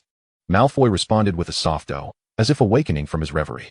He pondered for a moment before replying, I promised Granger that I would heal you." So his eyes gradually grew resolute. Harry realized that the proud Malfoy from Hogwarts had unknowingly returned. Draco sneered. "I am curious to see just how complex that curse upon you truly is." Chapter 38. The basement. Harry sat languidly on the steps outside Draco's door, resembling a guard, vigilantly watching over the gradually resplendent estate. He now comprehended what it meant to possess a wizard's abode. Since Draco's return, Harry had unilaterally decided in his heart to refer to him as Draco, abandoning the Malfoy moniker. He generously mused that if Draco were inclined to address him as Harry, he would be more than willing. The estate seemed to have undergone a rebirth. The once stained walls were slowly returning to their pristine state, while the damaged statues and ground at the entrance were being restored to their former glory. The interior of the estate was gradually mending itself, inching back to its prior magnificence. Draco had dismissed Harry, sternly instructing him to find some form of entertainment, mentioning the expansive lawn and lake behind Malfoy Manor, where fishing or playing Quidditch could occupy his time, as long as he did not disturb him. Thus, Harry found himself idly sitting at Draco's doorstep, idly tugging at the grass, bored as he gazed outside.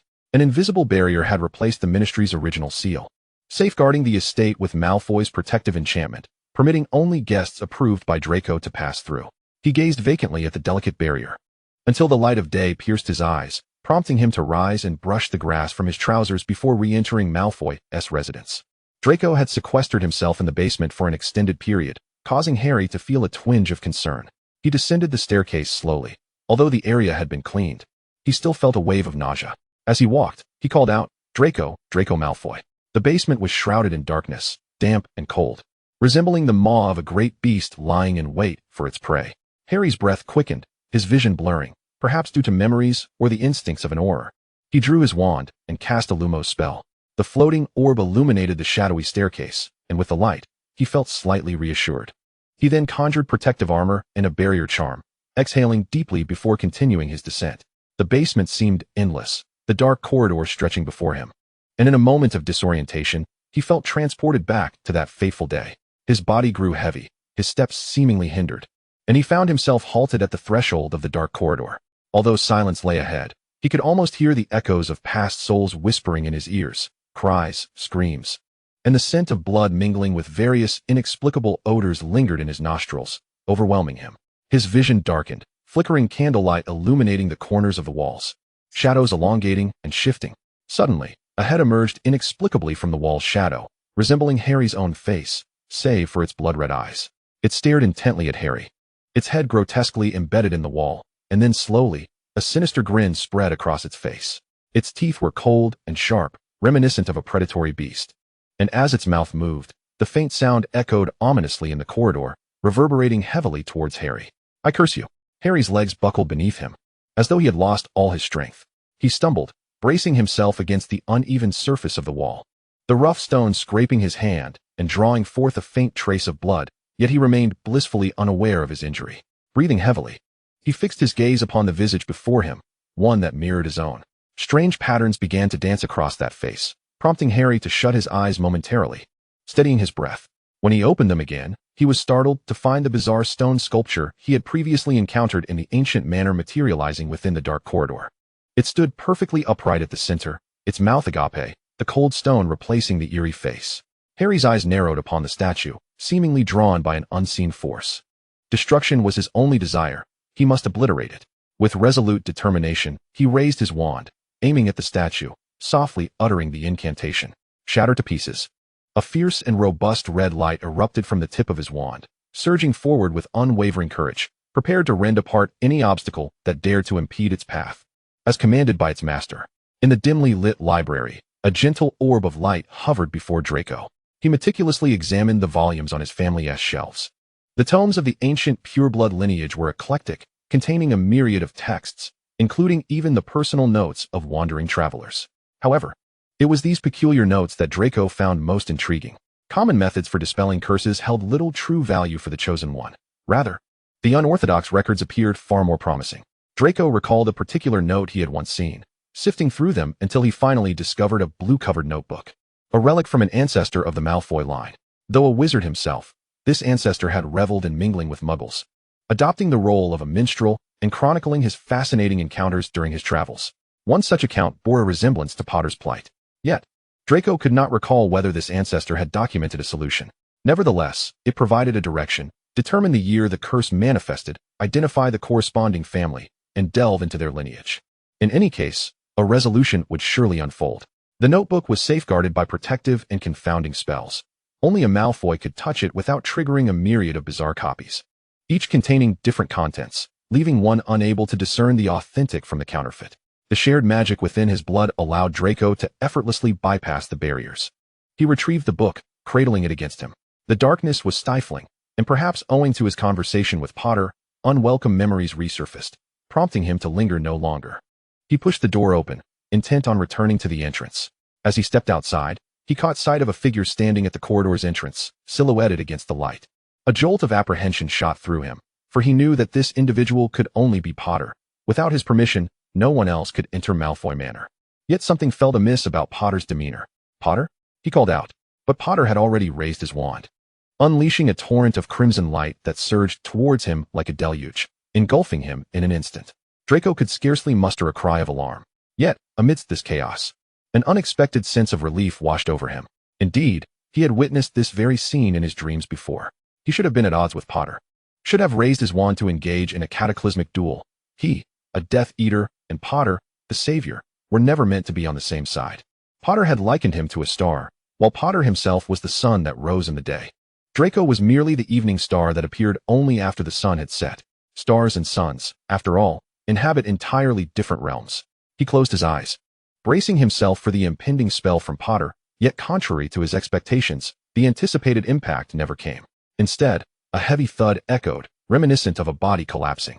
Draco opened his eyes in astonishment, discovering that he was encircled by a faint, circular barrier, adorned with a spectrum of hues, completely shielding him within its embrace. The spell Potter had cast had dissipated, leaving only a gaping pit in the stone wall.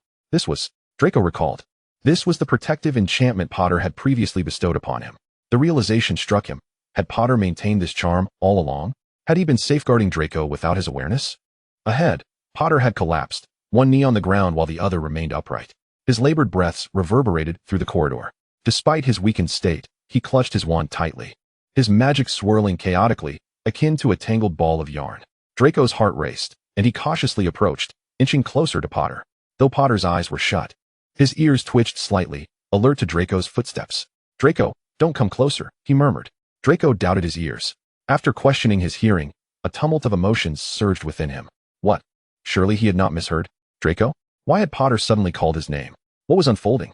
His expression morphed into one of bewilderment, as though he had encountered a ghost. It seemed the Savior had completely lost his wits. Did that render Draco's own efforts to save him unnecessary? Draco stepped closer, increasingly convinced that Potter had fallen victim to an inexplicable enchantment. "Potter? Harry Potter?" he called softly, yet there was no response. The Savior remained as silent as a stone statue, kneeling quietly upon the ground. Were it not for the rhythm of his breath, Draco would have thought him lifeless. Draco drew nearer to Potter, extending his hand to make contact, but before his fingers could graze Potter's form, his wrist was seized tightly. Potter's grip was strong and feverish, akin to a burning fever. Draco's heart raced, but Potter used his hold to rise unsteadily to his feet. He swayed slightly as he stood, prompting Draco to rush forward and support him. "Potter? What's wrong?" Draco asked, concern lacing his voice. Potter leaned heavily against him, his face brushing against Draco's, warmth cascading over him like a wave. Draco felt his face flush as Potter's breath tickled his neck, sending shivers coursing down his spine. He steadied Potter with one hand gripping the arm draped over him, while the other encircled Potter's waist. Gritting his teeth, he urged, "Come, we need to move." As they began to ascend, Draco silently chastised himself for Potter's unexpected weight. Finally, after what felt like an arduous journey from the basement to the drawing room above, he nearly tossed Potter onto the sofa. He gasped for breath, feeling the residual warmth of Potter's magic enveloping him. He loosened his robe, revealing the shirt beneath. As Potter's previously chaotic magic appeared to stabilize, Draco could sense it. The old mansion had yet to fully regain its former state, and certain essential functions remained inoperative. Casting a glance at Potter, whose eyes were shut and whose chest rose and fell rhythmically, Draco gritted his teeth and inquired, "Potter, I intend to disapparate to my home. If you can endure it, just nod." Potter remained with his eyes closed, his arms resting on his abdomen, the contours of his robust muscles subtly visible. It seemed he had heard Draco's words, as he slightly opened his eyes, a glimmer of green peeking from beneath his eyelids, and nodded. Draco exhaled in relief. once more placing his hand upon Potter's shoulder. Transporting another person via apparition was no trivial task, especially when accompanied by someone of considerable magical prowess, which would exponentially drain one's own magic. With a resounding crack, Draco supported Potter as they materialized at the threshold of his home. Upon arrival, Draco leaned against the adjacent wall, bracing himself against the weakness that had overtaken his body. He had already expended a significant amount of magic earlier while restoring the Malfoy estate, and now, having brought Potter from the old mansion, it felt akin to forcing an untrained individual to run a marathon. Once within his abode, Draco felt a modicum of relief as the sofa instinctively shifted to catch Potter's limp form. The heavy cloak draped over Potter fell away, finding its place on a nearby coat rack. With a wave of his hand, Draco removed Potter's accessories, sighing in relief as he pressed his palm against the nape of Potter's neck. The latter tilted his head slightly, appearing defenseless. "No issues, and there's a pulse," Draco murmured, a technique he had learned from a Muggle hospital. Unable to resist, he reached out and gently patted the savior's cheek. The skin was rougher than his own, yet the sensation was still pleasant. Potter awakened. Chapter 39, The Struggle. Harry could hear Draco's voice, but at that moment, he felt akin to a drowning man. With Draco's words floating above the surface, muffled by the water filling his ears, rendering the voice both distant and close. Was it due to the curse? Yet why had it suddenly reasserted itself? Hadn't Draco mentioned that his potion could at least suppress its effects for a week? Draco observed as the savior opened his eyes, yet they were devoid of light, and his expression turned serious. He cautiously unfastened the two cufflinks at Potter's collar, allowing for easier breathing. Lowering himself, he pressed his ear to Potter's warm chest. The heartbeat and breath were normal. Draco did not believe that his potion had failed. Just as Muggle medications had time limits, so too did the magical potions he administered to Potter. A single vial could last no more than a week, which was already the maximum he had estimated for Potter's needs. However, Potter's current state seemed less a sudden onset of the curse and more akin to. Draco bit his lip. The external toxins produced by the curse would inherently cause instability in Potter's magic, while the potion could aid in stabilizing his magical structure. If Potter were to experience a sudden, intense emotional or physical shock, or be overwhelmed by joy or sorrow, it could trigger emotional instability, which in turn would destabilize his magic. Moreover, given that he was already cursed, Potter had endured unpleasant memories in the dungeon, a place Draco had explicitly warned him not to approach. Reckless Gryffindor. It had been the same 10 years ago, and a decade later, there had been no change. Frustrated, he raked his fingers through his hair. Since encountering Potter, his hair had frequently suffered at Draco's own hands. Finally, he sighed, adopting a resigned posture, and sat beside Potter. Carefully, he took one of Potter's hands in his own, enveloping it with both of his. Golden threads, reminiscent of blood vessels, emerged upon Draco's hand, slowly detaching from his skin like vines wrapping around Harry's. Draco remained silent, eyes closed, pressing Harry's hand against his forehead, his golden hair cascading down to obscure their clasped hands. The golden threads continued to entwine Harry's hand before gradually vanishing into the back of his palm. After a considerable pause, Potter suddenly gasped, his chest heaving dramatically. Only then did Draco release Potter's hand, his complexion pale as parchment. He inhaled deeply before reaching out once more to pat Potter's cheek. His voice sounded exceedingly weary as he asked, "Potter, awaken." Much like a drowning person often remains oblivious to their plight, Harry could only recall a dream in which he heard Draco mention a return to his residence. But he was lost to what transpired thereafter. He gazed at the fatigued Draco, blinking in confusion as he queried, "Draco, are you all right?"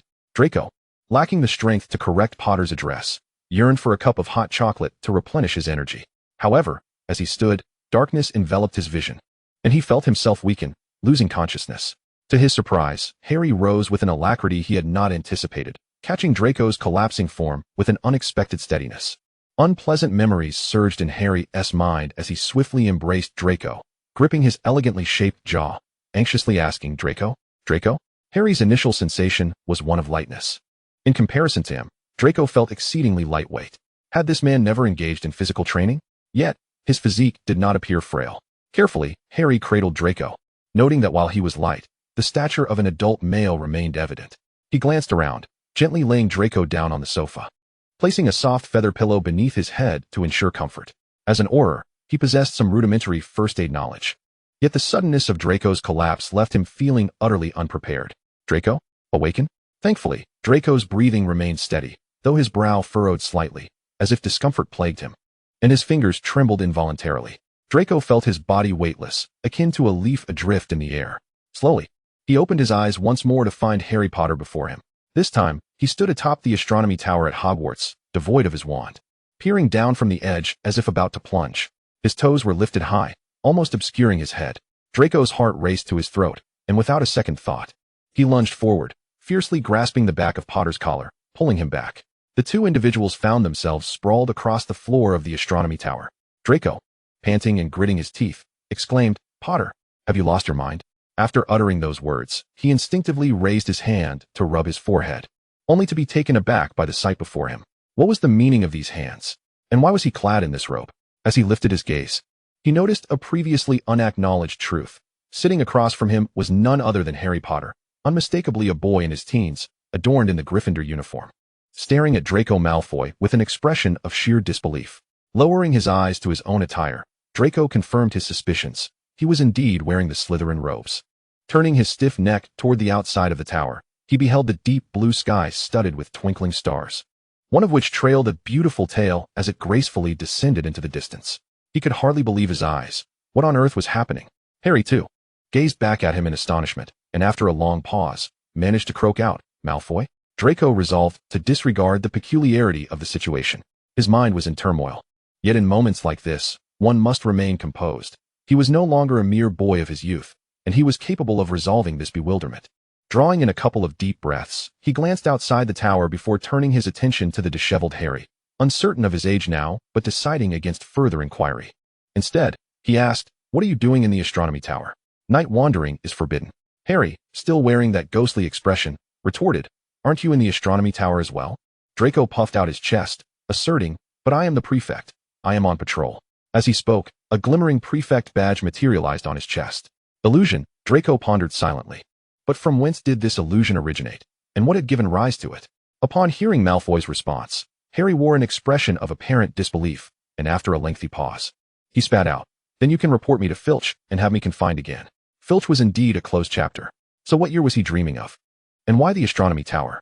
As Draco mulled over the connections, he brushed off non-existent dust from his robes and stood upright, raising his chin to look down at Harry with an air of superiority, declaring, "I would never stoop to such petty behavior. First tell me, what are you doing in the astronomy tower?" Harry also stood, sporting a defiant expression, and snapped back at Draco, "What gives you the right to question me?" Draco felt the urge to curse, but reason quelled his rising anger. Taking another deep breath to steady his emotions, he replied, "You nearly fell from the astronomy tower. As a prefect, I cannot ignore that." He added, "Even though we are from different houses, I am not the kind of person who stands idly by in the face of danger."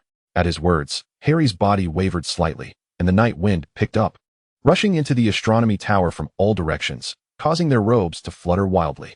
A chill enveloped Draco, creeping up from his feet, while Harry remained motionless, his head bowed.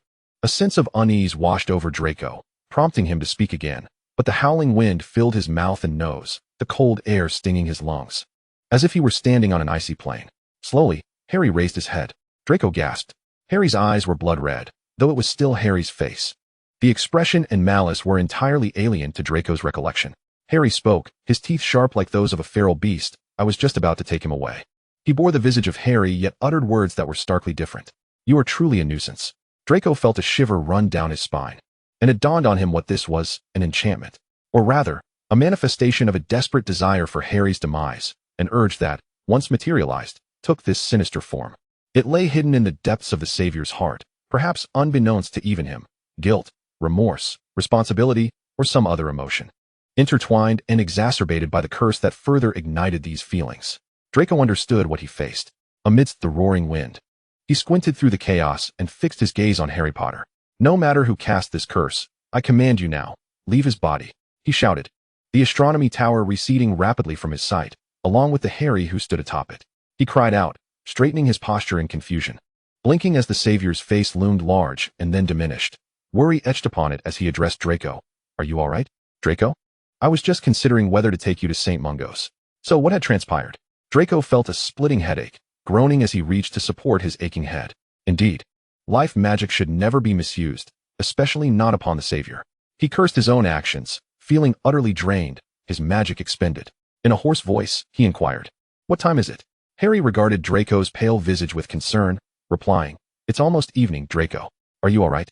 Draco made a concerted effort to disregard the name the Savior had uttered. He He shifted his body, preparing to rise from the couch, but as he did, the world spun around him. He collapsed into a warm embrace. Harry caught Draco's limp form, worry etched across his features. Draco, you shouldn't push yourself. Let me take you upstairs. Whatever you need, I will do it for you. Draco opted once more to selectively ignore Harry's words. Yet his physical condition left him no choice. Weighing the options, he seized the opportunity to exert influence over the savior, commanding, "First, lay me on the bed." Harry acquiesced with a sound of acknowledgement, effortlessly lifting Draco into his arms. Draco found the situation disconcerting. He, Draco Malfoy, was being cradled by Harry Potter? Had this occurrence taken place a decade prior, he would have cursed himself for such indignity. However, in that moment, he could only submit to Harry's actions as he gently placed him down on the bed. Once back on the bed, Draco regained some strength, and Harry hurried downstairs. After a short while, he returned with a tray, carrying a cup of hot chocolate. He placed the steaming cup of hot chocolate on the cabinet beside Draco, then settled down beside him. Potter reached out, brushing his fingers against Draco's forehead, and with a sigh of relief, declared, "No more fever." Draco's eyes widened in disbelief as he stared at Potter. Swallowing hard, he asked, his voice trembling, "Potter, what is wrong with you?" Harry glanced at Draco, who appeared profoundly startled, and found it somewhat amusing as he retorted, "I'm concerned for you. Is that not evident enough?" Draco's voice quivered as he gazed at Harry. His eyes filled with palpable skepticism. "Potter, you," Harry chuckled lightly, saying, "Did I just have another episode?" Upon hearing this, Draco quickly regained his composure, now certain that this was indeed the Harry Potter he knew, not the cursed shadow he had glimpsed in what seemed like a dream or an illusion while Severus and Professor Dumbledore sought him out. Draco murmured, "The dungeon." He lowered his voice, frustration lacing his words. "I underestimated the impact the dungeon had on you.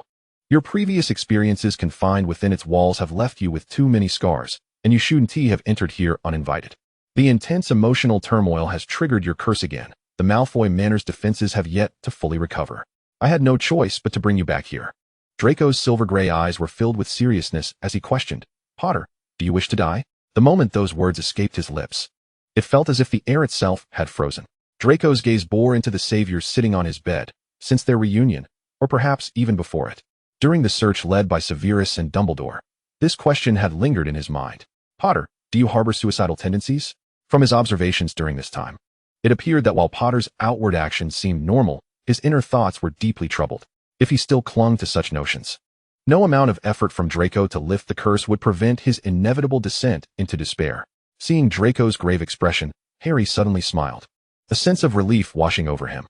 He averted his gaze from Draco, fearing that his legitimacy might inexplicably resurface. Instead, he turned to the window, where the sun was slowly descending, casting a crimson hue across the horizon, mirroring his own state of being. "They're all gone," he said. "The headmaster, Sirius, Severus, Fred, and countless others whose names I cannot recall, or those I know but cannot name. Those who believed in me and chose to follow me, they are all dead." His tone was dispassionate, as if he were recounting the fate of strangers. "Why should I still be alive? What right do I have to continue?" Draco felt a strong urge to shake the savior awake, yet deep down, he understood that Potter might genuinely feel this way. He had always been Saint Potter. After Harry vanquished Voldemort, his friends placed immense trust in him, standing by his side as they apprehended Death Eaters and eradicated dark magic. He became a war hero, destined to marry the one who had always been by his side, and to build a family. Everything seemed to be progressing toward a brighter future. Yet he alone knew that despite this envisioned marriage and family, there were countless nights when he would awaken alone. He would drape a coat over himself and sit on a bench in the garden, lost in thought until the first light of dawn broke. Then he would return, lie back down in bed, and pretend that all was well, that it was simply a new day. He had thought that having children would alleviate his pain. But he was mistaken. He named his 3 children, but every time he called their names, he was reminded of those who had passed.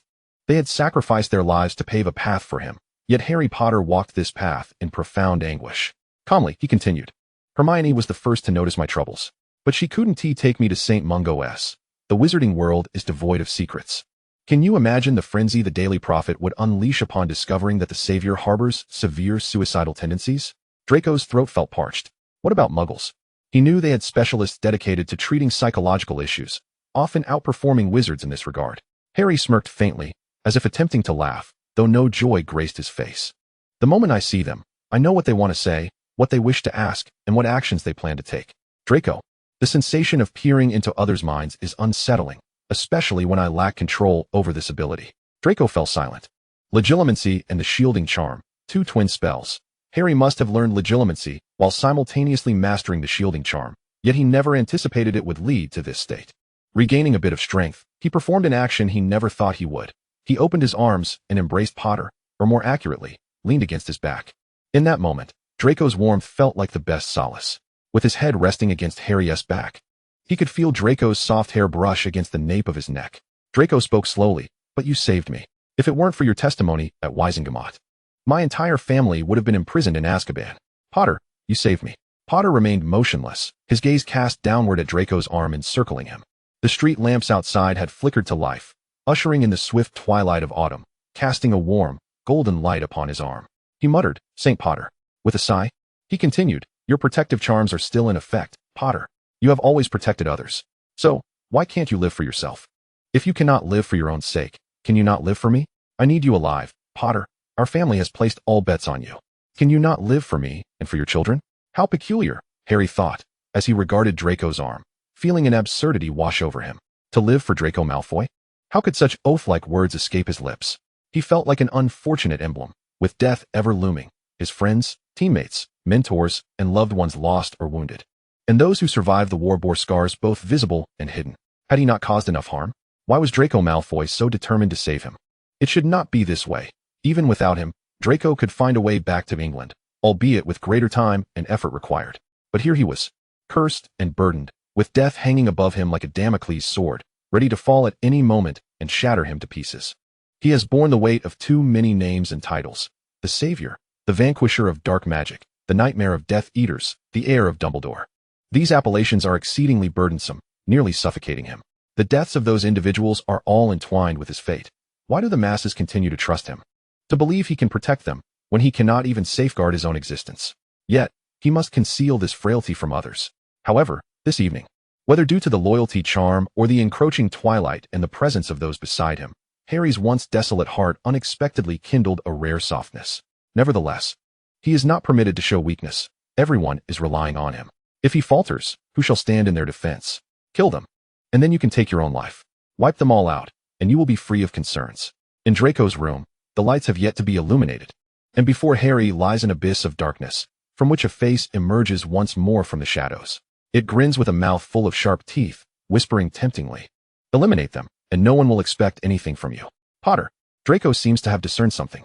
The visage opens its crimson eyes, glaring malevolently in Draco's direction. Its tone soft, yet laced with venom. "You again." Draco gazes at the face, identical to Harry's yet exuding an entirely different demeanor, and clenches his arms tightly.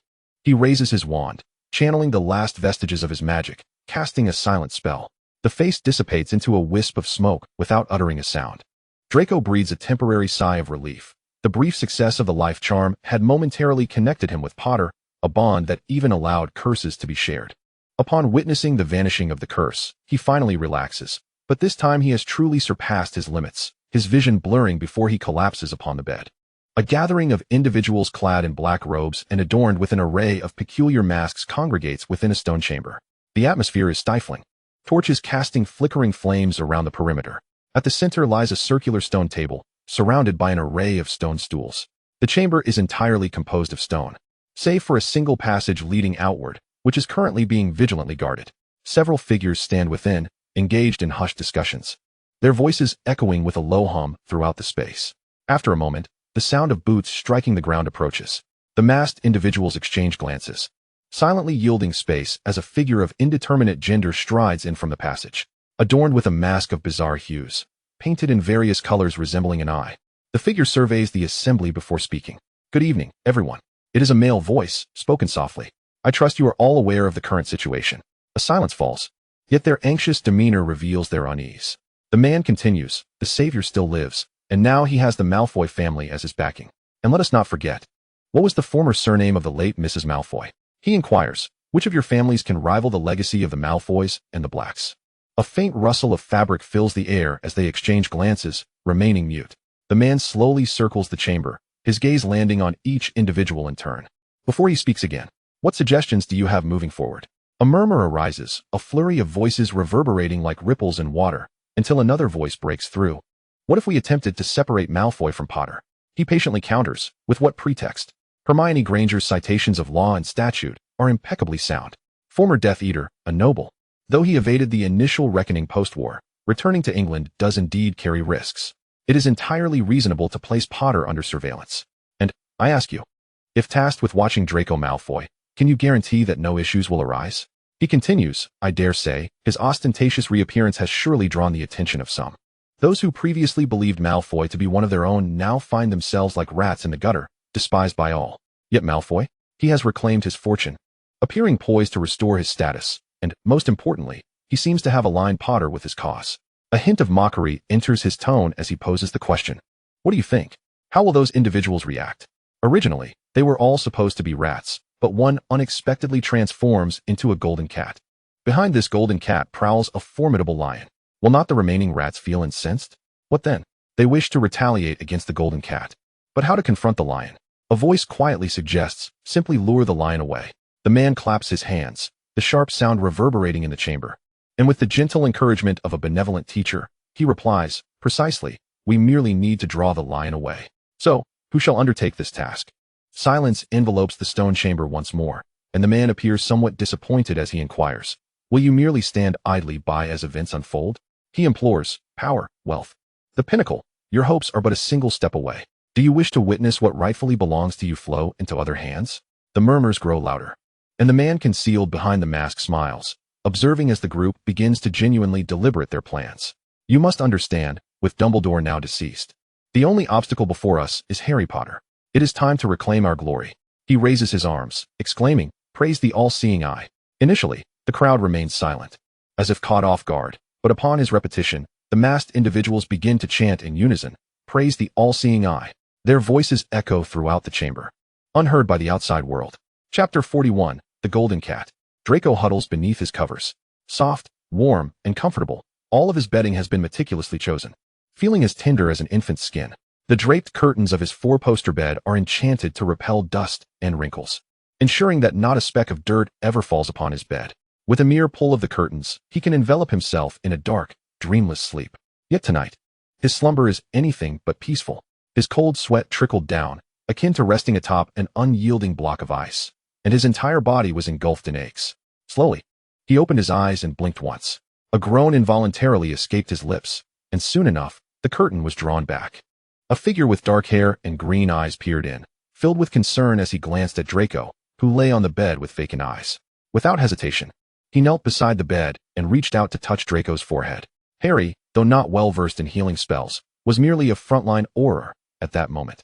He regretted not having studied his Auror coursework more diligently. He spoke softly, are you all right, Draco? Draco blinked slowly, as if finally processing his surroundings. He cast a bewildered look at Harry and, with a deliberate tone, uttered, Potter? His head throbbed, a lingering consequence of overexerting his magic the previous day. He pressed his hand to his forehead, unable to suppress another groan.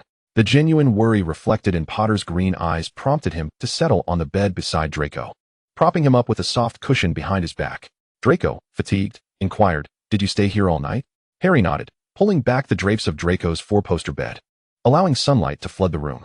Draco squinted at the bright day outside, as if struggling to comprehend it, and murmured, unbelievable. Harry fetched a glass of water for Draco, placing it into his hand. Feeling the warmth, Draco unexpectedly laughed, a brief sound, so fleeting that had Harry not been attentive, he might have missed it. Turning to him with curiosity, Harry asked, what is so funny? Draco gazed at the glass in his hand, and replied with a smile, can you believe it? Harry, momentarily lost in thought, expressed his confusion with a nasal sound. Draco lifted the glass, adopting an ethereal tone, you actually stayed at my home all night. He chuckled again. Would you have believed it 10 years ago? At Draco's words, Harry, who had been bustling about, paused, a self-deprecating laugh escaping him as he said, back then, even in the hospital wing, we would have fought tooth and nail. Draco stared at the slightly swaying glass of water, lost in thought before stating, I'm feeling better. Potter, you should head home. After a moment's reflection, he added, thank you for watching over me last night. Harry halted, turning to face him, sunlight streaming from behind and casting a golden halo around him. He spoke earnestly, don't say such nonsense, Draco. In your condition, how could I possibly leave? Draco's brow twitched. He finally couldn't hold back. Potter, why have you suddenly taken to calling me by my first name? Feigning innocence, Harry replied. We've known each other for so long. Isn't it permissible? Besides, you can call me by my name as well. I wouldn't mind. Draco, has the Savior always had such thick skin? He stared incredulously at Harry, who was fidgeting with the curtains, and weakly added, "Please leave my curtains alone." Harry sheepishly let them be and kindly inquired, "What should I do now? Are you hungry? Should I fetch something to eat?" The question prompted Draco to realize he was indeed a bit hungry. He rubbed his belly and, observing Harry's sudden eagerness, narrowed his silver-gray eyes. "Get some pizza. I'll take a bath. I expect food when I'm done." "Harry, at this hour, where do you expect me to find pizza?" He almost chuckled but felt no anger, fully aware of what Draco had endured the previous day. He stood up willingly, proclaiming, "As you wish, Prince." Draco looked at him as though he had seen a ghost. Harry, suppressing laughter, remarked, "I've infiltrated your cellar before using polyjuice potion and an invisibility cloak. I know how the Slytherin students used to address you. Draco, it feels as if my past misdeeds are being unveiled," he huffed, waving his hand dismissively. "Just go?" Harry complied, departing the room. Taking a deep breath, Draco first assured his mother and Scorpius of his safety, then sent a leave request to the department. Once he had completed these tasks, he finally shifted himself off the bed. He was still clad in yesterday's attire, wrinkled and resembling a muggle's pickled vegetable. He recalled that Harry had at least removed his trousers, glancing at his bare legs with a sigh. He threw back the covers and maneuvered himself down, searching for his wand, which he found neatly placed on his nightstand. Lifting it, he attempted to fill the bathtub with water using a simple spell. Yet even this uncomplicated incantation made his hand tremble as if electrified. The after-effects were indeed severe. With a body weakened, he made his way to the bathroom. Peeling off his clothes and sinking into the tub, the warm water gently enveloped him, eliciting a contented sigh. The heat continuously caressed his aching muscles, and he lay there, unknowingly drifting off to sleep again. When Harry returned, bearing bread and coffee from a nearby bakery, Draco's home was enveloped in silence. He placed the items on the table downstairs and cast a warming charm before heading upstairs. The bedroom was empty, the bedcovers tossed aside. Peering into the locked bathroom door, he heard no sounds from within, causing concern to swell within him. He gently called out, "Draco?" Receiving no response, a sense of foreboding gripped him. He placed his hand on the door, and with a simple unlocking spell, it swung open with ease. As he entered, the bathroom was shrouded in steam, revealing a golden head resting against the edge of the tub, seemingly still. Harry's heart raced, disregarding all other thoughts. He rushed over and placed his hand on Draco's neck to check for a pulse. In a haze, Draco sensed someone touching him and groggily opened his eyes to find Harry looking at him, filled with worry. His sluggish mind took a moment to process, and he mumbled, "Potter, you're in my bathroom." As he began to fully awaken, he rubbed his eyes, incredulity etched on his face. "Potter?" Harry withdrew his hand, visibly relieved, and said, "I thought you." Draco interrupted, exasperated, "Thought I was dead?" Harry clamped his mouth shut, turning his face away, and replied, "I brought breakfast. You should get up." Draco let out a soft sound as he rose from the bathtub, droplets of water cascading down his form. His mental faculties were significantly dulled compared to before, and he had entirely forgotten that Potter was still present in the bathroom, his body entirely devoid of clothing. He stepped out of the tub, and Harry, taken aback, caught an unexpected glimpse of Draco's nakedness. Flustered, he averted his gaze, resting a hand on his forehead as he muttered, "What on earth?" Draco, appearing bewildered and innocent, extended his arm toward a silk nightgown hanging nearby, which floated over to envelop him. He donned the garment, steam still rising from his hair and face, and observed Potter with curiosity, inquiring, "What's the matter?" Once Draco was fully clothed, Harry made a concerted effort to suppress thoughts of Draco's previous state and suggested, "Let us have breakfast once you're dressed." Draco seemed to regress several years, obediently acquiescing to Harry's proposal with a simple, "All right." As they made their way downstairs, Draco remained disoriented, finding himself seated at the table as Potter began to produce an array of items from a brown paper bag, steaming cream rolls, croissants, toast, coffee, and even 2 cartons of milk. Shaking one of the milk cartons, Potter advised, "You shouldn't drink milk on an empty stomach. Have something to eat first." Draco's head still spun. Even looking at Potter felt dizzying, as if he were watching a scene from a television show. He suddenly chuckled, remarking, "This is nice. I haven't had the chance to boss you around yet." With a playful gesture, he propped his chin on one hand and commanded, "First, cut the bread for me. An ID like orange juice, no coffee, no milk." Harry regarded Draco, who seemed to have transformed into a child, feeling neither anger nor irritation, but rather a mix of amusement and exasperation. He replied in a mock-serious tone, "At your service, Your Highness." After placing the bread on a plate, he deftly sliced it in 2 with a wave of his hand and patiently asked, "Shall I feed you, Your Highness?" Draco wrinkled his nose in distaste at the title, saying, "Don't call me that. It's strange." He rubbed his arms as if to dispel goosebumps and picked up the perfectly halved bread, mumbling. The slicing charm is rather impressive. The two of them awkwardly finished their breakfast, during which Harry displayed an unprecedented level of patience towards the now somewhat spoiled Malfoy. Draco criticized the coffee for lacking its usual flavor, complained that the milk was too cold, and lamented that the toast was burnt and inedible. Yet throughout the ordeal, Harry remained unfazed, repeatedly reassuring Draco that the temperature was just right and that the toast had indeed come from his own toaster, negating any concerns of it being overly charred. After they concluded their meal, Harry felt a wave of exhaustion wash over him. He tidied up the remnants and tossed them into the bin. Turning to the now daydreaming Draco, he gently inquired, "Do you feel any better now?" Draco extended his arm and rested his head on the table, tilting it to gaze at Harry, emitting a sound from his nose. He seemed to revert to the state he was in upon waking that morning, asking, "How did you end up at my house, Potter?" While Harry admonished himself for not being upset with his savior, he couldn't help but wonder if Draco would ever fully regain his awareness. A sense of relief washed over him, grateful that it was he witnessing Draco's disorientation. Had it been someone else, complications might have ensued. The thought of the self-righteous individuals at the ministry filled him with distaste. Draco appeared to be growing drowsy again, the toll of magic exhaustion making him feel unwell. His thoughts muddled as if submerged in water. Today marked a rare autumn day in London, and as he gazed at the sun outside, an idea struck him. "Potter, let us go buy some clothes." Harry, though unsure how long Draco's current state would last, found this notion rather appealing. He asked, "Where shall we go?" Draco, still somewhat dazed, tilted his head, resting it on his arm, his golden hair cascading down, entirely oblivious to his status as a father. A joyful smile spread across his face as he suggested, "Let us visit a Muggle luxury store in London, Potter. Have you ever been?" Unsteadily, he stood up, resembling a drunken man, prompting Harry to rush forward to steady him. Draco's warm body leaned against him, and Harry, with one hand supporting his arm and the other wrapped around his waist, felt the slender yet strong frame of Draco. "Thank you, Potter. Please help me upstairs. I'll change into something else, and then we can set off," Draco murmured. Harry assisted Draco back upstairs to the bedroom, and considering Draco's current condition, he kindly asked, "Do you need any help?" Draco, still somewhat dazed, glanced at his wardrobe, a look of confusion crossing his face as he remarked, "I have so many clothes." He approached the closet, but due to his current magical limitations, none of the garments floated out for his selection.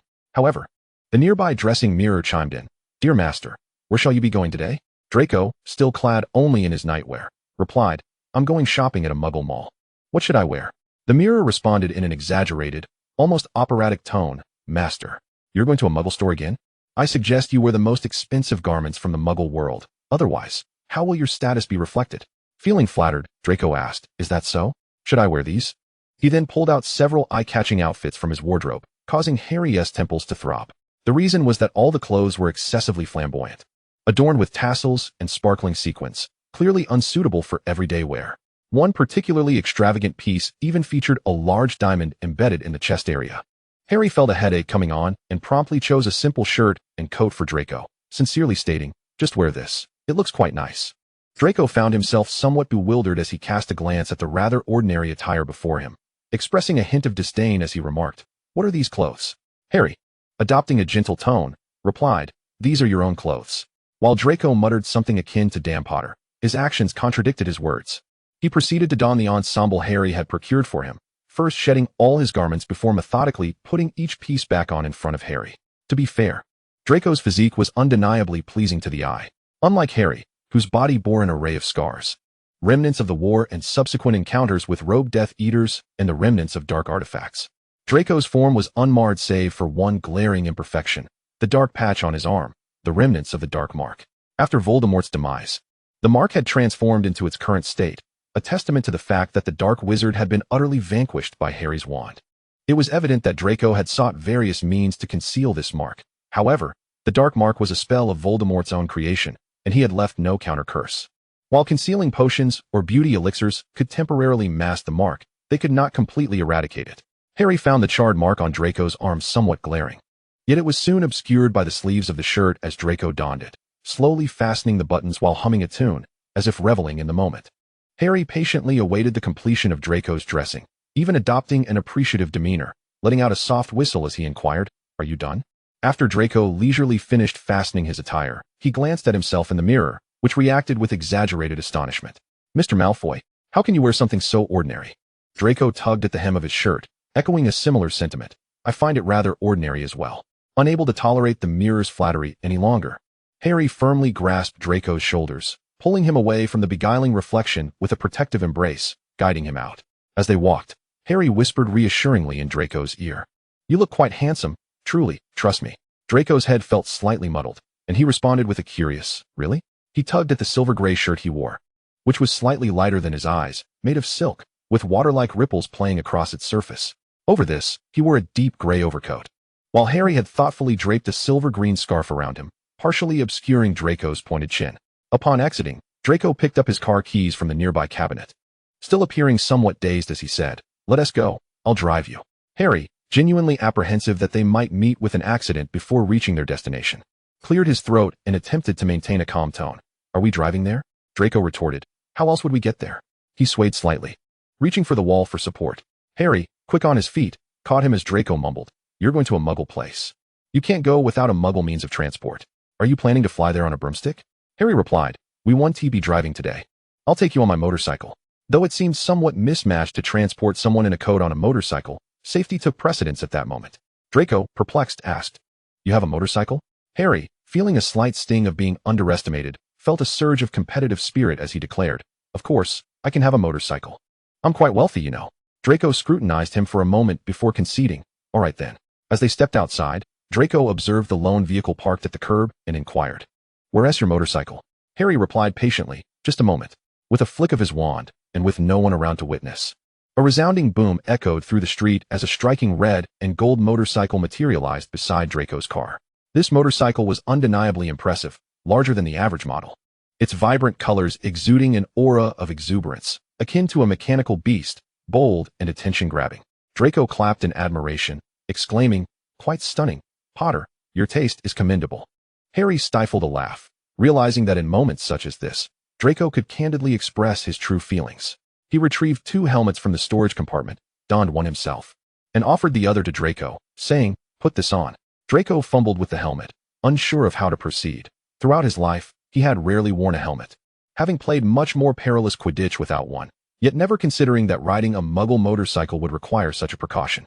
Curiosity sparked within him, reminiscent of a child from over a decade ago, as he asked, "You prepared 2 helmets? Who else rides?" Harry replied nonchalantly, "No one, you're the first. Muggle law requires 2 helmets." Upon hearing he was the first, Draco felt a flicker of happiness, though he couldn't quite discern its source. A smile creeping onto his lips as he grasped his helmet. Still, he asked in bewilderment, "How do you put this on, Potter?" Harry, already sporting his helmet, mounted the motorcycle with a stylish flair. Remembering Draco Malfoy, this pure-blood wizard, most likely had never ridden a motorcycle, he dismounted to assist him. He carefully placed the helmet on Draco's head, fastening the strap beneath his chin. Harry's touch was steady and reassuring, likely a result of his experience as an Auror, instilling an increasing sense of safety over the years. His hand brushed against Draco's cheek, warm and comforting. Once secured, Harry adjusted the helmet with satisfaction, saying, "All set. Let's south hit the road." Riding a motorcycle was an entirely different sensation compared to being in a car. As Draco sat behind Harry, he followed his instructions to wrap his arms around Harry's waist. Harry's waist felt solid, his abdomen firm with muscle. Curiosity got the better of him, and he playfully squeezed, causing Harry to shift slightly, placing a hand over Draco's mischief-making fingers, murmuring in a low voice, "Stay still." Draco complied, still enveloped in a haze of confusion. His mind clouded as he simply followed Harry's lead, responding to whatever Potter instructed him to do. He embraced Potter tightly, feeling a wave of exhaustion surging from within his body. Potter, somewhat concerned, inquired, "How are you? Are you all right?" Draco mustered all his strength, unwilling to appear vulnerable before Potter, and replied, "I'm fine, let us get going." Deep down, Harry harbored genuine concern. He subtly cast a wind protection charm and added a binding spell for good measure before finally starting his motorcycle, following the navigation towards the location Draco had mentioned. Harry endeavored to maintain a steady speed as they traveled. Upon reaching their destination, he assisted Draco in disembarking from the vehicle and surveyed their surroundings. They had arrived at a renowned street in London known for its luxury boutiques, one he had only heard of before but had never visited himself. The area was not overly crowded, yet several passers-by cast intrigued glances at Draco. Furrowing his brow, Harry shielded the bewildered Draco behind him, adjusting his collar and scarf to ensure no inappropriate areas were exposed. He then asked, "We've arrived. Where would you like to go first?" Draco's eyes darted around before he casually pointed to a shop, stating, "This one, I used to come here often." With that, he strode ahead. With no choice but to follow, Harry entered the store alongside Draco. Inside, there were only two impeccably made-up female attendants, who momentarily appeared awestruck upon Draco's arrival. However, their astonishment quickly transitioned into professional smiles as they approached with warmth, one on each side. "Welcome, Mr. Malfoy. What can we assist you with today? We have the latest seasonal arrivals. Would you like to take a look?" Draco smiled, and at that moment, he appeared completely unfazed by his earlier disorientation. He pointed to Harry and instructed, "Please prepare a few outfits for this gentleman from the current season, regardless of the cost. And add some accessories, preferably several combinations for the upcoming winter. Understand?" Harry was taken aback. While he seldom purchased clothing, he was well aware that everything in this store, along with its accessories, was far from inexpensive. It could even be deemed exorbitant. "No, that won't be necessary," he replied. Draco had already seated himself on a sofa within the shop, his mind still hazy. Upon hearing Potter's refusal, he scrunched his nose in a mock display of annoyance. Yet, this expression only rendered him more endearing rather than disdainful, and he retorted, "What? Am I not allowed to buy you some clothes?" Turning to the two attendants, who had paused in their movements, he continued, "Don't mind him. Have him try on whatever he likes, and put it on my account, understood?" The attendants exchanged glances. Recognizing the lucrative opportunity at hand, one of them grasped Harry's arm, beaming as she asked, "Sir, what colors do you typically prefer to wear?" Harry initially attempted to resist, but Draco, perched on the sofa, gazed at him with his striking silver eyes, his expression serious. Suddenly, Harry found himself unwilling to struggle any longer. With a resigned sigh, he allowed the attendants to treat him as a living mannequin. Fortunately, his dedication to fitness meant that the muggle clothes he donned fit him well.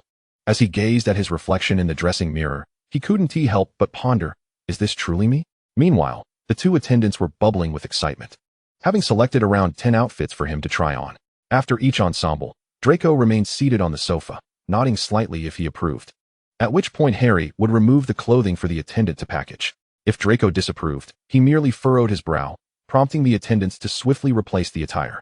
After an extensive session, Draco had selected about 10 outfits for Harry. Rising from his seat, he still appeared somewhat dazed as he reached out, playfully tousling Harry's hair. Sensing impending trouble, Harry was about to protest when Draco declared, "Have you never had a haircut?" With a defeated sigh, Harry replied, "All right, what's next on our agenda?" Draco chuckled, responding, "I'm taking you for a haircut." Observing the closeness of the two, the attendants felt slightly out of place but cautiously asked, "Mr. Malfoy, shall we send these clothes to your usual address?" Draco nodded, waving his hand nonchalantly. "Yes, the old address will suffice. Just bill it to me." The attendants beamed with delight, eagerly escorting Draco and Harry to the door, reluctant to see them go. "Do come again, Mr. Malfoy, and you as well, sir." One attendant leaned in closer to Harry, whispering enviously, "Mr. Malfoy never brings anyone to our store. You're truly fortunate. Many around here have their eyes on him. May you both find happiness together."